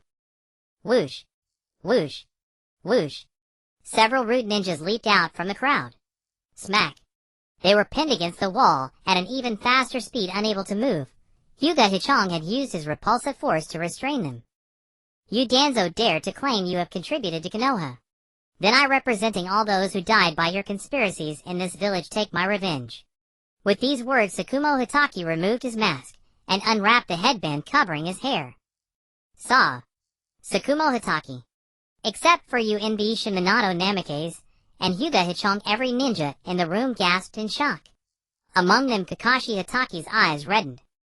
Ha ha ha. Ha ha ha. So it was you, Shimura Danzo laughed madly. His years of accumulation and planning had been so crudely shattered. This was the heaviest blow, driving him to despair. The Hokage possession the power of the Senju and Uchiha. All hope was lost. In despair, Shimura Danzo glared at Sakumo Hitaki. Minato Namikaze, you puppet. You've only switched from Sarutobi's hands to Sakumo's. You don't deserve to be Hokage. Shimura Danzo tore open his clothes, revealing the sealing curse mark on his body, the inner 4-symbol seal, and charged toward Minato Namikaze and Sakumo Hitaki. Using a sealing technique in front of Minato Namikaze, the son-in-law of the Uzumaki clan, was like teaching a fish to swim or showing off before an expert. Minato Namikaze stepped forward and tapped a finger, shattering the curse mark of the inner 4-symbol seal. At the same time, Sakumo Hitaki severed Shimura Danzo's head. Facing Shimura Danzo's last-ditch attempt to sow discord, Namikaze Minato dismissed it with indifference. As Youngshin had said, when your strength is sufficient and your preparations are thorough, there is no need to fear. You can press forward with confidence. After ordering Yambu to seal and dispose of Shimura Danzo, Namikaze Minato decisively announced, first, the root organization would be dissolved and its members would return to regular ninja duties after investigation. Second, Hitaki Sakumo would be reinstated as the Anbu commander, and Sarutobi Hiruzen was to hand over the Anbu roster and reform the Anbu. Third, with Sarutobi Hiruzen taking the lead, Tsunade and the Uchiha clan head Uchiha Fuyue would assist him in investigating Shimura Danzo's theft of the 2 clans' bloodline limits. Ostensibly cooperation, but in reality supervision. Fourth, the Hokage's advisory council would be established with members comprising Yun, Shinara Shikaku, and Tsunade. The Elder Council would be abolished, and the Advisory Council would offer strategies to the Hokage, with the final decision resting with the Hokage. With the overt support of Hitaki Sakumo Youngshin and Hyuga Hinata Takashi, no one objected to the policies announced by the 4th Hokage, Namikaze Minato. When the meeting adjourned, Namikaze Minato asked the members of the Advisory Council and Uchiha clan head Uchiha Fuyue to remain. After the others had left, Namikaze Minato spoke up. The 2nd Hokage, Lord Tobirama's protective policies toward the Uchiha clan were distorted by the 3rd Hokage and his team, leading them astray. The Uchiha clan needs our help to change the current situation. Shin will explain the specifics. Youngshin produced a stack of documents and handed them to the group, saying, as one of the founding clans of Konohagakure and the fire representative of the Hokage, the 2nd Hokage, Lord Tobirama, granted them great respect. The authority of the police force was one such representative policy, and taking Uchiha Kagami as his disciple was the best example. The group was stunned by Youngshin's words. It was widely known that Senju Tobarama was the most wary of the Uchiha clan. Why did Yunshin express it this way? Yunshin continued. In fact, Lord Tobarama said that the Uchiha clan filled with love was misrepresented by the third Hokage as the evil Uchiha clan. Lady Tsunade, the third Hokage, has always emphasized to you that Tobarama said the Uchiha are evil. This is a form of brainwashing memory, filling you with caution toward the Uchiha clan. Think about why Lord Hashirama regarded Uchiha Madara as his closest friend. Seeing that everyone was stunned into silence, Yunshin continued. In the documents, I have recorded Lord Tobarama's research on the conditions for awakening the Sharingan. The Uchiha clan's emotions of love are sealed away. Once a member of the Uchiha clan learns to love, the sealed love is released. Because the Uchiha clan's love is too intense, there is a possibility of it running wild. If Uchiha who understands love loses that intense affection, the love is replaced by even stronger hatred, and the person's temperament undergoes a change. When a member of the Uchiha clan loses love or experiences deep sorrow and pain, a special chakra surges within their brain. This special chakra acts on the optic nerves, causing changes in the eyes. That is the eye that mirrors the heart, the Sharingan. Senju Tobarama. Seeing the second Hokage's research notes, listed by Yunshin, the group reluctantly accepted his words. Intense emotions are not limited to romantic love between couples, they also include friendship, familial bonds, and even a deep love for the village of Konoha. Clan head Fuyue, would you care to share the reason and process of your awakening? Yunshin turned the floor over to Uchiha Fuyue. As the others' gazes shifted to him, Uchiha Fuyue thought for a moment, cleared his throat, and said, It's not something I can't share. My first awakening occurred during a mission when a comrade was injured. I was likely afraid of losing that comrade, and the Sharingan awakened. That's all. Yunshin picked up where Uchiha Fuyue left off. Fear of losing a comrade. That is the bond of friendship. Such powerful emotions without proper guidance can easily lead to severe consequences. The third Hokage, Sarutobi Hiruzen's policy isolated the Uchiha clan's compound from the villagers of Konoha. Ostensibly, it was to prevent Uchiha members with awakened Sharingan from accidentally harming villagers, but in reality, it caused the Uchiha clan to constantly feel the villagers' incomprehension, distance, and even hostility. Seeing that everyone's attention was fully focused, Yunshin took a sip of tea to moisten his throat and dropped a bombshell. The emotionally intense Uchiha clan will continuously reduce their identification with Konohagakure. If we do not guide them, the Uchiha clan will eventually rebel and stage a coup d'etat. Uchiha Fuyue was not an arrogant fool. After a calm analysis, he said gravely, Our clan is indeed at that point. There are already signs of a coup. Uchiha Fuyue's words instantly weighed heavily on Namikaze Minato and Nara Shikaku. Tsunade even considered the possibility of a military suppression of the Uchiha clan. Having just endured the brutal Third Shinobi World War, Konohagakure could not afford such turmoil. Last night, Uchiha ninja already took action. According to my analysis, under the deliberate guidance of the long-absent Uchiha Madara, the missing ninja from the Third War Uchiha Izumo took advantage of the weakened seal during Kushida's childbirth to instigate the Nine-Tails rampage. The last page of the document contains the information I compiled on Uchiha Izumo. Take a look yourselves. After saying this, Yunshin exchanged a glance with Namikaze Minato and calmly sipped his tea, allowing Tsunade, Uchiha Fuyue, and Nara Shikaku to digest the news. After a long silence, Nara Shikaku pointed to the information on Susanoo and asked, How many Uchiha clan members possess this ability? After Uchiha Fuyue confirmed that it was extremely difficult to awaken, Nara Shikaku analyzed calmly. Since the threat posed by Uchiha ninja manipulated by malicious actors is so high, we should address the root causes.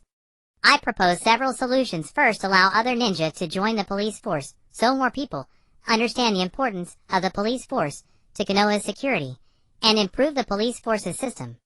With all due respect, Fuyue, your police force's handling of matters is sometimes too simplistic and rough, and you are reluctant to explain your actions. Publicizing police notices is also necessary. Second, promote the Uchiha clan's contributions to Konoha over the years to change the villagers' perception of the clan. Third, ensure that more Uchiha children of appropriate age enter the Ninja Academy so the next generation receives proper guidance. Nara Shikaku clearly had more to say but he felt the rest should not be voiced by him. Tsunade naturally took over. Let me at a few points provide effective psychological counseling for ninja who have awakened the Sharingan to prevent them from being maliciously exploited by outsiders. Fuyue, since you voluntarily brought up the issue of an impending coup, I hope you make the right choice. At this moment, the most troubled Uchiha Fuyue clearly understood what Tsunade meant. After careful deliberation, he made up his mind. I will compile a list of the radical faction members and their information. I will try to persuade them. If they cannot change their choice, they will disappear forever from the village. But what should we do about Uchiha Izumo? Although Uchiha Izumo with his Mangekyo Sharingan was an extremely rare genius, judging from the fact that Namikaze Minato and the others emerged unscathed from the Nine-Tails rampage, the missing Uchiha Izumo's mission had failed. Moreover, Uchiha Fuyue advocated for harmony between the clan and Konoha, and was unlikely to see eye to eye with Uchiha Izumo, who belonged to the faction that acted even faster than the radicals. Remove Uchiha Izumo from the list of war heroes, declare him a rogue ninja, and make his abilities public. Namikaze Minato was not one to be trifled with. Towards someone who nearly caused the Nine-Tails rampage, he decided to respond forcefully. Yunshin noticed Uchiha Fuyue's gradually relaxing brow, and had a sudden inspiration. Fuyue, what is your second son's name? Uchiha Fuyue stiffened and replied, Uchiha Sasuke. The others looked at Uchiha Fuyue with strange expressions. You sly dog, naming your second son after Sarutobi Hiruzen's father. This passive-aggressive revenge is truly rare. Yunshin continued. Minato has a disciple named Uchiha Obito. If Kushina were to take your eldest son as her disciple, it would demonstrate the current Hokage couple's trust in the Uchiha clan. Yunshin added, if we nurture a Mangekyo Sharingan born from love for the village, then the fifth Hokage. He did not finish, but the implication was clear. Everyone fell into deep thought again. In the Konoha conference room, Yunushin and others finalized the plan for the Uchiha clan's reintegration into Konoha.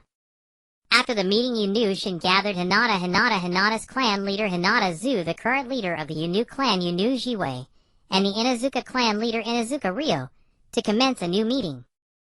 Nara Shikaku also convened the upper echelons of the Nara clan, Akimichi clan, and Yamanaka clan for a meeting. Tsunade took Kato Dan and her two sons to visit the original Senju clan members, who had changed their surnames to reintegrate into Konoha. Uchiha Fugaku called all adult ninjas of the Uchiha clan for a meeting. After Uchiha Fugaku discussed the analysis from the Konoha Advisory Department and the policies issued by Hokage Minato Namikaze, the members of the Uchiha clan began to discuss fervently. The moderates led by the second elder believed that allowing village ninjas to join the Konoha police force and having the excellent ninjas in the police enter the Anbu was a signal of trust from the fourth Hokage towards the Uchiha clan, which could help them enter Konoha's higher echelons. In contrast, the radicals led by the elder argued that the higher-ups of Konoha were untrustworthy, viewing this as an infiltration into the Konoha police force, gradually severing the Uchiha clan's rights. As the two factions debated intensely, Uchiha Fugaku quietly noted down a few names. Once finished, he stood up slowly and declared, I exercise the authority of the Uchiha clan leader, trust the Konoha higher-ups led by the fourth Hokage, and support the Hokage's policies. Those who are dissatisfied may withdraw from the Konoha police force. The elders should organize the clan's past contributions and promote them, showcasing the Uchiha's glory and sacrifices to the villagers. The second elder should cooperate to improve the Konoha police force's system, treating all ninjas entering the Konoha police equally. The third elder is responsible for supervising all members with Sharingan to undergo psychological evaluations, with those failing temporarily relieved of their duties in the police force. The fourth elder will accompany me to supervise the investigation of the deceased former elder Shimura Danzo's case regarding the transplantation of Sharingan, seeking justice for our clan finally, and if there are any objections, bring them up at the next clan meeting. Meeting adjourned. On that day, a bulletin board was erected at the entrance of Konoha village in front of the Hokage office, and at the entrance of the Konoha police department, announcing various village matters policies issued by the Hokage and police alerts within Konoha. The bulletin board also featured a suggestion box for villagers to provide feedback. Among the policies issued by the Hokage was the opening of slots in the Konoha Police Department for all ninjas to apply to join and become Konoha police officers after passing assessments. The Yunu clan, Hinata clan, and Inuzuka clan were the first to respond to this policy. The entire Konoha became busy with Yunu Shin being dragged by Minato Namikaze to attend various meetings, including discussions on the reform of the police department. After proposing the police system and ways to enhance the honor of police officers, the fourth elder of the Uchiha clan was eager to keep Yunu Shin from leaving. After all, these proposals would greatly aid in elevating the Uchiha clan's status and prestige within Konoha. Yunu Shin was so busy that he resigned as the director of Konoha Hospital, passing the position to Hinata while he sent out several shadow clones to assist Minato Namikaze in handling Konoha affairs. Meanwhile, Yunu Shin's main body stealthily slipped away to meet one of the most scientific figures in the ninja world, Orochimaru. When Orochimaru first saw Yunu Shin, he thought that Yunu Shin had discovered his human experiment supported by Shimura Danzo, and a wave of vigilance surged within him as a hint of murderous intent flickered in his eyes. However, Yunu Shin remained calm and straightforwardly stated his intention to invite Orochimaru to establish a laboratory in Luon using cloning technology. Upon hearing this, the murderous intent in Orochimaru's eyes slightly receded as he began to contemplate the conditions proposed by Yunu Shin. Cloning technology undoubtedly held great allure for his research, and the unknown possibilities began to tip the scales in his heart. After a moment, Orochimaru nodded, slightly agreeing to Yunu Shin's proposal. Seeing this, Yunu Shin's lips curled upward slightly as he continued, "There is one more matter I would like to entrust to you, Lord Orochimaru. Please deliver the news of Shimura Danzo's death to Yahiko in Luon." Orochimaru narrowed his eyes, glancing at Yunu Shin coldly, and replied, "Why don't you deliver such trivial news yourself?" Yunu Shin answered unhurriedly, "Lord Orochimaru, it is imperative for you to go to Luon, while I have other important tasks at hand. Moreover, with your reputation, delivering this news would undoubtedly carry more credibility." Orochimaru fell silent for a moment before finally agreeing, "All right, I will deliver the news." Yunu Shin clasped his hands in gratitude, saying, "Thank you, Lord Orochimaru. I look forward to seeing you in Luon again to collaborate on our research endeavors." Having said that, Yunu Shin turned and left, his figure gradually disappearing into the darkness. Orochimaru watched the direction he departed in, pondering, "Perhaps I really should leave Konoha. Given the current reform efforts of the fourth Hokage, I who cooperated with Danzo will soon be held accountable. It would be better to prepare for my departure."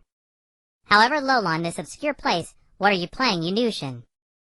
When Sarutobi Hiruzen, accompanied by Tsunade and Uchiha Fugaku, uncovered the news of Orochimaru's support from the Roots records, he realized that his once most valued disciple was entangled with Shimura Danzo.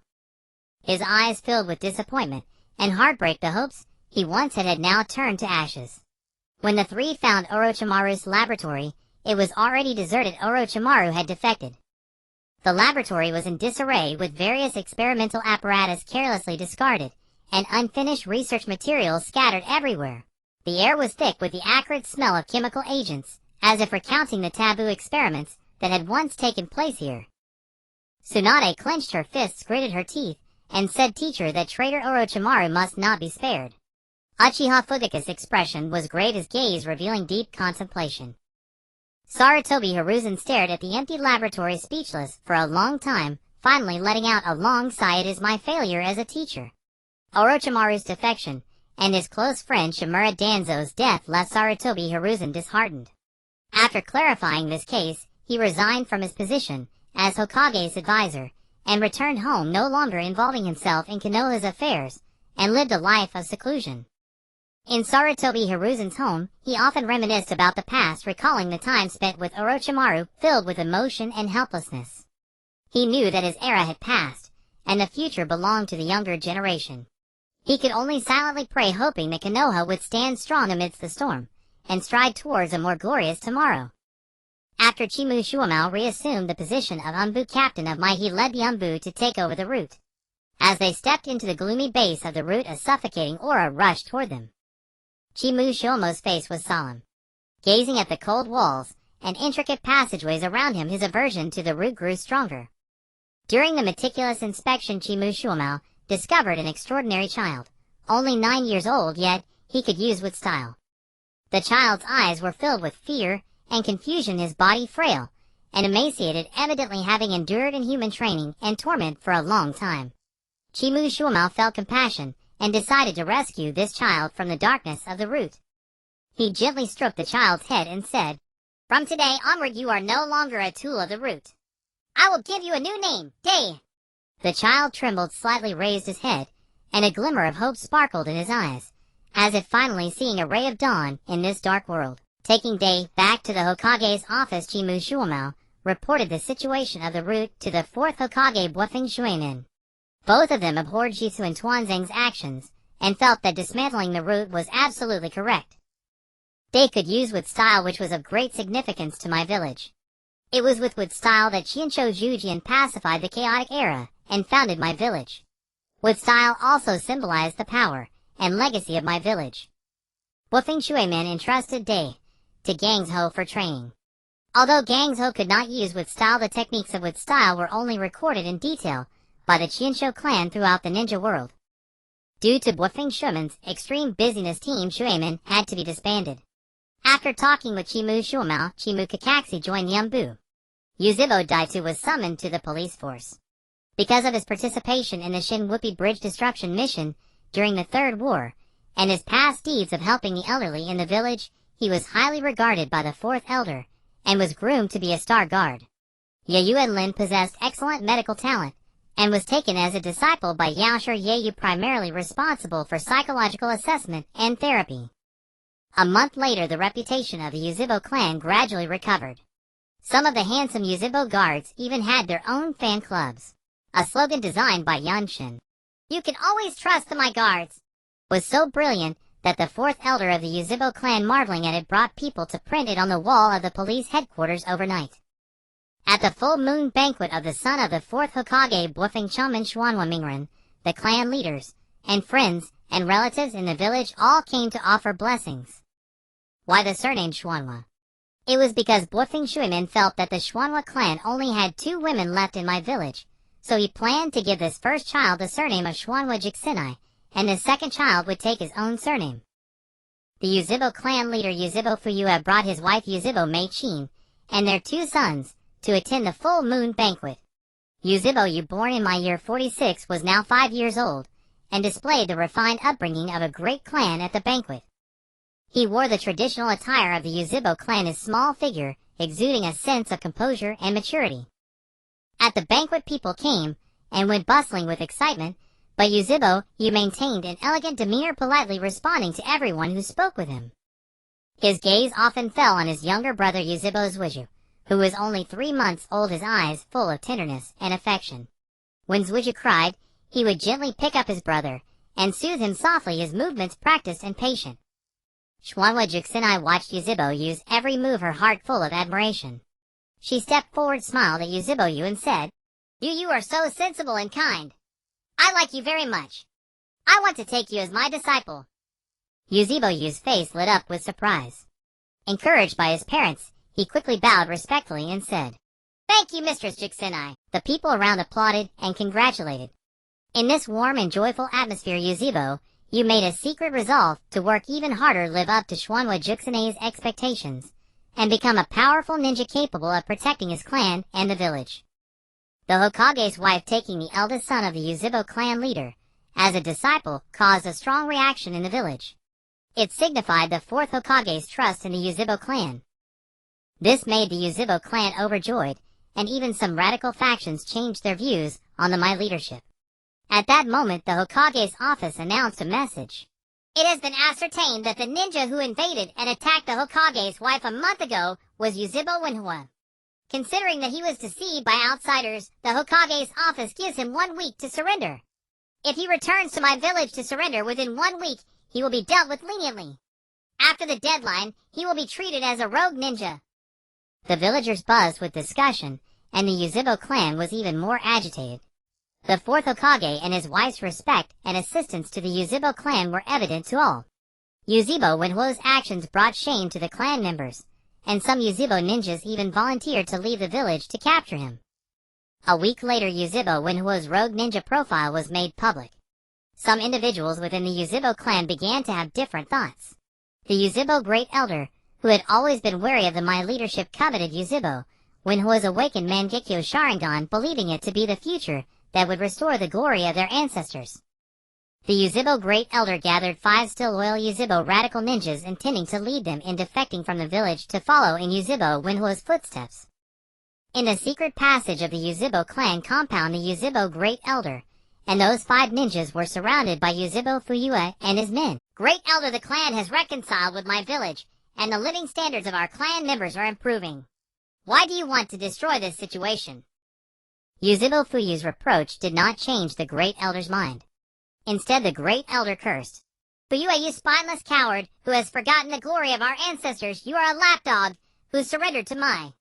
We are ashamed to be with you. Clan members break out and follow the glory of our predecessors. Seeing the Great Elder so stubborn and unreasonable, Yuzhibo Fuyue no longer held back. In his eyes, the 3 Tomo rapidly spun into a strange pattern, the Mangekyo Sharingan. A mass of black flames ignited on the Great Elder and the 5 Yuzhibo ninjas. Moments later, 6 piles of ash remained on the ground. The Mangekyo Sharingan, an ability that Yuzhibo Fuyue had always kept hidden, was now revealed to the Yuzhibo clan. This was also a trap laid by Yuzhibo Fuyue.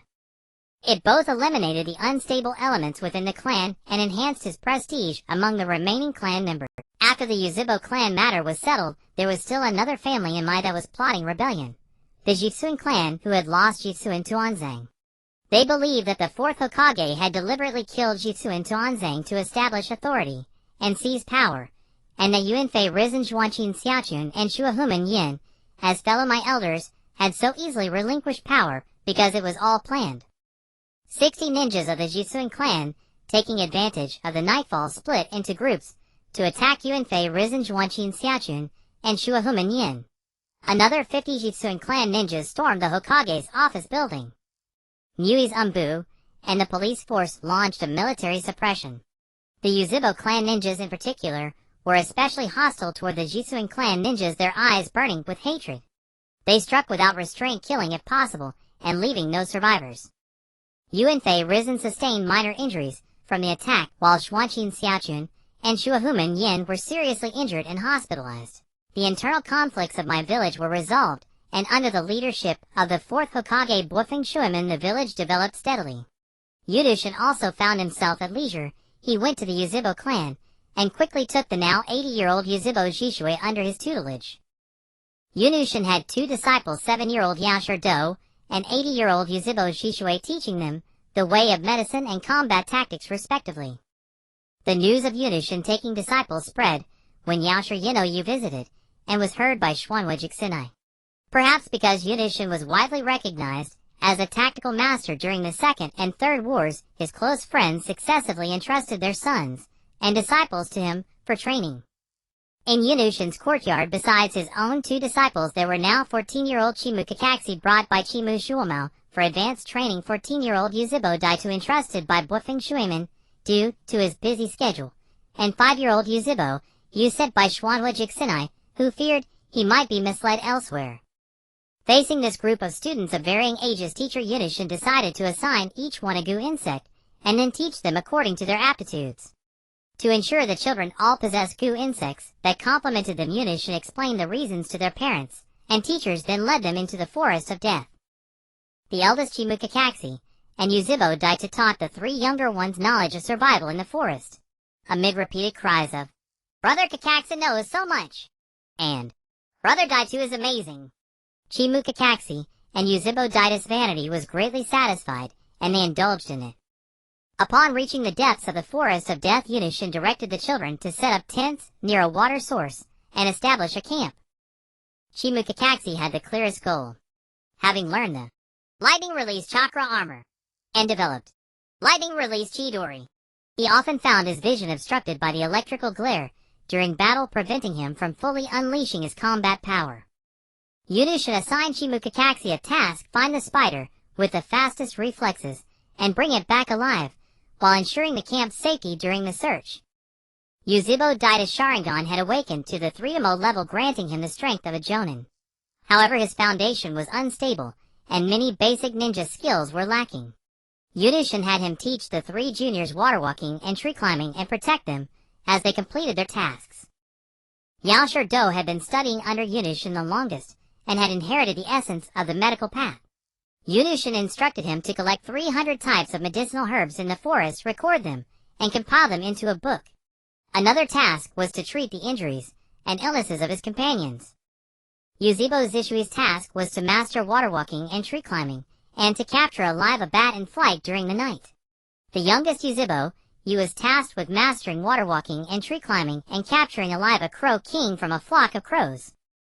After assigning the tasks, Yunushin sat cross-legged in the camp, with his 5 hearts facing upward, contemplating heaven and earth, cultivating and consolidating his 5 elements, gu, which realm. After a brief discussion among the 5 children, Chimukakaze left the camp alone to search for spiders, also helping Yuzebo Yu locate the crow flock, and took on patrol duties outside the camp. In the mornings, Yuzebo Daita led Yashar Do Yuzebo Jishue and Yuzebo Yu in practicing water walking and tree climbing. In the afternoons, he led the team out of camp to help Yashar Do find medicinal herbs, and also prepared 3 meals a day for the camp. Everyone set to work. Every evening, Chimukakaze would return and fill in the map he had drawn together with Yuzebo Daito, adding information about the terrain distribution of species, and so on. Sometimes Chimukakaze returned with injuries, and Yaoshir Do would treat him using the knowledge and medicinal herbs he had gathered. Finally, on the 5th day, Chimukakaze brought back a hunter spider. The hunter spider was a non-venomous spider named for its ability to track prey and hunt swiftly. Unlike ordinary spiders that weave webs and wait for insects to fly into them, it actively pursued its prey. Through his senses, Yunushin knew that this hunter spider possessed superior reflexes and speed. He took a drop of Chimukakaze's blood, mixed the hunter spider with the blood and a series of materials, and placed them into the gu refining pot to refine the sense spider. The sense spider was a lightning attribute spider type gu insect that granted its host spider sense rapid physical reaction abilities, and the ability to shoot paralytic webs from the host's wrists. The sense spider not only compensated for Chimukakaze's weakness, but the web ability also granted him more combat methods.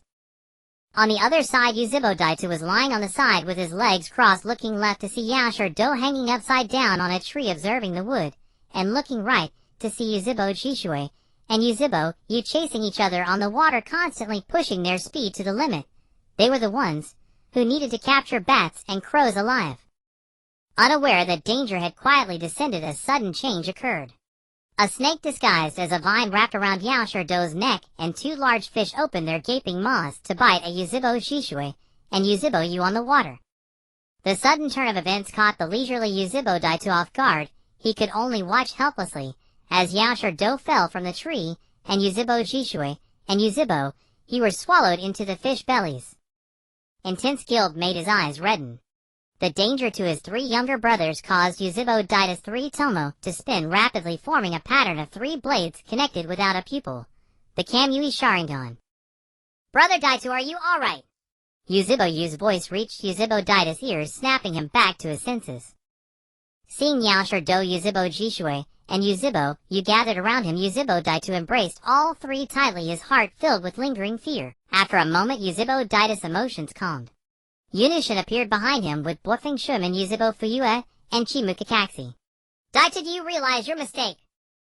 It turned out that Bluffing Shuimin and Yuzebo Fuyue had come to check on the 5 children, and happened to see Yuzebo Daita's lazy demeanor. Yunushin, who had arrived, asked Yuzebo Fuyue to create an illusionary scenario to teach Daito a lesson, but unexpectedly the illusion stimulated Daito to awaken his Mangekyo Sharingan. "I was wrong. I shouldn't have let my guard down," Yuzebo Daito answered honestly. Yunushin gestured for Chimukakaze to come and sit with the other 4, then took out a blackboard from his toad space and said, "Daito, you have felt the power of Jinjutsu. Then let me tell you how to kill all of you with Jinjutsu." Yunushin used this opportunity to teach tactics. Even Bluffing Shuimin and Yuzebo Fuyue pricked up their ears to listen. "I would have died to kill Do first. Do is closest to Daito, so Daito would definitely go to save Do. Daito, what would you do to save Do?" Yunushin asked. Yuzebo Daito thought for a moment and replied, "I would use a kunai to cut the snake coiled around Do's neck."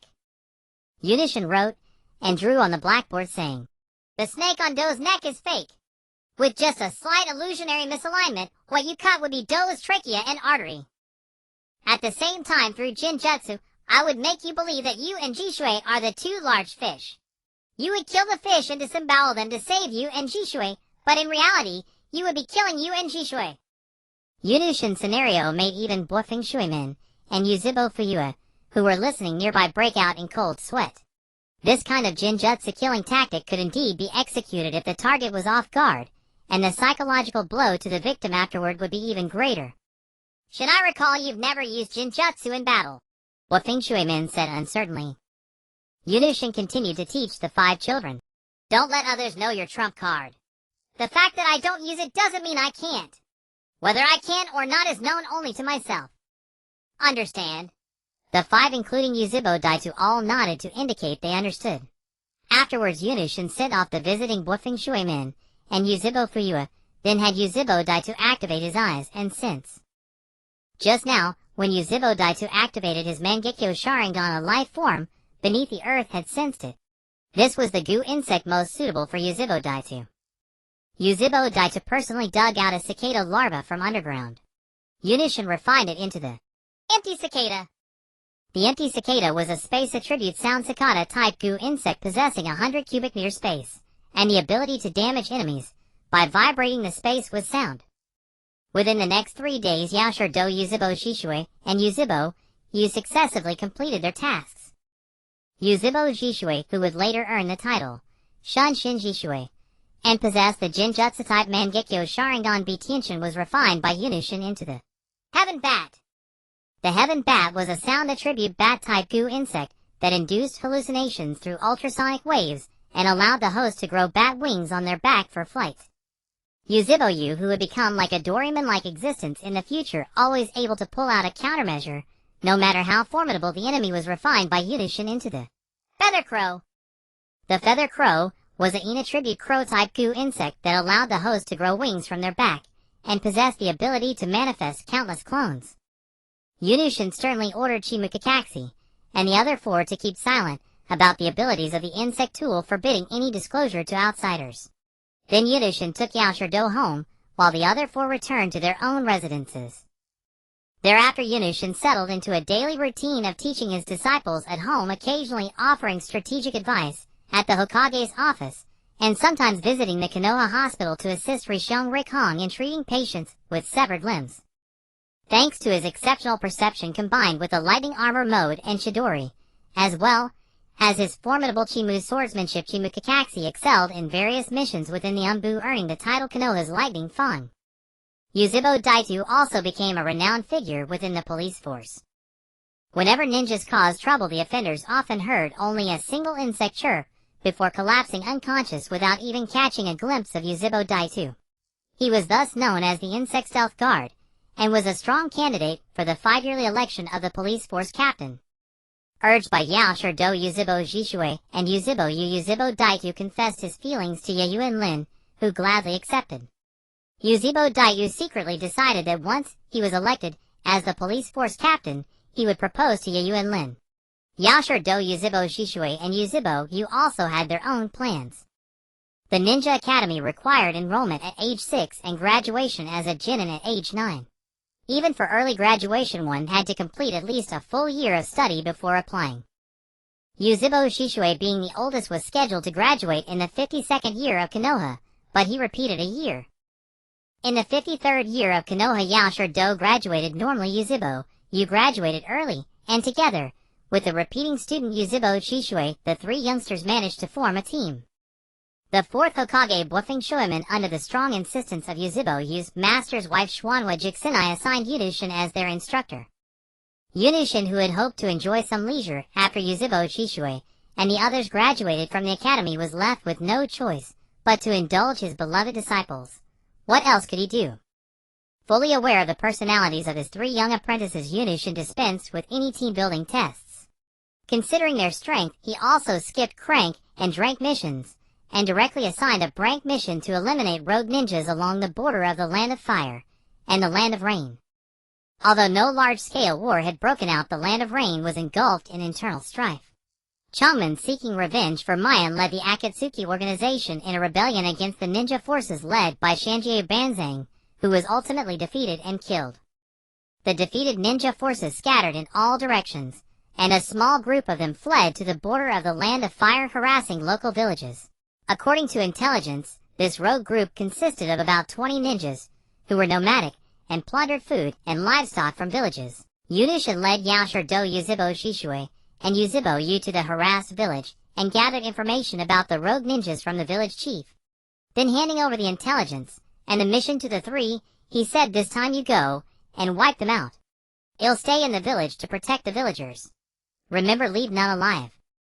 Having said that, Yunishin went to lie down and rest in the house arranged by the village chief. Yashiro Yuzebo Shishue and Yuzebo Yu immediately began their discussion on the spot. The teacher said that completing a mission involves 5 steps: gathering intelligence, formulating a plan, making preparations, executing the plan, and finally wrapping up. Yuzebo Shishue counted on his fingers one by one. Gathering intelligence, the information from the village chief alone, is insufficient. Use sky bats and feather crows to scout and locate the rogue ninjas first. My plan is to set up traps around their position, then you and I sneak in to attack them, while Do stays outside to provide backup and apprehend any ninjas trying to escape. We need to prepare medical supplies for injuries and weapons for trap making. Once we find their location, we strike. Yashiro added, "Brother Shishue, we should launch our attack at night. They'll likely be resting, then giving us a greater chance of success with a surprise assault." Yuzebo Yu also joined the discussion. "When we attack, we can have the feather crows circle overhead to monitor their movements and ensure no one escaped." The 3 team members then divided their tasks. Yuzebo Yu and Yuzebo Shishue summoned sky bats and feather crows to fly out and search, while Yashiro organized the contents of his tactical pouch. After locating the camp of the 23 rogue ninjas, they meticulously set up various traps around the perimeter. Yashiro took on the crucial role of providing external support and preventing any ninja from fleeing. Night descended like a vast black curtain, enveloping the entire forest in a shroud of mysterious darkness. Yuzebo Shishue and Yuzebo Yu, like 2 agile shadows, silently infiltrated the rogue ninja camp under the cover of night. Their footsteps were as light as feathers, their breaths barely perceptible, and every movement was filled with caution and care. Yuzebo Shishue and Yuzebo Yu moved through the camp, the sharp blades in their hands glinting coldly under the faint moonlight. Like precise hunters, they struck swiftly, successfully killing 5 rogue ninjas before they could react. However, their actions were eventually discovered, and the camp erupted into a chaotic uproar. A fierce battle was imminent. Yuzebo Shishue and Yuzebo Yu stood back to back, their eyes filled with vigilance. Their hearts held both tension and unwavering resolve. They knew they could not retreat, they had to give their all. Facing the surging tide of enemies, Yuzebo Shishue and Yuzebo Yu charged forward fearlessly. Their figures darted through the flames and flashing blades, each attack brimming with power and precision. Yuzebo Shishue swung his kunai in an impenetrable defense, forming an unbreakable barrier that repelled wave after wave of enemy assaults. Yuzebo Yu, relying on his agile movements and accurate shuriken throws, caused considerable trouble for the enemy. However, as the battle wore on, the pressure on them intensified. Though the rogue ninjas varied in strength, they were numerous and battle-hardened. They coordinated seamlessly, launching attacks from all directions, catching Yuzebo Shishue and Yuzebo Yu off guard. Just then, a pair of twin brothers, with exceptional coordination, appeared before them. These twins were formidable, their attacks flowing like water and perfectly synchronized. The elder brother wielded a massive longsword, each swing carrying immense force, as if it could cleave the air itself. The younger brother specialized in thrown weapons, constantly flinging sharp shurikens that were difficult to dodge. Yuzebo Shishue and Yuzebo Yu fought desperately, but gradually fell into a predicament. A sense of helplessness surged within them, yet it also ignited the fighting spirit deep in their hearts. They knew they could not give up, they had to persevere. At the critical moment of life and death, the Sharingan of Yuzebo Shishue and Yuzebo Yu suddenly awakened, reaching the Tutamo state. A mysterious light flickered in their eyes, as if containing boundless power. Yuzebo Zishui's Sharingan could read the enemy's attack trajectories, allowing him to dodge more easily. Yuzebo Yu's Sharingan could copy the enemy's movements, enabling him to quickly find their weaknesses and counterattack. Yet even so, they still could not overcome the twin brothers. The twin brothers' attacks grew increasingly fierce, and their taunts rang in the ears of Yuzebo Shishue and Yuzebo Yu. "Haha, you little brats, do you think awakening the Sharingan is enough to challenge us? How naive." Rage and indignation filled the hearts of Yuzebo Shishue and Yuzebo Yu. They clenched their teeth and silently vowed to defeat the twin brothers. They continuously adjusted their battle strategies trying to find the twins' weaknesses. Yuzabo Shisui began to exploit his speed darting around the twins to seek openings for attack. Yuzabo supported him from the side using thrown weapons to distract the twins. However, the twin brothers were extremely quick to react, always dodging the attacks of Yuzabo Shisui and Yuzabo while launching their own counterattacks. During a fierce exchange, Yuzabo Shisui was struck by the elder twin and sent flying backward. Yuzibo's heart tightened, and he rushed over to catch him. Their eyes showed exhaustion and frustration, but they did not give up. Shisui, we can't lose like this, Yuzibo said firmly. You're right. Well, find a way to defeat them, Yuzabo Shisui replied. They rallied once more, and threw themselves back into the battle. Their hearts burned with a desire for victory, and they believed that as long as they did not give up, they could overcome the twin brothers. Meanwhile, Yashar-do, who was providing external support, found himself in a grueling fight. He used the Chaos Body technique to successfully subdue 5 panicked ninjas, who had fled the camp. However, just as he thought everything was under control, he was ambushed by an enemy. A jolt of alarm shot through Yashar-do, but he did not panic. He quickly calmed down and analyzed the situation. He knew that he could not afford to fail, or else Shisui, and he would be in even greater danger. Yashar-do deftly evaded the enemy's attacks while searching for an opportunity to counter. Worry filled his heart, but so did unwavering determination. He believed that as long as the three of them worked together, they would surely defeat these rogue ninjas. Just as the three were in a precarious situation, an overwhelming sea of insects emerged from the jungle engulfing the ninja, who had ambushed Yakushi Kabuto, and in an instant, there was no sound. A large hand pressed down on Yakushi Kabuto's head. My foolish disciple, you are a medical ninja, can't you use poison? If not, you could grab a handful of knockout drugs or even aphrodisiacs and scatter them. Why engage in close combat? After saying this, Yunushin took Yakushi Kabuto's hand and walked toward the camp. Come, let's see what foolish things your idiot brothers are up to. In the camp, Uchiha Shisui and Uchiha Itachi were confronting the twin ninja, while the remaining rogue ninja had also surrounded them. The twin brothers continued to taunt Uchiha Shisui and Uchiha Itachi. The Uchiha of Konoha are nothing special. If you can't return alive, will your clan run around biting like mad dogs? Ha ha ha. If they were to die like this, I would be very sad. The abrupt voice cut off the twins' laughter. Looking up, they saw the overwhelming sea of insects had tightly surrounded the camp. The sea of insects was like a surging black tide, countless bugs squirming and crawling within it, emitting a spine-chilling rustling sound. They gathered densely, seemingly endless, exuding an eerie and terrifying aura. Under the backdrop of the sea of insects, Yunushin's towering figure truly resembled a demon god descending upon the world. His presence seemed to freeze the surrounding air, radiating a powerful, oppressive aura. Everyone who saw him felt an indescribable sense of awe, as if facing an ancient deity, daring not to offend in the slightest. Master Yunu! This was the voice of Uchiha Shisui and Uchiha Itachi, filled with surprise and joy. The insect demon Yunushin! The twins' voices trembled and shrilled. Yunushin's reputation was enough to stop children from crying. Yunushin pressed a finger to his lips. Shut up! It'll clear the field! The black sea of insects was like a giant demon's mouth, greedily devouring everything. The insects surged wildly, climbing onto the bodies of the surrounding rogue ninja, instantly engulfing them in the endless darkness.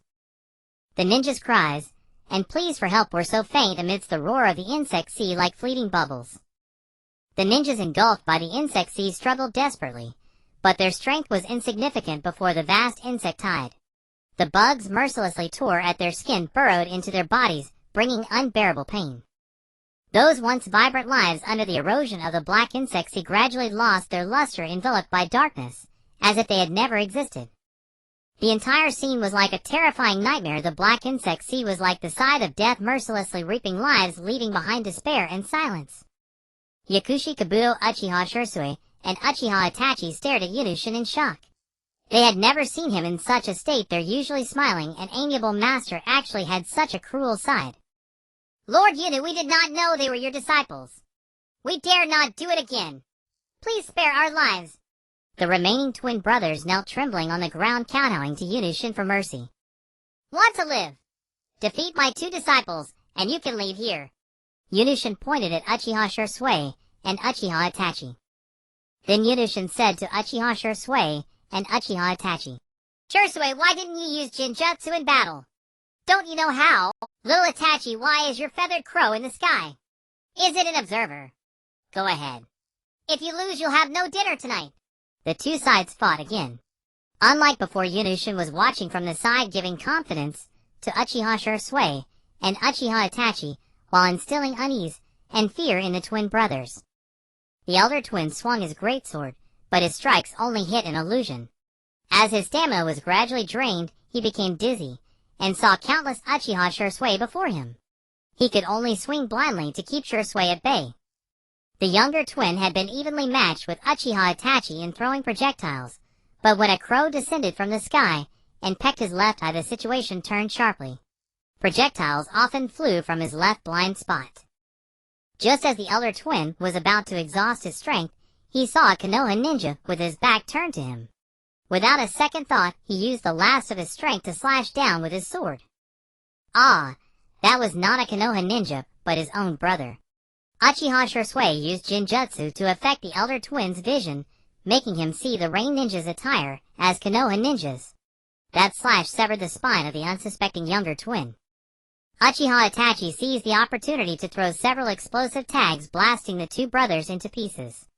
Yunushin knocked on Uchiha Shizui's head with his knuckle and said, Was it your plan to charge in like a brute against 3 versus 23? Don't you know how to use Jinjutsu? Then he knocked on Uchiha Itachi's head and said, Was it you who made the feathered crow stay in the sky as an observer? Why not make it transform into 1,000 crows to scare the enemy to death? Yakushi Kabuto proactively stuck his head out and was knocked by Yunushin. Your name is Yakushi Kabuto, but you could just take out a bunch of poison and scatter it upwind. Half the camp would fall. Why bother fighting? After saying this, Yunushin carefully observed that the 3 were unharmed and waved his hand. Mission complete. Collect their headbands and head back to the village for a hot spring. And also to celebrate Shursui and Itachi awakening their Sharingan. He led the 3 to clean up the scene. Afterwards, Yunushin, Yakushi Kabuto, Uchiha Shursui, and Uchiha Itachi continuously took on various prank and above missions outside the village. Under Yunushin's influence of all sorts of imaginative tactics, Yakushi Kabuto, Uchiha Shursui, and Uchiha Itachi broke their habit of charging recklessly, and gradually developed their own signature tactics. When Yakushi Kabuto faced enemies, he used a variety of poison projectiles. When enemies broke through to within 2 meters, they would smell a strange fragrance, and then be poisoned. Even if they hit him, they would find it was only a shadow clone carrying a poison bomb. Uchiha Shizui's real body was in the sky, while the one fighting on the ground was a shadow clone or illusion clone. His use of environmental Jinjutsu made it impossible for enemies to defend, and with his extreme speed, enemies often lost their heads before they could react. Uchiha Itachi excelled in the flock of crows tactic. The feathered crow transformed into thousands, charging at the enemy in a dark mass, not only blocking the enemy's vision, but also potentially tearing them apart. When the enemy broke through the crow flock, they would be met with a fire release technique. If even the fire technique didn't stop them, the one standing in place was merely a crow clone. However, Yunushin did not let them neglect taijutsu training. After every mission, they would undergo physical training followed by close combat training personally conducted by Yunushin. After training, the exhausted Yakushi Kabuto would still drag his tired body to check the health of Uchiha Shursui, Uchiha Itachi, and himself, and prepare suitable medicinal baths. In the 54th year of Konoha, after years of prolonged hostility and conflict, the relationship between Kumogakure and Konohagakure, which had long been in a state of tense antagonism, finally saw a major turning point and began to gradually ease. After negotiations and efforts by the high-level officials of both sides, they ultimately decided to formally conclude an alliance treaty. This momentous decision would undoubtedly bring new development opportunities and a peaceful future to the 2 ninja villages. On December 27th, the 54th year of Konoha, after an announcement from the Hokage's office, the village of Konoha was festively decorated, everywhere bustling with excitement, and held an unprecedentedly grand celebration ceremony. The leader of Kumogakure's Ninja Tsurugi personally led a full 50 elite ninja, arriving in grand procession at Konohagakure to attend this historically significant ceremony. Dressed in the distinctive attire of Kumogakure, their expressions were solemn yet full of anticipation. The moment they stepped into Konohagakure, they were warmly welcomed by the villagers. All the ninja of Konoha also attended the ceremony, each dressed in their own ninja gear, looking valiant and spirited, showcasing the village's formidable strength and unity.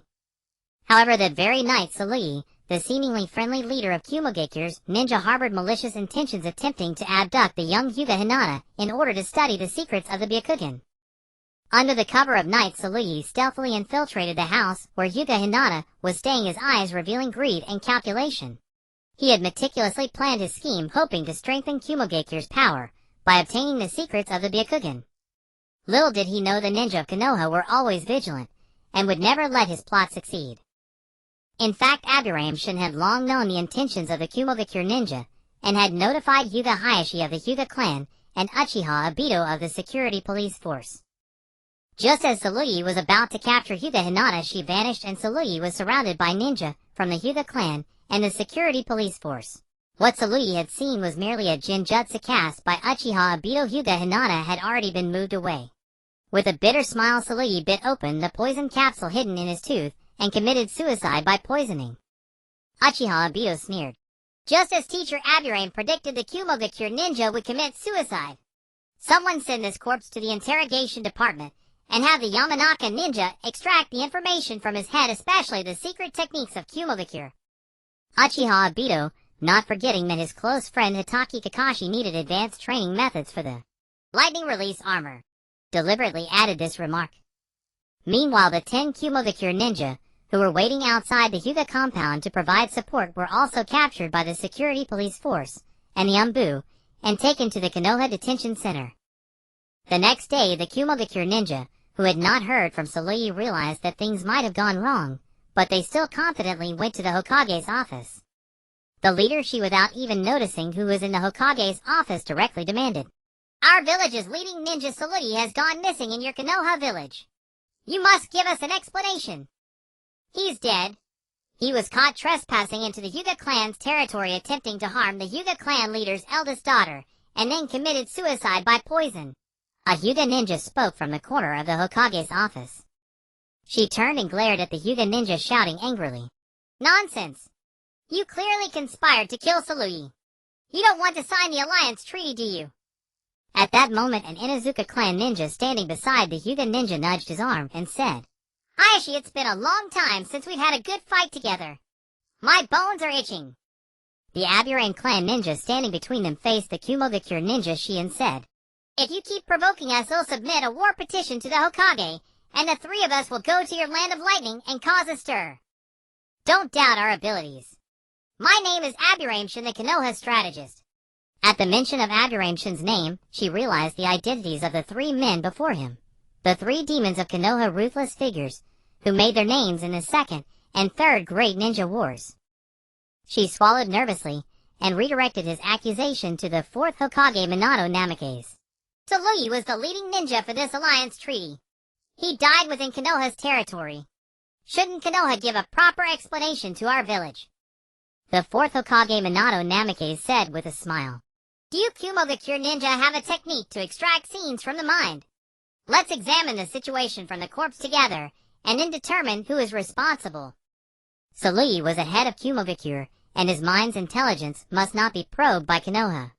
She cursed Silue's carelessness under his breath and then said, "Return Silue's corpse and the 10 ninja to us. We'll investigate. No need for you to trouble yourselves." Inuzuka Su snorted coldly. "You'll decide whatever you find out. What if you falsely accuse us? I think you're harboring ulterior motives, using this as an excuse to start a war. Why not just fight it out? Whoever wins decides." She gritted his teeth and said, "We won't pursue this further. Please return Silue's corpse and the 10 ninja to us, Hokage-sama." The fourth Hokage, Minato Namikaze, thought for a moment and said to Aburame-shin, "Strategist Aburame, after you sign the alliance treaty, take this envoy to the morgue to claim the body.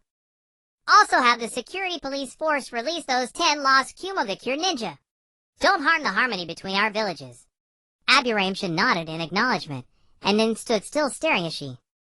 Afterwards, she retrieved the corpse and the 10 ninja returned to the guest house, and assembled the Kumogakure ninja to leave Konoha. Konoha's firm stance made the Kumogakure delegation realize that Konoha was not weak, and could not be bullied. In contrast to the warm welcome upon their arrival, the Kumogakure delegation was seen off only by Aburame Shin, accompanied by Yakushi Kabuto, Uchiha Shursui, and Uchiha Itachi. They escorted them all the way to the border of the Land of Fire. It was more like Aburame Shin's squad escorting the 50 Kumogakure ninja out of the country. During this farewell, Uchiha Itachi asked a question. Why is there war? Aburame Shin patted his head, his thoughts drifting to the land of rain years ago, where 3 children had also asked him about war. He replied, at first it might be for the scramble for resources. To survive one must take others' resources. Later it might be due to historical grievances. For example, you have 2 pies to share with your younger brother, so you can avoid starvation. He has no pies. If he doesn't steal yours, he'll starve. That robbery is a war. When you lose 1 pie and your brother starves as a result, you will hate him, and revenge is also a war. Is there a way to stop war? Uchiha Itachi immediately followed up. Perhaps it can only be solved when one's strength is elevated to the point where everyone must speak to you calmly. When everyone acknowledges your rules and acts according to them, conflicts will be greatly reduced. Orochimaru, after defecting, did not go directly to the land of Lulan. Instead, he traveled through the ninja world for a while before heading to Lulan. At that time, the land of Lulan boasted towering pagodas with high walls surrounding the capital to shield against the encroaching wind and sand. Within the walls there were 4 small fountains in each direction, and the faces of the people radiated happiness. With the approval of Queen Sajiya, Yen became the school principal, teaching ninjutsu and imparting the ideals of peace to the students. When Orochimaru arrived, the puppets at the city gate quickly reacted, surrounding him in a circle. Then Queen Sajiya, accompanied by her husband Meng Yisha, hurried to investigate. Upon seeing the token given by Yunyu Shin to Orochimaru, she graciously invited Orochimaru into the city for a tour. Under Orochimaru's deliberate probing, he learned of Yunyu Shin's assistance to Lulan and his status as a prince within the land of Lulan. Orochimaru mentioned the cloning technology that Yunyu Shin had spoken of. Sajiya and Meng Yisha both said they were not clear about it, but since Yunyu Shin had brought it up, they could understand it by having him come over. Orochimaru thought he would have to wait for a while to see Yunyu Shin, but unexpectedly Sajiya led him to a huge statue of a parasitic insect, and used chakra to activate the parasitic goo hidden inside the statue. Seeing Orochimaru, Yunyu Shin understood that he wanted the cloning technology data, so he said, Senior Orochimaru, you are quite late. Did you deliver the message I asked you to bring? Orochimaru was not in a hurry. Instead, he looked at Yunyu Shin with great interest and said, Since you came yourself, you can deliver the message. Also, is this a space-time ninjutsu? Yunyu Shin placed the parasitic goo on his fingertip and said, This is my parasitic goo. Now wherever there is a parasitic goo, I can teleport there. Then Yunyu Shin said to Sajiya beside him, Sister Sajiya, have Yen come over. Sajiya waved for a puppet to find Yen, and then guided Yunyu Shin and Orochimaru to the meeting room. After sitting down in the meeting room, Yunyu Shin took out the cloning technology data from a sealing scroll and handed it to Orochimaru.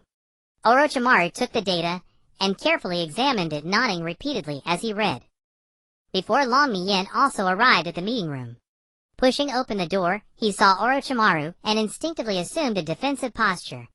When Yen was young, Orochimaru had once proposed killing Yen Xiaonan and Xian Wuchang men to end their misery in the war-torn small country.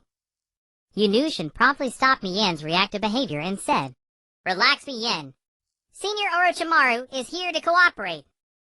Also, Shimura Danzo, who killed Nagato's parents when they were young and harmed you at the start of the Third War, has been killed by us. Pass the news to Nagato and Konan. After finishing reading the data, Orochimaru ignored Yen and instead stared at Yunyu Shin, asking, Shin, what is your purpose? Yunyu Shin released a swarm of parasitic goo to surround the area near the meeting room and said, I will tell you a story from ancient times to the present. Listen to it first, then ask me questions. In ancient times, a woman named Otsutsuki Kagaya descended from the heavens. She gave birth to Otsutsuki Hagoromo and Otsutsuki Himura with a man of the ninja world. Later, Otsutsuki Kagaya planted the divine tree, the 10 Tails, to absorb the world's energy. She was sealed inside the moon by the combined efforts of Otsutsuki Hagoromo and Otsutsuki Himura. Otsutsuki Hagoromo divided the chakra of the divine tree, the 10 tails, into 9 parts, which became the 9-tailed beasts. Otsutsuki Hagoromo is the sage of 6 paths, whom we call the progenitor of ninjutsu. The sage of 6 paths also passed down bloodlines.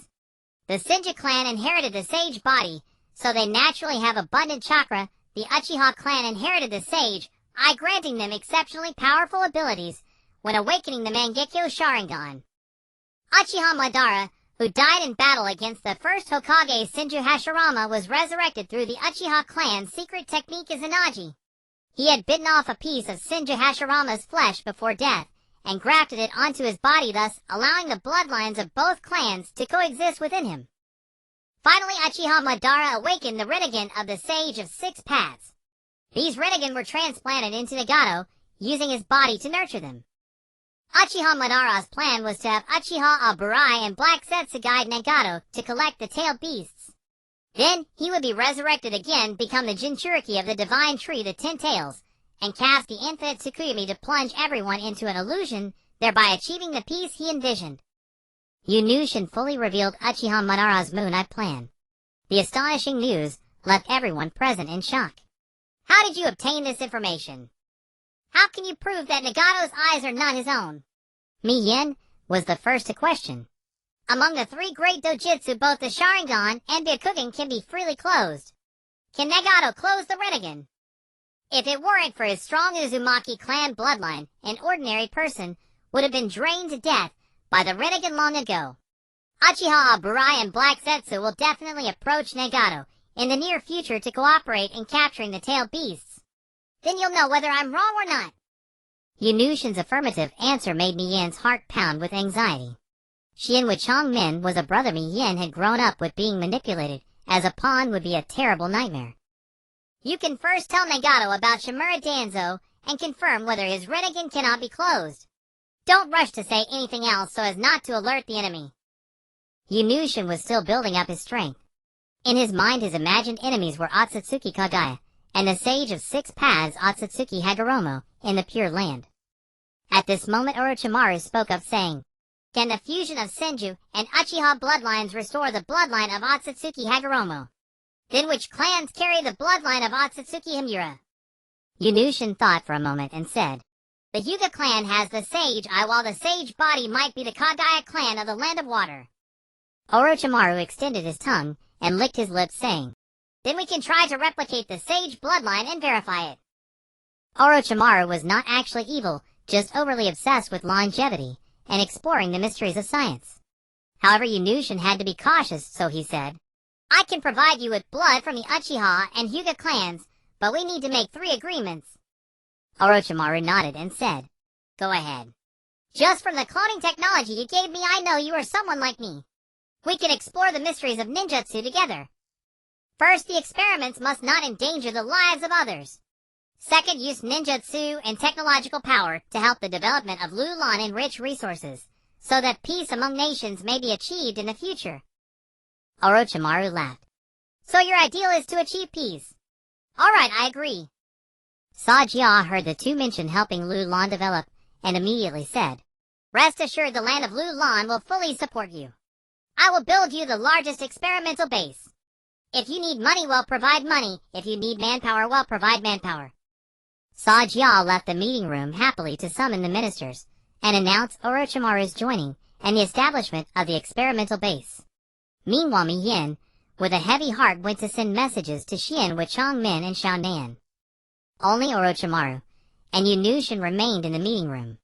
Orochimaru suddenly leaned close to Yunushin and asked, "I have another question. Does your Aburim clan also have Sage bloodline? How is it that I sense an aura similar to Jiraiya Sage mode from you, yet different?" Yunushin did not expect Orochimaru's perception to be so sharp, so he had to confess, "I have transcended the mortal through the power of Gu." Orochimaru said excitedly, "Transcend mortality and become a sage. Can you teach me? I'll trade with ninjutsu." Yunushin thought for a moment. To monitor Orochimaru with Gu and prevent him from becoming a wild horse just in case, he said, "Senior Orochimaru, please give me a drop of blood from your true body and one of your favorite animals. I will refine a goo for you." Upon hearing this, Orochimaru became even more confident in Yunushin's previous words. Yunushin indeed knew many hidden secrets. He then opened his mouth, spat out the true body of the white phosphorus giant snake, plucked a blood-stained scale, then returned the true body to its skin, and summoned a pure white little snake to hand over to Yunushin. "You are the first person to see my true body. Remember to keep it a secret." Yunushin immediately put the white snake and the scale into the goo refining pot, and after a moment the white snake was refined. White snake, a water tribute snake-type goo capable of shedding its skin to regenerate, absorbing natural energy to evolve. In 10 years it becomes a python, in 100 years a boa, in 1,000 years a flood dragon, and in 10,000 years a dragon. The white snake directly drilled into Orochimaru's mouth. Orochimaru sensed the information from the white snake and said, "So this is the power of goo. Marvelous." After leading the team for 3 years, Aburame Shin had Uchiha Shursui Yakushi Kabuto, and Uchiha Itachi joined the Konoha Umbu. The missions of the Konoha Umbu were far more dangerous than those of ordinary ninja. Uchiha Shursui Yakushi Kabuto and Uchiha Itachi were given the codenames Fuji and Ya, respectively, within the Umbu. Due to their high combat prowess and keen tactical instincts, many Umbu members often brought them along on missions. One day news arrived that the Four-Tails Jinchuriki of Iwagakure in the Land of Earth Rashi had a disagreement with the third Tsuchika Jinoki, and had left the village to wander the lands. To ascertain the whereabouts of this immensely destructive Jinchuriki, the fourth Hokage dispatched 10 Umbu members, including Uchiha Shursui Yakushi Kabuto and Uchiha Itachi, to search for him. The 10 Umbu members disguised themselves and entered the Land of Earth in pairs, splitting into groups to gather intelligence. They soon discovered Rose's traces. Having left Iwagakure without deliberately concealing his identity, Rashi entered the entertainment district of Subin Town in the Land of Earth to drink and vent his frustrations. "That old bastard Inoki simply doesn't treat Jinchuriki as human. He talks about preventing tailed beast rampages from harming the villagers and forces Rashi and Han to go to a remote part of the village to read Buddhist scriptures and cultivate their minds, not allowing them to leave with even meals delivered by designated personnel. This is nothing but confinement." After the Konoha Umbu arrived, they observed from a distance in secret, not daring to act rashly. Seeing that Rashi was merely drinking, the Umbu team leader, codenamed Hong, arranged for the members to disperse and stay in 3 inns within Subin Town, all of which were operated by spies sent by Konoha. After sending the intelligence back to Konoha, Hong rested in the inn and waited for further orders. Due to Rose's arrival, Subin Town became a gathering place for spies and Umbu from various nations, all monitoring the movements of the Four-Tails Jinchuriki to prevent him from wandering into their own territories. Instead of receiving orders, Hong and the others saw Iwagakure dispatch 300 ninja to surround the entire Subin Town, with another 100 ninja going door to door to check identities. Hong saw that their identities were about to be exposed and decided on a retreat plan using Hong's Jinjutsu and 2-ton jutsu to attack Rashi and trigger a tailed beast rampage to draw attention, while the others would seize the opportunity to escape the Land of Earth and return to the borders of the Land of Fire. At that moment, a squad of Umbu from an unknown nation suddenly stormed the tavern where Rashi was, drawing a great deal of attention away from the Konoha Umbu. Hong made a prompt decision, commanding them to break through in the opposite direction of the conflict. He released his crows to sense the unfolding situation, and the 10 of them swiftly moved into action. The 5 individuals who had stormed Rose's tavern were quickly subdued, but the arrow was already on the string and had to be loosed. The Konoha Umbu proceeded with their plan to break through to the south. In this tense and perilous atmosphere, you keenly sensed that there were a full 65 Iwanin lying in wait guarding the southern route. Hong's eyes revealed determination and decisiveness. He quickly formulated a new strategy in his mind and said solemnly, "Yafu, you possess flight capabilities, making you the most mobile among us. In a moment, you must dash to the defensive zone at top speed, then take off directly and fly back to the Land of Fire as quickly as possible. Do not concern yourselves with anything else during this process. 2, your abilities are not suited for a direct confrontation, so you must use your Ton Jutsu in advance. Take advantage of the chaos to break through with all your might. Leave the rest to you. Jiao Yong Luohua, the 3 of you will join me in a frontal assault on the Iwanin to draw their attention. Shiluo Xia, you will use Shadow Clone technique to distract the Iwanin. If we fall, you will be the second line of distraction. Once you break through the encirclement, all of you must head straight back to the village without any delay. After saying these words, Hong's expression grew even more resolute. Without hesitation, he led Jiao Yong and Luohua in a fearless frontal charge toward the 65 formidable Iwanin.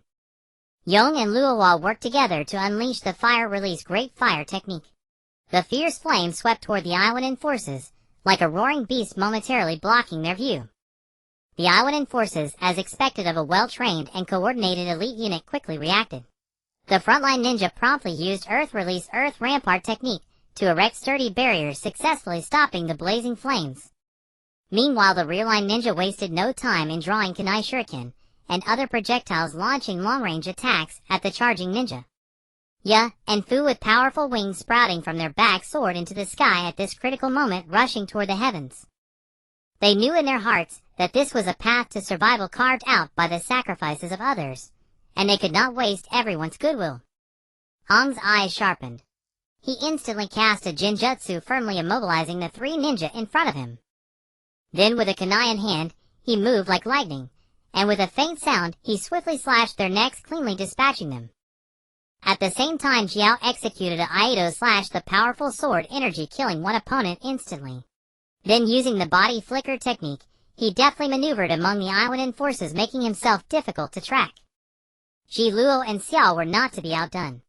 Each of them created 2 shadow clones, and then resolutely charged into the Iwanin ranks. Ji skillfully employed poison techniques, and with a wave of his hand 3 or more Iwanin fell in agony. Luo and Xia coordinated perfectly. Luo swung his blade, sending out a strong wind that successfully deflected the incoming projectiles for both of them. Xia calmly used shuriken to precisely shoot down the ninja blocking their path. However, even the strongest fists are no match for many hands. After a long and arduous battle lasting an entire hour, the 7, who had drawn the attention of the Iwanin forces, were in dire straits. Hong and Jiao, who had been the first to charge into the enemy ranks, were now riddled with kunai and shuriken all over their bodies, a ghastly sight. Yong and Luohua, after prolonged combat, had exhausted their chakra. Forced to continue fighting with kunai, they were ruthlessly struck down by the Iwanin's long-range ninjutsu. Luo and Xia sat back-to-back on the ground, unconscious and drained of all combat ability.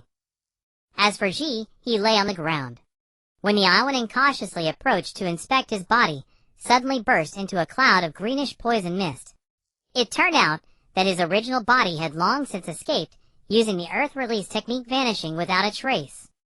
After successfully evading the Iwanin's pursuit, Ya and Fu raced back to the Land of Fire with all their remaining strength without stopping for a moment. They arrived at a prearranged rendezvous point, weary but resolute. There they anxiously awaited the return of their comrades, while also worrying about those still in danger. After a brief rest, they immediately sent a crucial message to Konoha village. "Tails Jinchuriki Rashi is in Subin town.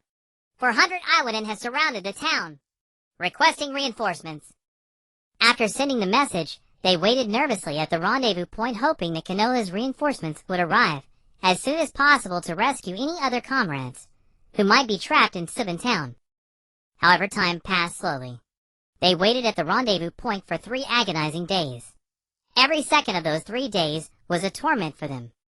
They kept gazing into the distance, hoping to see the silhouette of Konoha's support forces, or any sign of their returning comrades.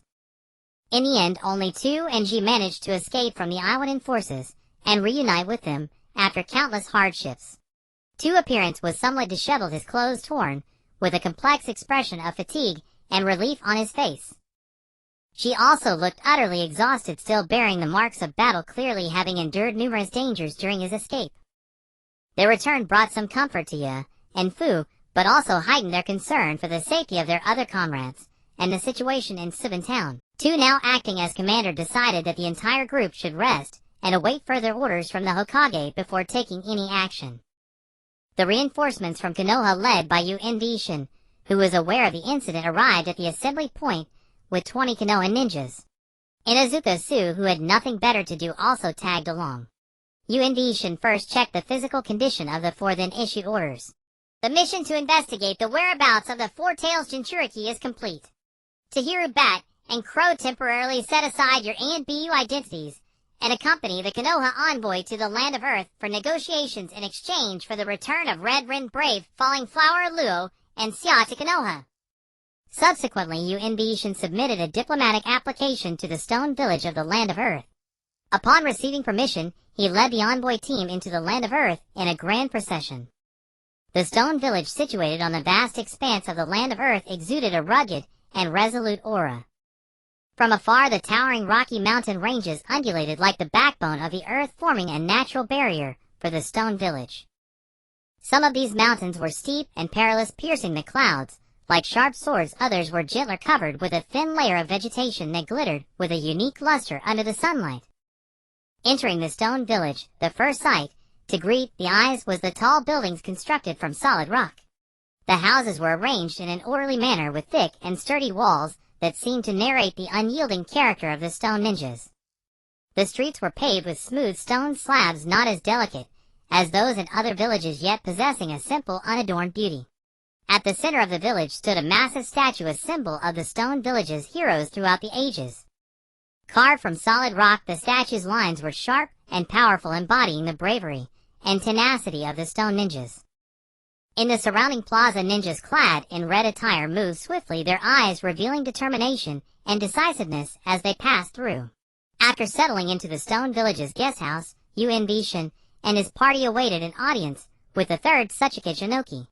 During the wait, Yuin Shin summoned Yakushi Kabuto Uchiha Shursui and Uchiha Itachi to his room. Looking at his three disciples, who were still used, Uchiha Shursui was 13, Yakushi Kabuto 12, and Uchiha Itachi 10, he comforted them. "This is not your fault. The stone village was prepared. The fact that you all managed to escape unscathed is a testament to my reputation. Rest assured, I will bring them back to Konoha." Yuin Shin patted Uchiha Itachi's head and continued, "During the negotiations, do not speak. Watch me demonstrate the magnanimity of a great nation." Before long, Inuzuka came over to inform them that Inoki had arranged a meeting room for discussions. Yuin Shin then led Inuzuka, Yakushi Kabuto, Uchiha Shursui, Uchiha Itachi, and 5 other ninjas responsible for negotiations to the meeting room. In the meeting room, the third Tsuchikage sat in a seat of honor, with Han the Five-Tails Jinchuriki beside him, and over a dozen high-ranking stone ninjas seated nearby, exerting pressure on Yuin Shin and his group. After Yuin Shin and the others took their seats, Inoki, looking down at them, demanded, "Has Konoha run out of people? Why send a bunch of brats like you?" Yuin Shin replied unhurriedly, "Our Konoha is overflowing with talent. The veteran seniors are at home tending flowers and playing with their grandchildren. Is the stone village so lacking in promising young ninjas? How pitiful for you to be so concerned." Inoki slammed the table and roared, "Is this how you speak to your elders? Have you no respect? Are you sure you want to have me kill another 2,000 or 3,000 of your men before we talk?" Yuin Shin's aura flared, overwhelming the stone ninjas. "Insect demon, don't be so arrogant. This is the stone village. I can make sure you never leave the land of Earth." Inoki countered, matching Yuin Shin's oppressive presence. "You dare to make a move? Konoha and Cloud will settle accounts with Stone together. Didn't you know that Konoha and Cloud signed an alliance treaty 3 years ago? Go ahead, make a move." Yuin Shin stood up, his voice sharp. "Killing 1 is a crime. Slaughtering 10,000 is a hero. Slaughter 900,000, and you become the hero among heroes. Let me make it clear, this is not my real body. Let's see how many of your stone ninjas I can kill." Even the Konoha negotiation team looked at Yuin Shin with strange expressions. Using a clone as the main negotiator and being so blatant about it, truly a unique approach. Inoki was so furious he couldn't speak. A high-ranking stone ninja stepped in to ease the tension. "Let's all calm down.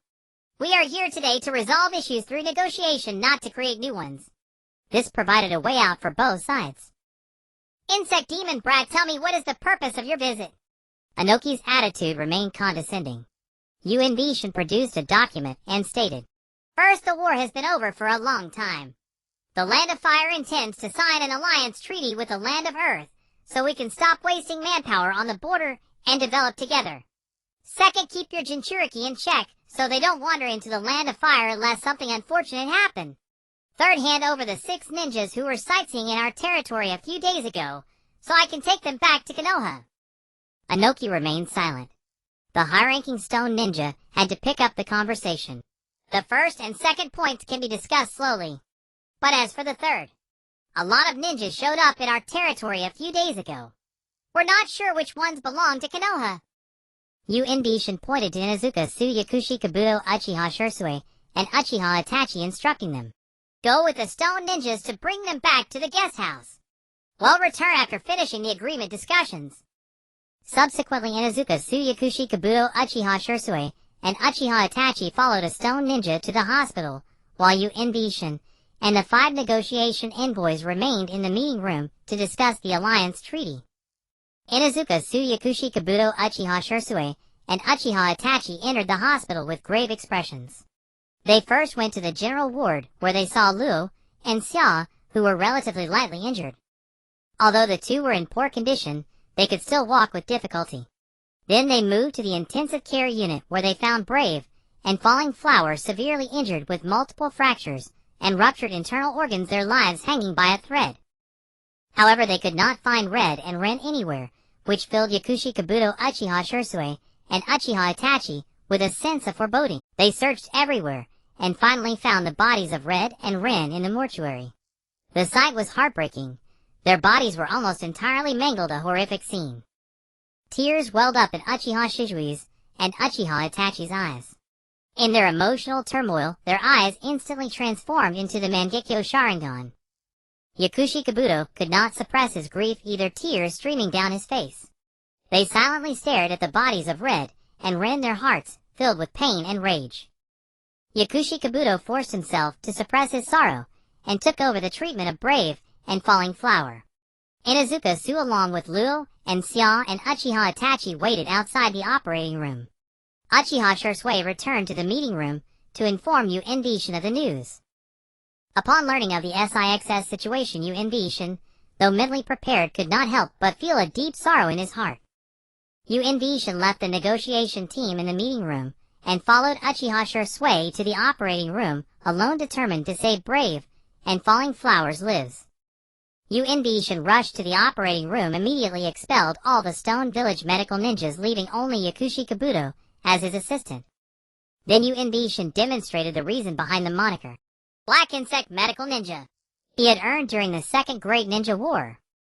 With a wave of his hands, countless parasitic insects surged from his sleeves, enveloping Brave and Falling Flower like a tide forming a black cocoon. Under Shin's direction, the insects busied themselves grinding various medicines and carrying the chakra of his mystical palm technique, pouring them into the mouths of Brave and Falling Flower.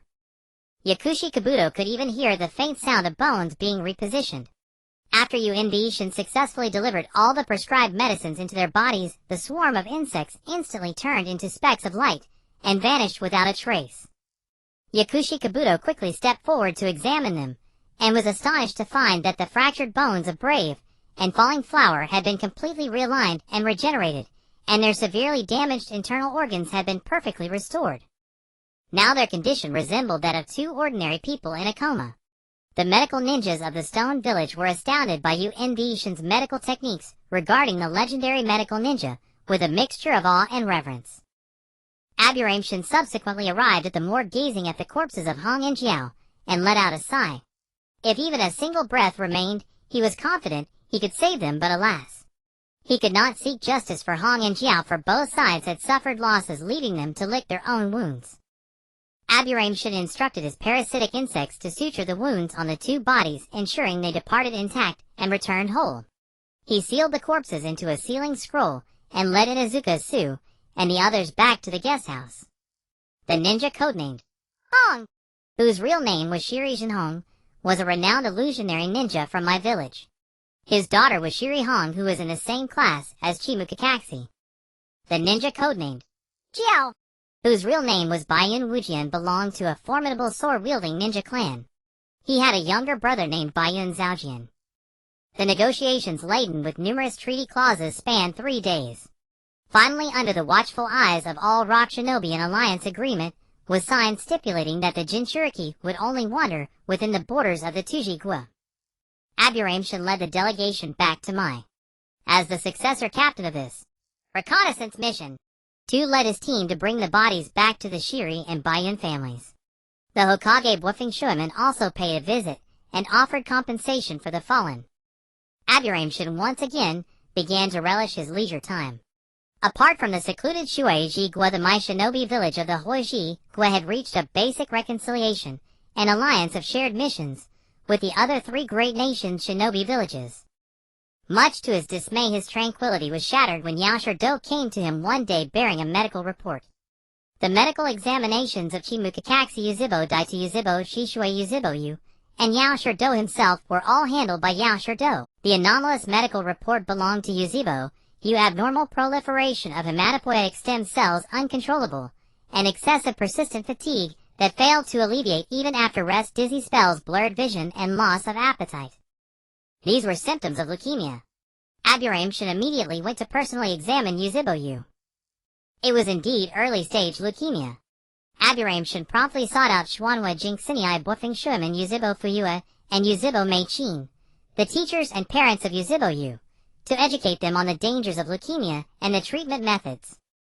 After discussion, it was decided that Yuzibo would be discharged from the ANBU and receive treatment at home. This delighted young Yuzibo's Wuju unaware of his brother's illness. Earlier Yuzibo had been too busy with missions to train with him, and had even stood him up several times. Now with his brother at home every day, he could accompany him in training and pick him up from school. Yaoshiro also left the ANBU because his insect, the blood leech, had the ability to purify blood and improve genetic makeup, which proved beneficial for Yuzibo's condition. After a year of treatment, Yuzibo's ailment was resolved. During this year, he not only spent time with his younger brother Yuzibo's Wuju, but also found love. Yuzibo Quan, born in the same year as Yuzibo, got lost in the village during the Nine-Tails rampage. It was Yuzibo carrying his little brother, who led her back to the Yuzibo clan grounds. From a young age, she had harbored a special interest in him, and during their school days, she had treated him to their shared favorite, Sanchi meatballs. During his treatment, Yuzibo could not leave the village. He spent his time reading or practicing his crow tactics at the training ground. One day, he happened to run into Yuzibo Quan, and they went to eat Sanchi meatballs together, an event witnessed by Yaoshiro. Yaoshiro mentioned this casually to Yaoshiro, and the very next day Yaoshiro Xuanhua Jinxinai and Yuzibo Mei-chin tailed Yuzibo, only to discover that he and Yuzibo Quan had arranged another meeting to enjoy Sanchi meatballs. These three mothers, Yuzibo's mother and his teacher's wife, decided to help their beloved son win the hand of his bride. They even enlisted Aburame to devise the Operation Use Romance. First, Xuanhua Jinxinai, using her pregnancy as an excuse and Bluffing Shuiman's busy schedule as a pretense, hired Yuzibo Quan to escort Xuanhua Mingren to and from school every day, thus ensuring Yuzibo who did the same for his brother, and Yuzibo Quan would have daily opportunities to meet. Then Yuzibo Mei-chin accidentally injured her hand on the road, and the kind and dexterous Yuzibo Quan helped her prepare dinner. That evening, when the family of five dined together, Yuzibo Mei-chin repeatedly expressed her fondness for Yuzibo Quan. Finally, when Yuzibo came over, Yaoshiro spoke with Aburame about the romantic phrase, "Where the heart finds peace, there is home." Yuzibo, a young man of delicate emotions, but few words, actually confessed to Yuzibo Quan upon receiving his recovery report. After the confession, Yuzibo plunged back into the ANBU. With this success story, the mother squad turned their attention to Yuzibo Shishue, who was entirely devoted to undertaking missions for the village's welfare. During his treatment of Yuzibo, Yaoshiro demonstrated unparalleled talent and ability in genetic experimentation, leaving Aburame astonished. Thus Aburame spoke to him about Dashuan, since it was no secret. "I've heard of that man called Dashuan. He seems to have profound research and unique insights into genetic experimentation," Yaoshiro said with keen interest. "Indeed, Senior Dashuan has been exploring the mysteries of life and seeking eternal power," explained Aburame. Yaoshiro fell into deep thought, realizing that his own strength seemed to lag behind that of his two companions. To catch up, he might need to acquire greater power. The field of genetic experimentation that Dashuan pursued was precisely what he had always dreamed of. "Perhaps I could consider studying under Lord Dashuan for a while. It might enhance my abilities," Yaoshiro murmured to himself. Aburame nodded, showing understanding. If you decide to go to Dashawan, I will arrange everything for you. But remember, Senior Dashuan's experiments are not without risk. You must be mentally prepared. Yashiro took a deep breath, a flicker of determination in his eyes. I understand. To achieve my goals, I am willing to take that risk. Thank you for the warning, Master Aburame. Thus Aburame assigned Yashiro a mission to study outside the village, and transported him to Luangua via teleportation. The moment they appeared in Luangua, they saw Dashawan, who was accompanied by several familiar-looking children. These brats! Aburame gazed at the children, a flicker of confusion rising in his heart. They are all ones I found and brought back while out collecting ninja bloodlines. Dashuan explained to Aburame. This is Tianbenji Chungwu, who possesses a special constitution that can absorb natural energy, but is prone to berserk states. This is Hui Jumelu, who inherits the Shikatsumiyaku bloodline of the Hui clan. This is Hong Lian, who can use a bloodline limit called Crystal Release. And this is Shuyu, who is skilled in Ice Release. Dashuan introduced each one. Hearing this, Aburame's eyes narrowed slightly. It seems you've had quite a fruitful haul. He noticed that the white serpent was now attached to Tianbenji Chungwu, having grown considerably larger than before. I originally intended to go to the mist village of the Shueigwa to find the Hui bloodline, but I unexpectedly discovered these others. They looked pitiful, so I brought them back. Dashuan said. After finding Hui Jumelu, we passed through a village in Shueigwa and encountered Shuyu, who used Ice Release. Later on the way back to Lolan, we came across Hong Lian. Tianbenji Chungwu was discovered by Hui Jumelu in a cave, tormented by his inability to control his power. The white serpent happened to help him absorb the excess natural energy. Aburame smiled and patted Yashiro on the shoulder. This is my disciple, who has an unparalleled talent and ability in genetic experimentation. He's just the right person to assist you.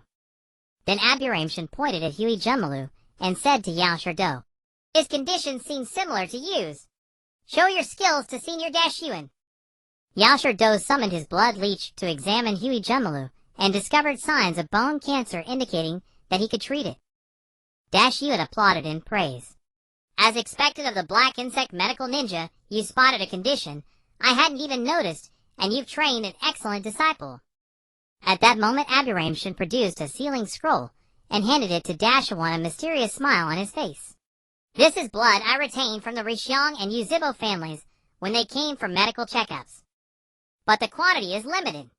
If you want more, you'll have to wait a while. Also, there's something else that might surprise you. Did you know? A child with Jujin cells actually survived. He's now called Day, and his blood sample is also included. Dashuan took the scroll as if it were a treasure. Don't worry, you'll make good use of it. Aburame crouched down, his gaze soft as he looked at Yashiro. Do remember to always maintain a positive mindset. His voice was low and firm, brimming with trust and expectation for Yashiro. Power, though formidable, must never become its slave. Yashiro nodded heavily. Time flew by like a white horse passing through a gap, and in the blink of an eye the year 64 of Konoha had arrived. Aburame along with Uchiha Shursui and Uchiha Itachi waited quietly at the entrance of Konoha. A bespectacled young man slowly came into view. It was Yakushi Kabuto. Master, I'm back. Yakushi Kabuto had been studying under Orochimaru, assisting him with genetic experiments. He usually returned to Konoha only once a year. Each time Aburame would drag Uchiha Shursui and Uchiha Itachi to wait for him at the village gate. Aburame asked with a slight smile, You want me to go back this time? Yakushi Kabuto nodded, smiling, and replied, The senior side is already mature. It's fine without me, and I've learned everything. As he spoke, he released the aura he had been suppressing. Ryuchi Cave. Sensing the sage art's aura, Aburame marveled inwardly. Indeed, Kabuto has a high affinity with the natural energy of Ryuchi Cave. Let's go, Master. You two stop playing charades. Let's go home and eat something delicious. Auntie has cooked a big table of dishes waiting for you, said Uchiha Shursui with a laugh, pushing Yakushi Kabuto along as they headed home. Each time Yakushi Kabuto returned, the happiest person was Aburame Toriyun, because Yakushi Nono would prepare a lavish feast to reward her younger brother, who had been studying away. At such times, Aburame Toriyun could join in and eat and drink to his heart's content. Uncle Kabuto, it's good you came back today, or you would have missed my graduation, said Aburame Toryun, stuffing food into his mouth and mumbling. Yakushi Kabuto and Aburame Shin exchanged a glance. That's perfect. It'll give you a surprise tomorrow, said Kabuto. The next day, a group of new graduates had passed the graduation exam and were waiting for their jōnin instructors to pick them up. Team 7 Uchiha Sasuke Uzumaki Naruto Hyuga Karen. Jōnin instructor Hitaki Kakashi. Let's not mention Uchiha Sasuke and Uzumaki Naruto, the sworn brothers, who grew up fighting and playing together. Hyuga Karen, the daughter of Hyuga Nichong and Uzumaki Nanako, had displayed astonishing talent since childhood. Her incredible sensory abilities seemed like a unique gift from heaven. When she awakened the Kagura's heart vision and combined it with her Byakugan, she could see things as far as 20 kilometers away. Her keen perception earned the admiration of many Hyuga clan ninjas. During her growth, Hyuga Karen received meticulous guidance from Uzumaki Nanako, Uzumaki Kushina, and Hyuga Nichong. Under their guidance and inspiration, Karen, with her intelligence and hard work, created a shocking ninjutsu, the one-finger seal. This unique sealing technique, executed in the manner of the gentle fist, concentrated powerful sealing energy into the slender fingertips. With just a gentle point of the finger, it could not only seal the target's physical movements, but also firmly seal their consciousness, demonstrating its formidable power. When Karen was young, one day Uchiha Sasuke and Uzumaki Naruto were playing and causing a ruckus in the village. Their noise disturbed Karen, who was quietly reading. Karen frowned slightly, stood up, and a hint of displeasure showed in her eyes. Without hesitation, she walked toward the two, her movements light and swift. Before Sasuke and Naruto could react, Karen had already extended her finger, one point each, instantly sealing them in place. Sasuke and Naruto widened their eyes in shock, but their bodies were completely immobilized. They could only wait helplessly for the seal to be released. Time passed minute by minute, until Uchiha Itachi, accompanied by Uchiha Izumi, passed by and discovered the sealed Sasuke and Naruto. Team 8 Hyuga Hinata Inuzuka Kiba Aburame Shino. Jōnin instructor Uchiha Shursui. Team 10 Nara Shikamaru Akimichi Choji Yamanaka Ino. Jōnin instructor Uchiha Itachi. Seeing that Uchiha Shursui and Uchiha Itachi had trained enough in the ANBU, Aburame Shin arranged for them to lead teams of students.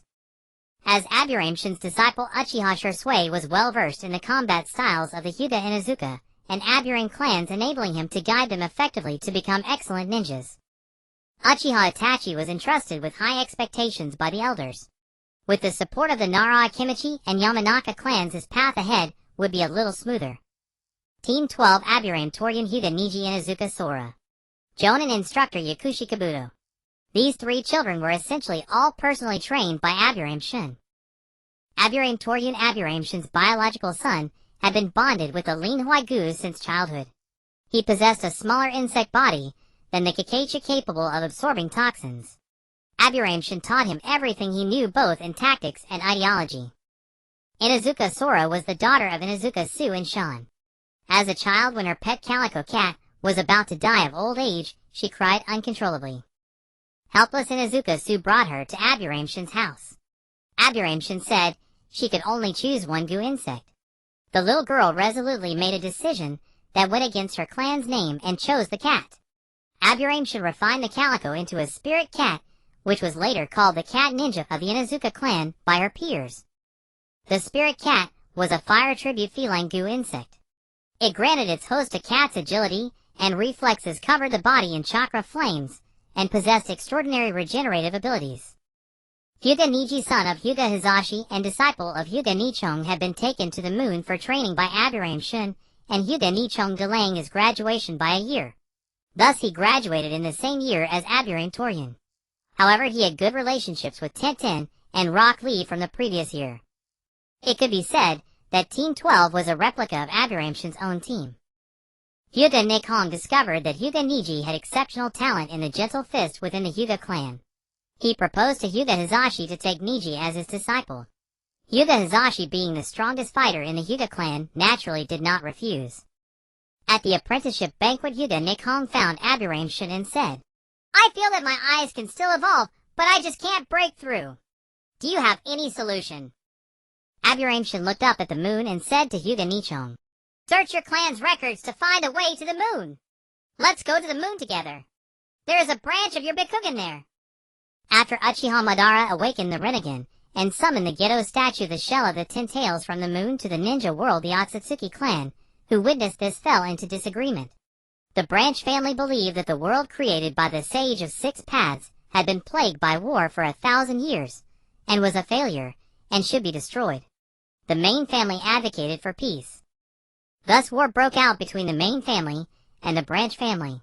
The branch family used a giant Tensigan formed by fusing their Byakugan and annihilated the main family. When Aburame Shin, Hyuga Nichon, and Hyuga Niji arrived on the moon, the entire Otsutsuki clan had been reduced to just Otsutsuki Tonari, who lived alone in a castle inside the moon monitoring the earth. When he discovered the 3 of them, Otsutsuki Tonari was not surprised. Instead, he commented on them with interest, nodding appraisingly. He said to Hyuga Niji, "You lucky one of the Hyuga clan. It must be the fortune brought by your care for my future wife, Hinata, that has brought you here." He said to Hyuga Nichon, "I know you, the one who changed the Hyuga main and branch families of the ninja world. I didn't expect that, as a branch member, your eyes would have such high purity." He said to Aburame Shin, "You are one of the smartest people in the ninja world, the powerful king of insects. Join me in destroying this unpeaceful ninja world." Aburame Shin was about to act when Hyuga Nichon stopped him. He wanted to personally teach this reckless little fellow who dared to covet his niece a lesson. On the moon, suspended high in the sky, a thrilling battle was unfolding. Riseong Rikong and the young Datong Mu Shiren stood facing each other, the atmosphere tense as if frozen. Datong Mu Shiren's eyes flickered with a cold light, and he exuded a mysterious and powerful aura. He raised his hands slightly, and powerful chakra surged instantly, causing the surrounding rocks to levitate, as if controlled by an invisible force ready to attack Riseong Rikong at any moment. Riseong Rikong, on the other hand, had a calm expression, his eyes revealing firmness and courage. He wore traditional ninja attire, standing tall and straight like a pine. As an experienced warrior, he knew well the strength of his opponent, but he showed no fear. The battle was about to erupt. Datong Mu Shiren launched the first attack, the suspended rocks roaring like meteors toward Riseong Rikong. Riseong Rikong's eyes sharpened, and he instantly activated his white eye, revealing everything around him clearly in his field of vision. He moved agilely, easily dodging the rocks that came like a rainstorm. Immediately after, Riseong Rikong launched a swift counterattack. He executed a gentle fist, his body moving like a phantom toward Datong Mu Shiren. Each palm strike contained immense power, as if it could pierce the air. Shiren's body was struck, trembling slightly, but he quickly regained his balance and attacked again. Datong Mu Shiren waved his hands, gathering powerful chakra into a massive energy ball that hurtled toward Riseong Rikong. Seeing this, Riseong Rikong calmly executed the 8 trigrams palm. His palms moved as if drawing a Bodwa diagram, skillfully guiding the energy ball away from himself. As the battle progressed, Riseong Rikong gradually gained the upper hand. He used the attraction and repulsion forces developed from his white eye to cleverly counter Shiren's power. Sometimes he used attraction to pull Datong Mu Shiren closer, then struck heavily with gentle fists. Other times, he used repulsion to push him away, evading his attacks. Although the young Datong Mu Shiren was powerful, he gradually fell into a passive position in the face of Riseong Rikong's vast experience. His attacks were repeatedly neutralized, while Riseong Rikong's counterattacks were overwhelming. In the end, Riseong Rikong repelled Shiren with a powerful 8 trigrams palm. Datong Mu Shiren stumbled back a few steps, his face showing unwillingness. Riseong Rikong stood firmly, his eyes shining with victory. In this battle, Riseong Rikong had the slight edge thanks to his rich experience. Datong Mu Shiren, unwilling to accept defeat, was about to summon the ancestral stone statue, when Riseong Rikong suppressed him with a goo insect dark turtle. Then Riseong Rikong used the one-finger seal newly created by his daughter to seal Datong Mu Shiren's consciousness. Yu Inbishin walked up to the giant reincarnation eye and said to Riseong Rikong, "That child is still young. His development of the reincarnation eye is insufficient. Rikong, if you absorb the ocular power of this reincarnation eye, your eyes can evolve." Riseong Rikong placed his hand on the reincarnation eye, sensing for a moment, then said to Yu Inbishin, "My eyes will take about a year to evolve. Take good care of the Riseong family for me." Yu Inbishin agreed. Riseong Rikong's young apprentice Riseong Ningxi voluntarily stayed on the moon to take care of his master. Thus 6-year-old Ningxi missed the enrollment time and ended up in the same grade as Yunbi Jin. After receiving Team 12, Yao Shirdo led them to training ground No. 3, the very place where Yunbi Shin's squad had fought against his father's squad years ago. Yao Shirdo spoke first. No matter how close we become in the future, you must always call me Sensei. First, let me introduce myself. My name is Yao Shirdo. I specialize in medical ninjutsu and poison use. I enjoy conducting experiments, hate those who want to harm my family, and my dream is to understand the truth of the world. Your turn. My name is Yunbi Jin. I specialize in swarm tactics. I like many things, especially studying insects. I hate rude people who ignore others. My dream is to surpass my father. My name is Kong. I specialize in ambush and very fast. I like fluffy little animals like cats and dogs. I hate people who abuse cats and dogs. My dream is to open a pet shop where cats and dogs coexist peacefully. My name is Ningxi. I specialize in gentle fist. I enjoy quiet contemplation and training. I hate the shackles of fate. My dream is world peace where everyone can pursue their own dreams. After listening, Yao Shirdo pushed up his glasses and thought to himself, 2 little sly ones who hide their true abilities and 1 innocent little girl. Then Yao Shirdo took out a bell and tied it to his waist, saying, Now I'll test your strength. If you can take this bell from my waist, you win. Treat me as an enemy. You have 5 minutes to prepare. After saying that, he leaned against a tree trunk nearby waiting for the 3 to attack. Yunbi Jin, Ningxi, and Kong, the 3 little ones, spread out and whispered to discuss tactics. Yao Shirdo glanced at the time. There were still 2 minutes. Suddenly he leaped away from his spot. The tree he had been leaning on was enveloped by a purple cloud. But upon closer look, it wasn't smoke. It was a dense swarm of phosphorus-destroying goo insects. Yao Shirdo laughed and cursed. Little sly one. Then from behind Yao Shirdo, a small hand suddenly reached out for the bell. Yao Shirdo sidestepped, slapped away the ambushing Kong, and said, Too obvious, Kong. Is hiding your footsteps the only thing you can do for an ambush? The smell of cat is too obvious. Kong was knocked away and fell to the ground, twitching all over. Yunbi Jin quickly directed the phosphorus-destroying goo to force Yao Shirdo back, pulled Kong to his side, and examined him, discovering that he had been hit by Yao Shirdo's chaos body technique. Ningxi stood between Yao Shirdo and the 2, assuming the 8 trigrams palm stance to buy time for Yunbi Jin. Yao Shirdo unhurriedly took out several smoke bombs and threw them at Ningxi. Ningxi pushed his palms forward toward Yao Shirdo, shouting, 8 trigrams, empty palm. The air wall from the palm collided with the smoke bombs, exploding into a large cloud of smoke that enveloped Yao Shirdo. From within the smoke, steel needles flew out. Rotation. Ningxi used the secret technique of gentle fist, rotation, to block the needles. Taking advantage of the moment, when Ningxi's body had not yet stopped rotating, Yao Shirdo burst out of the smoke and kicked Ningxi away. Ningxi, is your white eye a light bulb? I got close, and you didn't dodge. Yao Shirdo quickly rushed toward Yunbi Jin and Kong, pulling out a scalpel and thrusting it at them. Yunbi Jin, in order to protect Kong, was stabbed through the back by the scalpel. But the next moment, both Yunbi Jin and Kong exploded into a swarm of phosphorus-destroying goo. Clone tactic.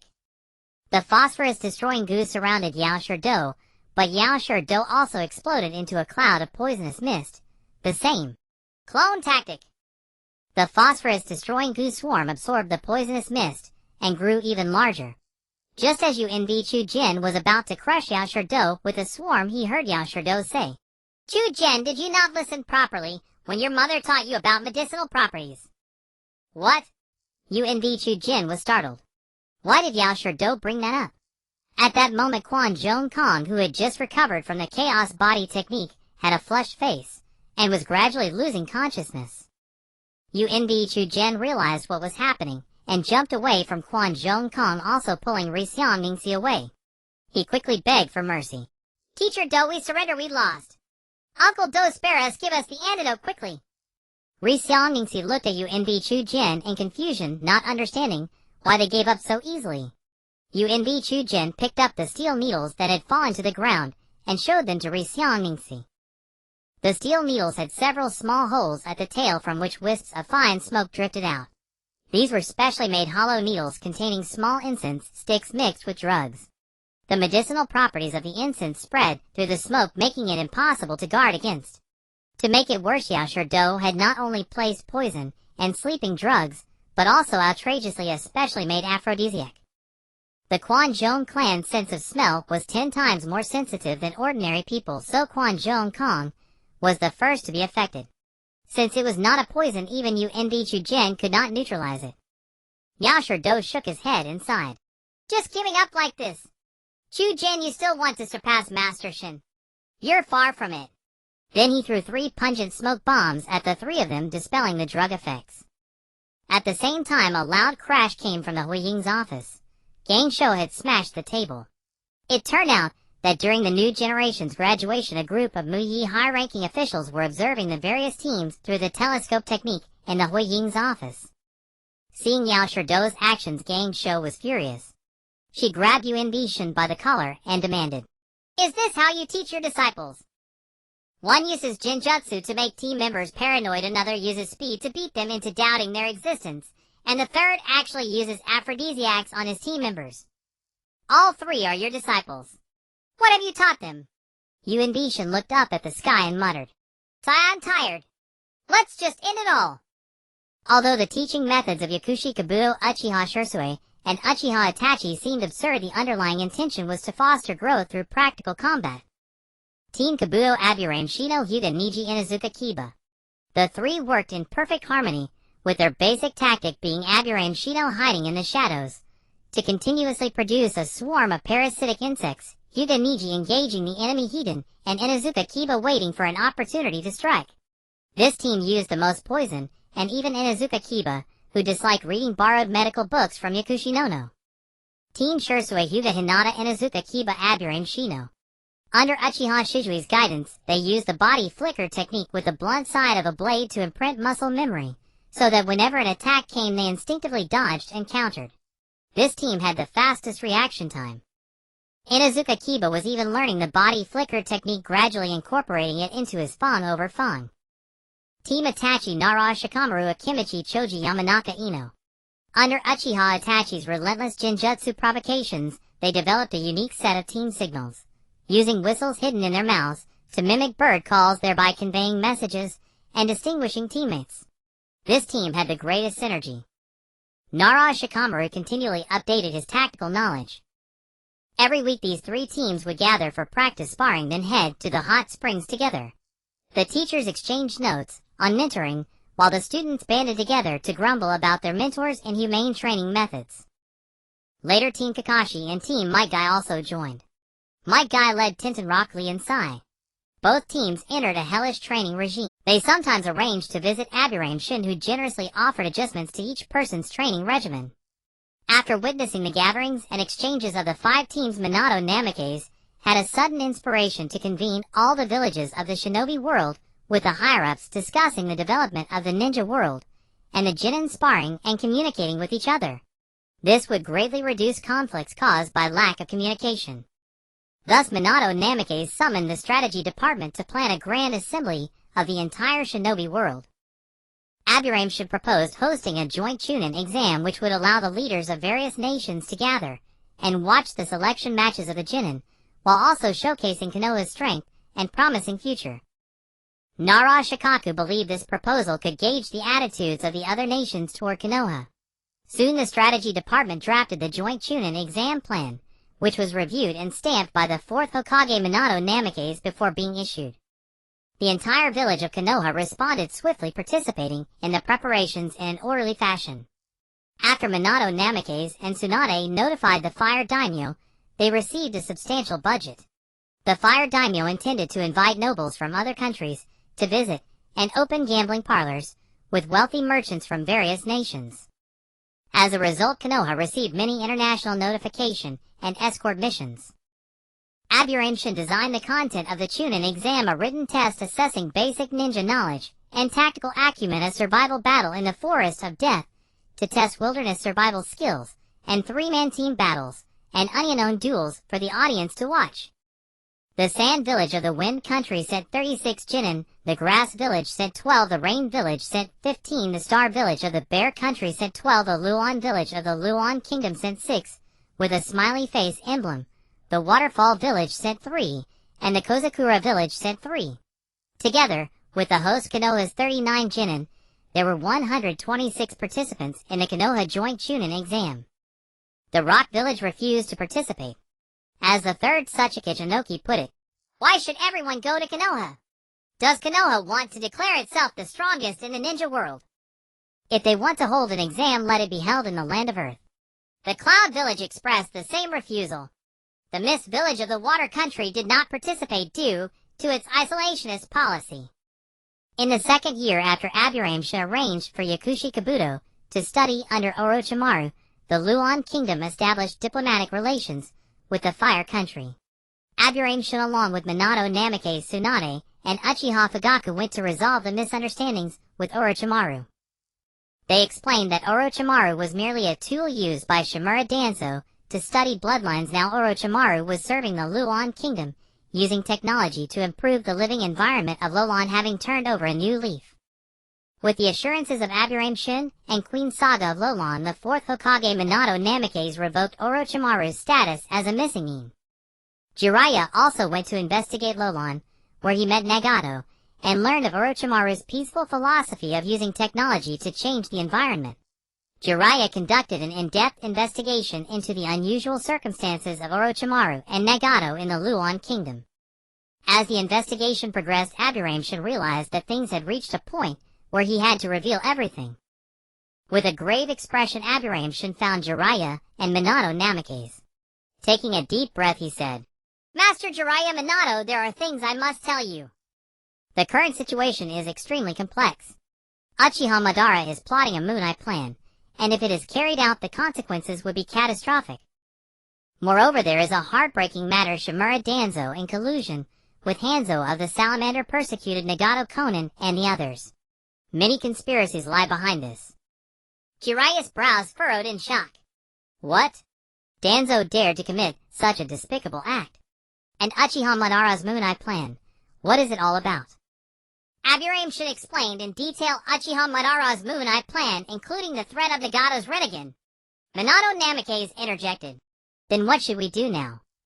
Aburame-shin said solemnly, "Master Jiraiya, the top priority is to investigate the whereabouts of Uchiha Manka and Black Zetsu.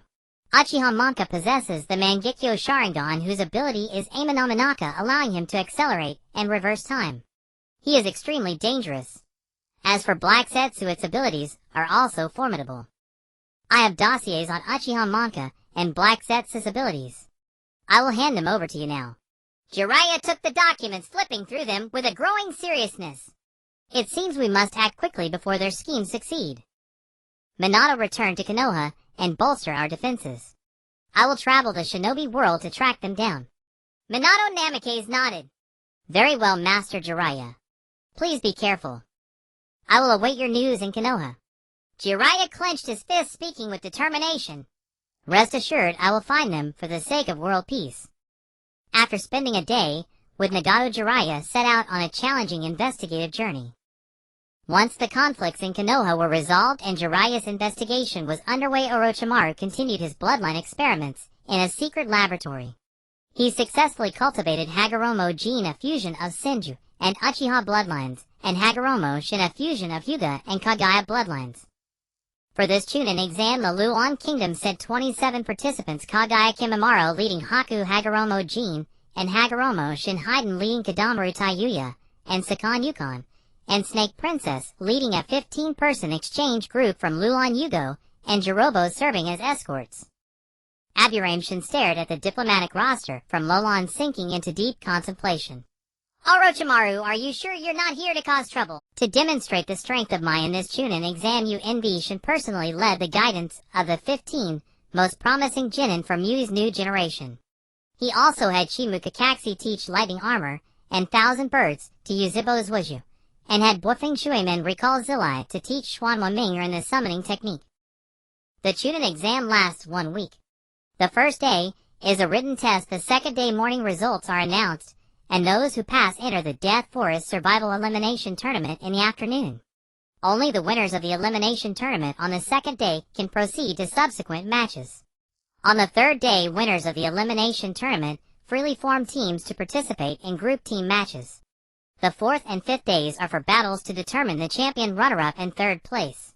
On the sixth day, participants can freely register for individual matches in the morning, and matches are held in the afternoon. On the seventh day, the remaining personnel become chōnin directly regardless of ranking.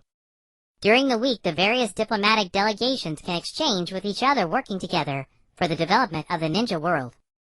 Each country is received by Mui's jōnin, and the nobles and wealthy merchants of each country also need to be hosted and protected. The supervising jōnin are also responsible for their own jinin teams, leaving my village short of jōnin. Woofing Shuiman, along with Zilai and Yuanfei Risen, who was summoned from his home, was responsible for hosting the Feng country's Saren village. Originally, they had planned to have Chimu Shuimal host Saren village to show respect, but fortunately, it was not Qiandai leading the team. Yuanfei hosted the diplomatic delegation of the Luoan Kingdom. The delegation was led by a familiar stranger Snake Princess, who was none other than Dash Yuan. After settling their accommodation, Yuanfei met with Snake Princess alone. Dash Senpai, what are you up to? Which of Ren and Xian can display a bloodline limit in my? You even brought them along. Besides, aren't they only 7 years old? They haven't even graduated from ninja school. Dash Yuan said nonchalantly. It's fine. I had Mayan sign an early graduation certificate. Both of them have their own methods. And just bringing them to see the world. I'll keep an eye on them. They'll surrender before being exposed. Yuanfei rolled his eyes and said, Don't become a my missing nin again, or you'll be held responsible. Dash Yuan took out a piece of intelligence and said, The Saren have designs on Lulan's existence. They want to annex Lulan. Seijia's intention this time is to reveal some combat power to make the Saren back off. If you help arrange for us to fight together, we'll also help my eliminate some competitors. Yuanfei relieved, since it was Seijia's decision. That clever woman wouldn't do anything foolish, so he said, You put it so elegantly, rigging the system. Indeed, I heard that Ren and Xian are both your biological children. Are you trying to become Otsutsuki Snake Princess? Dash Yuan smiled, stroking her belly, her maternal radiance blinding Yuanfei's eyes through her sunglasses. I used my own genes to clone and ripen a female body wanting to experience childbirth, the true process of life coming into being. Yuanfei was speechless at Dashawan, this mad scientist. The Chunin exam officially began. On the first day's written test, 32 people were eliminated, 13 of whom were caught cheating with low-level methods and directly eliminated by the My examiners, while the rest were eliminated for failing basic ninja knowledge. It is worth mentioning that Xuanhua Mingren, that book-hating fellow, managed to pass the exam with the help of Rixiang Xianglin and Yuzibo Zuoju working together. The survival rule of the Death Forest on the second day was that each Jinin had 1 scroll. By collecting 2 scrolls, or surviving until dawn, they could freely form teams at the tower in the Death Forest and register for the third day's 3-person team competition. The scrolls could be opened. Once opened, a distress signal flare would shoot into the sky, and the person who opened the scroll would be taken out of the Death Forest by the examiners and eliminated. Those without a scroll the next day would also be eliminated. Chimu Shuamao led a large number of Umbu ninja in the Death Forest, ready to rescue the injured at any time. Yuanfei led a team of medical ninjas prepared to provide emergency treatment. The Death Forest was also filled with cameras broadcasting live to hundreds of televisions in my square for everyone to monitor. After the 94 Jinin who passed the written test entered the Death Forest, the first batch of distress signals soon rose into the sky. To everyone's astonishment, the first to strike and eliminate others were not the large powerful ninja villages, like my or Saren, but the Luan ninja. The 6 Luan ninja quickly gathered together through Duyuya's flute sound, led by Shuyu, as they searched the Death Forest for traces of the Saren village Jinin. In the dark and deep Siwang forest, the silence was abruptly broken. Shuyu, by leading Duyuyu Gitangwan's Wajin Yojin Yusu and Ren, and Yui Xian 6 ninja from the Luan ninja village moved forward stealthily. They keenly sensed their target. 12 Saren village ninja gathered together. Shuyu Bei's snow-white hair gently fluttered in the breeze, his eyes cold and determined. He raised his hand, slightly signaling everyone to prepare for battle. Duyuyi curled a wicked smile at the corner of her mouth and acted first. She took out a flute from behind her back, placed it to her lips, and began to play softly. An eerie melody instantly echoed through the forest. The power of illusion swept toward the Saren like invisible waves. The Saren felt the scene before them suddenly change, as if they were trapped in a terrifying illusion. Some saw countless evil spirits rushing at them, swinging their weapons in terror, but only cutting the air in vain. Others were bound in place, unable to move their bodies, watching helplessly as danger approached. Gitanwan was not to be outdone. He rapidly formed hand seals, and his body was instantly covered in spider-sticky gold resembling a golden battle machine. Then with a wave of his hands, countless tough spider threads shot toward the Saren like arrows. The Saren hurriedly dodged, but many were still entangled by the spider silk. The more they struggled, the tighter the silk wrapped around them. Gitanwan seized the opportunity to close the distance, shooting powerful arrows from his hands that accurately struck the bound Saren. Zwajin Yojin, like a ferocious beast, charged at the Saren. Zwajin Yujin possessed immense strength. He punched the ground, and the powerful impact cracked the earth, causing the Saren to lose their footing. Then they quickly used the parasitic demon destruction technique, disintegrating their bodies into countless particles that burrowed into the Saren's bodies, wantonly destroying their meridian systems. The Saren wailed in agony, their combat power plummeting. At this moment, Yutsuenrin began to exert his strength. He slammed his hands onto the ground and shouted in a low voice, "Earth, release Earth's fury!" In an instant, the surrounding land shook violently. Huge chunks of earth shot out from the ground like cannonballs, crashing into the Saren. The Saren were caught off guard by this sudden attack, and many were injured and fell. Yui Xian, using the corpse bone pulse bloodline limit, summoned sharp bone spikes that shot toward the Saren like a rainstorm. The bone spikes were so fast that the Saren had no time to dodge, and they were pierced all over their bodies. Under the combined assault, the 12 Saren village ninja quickly lost their combat ability and fell to the ground, groaning in pain. Duyuyi, along with Gitanwan and Zwajin Yojin, opened the Saren scrolls one by one. Shuyu watched the scene, his eyes still cold. He knew that this battle was just a minor episode in their long night.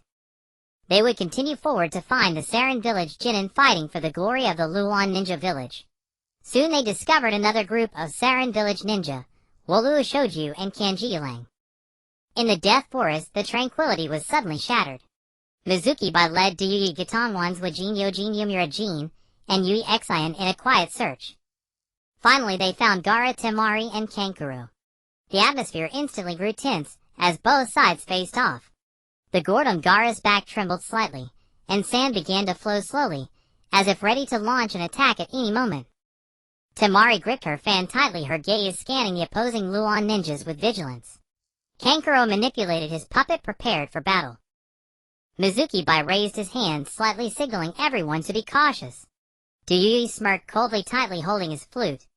Gitanwan formed hand seals, with both hands, the spider-like golden threads on his body appearing faintly. The brothers Zwajin and Eugene loosened their muscles, ready to strike at any moment. The ground beneath Yumura Jin trembled slightly, as if brewing a powerful earth release technique. Yui Xian stood quietly, exuding an eerie aura of bloodline limit. Suddenly Gaara took the initiative to attack, and the sand surged toward the Luon ninjas like a tide. Mizuki quickly formed hand seals, and a massive ice mirror instantly rose up, blocking the sand attack. Temari waved her fan, and a fierce wind howled, blowing toward the Luon ninjas. Seeing this, Duyuyi immediately played his flute, causing the illusionary force to spread. Kankuro controlled his puppet to charge forward, engaging in close combat with Zwajin and Eugene. Yumura Jin shouted, activating the earth release stone pillar technique. The ground shook violently as giant stone pillars erupted from the earth, charging toward Gaara and his companions. Yui Xian summoned sharp bone spikes, shooting them at Temari and Kankuro. Gaara hurriedly controlled the sand to block the stone pillars, while Temari used her fan to redirect the bone spikes. Kankuro skillfully maneuvered his puppet to evade the attacks. Both sides exchanged blows, and the battle was exceptionally fierce. However, they all understood that this was merely the beginning stage of the Chunin exam, and none wanted to reveal their trump cards too early. Mizuki calmly observed the situation, calculating in his mind. After a moment, he raised his hand again, signaling everyone to cease fighting. Gaara and his companions also stopped their attacks, exchanging glances before turning away. The Death Forest returned to its former silence, as if the fierce battle had never occurred. Outside the arena, there was an uproar.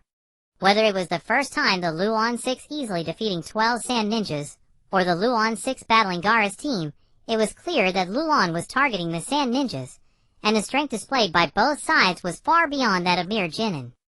The fourth Kazekage Raza coldly stared at the Luon envoy. The snake mistress among the Luon envoys smiled slightly at Raza, raising her wine cup in a gesture. Raza snorted coldly, and turned to leave. Nearby, the oil woman Shin, treating injured ninjas at the edge of the Death Forest, felt a headache coming on. Orochimaru, you said there would be no disruptions. How can you show your strength and then hide it? In the Death Forest, battles erupted almost every 5 minutes, with victories, defeats, and draws. The fastest to leave the Death Forest were Yuitake Hyuga Niji and Inuzuka Kazu's team from Konoha. They utilized Niji's Byakugan to locate a team of 3 jōnin from the Rain Village, and Yuitake easily poisoned the 3 jōnin with his phosphor insect technique. Inuzuka Kazu then took 3 scrolls. After submitting the scrolls and team application at the tower in the forest, they departed. By 9 a.m. the next day, the assessment ended with a total of 35 people surviving, forming 10 teams to participate in the group battle. Some had snatched other scrolls and left early, while others had protected their own scrolls and avoided slaughter. With an elimination rate of nearly 2/3, the cruelty of this assessment was evident. Surviving participants could opt out of the 3-person team battle and await the individual battle 2 days later. Among the 10 teams, 5 were from Konoha, 2 from Lolon, 1 from Takigakure, 1 from Sonogakure, and 1 mixed team from the Fire, Rain, and Grass countries. The ambitious mixed team consisted of Haruno Sakura, an illusion-type medical ninja from Konoha, Fudo Shuji, a blade technique ninja from the Rain Village, and Hanatsuki Kaori, a water-release ninja from the Grass Village. The Death Forest assessment not only showcased the outstanding performances of the candidates, but Konoha's emergency medical team was also exceptional. The A and B swiftly arrived at the location of the distress signal, bringing the injured to the medical point for rescue. The lightly injured were treated by Hinata's team led by Yakuza Nanaka Yawara, Rin Katasuyan, and others. For severely injured and critical patients, Yui Shin used the phosphor insect technique to create cocoons, and when the patients emerged from the cocoons, their wounds healed, even those with severed limbs temporarily mended. After the Chunin exam, they could schedule surgeries at Konoha Hospital for limb restoration, though those surgeries would come at a cost. The first phase of the team battle was an elimination round, where the 10 teams drew lots to face off against each other. The winners advanced while the losers were eliminated. The second phase involved the 5 wing teams plus 1 team returning from the audience's highest popularity among the losing group. The 6 teams would draw lots for direct confrontation, determining the top 3. The third phase for the top 3 teams involved a round-robin scoring system, where winning a match earned 1 point, losing a match lost 1 point, and a draw resulted in 0 points. The highest score crowned the champion, followed by the runner-up, and the lowest third place. Furthermore, the organizing team from Konoha made it clear in the rules that Jinchuriki could not use tail beast bombs in the matches. Some disregarded this rule, questioning who would let their Jinchuriki participate in the Chunin exam. Others treated it as a serious matter, stating that since Konoha had made it explicit a Jinchuriki must be participating, raising concerns about whether Konoha could truly control the situation. The 4th Hokage Namikaze Minato publicly stated that they could handle any situation. As if to authenticate Konoha's claims of fairness, the first team battle saw the daimyo of the Land of Fire draw the names Konoha Super 3 Demons Team and Konoha Inuzuka White Bug Team. Teams could change their names freely when submitting applications, as long as they were not repetitive or overly extravagant. The members of the Konoha Super 3 Demons Team were Yuitake Hyuga Niji and Inuzuka Kazu. The members of the Konoha Inuzuka White Bug Team were Ueshino Hyuga Hinata and Inuzuka Kiba. All the audience was excited, as the previous generation's Yui Shin team had earned the title of 3 Demons on the battlefield. Both teams had identical configurations to the 3 Demons, and everyone eagerly awaited to see which team could best inherit the title. On the massive arena, the atmosphere was tense and heavy. The 2 teams stood facing each other, their gazes clashing, sparks flying. Ueshino's expression was calm as he looked at his cousin Yui Takegain on the opposite side, saying, "Takegain, although I do not wish to be your enemy today, since we are on this arena, I can only give it my all. Yui Teikane nodded slightly in response. Shino, I feel the same, but a match is a match. Hinata gazed at Niji, her eyes filled with a hint of tension, and respect Niji, I will do my best. Niji's expression was stern as he replied, Hinata, show your true strength. Inuzuka Kiba looked at Inuzuka Kazu, a hint of helplessness in his tone. Kazu, I didn't expect to face you here. Inuzuka Kazu revealed a determined smile. Kiba, I won't hold back. As both sides prepared, referee Uchiha Itachi waved the flag signaling the battle to begin. The battle erupted instantly, with Inuzuka Kiba charging forward first, engaging in close combat with Inuzuka Kazu. Inuzuka Kazu summoned his spirit cat, enhancing her agility, easily dodging Kiba's attacks while countering fiercely. Her body was enveloped in chakra flames, each attack radiating intense heat. As Kiba dodged, he searched for an opportunity, and suddenly shouted, Beast Clone. In an instant, he stacked with Akamaru, transforming into identical clones that attacked Inuzuka Kazu from two directions. Inuzuka Kazu remained unafraid, nimbly leaping and dodging the attacks. Meanwhile, Hinata faced off against Niji. Hinata activated her Byakugan, observing Niji's movements. Niji also activated his Byakugan, his form like lightning, as he swiftly unleashed the 8 trigrams fist toward Hinata. Hinata hurriedly used her gentle fist to block, and the two exchanged blows fiercely. Suddenly Niji accelerated his attack speed, and Hinata began to struggle. At that moment an idea struck Hinata, prompting her to change tactics. While defending against Niji's attacks, she searched for an opportunity. When Niji attacked again, Hinata swiftly sidestepped, and quickly circled behind Niji, preparing to launch her own attack. Niji seemed to anticipate this, instantly turning to block Hinata's attack with his palm. The two became locked in a stalemate once more. On the other side, Yui Shino calmly observed the battlefield, attempting to find a flaw in Yui Teikane's defenses. Yui Teikane remained unfazed, controlling phosphor insects that were 10 times smaller than his usual ones. The phosphor insects spread like mist, making them difficult to grasp. Seeing this, Shino quickly directed his own phosphor insects to defend. His insects formed a defensive line, attempting to block the phosphor insects' assault. Yui Teikane smiled slightly, increasing the intensity of his phosphor insect attack.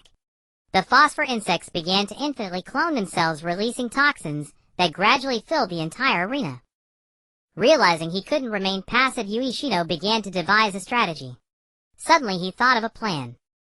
He directed his phosphor insects to split into 2 parts, with one half continuing to fend off the phosphor insects' assault, while the other half quietly circled behind Yui Teikane, preparing to launch a surprise attack. Teikane seemed to sense Yui Shino's intentions, and hurriedly turned around to prepare for the assault from the phosphor insects. Just then Shino suddenly launched his attack, directing the phosphor insects to charge at Teikane from the front. Teikane hurriedly used his phosphor insects for defense, but they were still breached by the phosphor insects. As both sides became entangled, Yui Teikane, Niji, and Kazu's team began to coordinate with each other. Teikane controlled the phosphor insects to fly toward the battlefield of Kiba and Kazu. Seeing the phosphor insects approach, Inuzuka Kazu felt delighted. She quickly utilized the spirit cat's possession ability to leap into the air, wrapping chakra flames around a hidden steel needle, and threw it at Inuzuka Kiba. Inuzuka Kiba saw the hidden weapon flying toward him, and hurriedly dodged. At that moment, the phosphor insects swarmed toward Kiba, who was caught off guard and hit by the phosphor insects. The phosphor insects released toxins, and Kiba instantly felt a wave of paralysis wash over his body. Hinata, seeing Kiba hit, felt anxious, and wanted to rush to his aid. But Niji blocked her way. Hinata, don't get distracted. With no choice, Hinata could only continue battling Niji.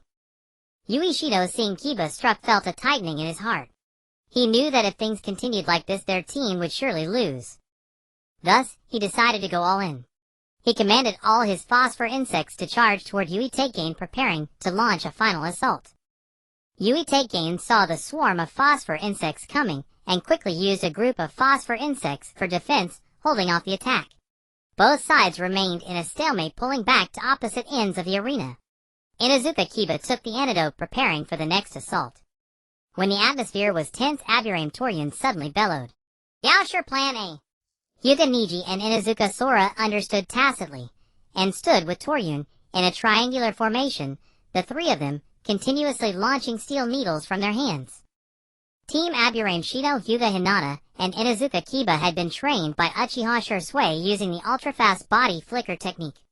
The three of them and the dog quickly dodged and knocked down the flying steel needles, while also finding time to throw shuriken in retaliation. When Team Aburane Toryun Hyuga Niji and Inuzuka Sora stopped, the ground was densely covered with steel needles, yet not a single scratch was inflicted on Team Aburane Shino Hyuga Hinata and Inuzuka Kiba. The spectators witnessed a storm of projectile weapons. Soon the tense and suffocating standoff was broken as Inuzuka Kiba quickly formed hand seals, while signaling to his companion Akamaru.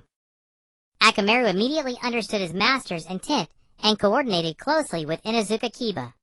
The chakra on their bodies began to surge violently, emitting flashes of light. In an instant the chakra light flared brightly, and the bodies of Inuzuka Kiba and Akamaru underwent a wondrous transformation. They merged into one, taking the form of a massive two-headed dog. Fawn over fawn. With Inuzuka Kiba's roar, the two-headed dog shot toward Aburane Toryun like an arrow from a bow. The powerful rotational force caused the surrounding air to emit a sharp whistling sound. Hyuga Niji quickly stood in front of Aburane Toryun, his feet spread parallel to shoulder with toes forward, soles flat on the ground, and his hands positioned one above the other with palms facing each other, as if holding an imaginary sphere. When the two-headed dog charged in, Hyuga Niji twisted his body sideways and flung the giant dog away, crashing it into the wall, Tai Chi using 4 ounces to deflect 1,000 pounds. With a loud bang, the two-headed giant dog reverted to Inuzuka Kiba and Akamaru, who lay motionless on the ground unconscious. On the field, Hyuga Hinata and Aburane Shino were also swaying unsteadily. Attentive observers noticed wisps of thin smoke rising from the steel needles around them. This was precisely the tactic that Yaoshi Do had first taught Team Aburane Toryun Hyuga Niji and Inuzuka Sora, needles laced with sleeping smoke. However, Torin's team had only used needles containing that smoke. Finally, as Hyuga Hinata and Aburane Shino collapsed unconscious from exhaustion, the Muyi Chao Sanemo squad claimed victory in the first match. Under the signal of the referee, Uchiha Itachi, Aburane Toryun administered the antidote to Aburane Shino and the other two, and they slowly regained consciousness. After the battle, both sides were somewhat weary. Aburane Shino looked at Toryun and said, "Brother Toryun, your poison techniques are truly formidable, and your coordination is excellent." Aburane Toryun smiled slightly and replied, "Shino, your parasitic insects are not to be underestimated either. If it weren't for our seamless cooperation, the outcome of this battle would still be uncertain." Hyuga Hinata walked over to Hyuga Niji and said with her head bowed, "Brother Niji, I still need to work harder." Hyuga Niji patted Hinata on the shoulder and said, "Hinata, you have done well. The gap between us is not that large, it's just that our coordination was slightly better." Inuzuka Kiba looked at Inuzuka Sora with resignation and said, "Sister Sora, your spirit cat possession is incredibly powerful, and your teamwork leaves me no way to defend." Inuzuka Sora smiled and said, "Brother Kiba, you will definitely beat me next time. We also went through a lot of training to coordinate so well." Although the match had a winner and loser, the relationship between the two teams remained excellent. They understood that this battle was merely a test and more challenges lay ahead. The audience did not have to wait long. The daimyo of the Land of Fire sent a messenger to draw the matchups for the second round. Luon Team 2 versus Sunan Ninja Team. Members of Luon Team 2 duo, Yuyigoi Tongwans with Jin Eugene. Members of Sunan Ninja Team Sha, Bao Wei Luo Sha Bao Shou Ju Sha Bao Kinjio Lang. The referee for this match was Uchiha Shursui. These two teams had a deep-seated enmity. The Luon Six had, with only 6 people, defeated 36 Sunan Ninja in the Forest of Death, leaving only the 3 before them, causing the Suna village immense shame in this Chunin exam. "I hope you are strong enough to entertain me, so I can leave you a whole corpse," Gaara said coldly. "If we eliminate you here, you'll lose even more face," Gui Tongwan replied without flinching. Seeing both sides ready, the referee Uchiha Shursui specifically instructed, "No-tail beast ball," and waved the flag in his hand to signal the start of the battle. As the battle began, Duo Yuyi quickly blew her flute and activated summoning technique 3 demons. 3 ghostly figures rushed toward Wei Luo and his team, brandishing their claws. Wei Luo calmly manipulated sand to form a sand shield, blocking the 3 demons' attack. Shoju seized the opportunity to swing her fan, unleashing the wind side technique, a whirlwind that howled toward Duo Yuyi. Duo Yuyi nimbly dodged while continuing to play her flute, trying to disrupt Wei Luo and his teammates' movements. Seeing this, Gui Tongwan rapidly moved his 6 arms and shot out Spider Gold, attempting to trap Wei Luo. Wei Luo manipulated the sand to deflect the Spider Gold one by one. Kenjio Lang meanwhile controlled the crow puppet to charge at Suijin Eugene. Suijin released Eugene from his body, and the two coordinated, seamlessly engaging in intense close-quarters combat with the crow puppet. Wei Luo seized the moment and activated Sand Coffin. The sand extended like tentacles toward Duo Yuyi. Duo Yuyi hurriedly jumped to dodge, but the sand still caught her leg. Gui Tongwan immediately came to her aid, using spider web binding to release a large spider web, hoping to rescue Duo Yuyi. Shoju swung her fan again, and the powerful wind blast deflected the spider web. At that moment, Kenjio Lang's black ant puppet seized the opportunity to grab Suijin Eugene, restricting their movements. However, Duo Yuyi struggled desperately and blew the dream melody lock. The eerie flute sound caused a momentary slowdown in Wei Luo and his team's movements. Gui Tongwan took the chance to rescue Duo Yuyi, summoning a giant spider that launched a fierce attack on Wei Luo and his companions. Wei Luo did not back down, either activating his partial tail beast transformation. The powerful chakra merged with the sand, forming an even mightier sandfall, and he engaged in a fierce battle against Gui Tongwan and his giant spider. Shoju and Kenjio Lang also gave their all, coordinating with Wei Luo in attack and defense. For a moment, the arena was filled with wind and sand as various ninjutsu and puppets interweaved, making the battle exceptionally intense. The battle on the arena was fierce, and the spectators were murmuring among themselves.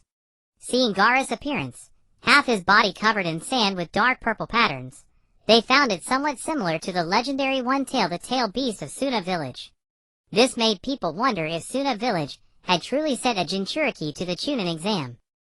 Soon Gaara gave the answer.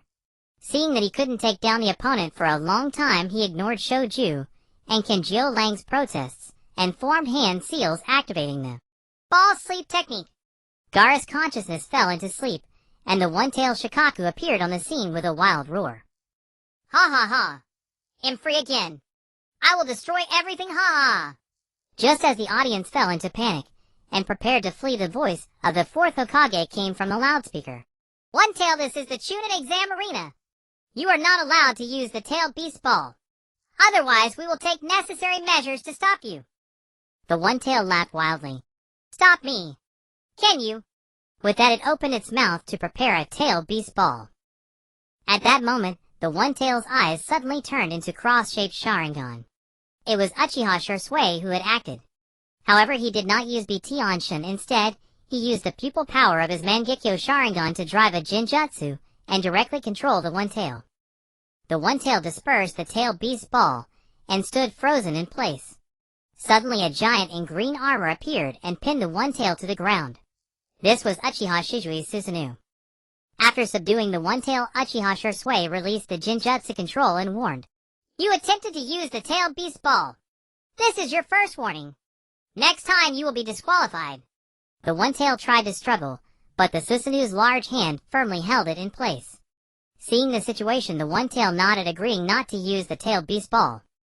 In the audience, people cheered excitedly, as they were witnessing such a display as suppressing a tail beast for the first time. The Uchiha clan members were especially ecstatic, shouting and applauding wildly. They knew that only the Mangekyo Sharingan could activate Susanoo, and they understood best what this appearance signified. However, at that moment, Luan Team 2 fired a signal flare representing surrender, conceding defeat. The victor was decided. Although the audience was disappointed not to see the tail beast battle, they understood. Facing a catastrophic war machine like a tail beast, surrendering was understandable. The One-Tail retreated back into Gaara's body, and the Suna Ninja team emerged victorious. The power displayed by Uchiha Shizui Susanoo caused many who had intended to cause trouble to abandon their plans. Soon the third team battle lineup was drawn: the Ino Shikacho team versus the Sakura Blade team. The members of the Ino Shikacho team were Yamanaka Ino Nara Shikamaru and Akimichi Choji. The Sakura Blade team consisted of Haruno Sakura from Konoha, Hinamizuki from Kusagakure, and Fudo Shoji from Amagakure. The referee was Moonlight Hate. Observing the tense standoff between the two sides, he waited until they were ready, then waved his flag to signal the start of the battle. Haruno Sakura narrowed her eyes slightly, quickly forming hand seals to prepare a Jinjutsu. However, the team of Yamanaka Ino, Nara Shikamaru, and Akimichi Choji remained completely unfazed. They had undergone Jinjutsu training under Uchiha Itachi, and possessed strong resistance to illusion techniques. A faint smile curled at the corner of Nara Shikamaru's mouth. Through a bird call whistle hidden in his mouth, he conveyed a message to his teammates: proceed as planned. Calmly observing the opponent's mind raced, as he formulated battle strategies. His shadow silently extended, seeking an opportunity to immobilize the enemy. Akimichi Choji stood by, poised, and ready to deliver a decisive blow with his immense strength. On the other side, Haruno Sakura's team seemed somewhat flustered. Hanamizuki and Fudo Shoji lacked the seamless coordination of the Ino Shikacho team, each fighting independently. Hanamizuki hastily performed a water-style technique attempting to attack Ino's team with a torrent of water. But Nara Shikamaru had already seen through his intent. At the sound of the whistle, Choji enlarged his arm to block the water flow. Seeing this, Fudo Shoji brandished his sword and charged forward. Yamanaka Ino, who had been waiting, narrowed her eyes, and instantly used the mind-body switch technique, taking control of Fudo Shoji's body, rendering him immobile. Seizing the moment, Shikamaru used a shadow imitation technique to bind Haruno Sakura and Hanamizuki, preventing them from using Jinjutsu or water style. Choji saw the opportunity and activated the expansion technique, enlarging his body to its maximum, then charged toward the immobilized enemies with overwhelming force. With the flawless coordination of the Ino Shikacho team, Haruno Sakura, Hanamizuki, and Fudo Shoji had no chance to counter, ultimately succumbing to defeat. This battle fully demonstrated the seamless teamwork and formidable strength of Yamanaka Ino, Nara Shikamaru, and Akimichi Choji, starkly contrasting with the disarray of their opponents. Haruno Sakura knelt on the ground, covering her eyes with her hands and sobbing. Her friend Yamanaka Ino walked over, gently patted her shoulder, and comforted her. Your teammates were eliminated in the forest of death. You did incredibly well to gather such a team. Don't cry. Haruno Sakura wept uncontrollably, speaking in halting sobs. Ever since we were assigned to teams, you've been improving non-stop. I just wanted to catch up to you, but why is it so hard? What? Just then, her supervising jōnin Yui Kurenai arrived with two jōnin who had just recovered from the hospital, Kurama Yakumo and Mogitsuyo, and pulled Sakura into her arms, saying, just standing on the same stage with them is already impressive. If you can't catch up now, well, keep chasing together. One day you will. Kurama Yakumo and Mogitsuyo also offered words of comfort by her side. Their entire team consisted of Jinjutsu specialists, with Kurama Yakumo being the most outstanding. She possessed extraordinary talent in illusions, capable of creating incredibly vivid and powerful illusionary worlds.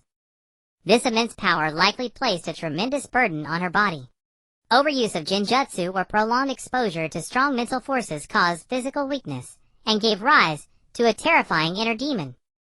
Yui Kurenai sought Yakushi Nono's help to regulate Kurama Yakumo's body, and Noera Rin frequently helped Yakumo manage her psychological issues. In the Forest of Death, the tense atmosphere triggered Kurama Yakumo's inner demon, causing her to harm Mogitsuyo, nearly killing her. Fortunately, Aburame Shin refined a Confusion Heart Goo to suppress the demon, preventing a catastrophe. The Confusion Heart Goo is an illusion-type beetle goo that feeds on inner demons and kills through illusions. It was still attached to Kurama Yakumo, suppressing and devouring her increasingly powerful inner demon.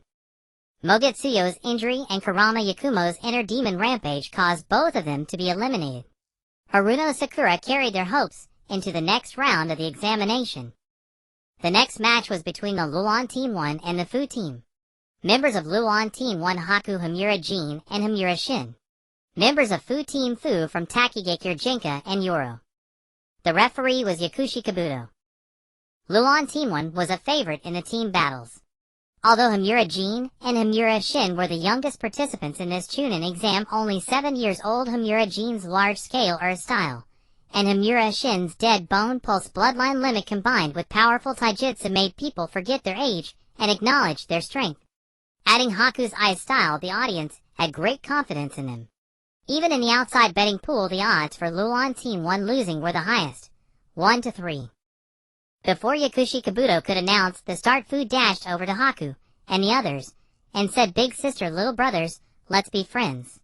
My name is Fu and my dream is to make 100 friends." Haku paused for a moment, then smiled. "Little girl, we can be friends, but I'm a boy." The arena had audio equipment, and when Haku's words were broadcast, countless hearts shattered. Was this man more beautiful than most women actually male? "Are you both ready? If so, we'll start the match." Yakushi Kabuto raised his flag and inquired. Haku, along with Himura Jin and Himura Shin, slightly bowed to Yakushi Kabuto to show respect for the disciple of the Luon Prince and the assistant of Lord Orochimaru, and said, "We are ready." Fu was also pulled back to her side by Jinka and Yoro, signaling that they were ready. Yakushi Kabuto lowered his flag, and the battle began. In the audience, the fourth Kazekage Raza wore a dark and gloomy expression. "You Luon ninja show no mercy to our Suna ninja, yet bow and show respect to Konoha people. Fine. When I return to Sunagekure, I will muster troops and march on Luon to annihilate you." On the field, Fu sprouted a pair of insect wings and flew into the air. The first flying ninja in the Chunin exam had appeared. Haku produced a long needle ready for battle. He performed a one-handed seal and shouted ice-style demonic, mirroring ice crystals. Dozens of massive ice mirrors materialized out of thin air, reflecting sunlight and disorienting Fu. Seeing this, Jinka formed hand seals and used fire-style fire dragon arrow, attempting to shatter the ice mirrors with flying fire arrows. However, Himura Jin blocked them with a massive earthen wall. The two sides engaged in a ninjutsu clash. Yoro quickly threw several kunai, but Himura Shin fired the finger bones from his 10 fingers like bullets, knocking the kunai down. Yoro drew a long sword and engaged Himura Shin in close quarters combat. Fu flapped her wings and scattered scale powder, a unique ability of the Seven-Tails Chome, which could poison enemies and also explode. Fu intended to defeat Haku and his team with explosions. Secret technique: 1000 water shots. A pillar of ice shot toward Fu. However, the sunlight reflected by the ice mirrors obstructed Fu's vision, causing her to dodge too late. The ice pillar grazed her right wing. Ice quickly formed around the grazed area, and Fu lost balance, falling to the ground. Jinka and Yoro wanted to help her, but Himura Jin and Himura Shin blocked them. Despite being injured, Fu didn't care. She giggled and charged into Haku's array of ice mirrors, dashing at incredible speed toward Haku, throwing a punch. But she only hit an illusion. Haku's real body was already hidden within the mirrors. Countless apparitions of Haku seemed to dart through the ice mirror array. Fu spread both her hands, sending scale powder flying, then snapped her fingers. With a thunderous BOM, the ice mirror array was blasted apart and Haku was sent flying several meters. "Brother Haku." Himura Jin clapped his hands together, and a yellow earth shield appeared to protect Haku. Seeing Himura Jin distracted with protecting Haku, Jinka spotted an opening. He quickly formed hand seals, fire-style fire stream, and a line of fire shot straight toward Himura Jin. "Don't think you'll succeed." Himura Shin grew dozens of bones all over his body, turning into a porcupine-like form, and spun himself to block the flame line. Fu broke through the earth shield and rushed to Haku.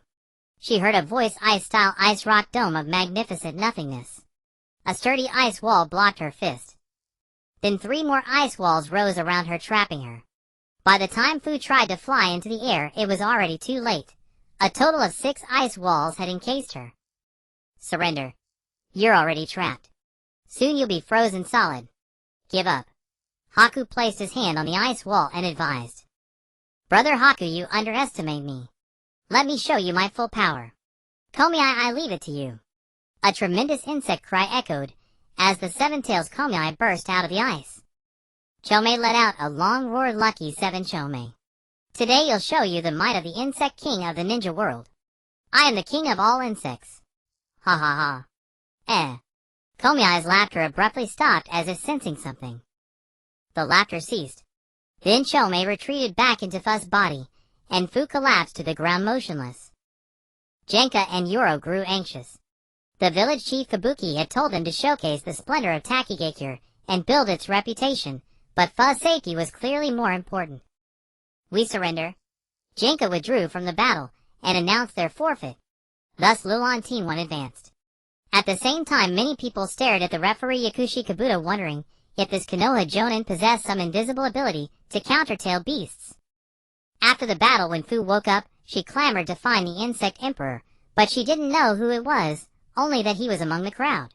The supervising jōnin Sarutobi Asuma had no choice but to take Fu Jinka and Yoro to the head of the Aburame clan, Aburame Shibi, who specialized in insects.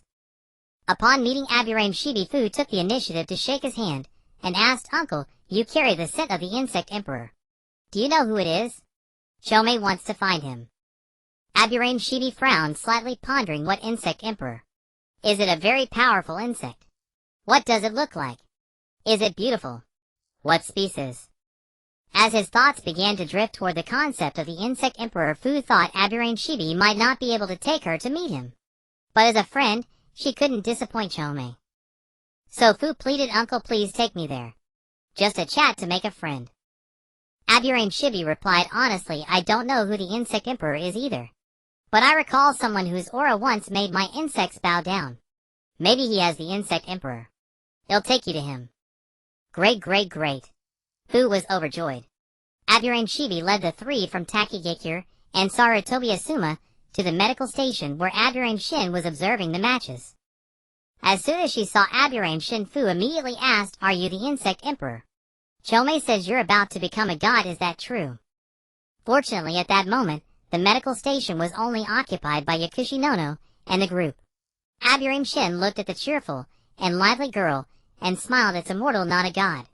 I don't accept offerings. All of you must keep this secret. If I hear you spreading rumors, I'll personally come after you." As he spoke, Aburame Shin released a trace of his aura. Feeling it, Aburame Shibi sensed his insect jar grow restless. "Can you forgive Chomei? He didn't mean to claim kingship in front of you." Fu relayed Komai's request. Among insects, reverence for the strong is deeply ingrained. With his strength, claiming kingship is not a problem. It doesn't matter. I'll talk with him. With that, Aburame Shin's consciousness left his body and delved into the ceiling space within Fu. No one knew what Aburame Shin discussed with Chomei. When his consciousness returned to his body, he held a mass of chakra, part of the Seven-Tails chakra.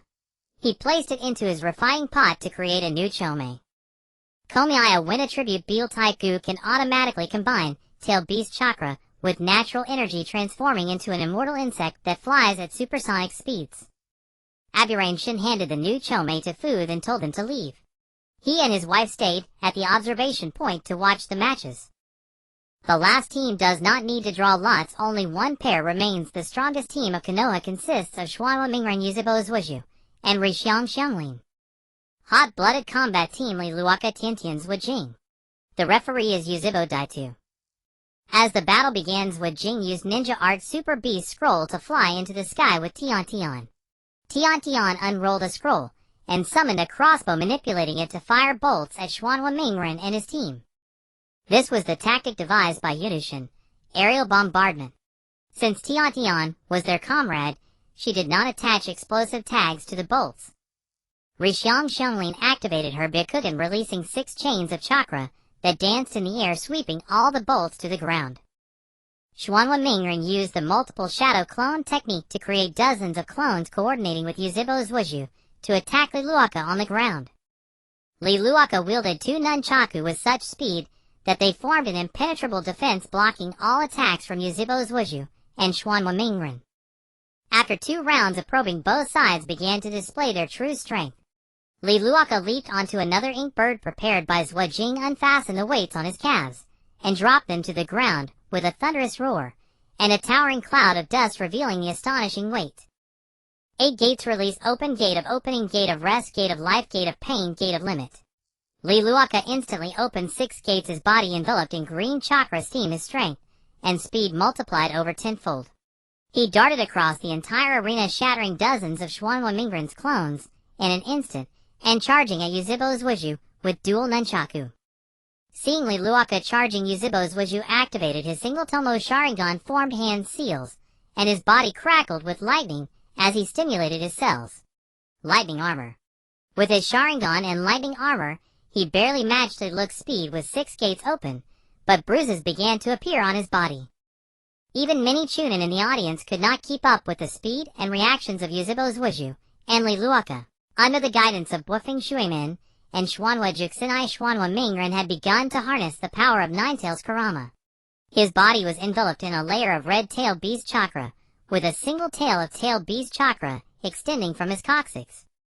In this mode, Xuanhua Mingren's reactions matched those of Yuzhibo Zuoju and Li Luoka.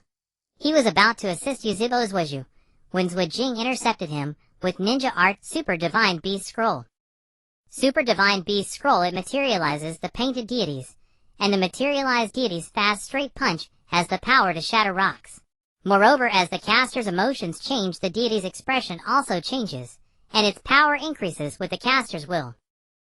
After Tianshan's bolts were all swept away by Rixiang Xianglin, she took out 2 small scrolls, and said to Rixiang Xianglin, "Junior sister, be careful. Senior sister is going to get serious. Don't get hurt." It turned out that Yunushin had discovered Tianshan's exceptional talent for sealing and summoning, so he asked her to learn sealing techniques from Xuanhua Juxinai. Bored in the village, Xuanhua Juxinai had also taught Rixiang Xianglin, making them fellow disciples. Rixiang Xianglin retorted, "I joined before you, so I am the senior sister." Tian Tian unrolled the scrolls, one inscribed with fire, and the other with rock. The fire scroll released a roaring sea of flames, while the rock scroll produced a stone sphere about half a meter in diameter, which shot toward Rixiang Xianglin along the flames. Rotation. Rixiang Xianglin spun rapidly, executing the Hyuga Gentle Fist ultimate technique, rotation. The released chakra formed a hemispherical defensive barrier that blocked the sea of flames, and the chakra chain swirling around her shattered the stone sphere. The scattered fragments forced the other 4 fighters deep in their own battle to momentarily dodge. Xuanhua Mingren and Yuzhibo Zuoju seized the opportunity to switch opponents. Xuanhua Mingren used his chakra cloak and beast-like perception to counter Li Luoka's close combat, while Yuzhibo Zuoju, with his lightning armor speed, and the newly learned Chidori faced Zuojing. The roles of offense and defense reversed. Against Xuanhua Mingren in his one-tailed state, Li Luoka's attacks were greatly diminished. Zuojing's Super Divine Beast Scroll was shattered by Yuzhibo Zuoju's Chidori reverting to a pool of ink. Faced with this situation, Zuojing, as the team leader, called Li Luoka back onto the ink bird and began to formulate the next plan. Since Zuojing's trio flew high in the sky on ink birds, and Xuanhua Mingren's team lacked precise, anti-air ninjutsu, they could only wait and adapt to whatever came. Zuojing's team did not keep them waiting long. The first wave of attack came swiftly. Blades, spears, swords, halberds, axes, battle axes, hooks, forks, whips, maces, hammers, claws, tridents, clubs, lances, staves, cudgels, and meteor hammers. These 18 types of weapons were summoned by Tian Tian and shot toward Xuanhua Mingren's team. Rixiang Xianglin used her adamantine sealing chains to sweep them aside, but just as she was about to say something, Zuojing's second wave of attack came fiercely. Li Luoka, wearing gauntlets and steel boots, was brought to the ground by an ink bird. He took a gourd and drank from it. During the chōnin exam, taking medicine was allowed, and Li Luoka was drinking medicinal wine prepared by Yao Shi Yi Nai Nai, which strengthened the body. A gourd of wine left Li Luoka in a state of 7 parts drunk and 3 parts sober. After landing, he picked up the weapons on the ground and began to display his attacks. Slashing with the blade, cleaving with the axe, thrusting with the sword, striking with the mace. Drunk Li Luoka with his unpredictable attacks that even Rixiang Xianglin's Byakugan and Yuzhibo Zuoju's Sharingan could not foresee, and his proficient use of weapons suppressed the trio. Tian Tian and Zuojing were not idle either. From the air they harassed Yuzhibo Zuoju, Xuanhua Mingren, and Rixiang Xianglin with various hidden weapons and painted beasts. Li Luoka, seemingly drunken yet graceful steps, and his aesthetically pleasing weapon attacks drew cheers from the audience. "Maite Dai and Maite Kai," shouted youth at the top of their lungs. The battle soon turned. Xuanhua Mingren sent flying by Li Luoka's meteor hammer, smeared blood from his wound onto his palm-formed hand seals, and slapped the ground. Summoning technique. A massive red toad nearly 17 meters tall with a giant pipe in its mouth, bandages wrapped around its waist, a short sword tucked in, and the patterned shrimp on the back of its clothes, Gamabunta, was summoned. "Kid, why did you call me here?" Gamabunta asked gruffly. Faced with such a giant summoned beast, Zuojing's team had no good way to handle it, so they surrendered, having already displayed their full strength. Gamabunta, who had been summoned but didn't need to fight, was sent back with Xuanhua Mingren's polite words. The first round of the 3-person team competition thus concluded. All participants were free to move about waiting for the audience to vote, and select the 6th team to be revived for the competition. Under the supervision of the envoy sent by the Fire Country Daimyo, and the representatives of various delegations, the votes were counted. The 6th team was determined to be the Longrenfu team. Moreover, through the drawing of lots by the Rain Country and Grass Country, which had no participants, the matchups for the second stage of the 3 groups were decided. Luon Team 1 vs. San Shinobi Team Konoha Super 3 Demons Team vs. Longrenfu Team Konoha Strongest Team vs. Konoha Inoshikacho Team. The next morning the 3 teams competed in the second stage elimination round 1 by 1, and the winners advanced to the top 3 points tournament. The next day, the audience was packed to capacity. After the first round of battles, the spectators had come to understand the true caliber of the remaining teams, and the first match featured 2 teams that had previously shown irreconcilable hostility. Under the watchful eyes of all, the 2 teams slowly entered the arena. This time the referee was Riseong Richong, and the barrier squad had already set up a barrier to prevent any harm to bystanders. On the arena of the Chunin exam, the atmosphere was tense and heavy.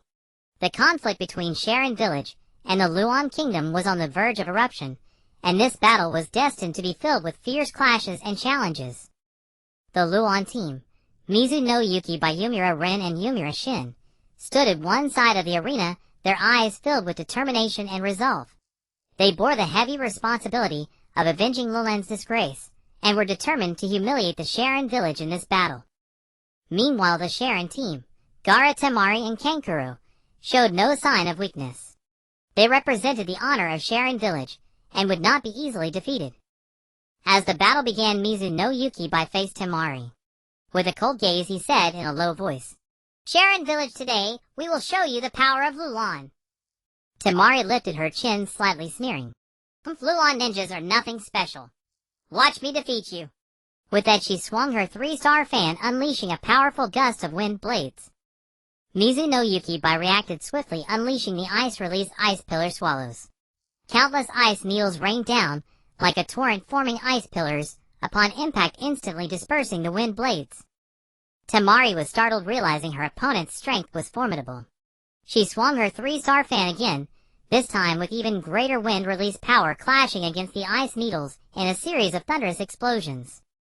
Meanwhile, Yumura Shin and Kankuro had also entered a fierce battle. Yumura Shin activated the bone pulse, and rows of sharp bone spikes grew from his arms, as sharp as blades. He charged at Kankuro's puppets, fearlessly engaging them in close-quarters combat. Kankuro was not to be outdone, continuously changing his puppets' attack patterns. Crow harassed from the air and lunged from the ground, while Salamander stood guard in front of Kankuro, ready to spew poison mist. However, Yumura Shin's speed was exceptional. He evaded the puppets' attacks while searching for an opportunity to counter.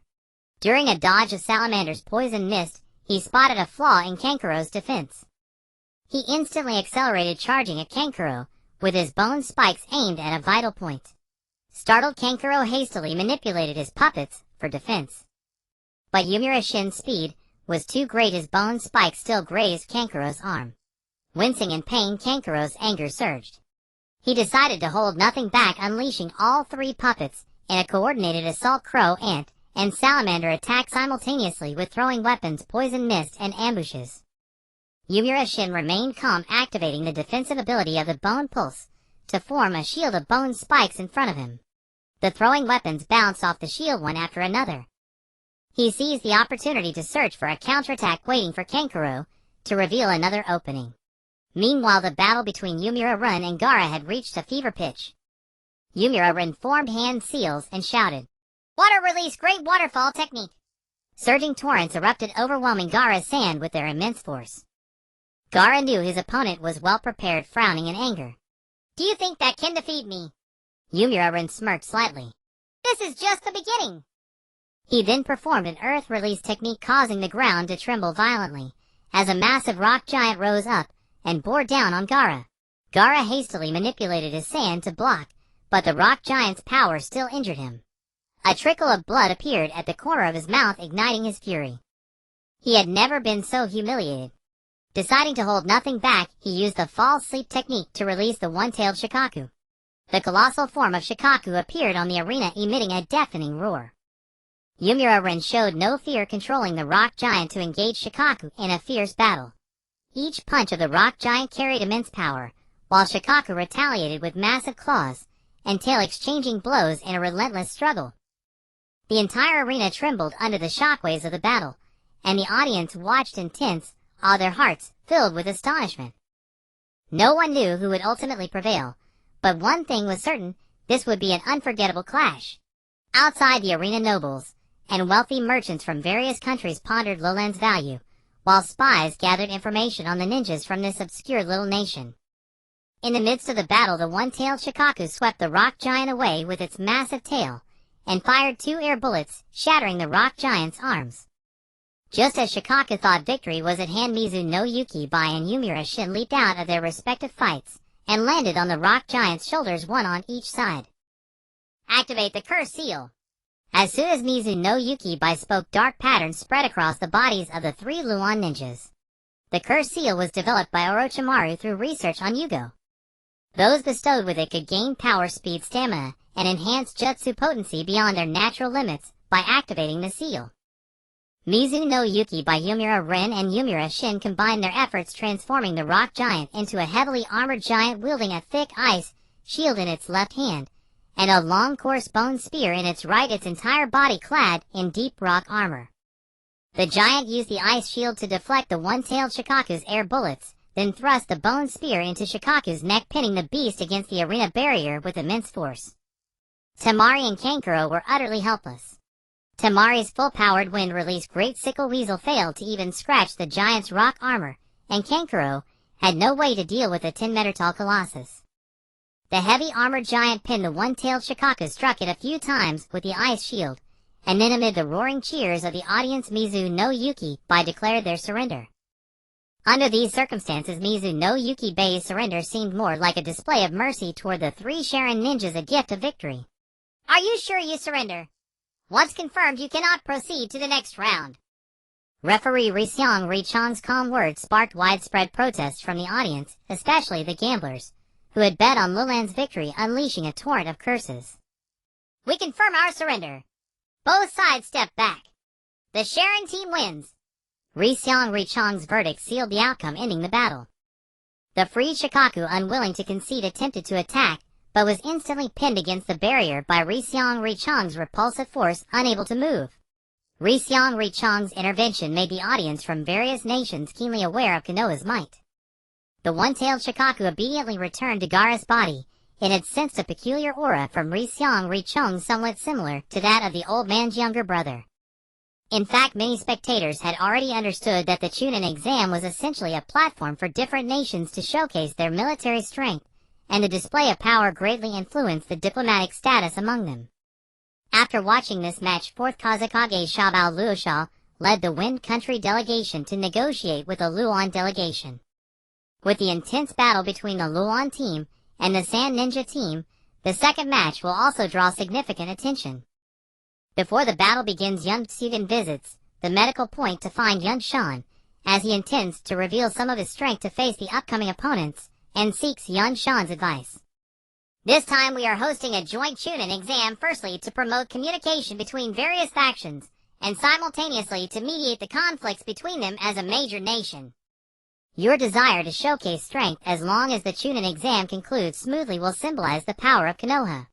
Your display as Genin is merely a part of that strength. Do not become overly fixated on victory or defeat, for one should reveal one's trump card only when necessary.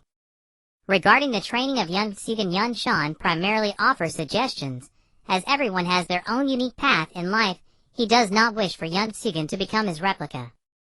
Even the spirit gathering array chosen by Young Tsugen is the 5 desires and 6 dusts array rather than the 5 elements spirit gathering array, though it may be that children subconsciously mimic their parents. 4 of his 5 poisons are greedy toad mouth root, angry scorpion, eye root, foolish bat ear root, smell color snake nose root, and lazy sleepworm body root. The second match of the second stage of the Chunin exam officially begins, with the referee being Baiyun Zhaojian. Yin Hua from Team Fu and the Demon Wolf are actually Fuss Guardian ninjas possessing the strength of a jōnin, and with Fu able to unleash the powers of the seven-tailed Jōnin by breaking seals. Despite facing the powerful Takigakure team, Fu, Yun Tsugen, Hyuga Niji, and Inuzuka Koku are not discouraged. Instead, they are filled with fighting spirit. Fu spreads her wings to ascend, while Yin Hua prepares hand seals, and the demon wolf charges at Yun Tsugen and his companions with a long knife. Yun Tsugen and his companions pay no attention to Fu in the air, instead continuously harassing Yin Hua and the demon wolf with hidden weapons. Yin Hua continuously performs hand seals, sidestepping to evade the onslaught of hidden weapons. Fire release, fire flow technique. A line of fire cleaves through Hyuga Niji. The demon wolf injures Inuzuka Koku with his long knife, while Fu similarly strikes Yun Tsugen with a wind blade. However, Team Fu quickly realizes something is amiss. The injured Yun Tsugen and his companions explode into 3 clouds of purple mist, a classic body substitution tactic. In the blink of an eye, 2 shuriken that fell beside Yin Hua suddenly transform into Hyuga Niji and Inuzuka Koku. At the moment Yin Hua finishes using his ninjutsu, Hyuga Niji assumes the stance for Gentle Fist, 8 trigram 64 palms directly attacking Yin Hua. Inuzuka Koku's spirit cat attacks from Yin Hua's blind spot. It turns out that Hyuga Niji and Inuzuka Koku had previously transformed into shuriken with a transformation technique allowing Yun Kyujin's insect clones to be thrown near Yin Hua, waiting for the right moment to act. The purple mist surrounding the demon wolf suddenly envelopes him, which is Yun Kyujin's phosphor poison swarm. Seeing her 2 companions in dire straits, Fu intends to fly down to assist, but is blocked by a cloud of purple mist. Even her wind blades are obstructed, and Fu's phosphor powder becomes nourishment for the phosphor poison's division and reproduction. Do not attempt to help them. Yun Kyujin's voice comes from within the phosphor poison swarm. With Yun Kyujin's delay, Yin Hua is successfully subdued by the combined efforts of Hyuga Niji and Inuzuka Koku. At this moment, Fu remembers that she can transform into a tailed beast, yet Yun Kyujin's voice echoes again. You may choose to transform, but we will throw your companions into the mouth of the tailed beast before you concede. It is not that Yun Tsugen possesses mind-reading abilities, but rather Fu's emotional changes are evident on her face. If we concede, hurry and detoxify them, or I will ignore you. Fu Hus, having made many friends during her time in Konoha, including the 15 strong of Konoha, among whom is of course Yun Tsugen. Alright, right away. Takigakure Team Fu concedes. Last time Yin Hua and the demon wolf conceded for Fu's safety. This time Fu concedes for Yin Hua and the demon wolf's safety, truly a turn of the tides. However, the strategies displayed in this battle, such as the body substitution technique, transformation technique, and psychological warfare, remind the audience that this is an exam for jōnin to advance to chōnin, not a beast arena. Whether it's Hyuga Niji's gentle fist, Inuzuka Koku's chakra-infused flames, or Yun Kyujin's insect swarm hiding her true self, as well as the endless tactical interplays, the audience catches glimpses of the previous generation of the 3 demons. The next match in Konoha, Team Konoha, Inuzuka Nara and Akimichi versus Konoha's strongest team. No need to say the name of Konoha's strongest team was certainly chosen by Uzumaki Naruto. The referee for this match is Saratobi Asuma. As the battle begins, Akimichi Choji directly uses the secret technique, multiplication technique, to increase his size to 3 meters tall, then rolls across the field like a meat tank, clearing out Uzumaki Naruto's shadow clones. Nara Shikamaru sets up a dense network of shadows around himself and Yamanaka Ino to restrain the fastest Uchiha Sasuke. Yamanaka Ino stands behind Nara Shikamaru, forming the heart seal. She is the trump card of Team Inuzuka Nara and Akimichi. Nara Shikamaru's plan is that Akimichi Choji attracts attention while he protects and covers Yamanaka Ino, who uses the mind transfer technique to control one of the opponents, saying, "I concede. If that happens, they will win." However, they may have chosen the wrong target, as both the Hyuga and Uchiha clans are known for their ocular bloodline limits, possessing formidable mental powers. Uzumaki Naruto, often seen as carefree, and carefree seems easy to fall for Jinjutsu and mental techniques. Thus Yamanaka Ino targets Uzumaki Naruto. While Akimichi Choji clears the field of Naruto's shadow clones, Nara Shikamaru relies on analysis and memory to identify the real Uzumaki Naruto's presence. With a heart transfer technique, Yamanaka Ino invades Uzumaki Naruto's mental realm, causing several shadow clones to dissipate into smoke. However, in the next moment, Yamanaka Ino's consciousness returns to her body. A bird whistle sounds, and Nara Shikamaru clearly hears it means, "Save me!" causing Yamanaka Ino to faint. Nara Shikamaru immediately raises his hand to concede, and uses the bird whistle to signal Akimichi Choji to stop. The two carry Yamanaka Ino and rush towards the medical point. Many spectators did not clearly see what happened, and even Uchiha Sasuke and his companions did not react in time, and just like that they lost. However, from Nara Shikamaru's flustered state, it seemed that Yamanaka Ino was seriously injured. When Uchiha Sasuke, Uzumaki Naruto, and Hyuga Hanabi arrive at the medical point, they find Nara Shikamaru and Akimichi Choji dejected outside the emergency room, while Nara Shikaku, Akimichi Choza, and Uchiha Itachi wait outside the rescue room. Seeing his brother Uchiha Sasuke feels delighted, but upon noticing Uchiha Itachi's furrowed brow, he realizes that something may be wrong. After a long while, the emergency room's warning light goes out, indicating the end of the emergency treatment. The attending physician Yun Shan and the cooperating emergency physician Yamanaka Kaichi come out. Nara Shikaku, Akimichi Choza, and Uchiha Itachi all approach to inquire about the situation. While writing on the prescription pad, Yun Shan says, "Fortunately, you brought him in on time. Any later by 5 minutes, it would have been troublesome, and he might have become a vegetable." Yamanaka Kaichi also expresses gratitude to Nara Shikamaru, praising his decisiveness.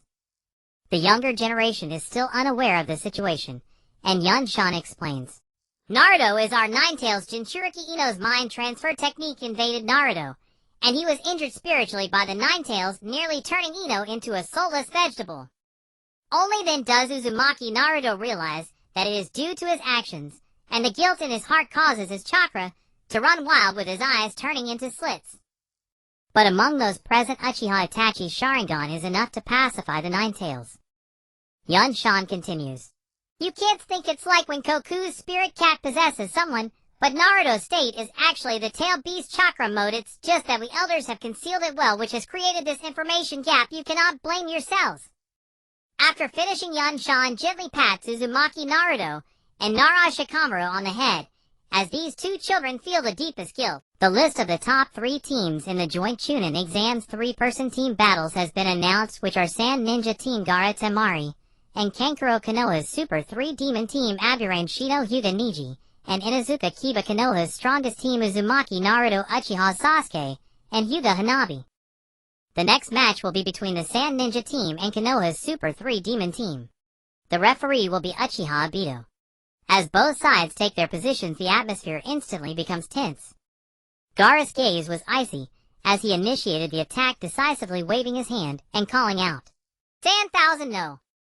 A cloud of sand immediately flew out from the gourd behind him, and then countless small sand bullets shot out like a torrential downpour, fiercely targeting Aburame Shino and his teammates.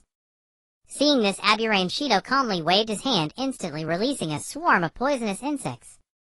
The deep purple swarm surged forth like a tidal wave, swiftly engulfing the incoming sand bullets, and then surged toward the Sand Ninja Team with unstoppable force. Temari wasted no time, and immediately opened her 3-star fan, swinging it vigorously while shouting, "Wind release, Dust Devil!" A fierce wind howled, yet it still could not halt the advance of the insect swarm. Gaara, witnessing this, unleashed a large amount of yellow sand from his gourd once more, which rushed toward the insect swarm like a torrential flood. After a fierce confrontation, it finally managed to stop the insect's advance. The arena was instantly divided into 2 distinct areas, with the Sand Ninja side engulfed in rolling yellow sand resembling a desolate sandy wasteland, while on the Konoha side the insect tide surged like a sea, the deep purple insects undulating, instilling fear. Taking advantage of the obscured view from the Sand River and the insect tide, Kankuro stealthily made his way to the edge of the arena, controlling a puppet named Crow, skillfully maneuvering around the Sand River, and insect tide preparing for a stealthy ambush. Hyuga Niji activated his Byakugan, clearly observing everything. He formed his hands into a palm, decisively severing the chakra strings controlling the puppet. In an instant, Crow lost control and fell to the ground. Niji then used the body flicker technique, quickly closing in on Kankuro, fully aware that a puppet master would be at a disadvantage if approached closely. In a critical moment, Kankuro reacted, swiftly retreating into his puppet named Scorpion, while simultaneously launching poison needles around him without hesitation. Unfazed, Neji utilized the Gentle Fist secret technique reversal to deflect the incoming poison needles, then unleashed 8 trigrams empty palm, forcefully sending Scorpion flying, the powerful impact causing it to slam against the arena's barrier with a dull thud. Temari quickly ran to the opposite side of Kankuro, preparing to swing her 3-star fan for another attack, when a massive flaming cat suddenly charged, and it was Inuzuka Kiba fused with a spirit cat. Temari, feeling helpless, could only close her fan and brace it like a staff to block the giant cat's assault. As time ticked by, seeing the yellow sand fail to break through, Gaara began to feel increasingly agitated. He gathered a mass of sand at his feet, slowly rising into the air. Both sides began forming hand seals rapidly, and soon a massive sand golem took shape. The sand golem came crashing down from above like a mountain, smashing down on Aburame Shino, turning him into a cloud of purple mist. As expected, it was a shadow clone. Aburame Shino, the son of Aburame Shibi, had his clone visible, but not his true form. In the air, Gaara was fully focused on locating Aburame Shino's whereabouts. However, he did not realize that as time passed, his emotions were becoming increasingly disturbed, with negative feelings like rage, hatred, blame, and resentment surging like a tide.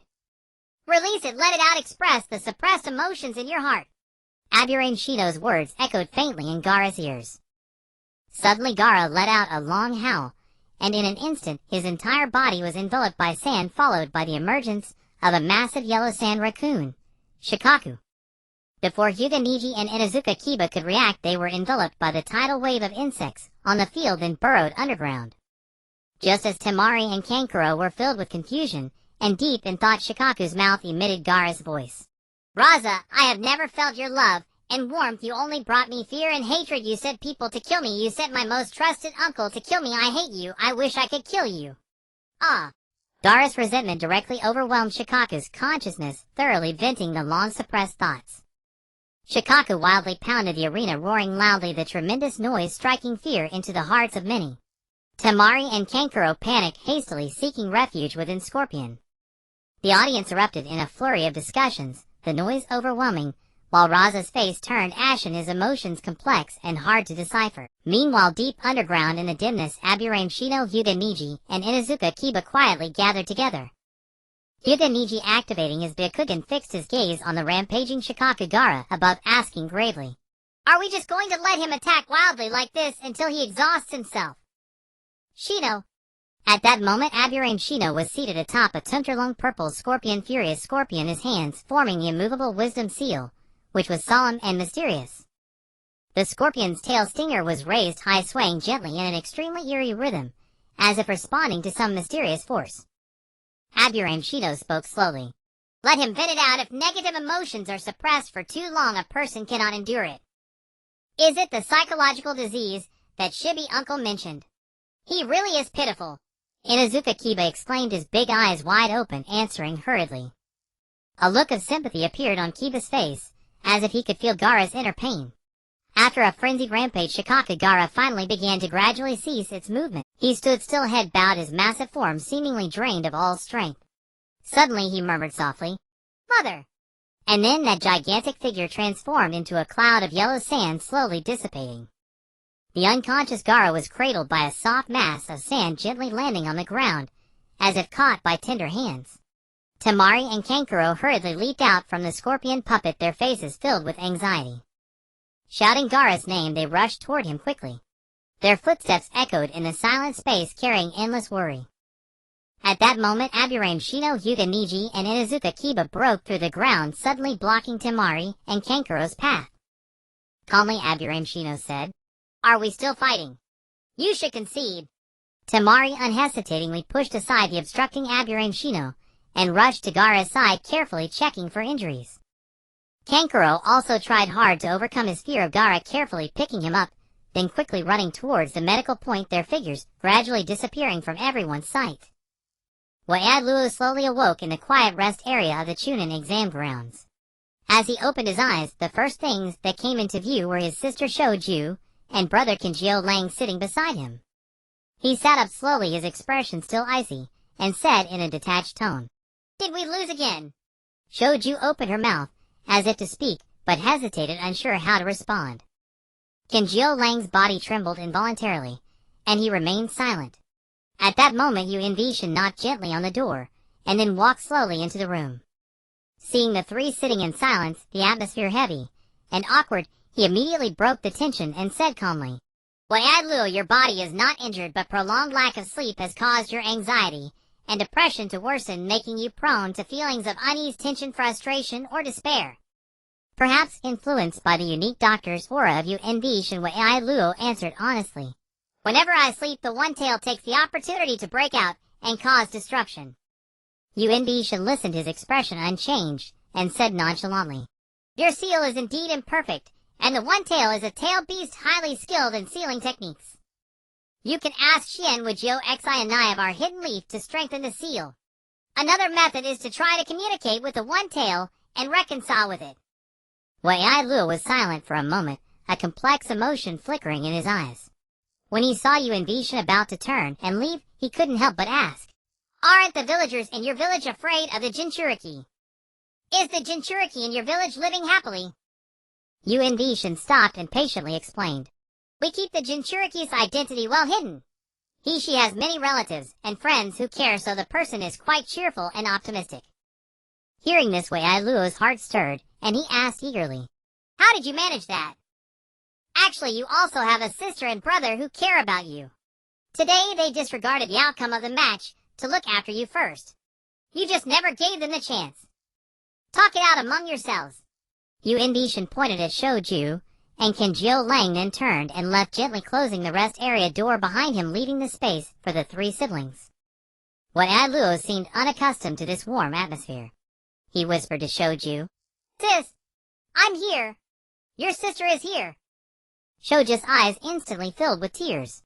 She stood up and hugged Wei Lu tightly, as if conveying all her warmth and love to him. Yuan Shin left the Sand Ninja rest area, intending to watch the next exciting match.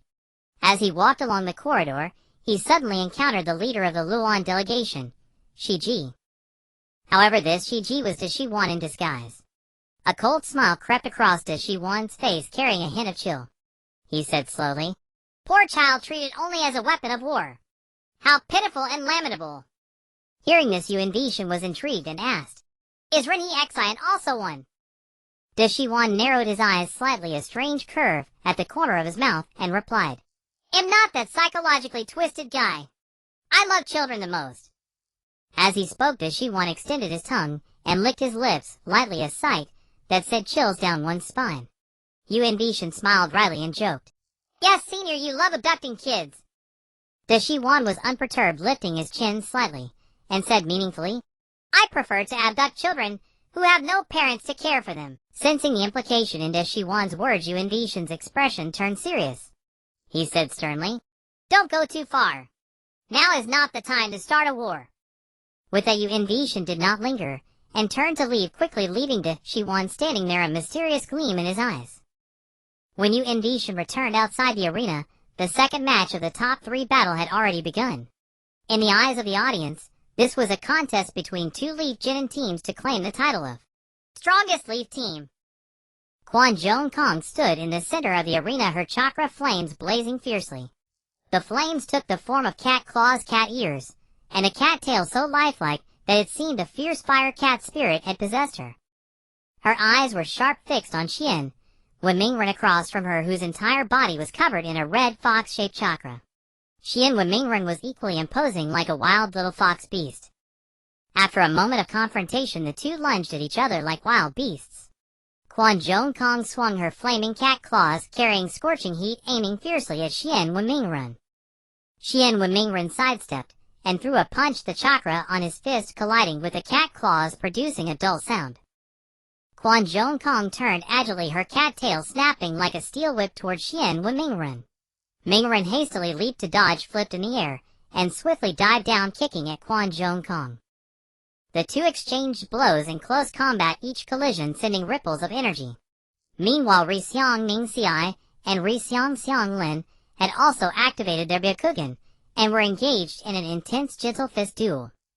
Ri Xiang Ning's gaze was focused, his steps steady, every palm strike delivered with precise force and angle.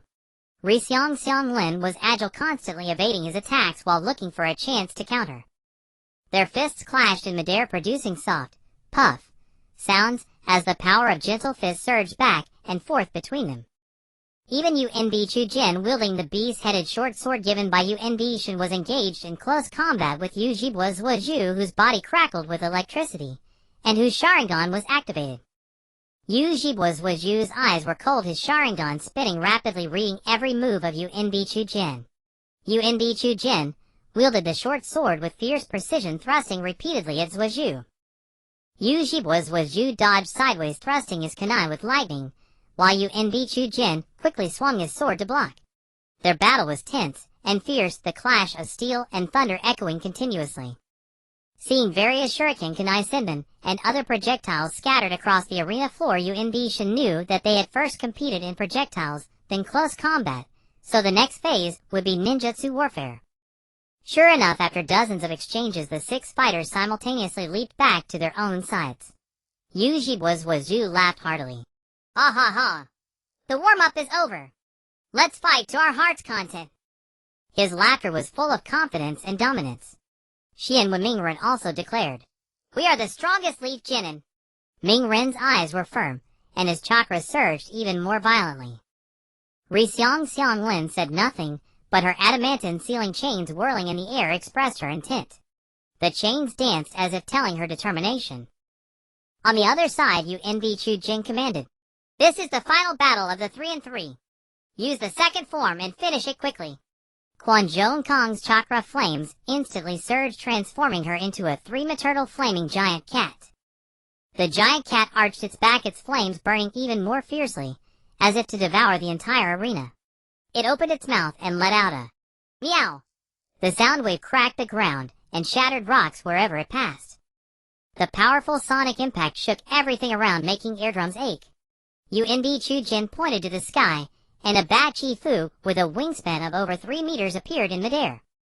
The bat looked ferocious, its eyes glowing red. It emitted ultrasonic waves at Yujibwa's Waju Xian, Mingren, and Rixiang Xianglin. The ultrasonic waves cut through the air like an invisible blade. Rixiang Ningxi was not to be outdone. His Byakugan was activated, glowing white with a hint of cyan. He placed his palm beside his ribs, took a step forward, thrust his palm, and shouted, "Repel." A powerful repulsive force surged forward like a tidal wave. The combined technique of Yunbi Chujin's trio directly shattered half the arena, and even broke the barrier, a terrifying display of power. Yujibwa's Waju Xian Mingren and Rixiang Xianglin were blasted away before they could react, wounded and unconscious, their fate unknown. The entire audience stood in silence, stunned by the fierce battle. Is this the strength of a Jinin? Even the barrier was broken. Are these really Jinin? Did the opposing team die? The spectators from various nations had a whirlwind of thoughts, their mouths agape, unable to utter a sound. Yunbi Shin covered his eyes and said to the referee Buji Huixianjian, "Announce the result quickly so I can go save them." Buji Huixianjian snapped out of it and directly declared, "The Lee Super 3 Demon Team wins." Yunbi Shin went onto the arena to rescue them. A swarm of Kakaiju surged out, enveloping Yujibwa's Waju Xian, Mingren, and Rixiang Xianglin in cocoons of insects.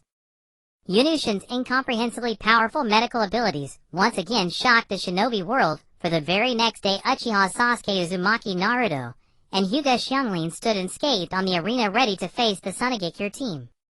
Perhaps still reeling from their defeat the previous day, the trio, Uchiha Sasuke Uzumaki Naruto and Hyuga Xianglin, immediately unleashed their strongest forms as soon as the referee Uchiha Shisui declared the battle begun. Uchiha Sasuke stood like a cold, merciless war god. His newly awakened Tsutomu Sharingan blazed a vivid crimson, as if ignited by the flames of combat. Each tomo exuded a mysterious and formidable power, as though capable of penetrating every move of his enemies. At that moment, Sasuke's entire body was enveloped in lightning-released chakra currents of electricity, dancing merrily around him with a crackling sound. He gripped his lightning-released Chidori tightly, the sharp bolt of lightning akin to a beast poised to strike. Uzumaki Naruto unleashed a display of awe-inspiring power. His body was cloaked in the chakra of the two-tailed state, the red energy blazing like a raging inferno, radiating immense strength. Around him, dozens of shadow clones materialized in an instant, each clutching a Rasengan. The spinning spheres of chakra gleamed like brilliant stars exuding formidable might. The clones rapidly fanned out, preparing to launch a full-scale assault on their foes. Hyuga Xianglin also demonstrated extraordinary prowess. She activated her Byakugan, its clear piercing gaze capable of seeing through all obstacles. 6 adamantine sealing chains coiled around her, guarding her like loyal sentinels. These chains radiated a mysterious light, giving an impression of unyielding strength. 3 more chains whipped through the air like agile serpents ready to strike at any moment. The tension on the arena instantly escalated. The 3 Sonogekure shinobi felt their hearts tighten at the sight. Dozens of Uzumaki Naruto's shadow clones, each wielding a Rasengan, rained down upon Kankuro. Like a tempestuous storm, the overwhelming force driving him back step by step. Every Rasengan carried Naruto's resolve and power, as if intent on shattering Kankuro entirely. Meanwhile, Hyuga Xianglin's adamantine sealing chains firmly bound Gaara's movements and chakra, rendering him unable to move freely. A flicker of surprise crossed Gaara's cold eyes, clearly not expecting Hyuga Xianglin to be so formidable. At that moment, Uchiha Sasuke shot forward like a bolt of lightning, driving his Chidori mercilessly through Temari's body, leaving a gruesome wound. Temari's eyes widened in utter disbelief. The Sonogekure team was defeated, and Yunushin was once again called upon to perform emergency medical treatment. The final standings of the joint Chunin exam 3-man team competition: champion, Konoha Super 3 Devil Team runner-up, Konoha Strongest Team 3rd place, Sonogekure team. Notably, when the trophies were presented, the audience was astonished to see all 3 teams dejected, especially the champion and runner-up, who seemed eager to change the names inscribed on their trophies right then and there. According to an inadvertent leak from a nameless ninja named Bluffing the previous night, in the Forest of Death, the Konoha True 3 Devil Team had demonstrated absolute superiority, teaching the Konoha Super 3 Devil Team a harsh lesson about the limits of their abilities. With the conclusion of the joint Chunin exam 3-man team competition, the single combat tournament began. The 35 genin, who had passed the Forest of Death survival exam, were eligible to sign up voluntarily. None of the 9 members from the top 3 teams of the team competition registered, while the remaining 26 genin all signed up for the single combat tournament. After 2 rounds of elimination matches, the remaining 4 genin were promoted to Chunin Haku Hamura Ren Hagoromo Shin and Fu. The joint Chunin exam concluded, and it came to be known as the Chunin exam with the highest standards. Though the exam had ended, the delegations from various countries did not hasten to leave. Some wandered around Konoha village sightseeing with curiosity and admiration, seeking to learn from its village construction experience.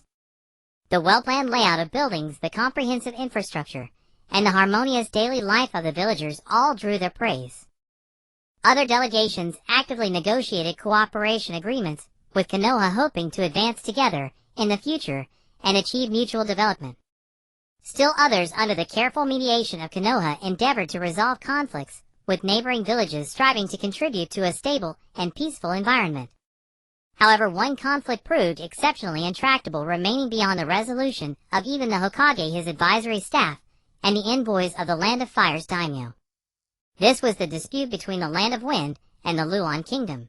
The crux of the issue lay in the Land of Wind's daimyo, who supported the Sonogekure's military annexation of Luon, a bold move that posed a grave threat to peace in the shinobi world. During the mediation meeting, the Land of Wind's envoy brazenly declared that the daimyo of the Land of Wind wished to marry the Queen of Lolan Sada and take the Snake Princess as his concubine, shamelessly claiming this was a mark of respect for the former Luon Kingdom. This utterly absurd statement even made Yunushin laugh in disbelief. After all, so many had labored tirelessly for Lolan's development. How could the Land of Wind's daimyo simply devour it at will? To seek a wife and concubine in such a manner was utterly incomprehensible. Enraged, Yunushin resolutely produced the Luon Prince's token and slammed it onto the table. In the name of the prince, he issued a declaration of total war against the Land of Wind. Total war was no small matter. It encompassed attacks on the nobles of the Land of Wind, fundamentally different from ordinary shinobi village conflicts. Only the nobles of various nations possessed the authority to declare total war, and Yunushin's princely status granted him that power. This incident detonated like a heavy bomb, instantly stirring up a massive uproar. After the Luon Kingdom issued a statement confirming Yunushin's princely identity and pledging full support, the daimyo of the Land of Fire, who was returning to his capital, and the daimyo of the Land of Wind were both thrown into a panic and immediately turned back to Konoha. The Land of Fire's daimyo, fully aware of the severity of the situation, personally presided over the mediation meeting.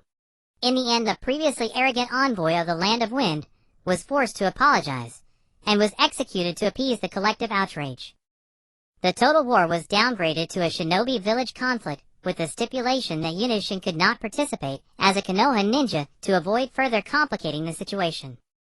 Yunushin's identity also drew attention from all nations. A man who was both a Konoha high-ranking official and a Luon prince, his loyalties divided between Luon and Konoha. Yunushin offered no opinion, merely instructing the Snake Princess to lead the delegation back to Luon to prepare. Yet this war ended anticlimactically. First, a force of 3,000 Sunagekure shinobi trudged deep into the desert, only to be unable to defeat Lolon's indestructible puppet army. Luon was self-sufficient, and Sunagekure's provisions were limited, forcing them to retreat. During the retreat, the 4th Kazekage went missing. Upon returning to his country, the Land of Wind's daimyo died. In an accidental fall, his least favored son poisoned all other heirs, and ascended as the new daimyo.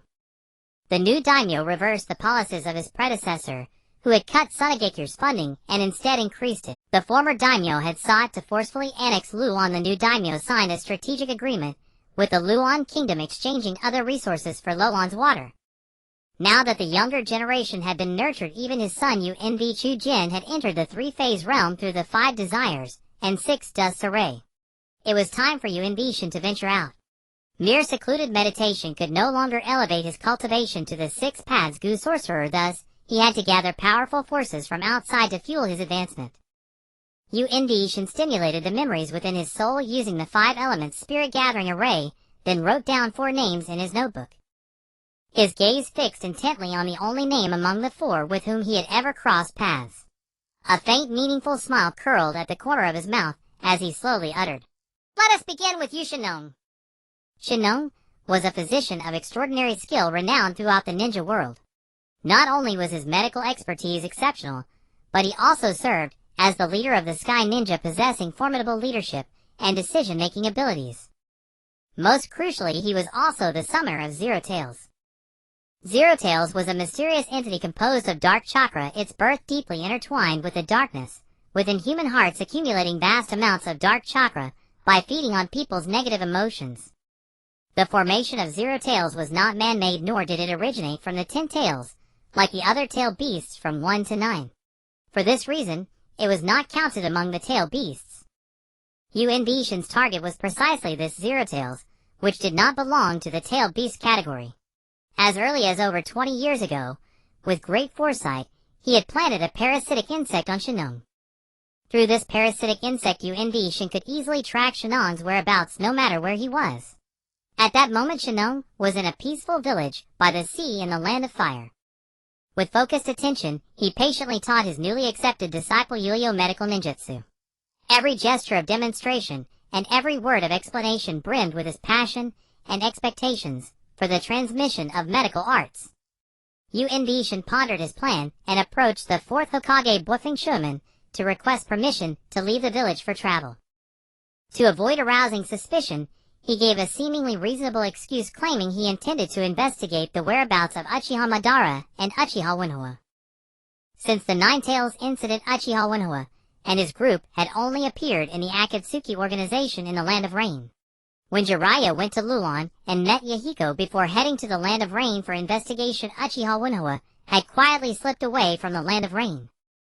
To avoid alerting the enemy, Nagato Uzumaki even deployed the 6 paths of pain to engage Jiraiya in a fierce battle, ultimately driving him out of the Land of Rain.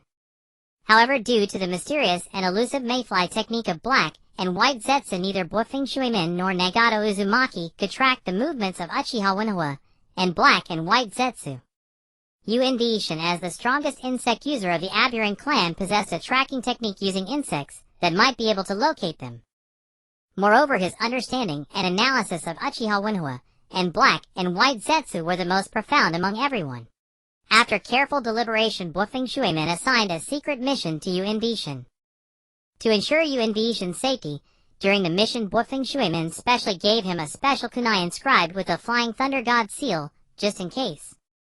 After making all preparations, Shin left a replica of himself in the village using an insect clone, and quietly slipped out of Konoha in secret. When Shin appeared before Shinong had already knocked Yuyo unconscious with a sleeping drug, and was arranging for the Sky Ninja to transport the villagers to the Sky City. Shin's sudden appearance struck like a thunderbolt, jolting Shinong's heart, and painting shock across his face. For this old acquaintance, renowned in the ninja world, Shinong was filled with deep apprehension. Especially now, as he was in the midst of abducting the residents of the Land of Fire. A situation akin to a thief stealing from someone's home, only to be caught red-handed by the owner. Embarrassment and tension instantly permeated the air. Shinong was well aware that once his actions were exposed, serious consequences would follow. However, he was not entirely unprepared. Though he had failed to obtain the legendary 8 Gates technique, he still had some confidence thanks to the 7-day breathing method he had acquired through arduous efforts, while posing as a wandering doctor in the Sand Village. The 7-day breathing method was a mysterious secret art that through a unique breathing technique allowed the absorption of abundant oxygen, thereby activating the entire body. In a short time, it could dramatically enhance all physical capabilities, strength, speed, and reflexes, all receiving astonishing boosts. This secret art was specially created for enhancing taijutsu. Unlike the powerful yet damaging 8 Gates technique, the 7-day breathing method improves strength without imposing an excessive burden on the body. To confront the formidable opponent that was Shinong unhesitatingly activated the 7-day breathing method to the 3rd activation. Instantly his hair stood on end like steel needles, and a surging yellow chakra aura erupted from his body with such overwhelming force that Shin in a daze felt as if he were witnessing the legendary Super Saiyan. At the same time, the Sky Ninja present swiftly moved into action. They channeled chakra into the flight tools on their backs, and with a buzzing sound, they soared into the sky. They circled overhead, watching Shin warily ready to strike at any moment. Shin assessed the situation, realizing that fighting here would inevitably involve the innocent villagers. His eyes sharpened, and he decisively released a swarm of parasitic insects. Countless insects surged out, like a tide of black water, quickly enveloping his body. Then, like an arrow from a bow, he darted rapidly toward the wilderness.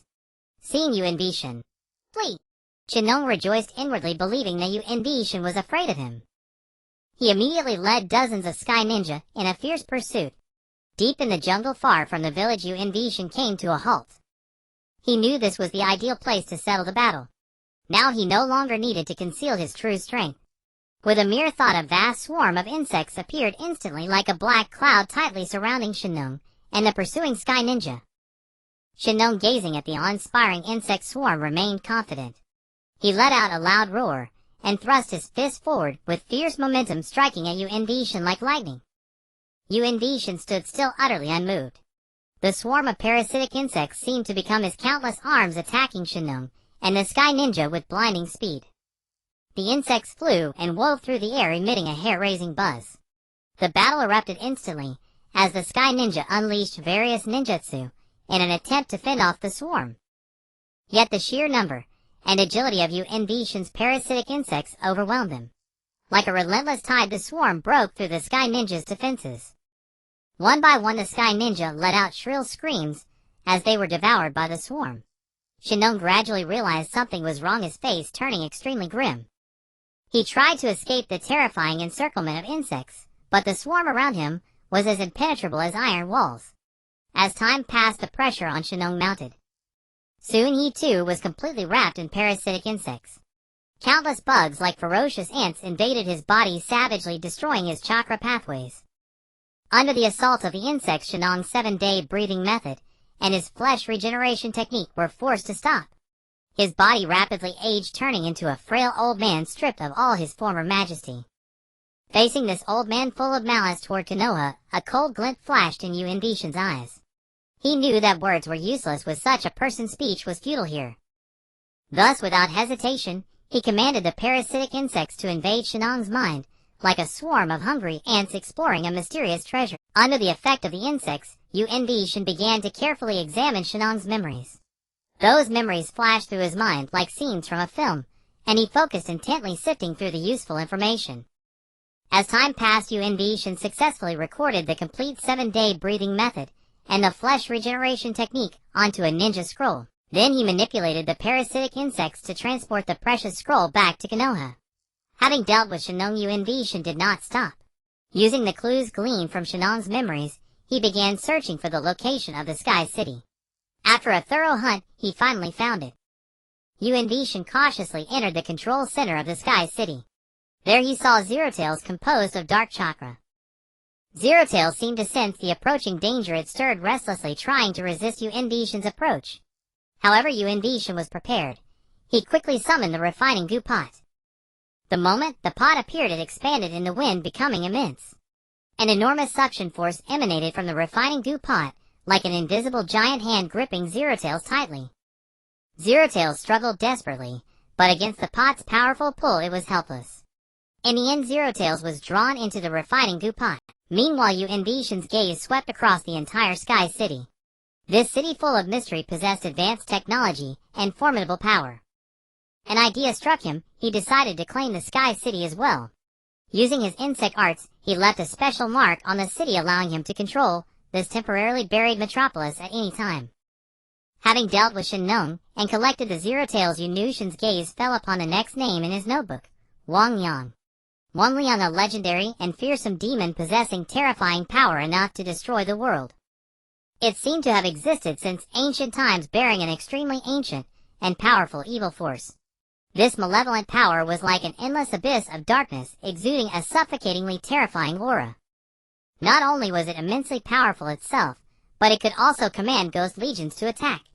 Those ghost legions were like surging waves of darkness, ready to devour all life at any moment, bringing endless calamity and terror to the ninja world.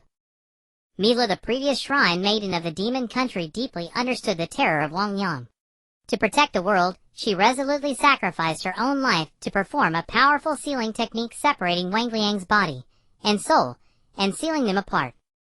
This feat temporarily halted Wang Liang's rampage, but at an extremely heavy cost, becoming a tragic and heroic legend in the history of the demon country.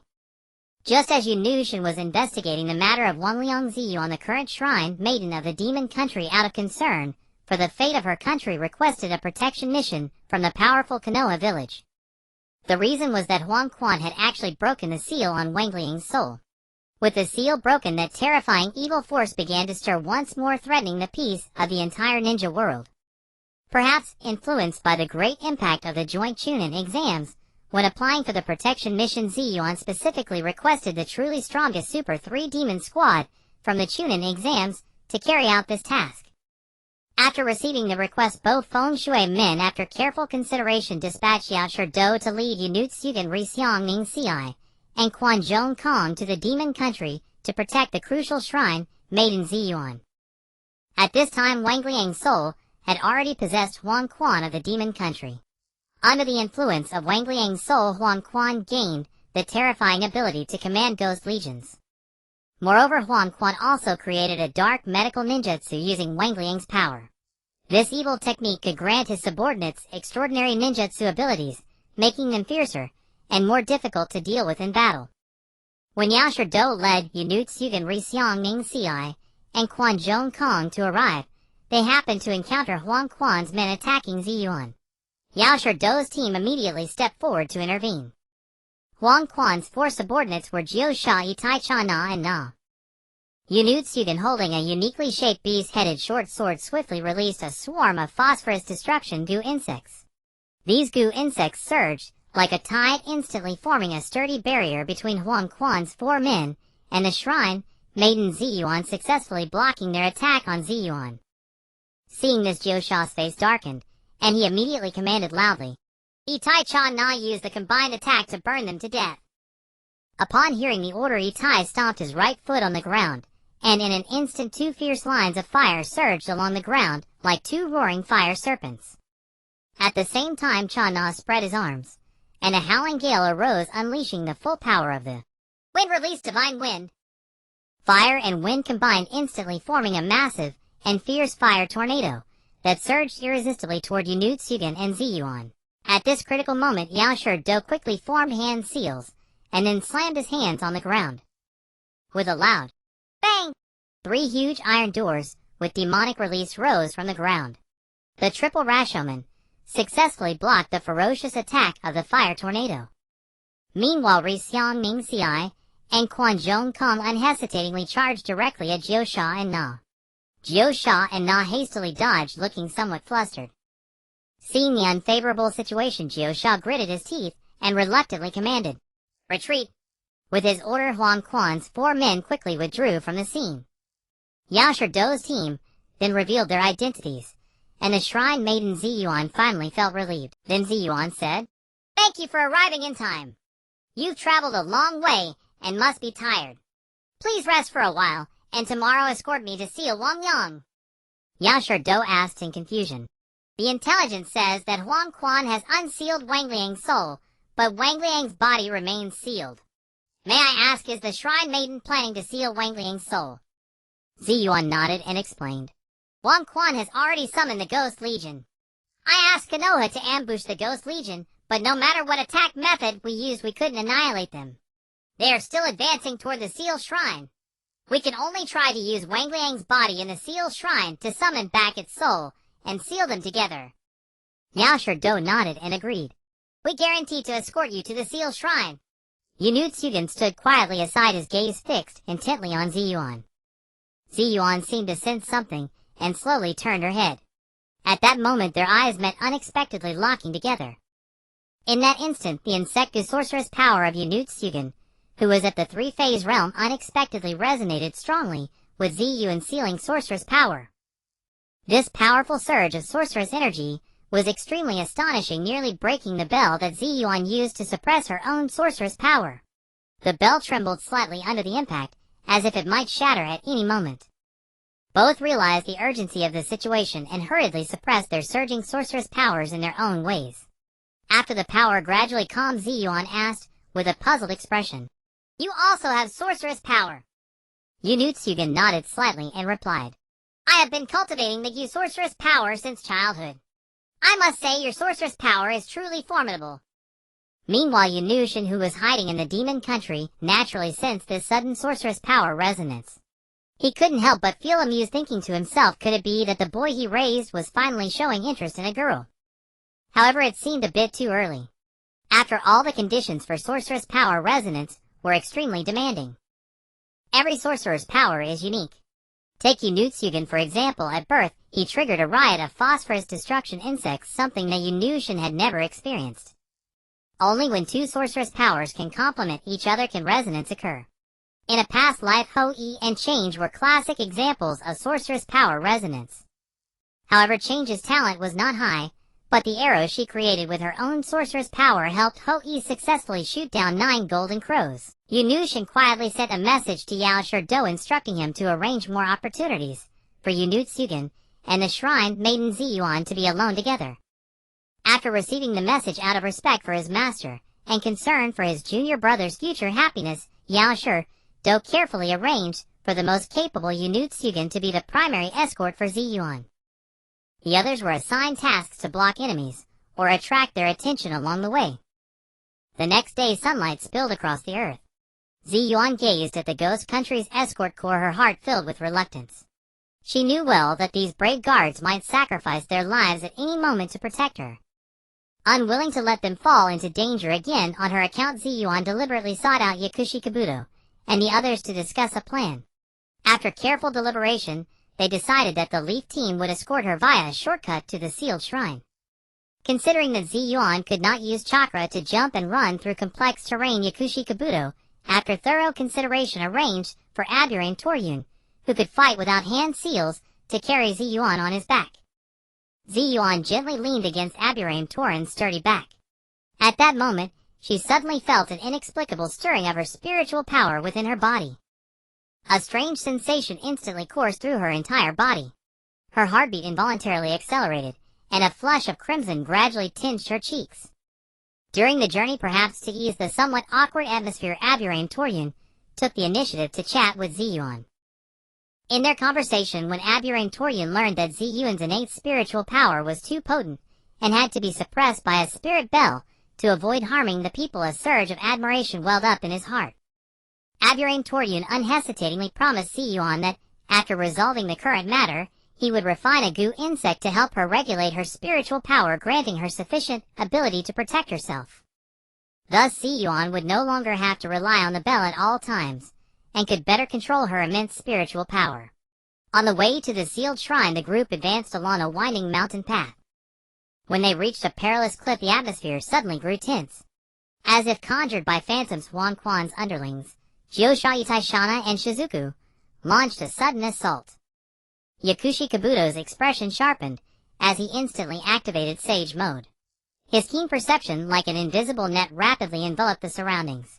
Soon he sensed the real Jiushao lurking in the shadows, waiting for an opportunity to strike. Without hesitation, Yakushi Kabuto performed the Sage Art Inorganic Reincarnation. He wove hand seals, and a surge of mysterious Sage chakra erupted, imbuing the surrounding rocks with a semblance of life. The rocks swiftly animated, lunging like ferocious beasts toward Jusha's hiding place. Jiusha panicked and tried to dodge, but the rocks moved with such speed that they ultimately forced him out into the open. Meanwhile, Itai attempted to use Earth Corridor to restrict the movements of Yakushi Kabuto and his team. The ground abruptly rose, forming solid earthen walls that converged on the group. Yakushi Kabuto, however, showed no fear. He once again employed Sage Art Inorganic Reincarnation. His Sage Chakra collided with Yatai's Earth Chakra, instantly seizing control of the rocks. The rocks, now under Yakushi Kabuto's command, reversed their course and attacked Itai himself. Itai, terrified, hastily evaded, but under the suppression of Yakushi Kabuto in Sage Mode, he too fell into a predicament. On another front, Hyuga Niji faced off against Shizuku. Shizuku swiftly formed hand seals and unleashed water-release water dragon jutsu. A massive water dragon roared as it lunged toward Hyuga Niji with overwhelming force. Hyuga Niji's eyes were resolute. He quickly executed gentle fist rotation, spinning his body at high speed to form a powerful chakra barrier. The water dragon crashed against the rotation with a thunderous roar, sending water splashing in all directions. Yet Hyuga Niji's rotation firmly withstood the assault. Seeing this, Shizuku then used water-release water bullet volley. Countless water droplets shot toward Hyuga Niji like bullets. Hyuga Niji, undaunted, countered with 8 trigrams air palm. He thrust out his palm, sending forth powerful streams of chakra that shattered the water droplets.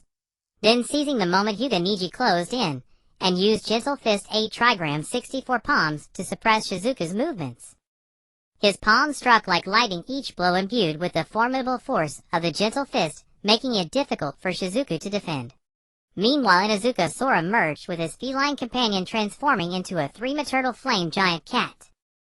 Shana unleashed wind-release techniques such as wind-release divine wind and wind-release whirlwind waves, sending powerful wind blades howling through the flame giant cat nimbly evaded the wind techniques, its movements light and agile, each leap and dodge perfectly timed. While dodging, the flame giant cat counterattacked with its flaming claws, striking at Shana with searing heat.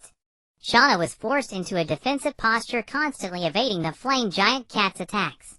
Amid the fierce battle, Aburame Toryun, carrying Ziyuan on his back, seized the opportunity to continue toward the sealed shrine. Their figures swiftly wove through the mountain path, gradually leaving the intense battlefield behind. When Aburame Toryun arrived at the sealed shrine, with Ziyuan on his back, the Ghost Country guards, who were supposed to be on duty, were nowhere to be seen. He immediately became alert.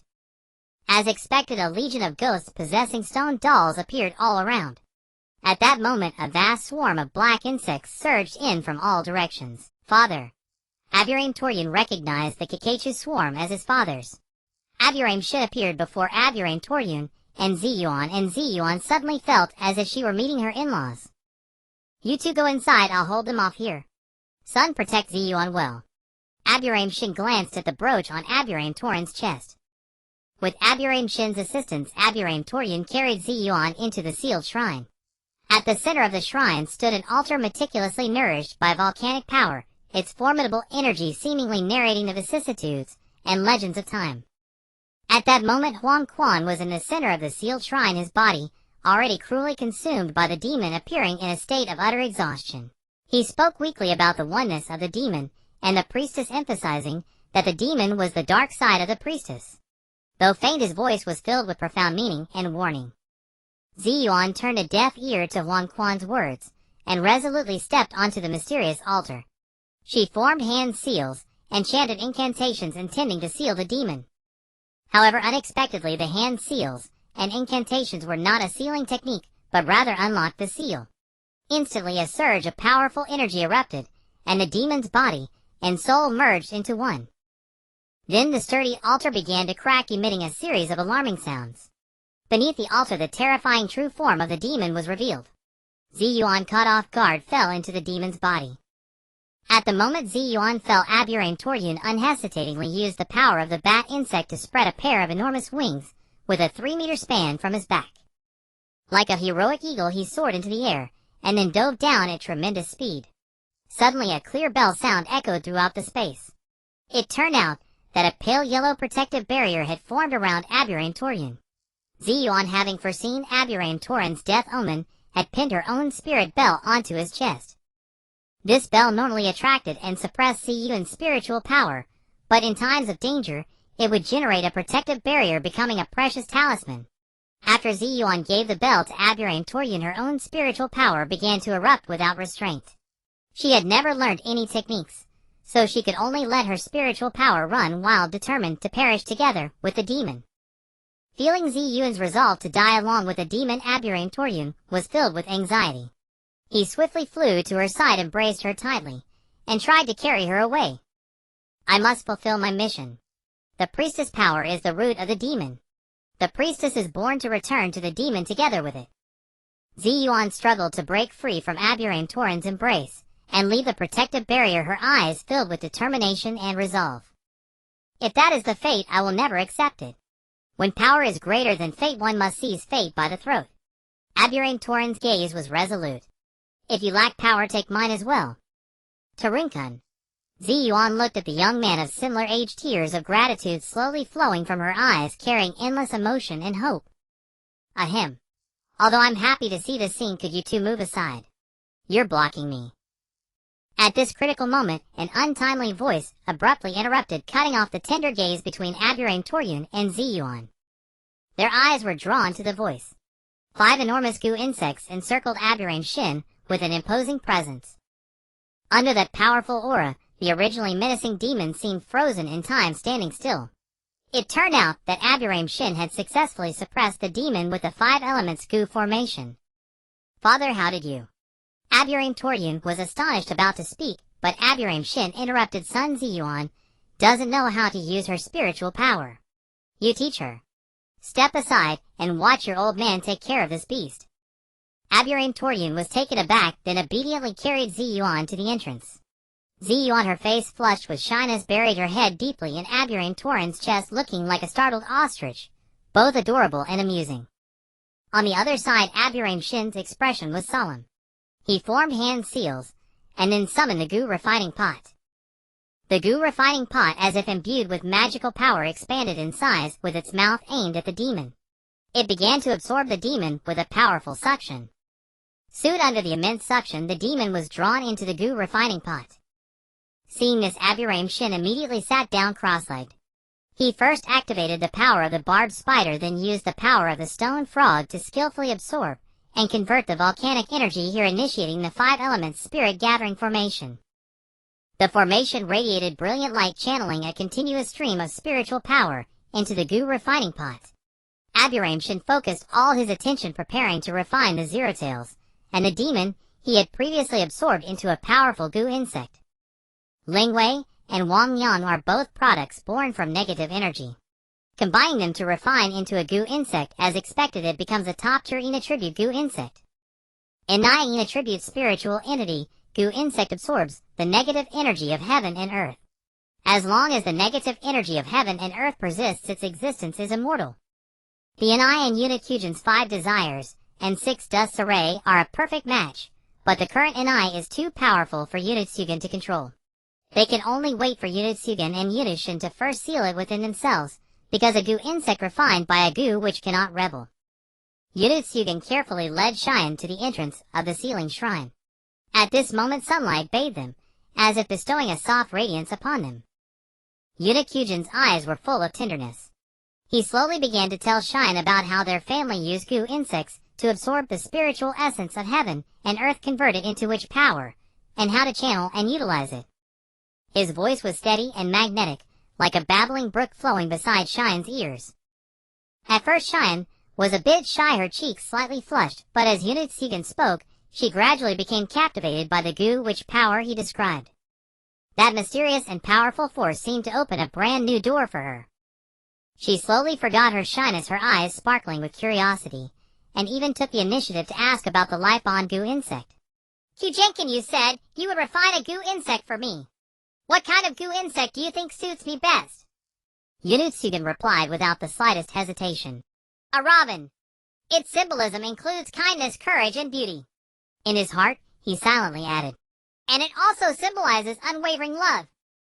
His gaze was firmly fixed on Shine's face, as if trying to read her thoughts from her expression. Shine nodded slightly, a contemplative look in her eyes. After a moment, she said firmly, Then help me refine a robin and teach me how to use witch power. I want to deal with the new Wang Yang when it appears. As a shrine maiden, her talent was extremely strong, yet the excessive witch power also gave rise to a Wang Yang born from the negative energy of the shrine maiden. Shine was deeply aware of her responsibility. She urgently wanted to learn to use her own witch power to deal with the newly emerging Wang Yang to prevent disaster from striking again. Yunitsugen looked deeply at Shine, fully understanding her thoughts. So he solemnly promised, Actually, you don't need to worry about the new Wang Yang, I can help you.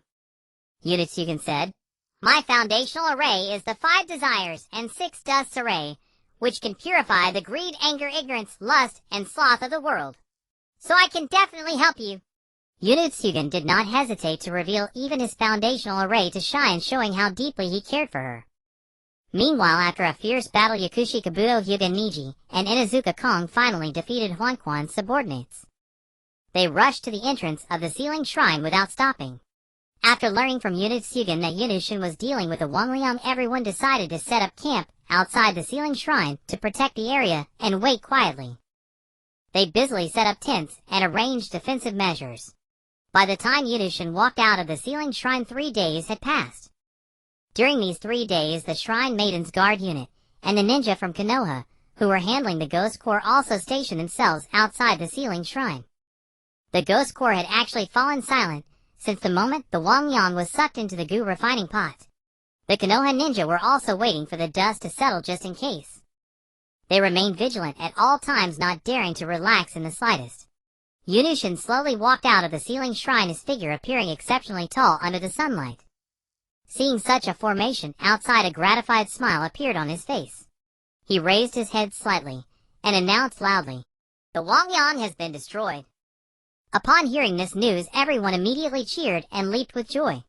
They hugged each other excitedly, overjoyed that they had successfully prevented a catastrophe that threatened the ninja world. The cheers echoed in the air, as if proclaiming their victory to the entire world. With firm determination, Yunitsugen solemnly told Yunushin about his intention to help the Shrine Maiden Shine deal with the new Wang Yang. After hearing his son's words, Yunushin's mouth twitched slightly. He mused to himself, My son, I never expected you to be such a lustic fool. Oh well, I'll help you out. Soon Yunushin made a decision. He called Yunitsugen and Shine aside separately. Shine was still a bit uneasy at the moment. After all, having just experienced so much, being called out alone now inevitably made her nervous. However, thinking that it was about dealing with the Wangliang, she braced herself and followed. Yunitsugen's heart was also somewhat anxious. He both looked forward to more communication with Shine and worried that his father's words might be too blunt, making Shine uncomfortable. After the 3 of them stood still, Yunushin's expression instantly turned serious. He looked at Shine with piercing eyes and said slowly, Miss Shinsugen has told you about his foundational array. This is a vital secret of our goo-witch family's varied life, and so only those closest to us can know it. Therefore, please keep it a secret for Tsugen, and do not let this information spread. Hearing this, Shine's heart was in turmoil. She had not expected Yunitsugen to trust her so much as to tell her such an important matter. Her heart suddenly raced like a deer, bumping, her cheeks flushed red. She blushed and solemnly agreed, while secretly thinking that she must cherish this trust. Then Yunushin spoke again. Regarding the matter of using a robin as a goo insect, it must be refined as a pair. Because if only one is refined, the other will die of a broken heart due to its mate's departure. Shine caught the implication in Yunushin's words, and became even more shy, unable to lift her head. Her voice was as soft as a mosquito's, replying, "Okay, I understand." At this moment Cheyenne's heart was filled with shyness and sweetness. She stole a glance at Urutsugun, thinking that this young man was so gentle and affectionate. Urutsugun, standing aside, felt embarrassed as his father exposed his feelings. His heartbeat involuntarily quickened, and he wondered if he had been too obvious. To ease the awkwardness, he quickly changed the subject. "Dad just directly enlightened a pair of robins." Yunushin looked at this clueless, foolish son, feeling a surge of frustration at his lack of understanding. He reached out and tapped Unikugin's head, saying, "Should I give them to Cheyenne? Or should you give them to Cheyenne? I'm only assisting you in the refinement, you clueless fool." Then Yunushin turned to Cheyenne and said gently, "I'm entrusting my foolish son to you. If he bullies you, come to me, and I'll take your side." "Okay, uncle." Cheyenne felt her face burning red as if on fire, and her heartbeat quickened involuntarily. She silently thought to herself that she must get along well with Urutsugun in the future, facing challenges together. After that, Urutsugun began to diligently refine a pair of robins. He was completely focused, pouring his heart and energy into the refinement process. At the same time, he taught Cheyenne the sealing barrier techniques from the Gu Witch art to help her master her own witch power. This pair of robins were bird-type Gu insects with yin-yang attributes. They could form a yin-yang barrier and also seal all things using the yin-yang principle, possessing great power. While refining, Urutsugun thought that he must ensure Cheyenne had enough ability to protect herself. He didn't want to see her in danger again. And while learning the sealing barrier techniques, Cheyenne felt Unikugin's care.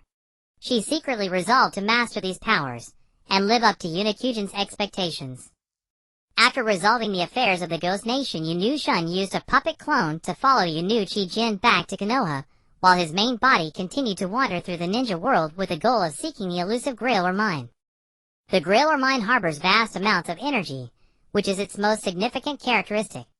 In ancient times, people built a great super civilization with this, but this super civilization ultimately met a tragic demise.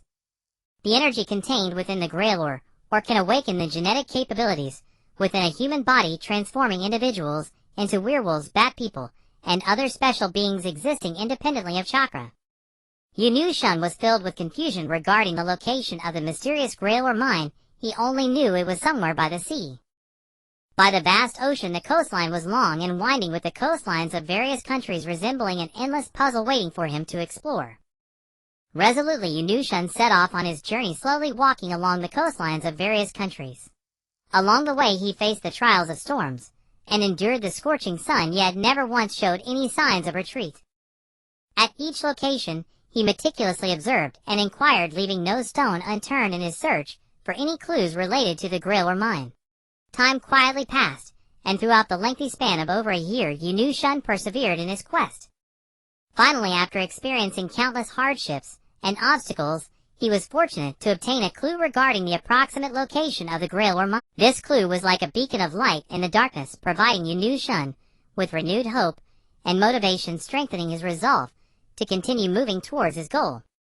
Meanwhile, as time passed, the three-tailed Isabu, which had been cruelly devoured by the hidden snake many years ago, quietly resurrected in the vast ocean near the land of water. This astonishing news was keenly sensed by Uchiha Winhua, who was tightly controlling the fourth Mizuki Chikura with illusions in the land of water. Uchiha Winhua harbored a deep-seated hatred for the Mist Ninja village solely because they had caused the death of his beloved Haruno Sakura. In revenge against the Mist Ninja village, he manipulated Yakura to instigate an extremely brutal blood mist policy in the village. This policy was like a terrifying storm, crazily weakening the power of the Mist Ninja village. Under such circumstances, he certainly would not allow the three-tailed Isabu to return to the Mist Ninja village and become its ally. Thus, Uchiha Winhua, under the name of Uchiha Madara, sent a message to Uzumaki Nagato requesting him to arrange personnel to carry out a grand plan to capture the tailed beasts. Uzumaki Nagato had long been successfully swayed by Yahiko Jiraiya and others. Upon receiving this message, he did not hesitate at all and immediately informed Yahiko. The current members of the Akatsuki organization were extremely complex, with more than half being individuals recruited by Uchiha Winhua and Ju. First, there was the Water Blade duo consisting of the Ghost Man Zabuza, codenamed Red, and the Dry Persimmon Kisame, codenamed South. Both of them were highly skilled in water release techniques, and the surging waters under their control seemed to come alive. Meanwhile, their swordsmanship was exquisite, often posing a lethal threat to their enemies in battle. Next was the art duo comprised of Deidara codenamed Blue and Sasori codenamed Jade. Sasori was filled with admiration for the late Sasori of the Red Sand, and after his unfortunate demise the seals in his mind shattered. Subsequently, he was fortunate to find a secret base of Sasori, where he eagerly learned Sasori's puppet techniques. Ultimately, he resolutely defected from Sunagakure, believing that eternal puppetry was the highest artistic pursuit. Alongside him was the immortal duo made up of Haiden codenamed North and Kakuza codenamed 3. They possessed an incredible immortality, filling their enemies with despair when faced with them. Additionally, there was the research duo consisting of the Konoha rogue ninja Haiden and the organization of the Shinjitsu Tanuki codenamed Sky and Shien respectively. Both of them were dangerous individuals who had defected from Konoha. Haiden had stolen the forbidden technique of the ghost flower and then defected, while the Shinjitsu Tanuki, originally a root ninja, had abandoned his wife and child during the cleanup of root by Minato Namikaze, fleeing with the monstrous beast Nu, and the forbidden technique of Edo Tensei developed by Danzo. In addition to them were Pain codenamed Zero Conan codenamed White, and the unnamed Uchiha Winhua, and Ju, making a total of 12 members in the Akatsuki organization, a powerful and mysterious lineup. When these detailed dossiers came into Yunushan's hands, he merely glanced hurriedly at the other groups before moving on. However, how did the Shinjitsu Tanuki manage to defect from the current Konoha? How did Haiden end up teaming up with the Shinjitsu Tanuki? And what exactly is the mysterious Nu? These questions continuously swirled in Yunushan's mind. Yunushan had not seen Boruto Naruto Next Generations in his past life, and this book rarely touches on its content. Yunushan immediately activated the 5-element formation to stimulate his memory, exerting all his efforts to search for information on Haiden. Meanwhile, Konoha was also urgently investigating the root's information regarding Nu, attempting to unveil the veil of this mysterious beast. Haiden had actually defected during the Third Great Ninja War, and how many Kekkai Genkai he had collected now was also a huge mystery. Since he was recruited by Ju, even Uzumaki Nagato did not have detailed information about his actual abilities. Uzumaki Nagato also followed Uchiha Winhua's instructions to begin arranging the Akatsuki organization to capture the tailed beasts. He had his own plan in mind, which was to firmly grasp the tailed beasts, and then go to Konoha to deliver heads. The purpose of doing this was on one hand to prevent Uchiha Winhua and others from having the opportunity to resurrect the 10 tails, on the other hand, to alert the various countries to the importance and potential danger of the tailed beasts. The members of the Akatsuki organization quickly dispersed. The water release adept Zabuza and Kisame stealthily infiltrated the Land of Lightning, preparing to capture the fire attribute 2 tails. The immortal duo Haiden and Kakuza rushed to the Land of Waterfall to capture the 7 tails. The former rogue ninja of Sunagakure Sasori took Deidara to Sunagakure, aiming directly for the 1 tail, and Uzumaki Nagato and Konan headed to Iwagakure to capture the 4 tails watering there.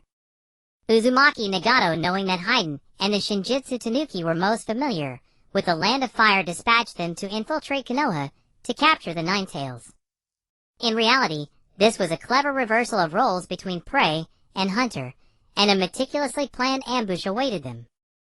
Yunushan's main body was still searching for the location of the Grail or mine, believing that the current Konoha could handle the invasion of Haiden and the Shinjitsu Tanuki.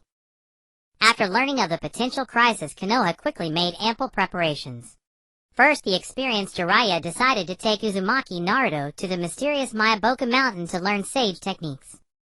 They knew very well that in the impending storm, only by continuously enhancing their strength could they better protect Konoha. Along the way, Jiraiya wore a serious expression, fully aware of the daunting nature of this mission, while Uzumaki Naruto was filled with anticipation, eager to become stronger through learning sage techniques. Meanwhile, Uchiha Sasuke, who was studying in the land of Lolon, also set off on his return journey. He carried a mysterious scroll, the origins of which were shrouded in mystery. Even Uchiha Sasuke himself did not know what secrets lay within the scroll. During his time in the land of Lolon, Sasuke faced many difficult challenges and trials. Over a year ago, Uchiha Shisui, Uchiha Obito, Uchiha Fugaku, and Uchiha Itachi had secretly gone to Lolon one after another. Their actions were extremely covert, as if they were enacting a significant plan concerning the fate of their clan. In Lolon, they undertook a shocking act of removing their own Mangekyo Sharingan. To attain greater power, they replaced their eyes with those cloned from their own genes and Hashirama's cells. They patiently waited for the right moment. Once they activated the Mangekyo Sharingan again, they would be able to absorb the ocular power of the old Mangekyo Sharingan, thus awakening the eternal Mangekyo Sharingan. This process was fraught with risks and challenges. First was Uchiha Fugaku, who bravely took the first step, successfully completing this arduous transformation amidst anxious waiting. With Uchiha Fugaku's success, as a precedent, next was Uchiha Shirsui, who with his unwavering belief and exceptional courage also smoothly achieved his goal. Subsequently, Uchiha Obito, unwilling to fall behind, successfully opened a new chapter after enduring numerous trials. Finally, the pressure fell on Uchiha Itachi, who, bearing the expectations and responsibilities of his family, cautiously proceeded with each step, ultimately succeeding in reactivating his Mangekyo. The scroll brought back by Uchiha Sasuke was the old eye of Uchiha Itachi left for Orochimaru's research on protection. This scroll seemed to carry the history and future of the clan. Its emergence would surely stir new ripples in Konoha. The 4 pairs of eternal Mangekyo Sharingan were waiting for the encirclement of Haiden and the Shinjitsu Tanuki. Just as the informed ninjas from Konohagakure were filled with determination and readiness, preparing to take down the dangerous rogue ninjas Bailuhu and Zenuli, they found themselves waiting for a long time without a trace of the two. A tense atmosphere filled the air, with everyone on high alert, expecting the appearance of their enemies. However, what they received instead was shocking news. The news revealed that these 2 rogue ninjas had taken advantage of the absence of the demon-slaying ninja Zabuza Momochi and the ghostly ninja Tobi to infiltrate the Land of Lightning and capture the ninja Xiao Lui, who possessed the Storm Release. The powerful and unique abilities of Storm Release caught everyone's attention, and now that Xiao Lui had been abducted, it undoubtedly stirred up a storm among the nations. Following this, more news came in while Pain Nagato and Conan were on their way to the Land of Earth to capture the 4-Tails Bailuhu, and Zenuli seized the opportunity to capture the Steel Release ninja Das. The formidable defensive abilities of Steel Release had always been a source of pride for the Rock Village, and with the 4-Tails missing and Das captured, the entire village was engulfed in anger and shock. Furthermore, a ninja possessing the Swift Release bloodline limit had gone missing from the Sand Village during the Third Shinobi World War. This series of events made the situation increasingly complex and tense. Oil Girlshin fell into deep contemplation. After careful analysis, he believed that Bailuhu had at least 3 bloodline limits. Due to the Mist Village's continued isolation, no news had come from them, leaving him uncertain whether Bailuhu had already acquired the Nether Release. Meanwhile, news from Nagato claimed that Bailuhu and Zenuli had betrayed the Akatsuki organization, taking the opportunity to collect the bloodline limits they needed. However, this revelation caused a severe trust crisis within the secret alliance that Oil Girlshin had painstakingly built over the years. Among this secret alliance, only Oil Girlshin Jiraiya and Yahiko firmly believed that Nagato had been betrayed. They thought that Nagato had always adhered to his own principles and beliefs, and would not engage in actions intended to divert Konoha's attention. On the other hand, Minato Namikaze Shizuki Nara Orochimaru Tsunade and Fugaku Uchiha held a different view. They believed that Nagato was intentionally diverting Konoha's attention to allow Bailuhu to collect bloodline limit ninjas smoothly, while facilitating the Akatsuki's collection of tailed beasts. As for Saga and Hinata Hayashi, they remained neutral in this debate, cautiously observing the situation's development, while waiting for more evidence to emerge for a more accurate judgment. The entire situation became increasingly perplexing, and Oil Girlshin was deeply immersed in thought about the next course of action. Minato Namikaze decided to send Might Guy's team and Uchiha Shizui's team to the Sand Village to assist in repelling the Akatsuki's artist team. He dispatched Uchiha Itachi's team and Kabuto's team to the Land of Water to protect Fu from being captured by the Akatsuki's immortal duo. Meanwhile, Naruto Uzumaki was still studying Sage Mode in Mayaboku Mountain, while Kakashi Hitaki was protecting Kushina Uzumaki with Sasuke Uchiha and Hanabi Hyuga. Faced with such circumstances, Oil Girlshin could no longer afford to search for the Grey or Mine, and decided to return to Konoha to prevent the collapse of trust within the secret alliance. When Might Guy's team and Uchiha Shizui's team arrived at the Sand Village, with the full support of Elder Chiyo. Gaara had already become the 5th Hokage. After the Chunin exams, Gaara seemed to have undergone a transformation, experiencing a complete change in character. He no longer harbored animosity towards the villagers, replaced by a sense of gentleness and acceptance. In his spare time, he even began to mentor the young juniors in the village. Those villagers who once kept their distance from Gaara gradually began to sense the change in their young Hokage, feeling a newfound respect and closeness. When Might Guy's team and Uchiha Shizui's team stepped into the Sand Village, under the guise of an exchange, they captured the attention of many Sand Village citizens. Each of them exhibited the strength and prowess of Konoha ninjas. After settling his team, Uchiha Shizuki seized an opportune moment to meet Gaara privately. With a serious expression, Uchiha Shizuki said, "Kazekage-sama, I have come with important information to share with you. The Akatsuki organization has been very active recently, and is likely to launch an attack on the Sand Village." Gaara furrowed his brow slightly, and replied, "The Akatsuki? Why would they target the Sand Village?" Uchiha Shizuki continued, "The Akatsuki's goal is to capture tail beasts, and their actions are often secretive and highly threatening. We must prepare in advance." After hearing this, Gaara fell into deep thought. After a moment, he lifted his head, his gaze resolute, and said, "Since the Akatsuki is coming, we cannot just sit and wait. As Kazekage, I have the responsibility to protect the village and its people." He immediately shared this information with the influential Elder Chiyo and Elder Kaizang. The 4 of them sat together, the atmosphere heavy. Elder Chiyo stroked his white hair, and slowly said, "Since the Akatsuki may attack, we cannot wait idly. But how should we respond?" Gaara answered without hesitation, "I am willing to act as bait to lure the Akatsuki members outside the village. This would minimize the damage to the village." Elder Kaizang said with concern, "Kazekage-sama, this is too dangerous. The Akatsuki members are powerful. Your actions carry too much risk." Gaara shook his head resolutely, saying, "I am not afraid of danger. If my sacrifice can ensure the safety of the village, then it is all worth it.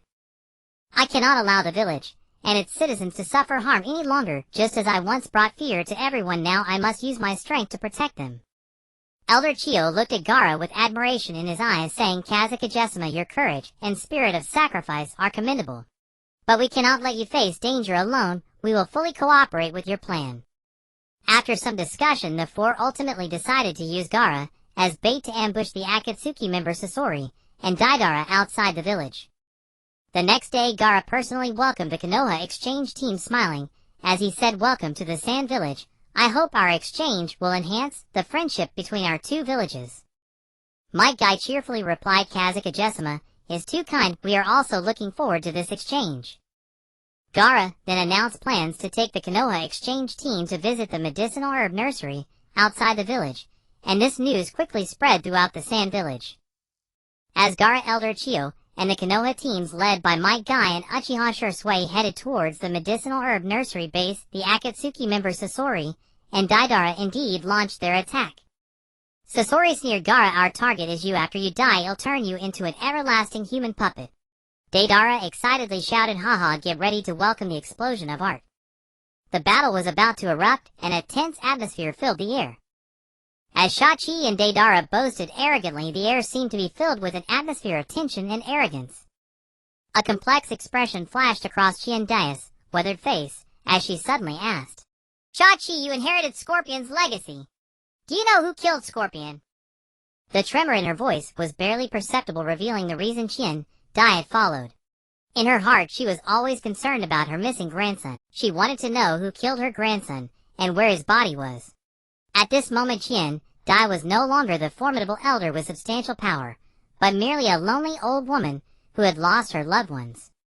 Upon hearing Chiendaya's question, Shakai's expression twisted instantly, his emotions boiling over, as he incoherently said, "I don't know, but I do know that Brother Scorpion hated Sandai Kaze, for he made Brother Scorpion lose his parents. The eternal art that Brother Scorpion pursued is inherited by me, and turning all of you into puppets will please Brother Scorpion's spirit in heaven." A mad gleam flickered in his eyes, as if he were controlled by a fervent obsession. Seeing Shakai's deranged behavior, Chienday felt a deep disappointment rising within her. She lowered her gaze slightly, a hint of sadness flashing in her murky eyes. Then she slowly raised her hand and fired a signal flare. The flare trailed a brilliant tail soaring into the sky. The dozens of sand shinobi lying in ambush at the nursery heard the signal and swiftly surrounded the area like a tide. The sand village certainly would not rely solely on the leaf ninjas to protect their Kazekage. Each one of them bore a resolute expression, gripping their weapons tightly, ready to face the impending battle. Seeing that their opponents were prepared, Shachi and Deidara felt not fear, but rather excitement. A manic smile spread across Shakai's face, as he believed he could finally showcase the legend of Brother Scorpion, who could annihilate nations single-handedly. His eyes were filled with fervor, as if he could already see the moment he became a legend. Deidara was thrilled that so many would witness his explosive art. He shouted excitedly, "Oh, let me show you my art!" As he spoke, he quickly formed hand seals. "C2 Giant Dragon!" Instantly, a giant dragon made of explosive clay soared into the air. The dragon, with its fangs bared and claws extended, emitted a terrifying aura, as if it intended to devour everything in its path. Gaara, witnessing this, narrowed his eyes and swiftly moved his hands. He manipulated a sand sphere to lift himself up, resembling a dignified war god floating in the air.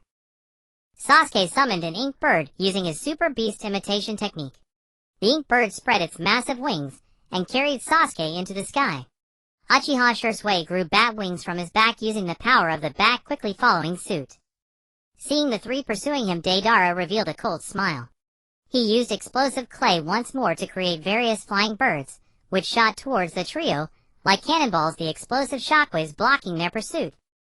On the ground, Shachi unrolled a scroll, murmuring, "Red Secret Technique 100 Puppet Performance." Instantly, 100 puppets dressed in red robes appeared before everyone. Each puppet wielded different weapons. Some held sharp blades, others brandished long spears, while some launched hidden weapons. Shachi had turned himself into a human puppet, like the scorpion of the red sand, controlling the 100 puppets, with chakra threads emitted from his rebirth core. Faced with this sudden and powerful enemy, the sand shinobi displayed expressions of shock. However, the leaf shinobi remained unfazed, showcasing their abilities. Yamanaka Shido calmly commanded the swarm of insects, which surged towards the puppets like a black tide. The insects frantically gnawed at the chakra threads, causing the puppets to lose their power. Hinata opened her Byakugan, her gaze piercing. She precisely severed the chakra threads connecting the puppets with her gentle fist technique. Tenten wielded a long sword made of chakra metal, the sword shadow flickering as she swiftly cut the chakra threads connecting the puppets.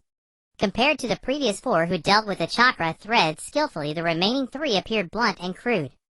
Inuzuka Kiba and his ninja dog Akamaru moved in perfect harmony, charging towards the puppets like lightning. They executed their Fang over Fang technique, the immense rotational force instantly shattering the puppets. Might Guy and Rock Lee unleashed the first 3 gates of the 8 gates, their bodies radiating a powerful aura. Might Guy unleashed the fiercely style strong fist, each punch packed with overwhelming force, destroying the puppets one by one. Rock Lee was equally unyielding, his fists and feet raining down on the puppets like a tempest, smashing them to pieces. On the battlefield, smoke filled the air, and the sounds of explosions and battle cries intertwined, creating a breathtaking scene of combat. Seeing his puppets defeated one by one, Shachi grew frantic, shouting, "Flame Prison Technique!"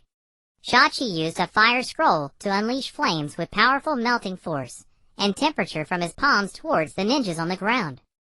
At this moment, Tenten showcased her shining moment. She opened a scroll that read "Great Water" and clapped her hands, causing a surge of water to gush forth, blocking the flames. Seeing that the flame prison technique could not overwhelm everyone, Shachi grew increasingly agitated. With a thought, purple blade shot out from every joint of his body, ready to engage in close combat with the others. Looking at the obviously poisoned blades, Might Guy opened the 6th gate of the 8 gates. He took a deep breath, knowing it was time to show his true strength. His body sank slightly, muscles tensed as if ready to erupt like a volcano. The surrounding air seemed to sense his power beginning to stir uneasily. Might Guy suddenly opened his eyes, fierce light shooting from them. He shouted loudly, and chakra surged from his body like a raging tide. "Day Tiger!" With his roar, a powerful airflow erupted around him, expanding wildly. His fists clenched tightly, the veins on his arms bulging like coiling dragons. Then he threw a punch like lightning. This punch seemed to condense the power of the entire world.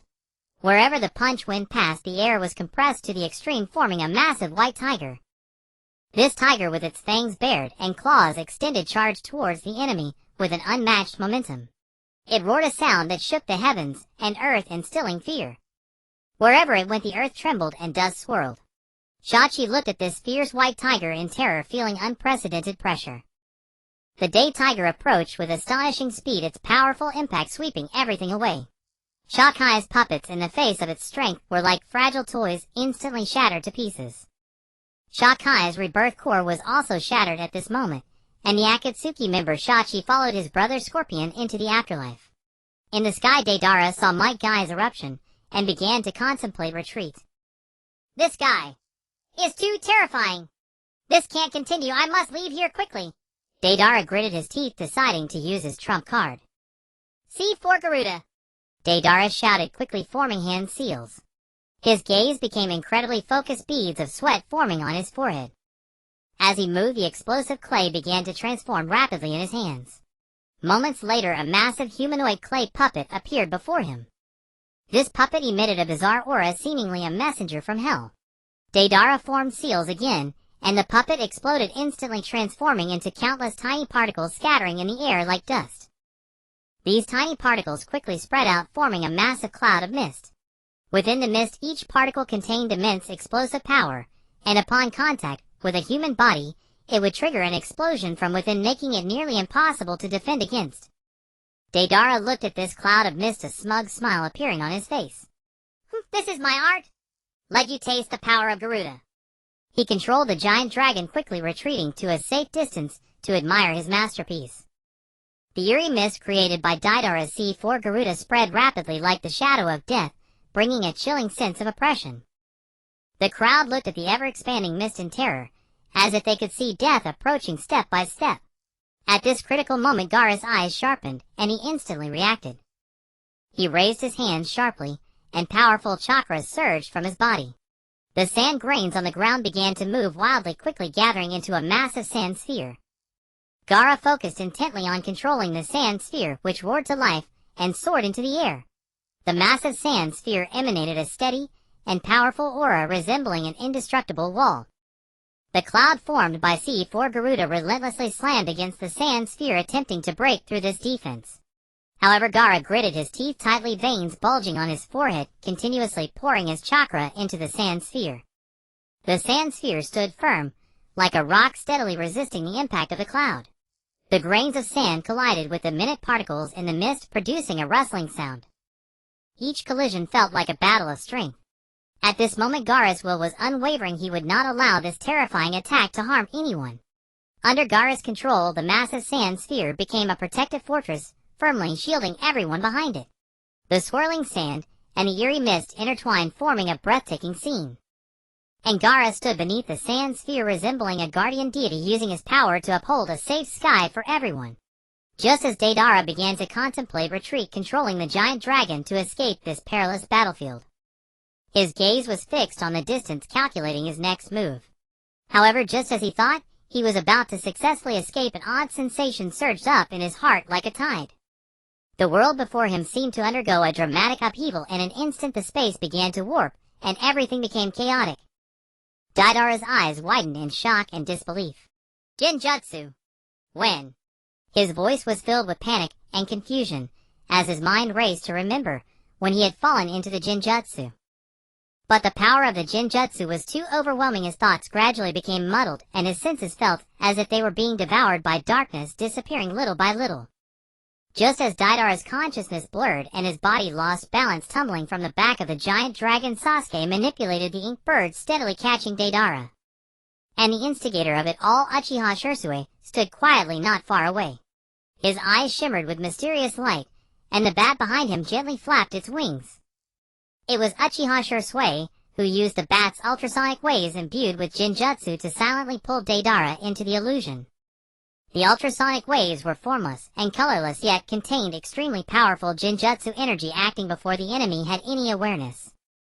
Deidara of the Akatsuki organization was captured alive. On the other side, Uchiha Itachi's team and Yakushi Kabuto's team hurried towards the land of waterfalls. The atmosphere was somewhat tense, as everyone knew the arduous nature of this mission. A glimmer of calm light shone in Uchiha Itachi's deep eyes. After exchanging glances with Yakushi Kabuto, he decided to share the information regarding their targets Haiden and Kakuzu with the team. Uchiha Itachi spoke in a steady voice, "Our opponents this time are Haiden and Kakuzu. They are both powerful and possess strange abilities. Haiden has an immortal body through a curse ritual. As long as he obtains even a drop of his opponent's blood, he can inflict lethal damage.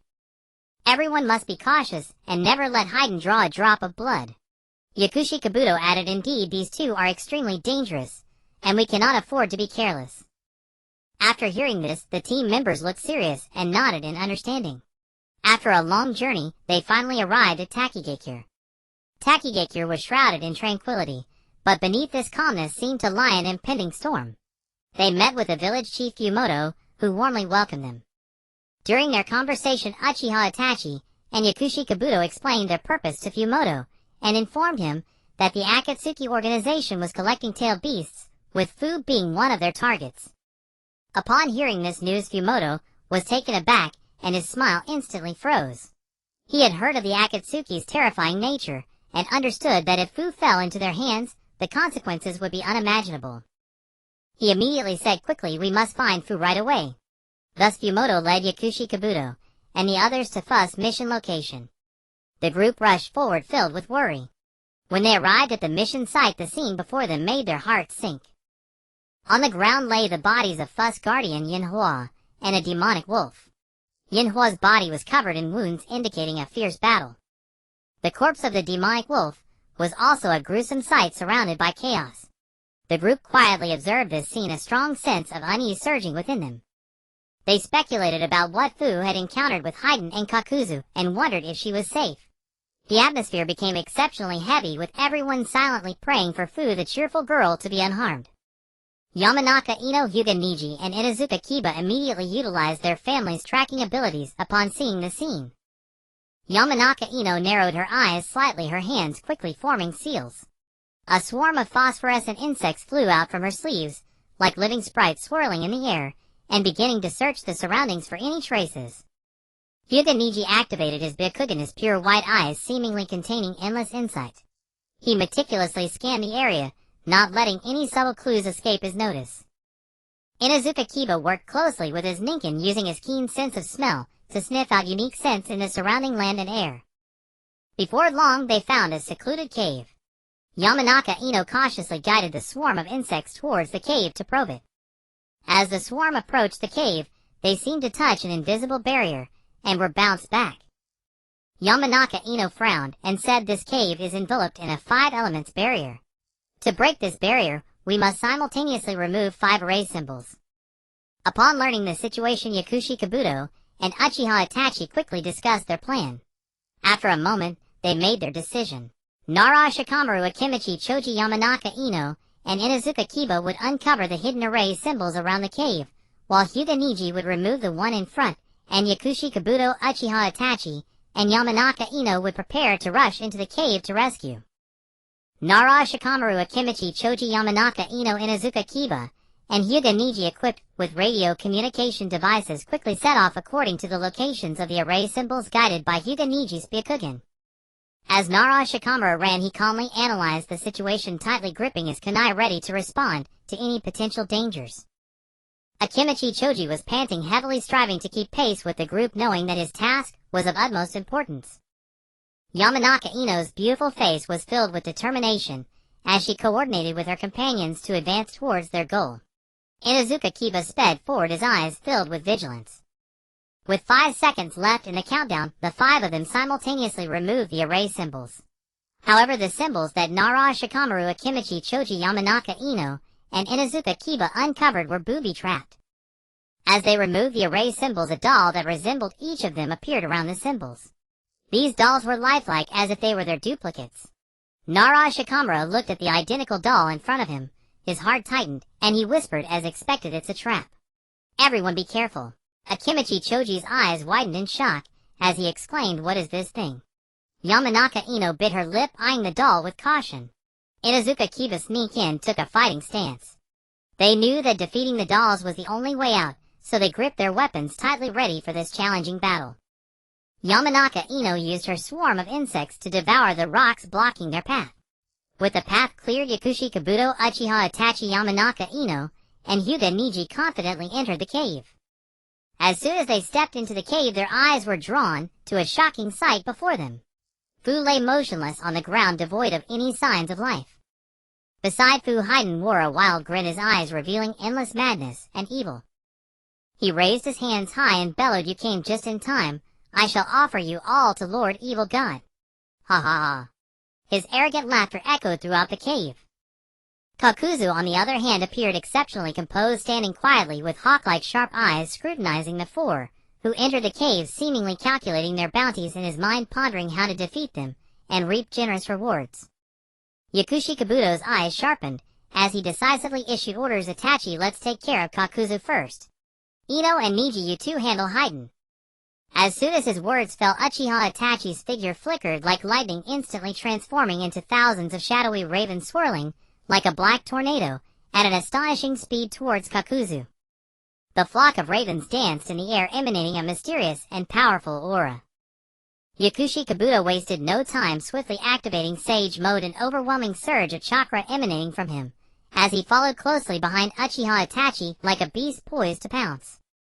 Seeing the large flock of ravens rushing at him with an eerie energy, Kakuzu focused intently and unleashed two masked monsters formed from the earth. Grudge Fear, one releasing wind release pressure damage, and the other casting fire release head hardening, fueling the flames with wind, creating a fierce inferno. The flock of ravens soared to the top of the cave, evading the flames before diving down. Yakushi Kabuto's feet transformed into a white snake tail, weaving through the stone pillars created by the Sage Art's inorganic rebirth, blocking the flames while quickly closing in on Kakuzu.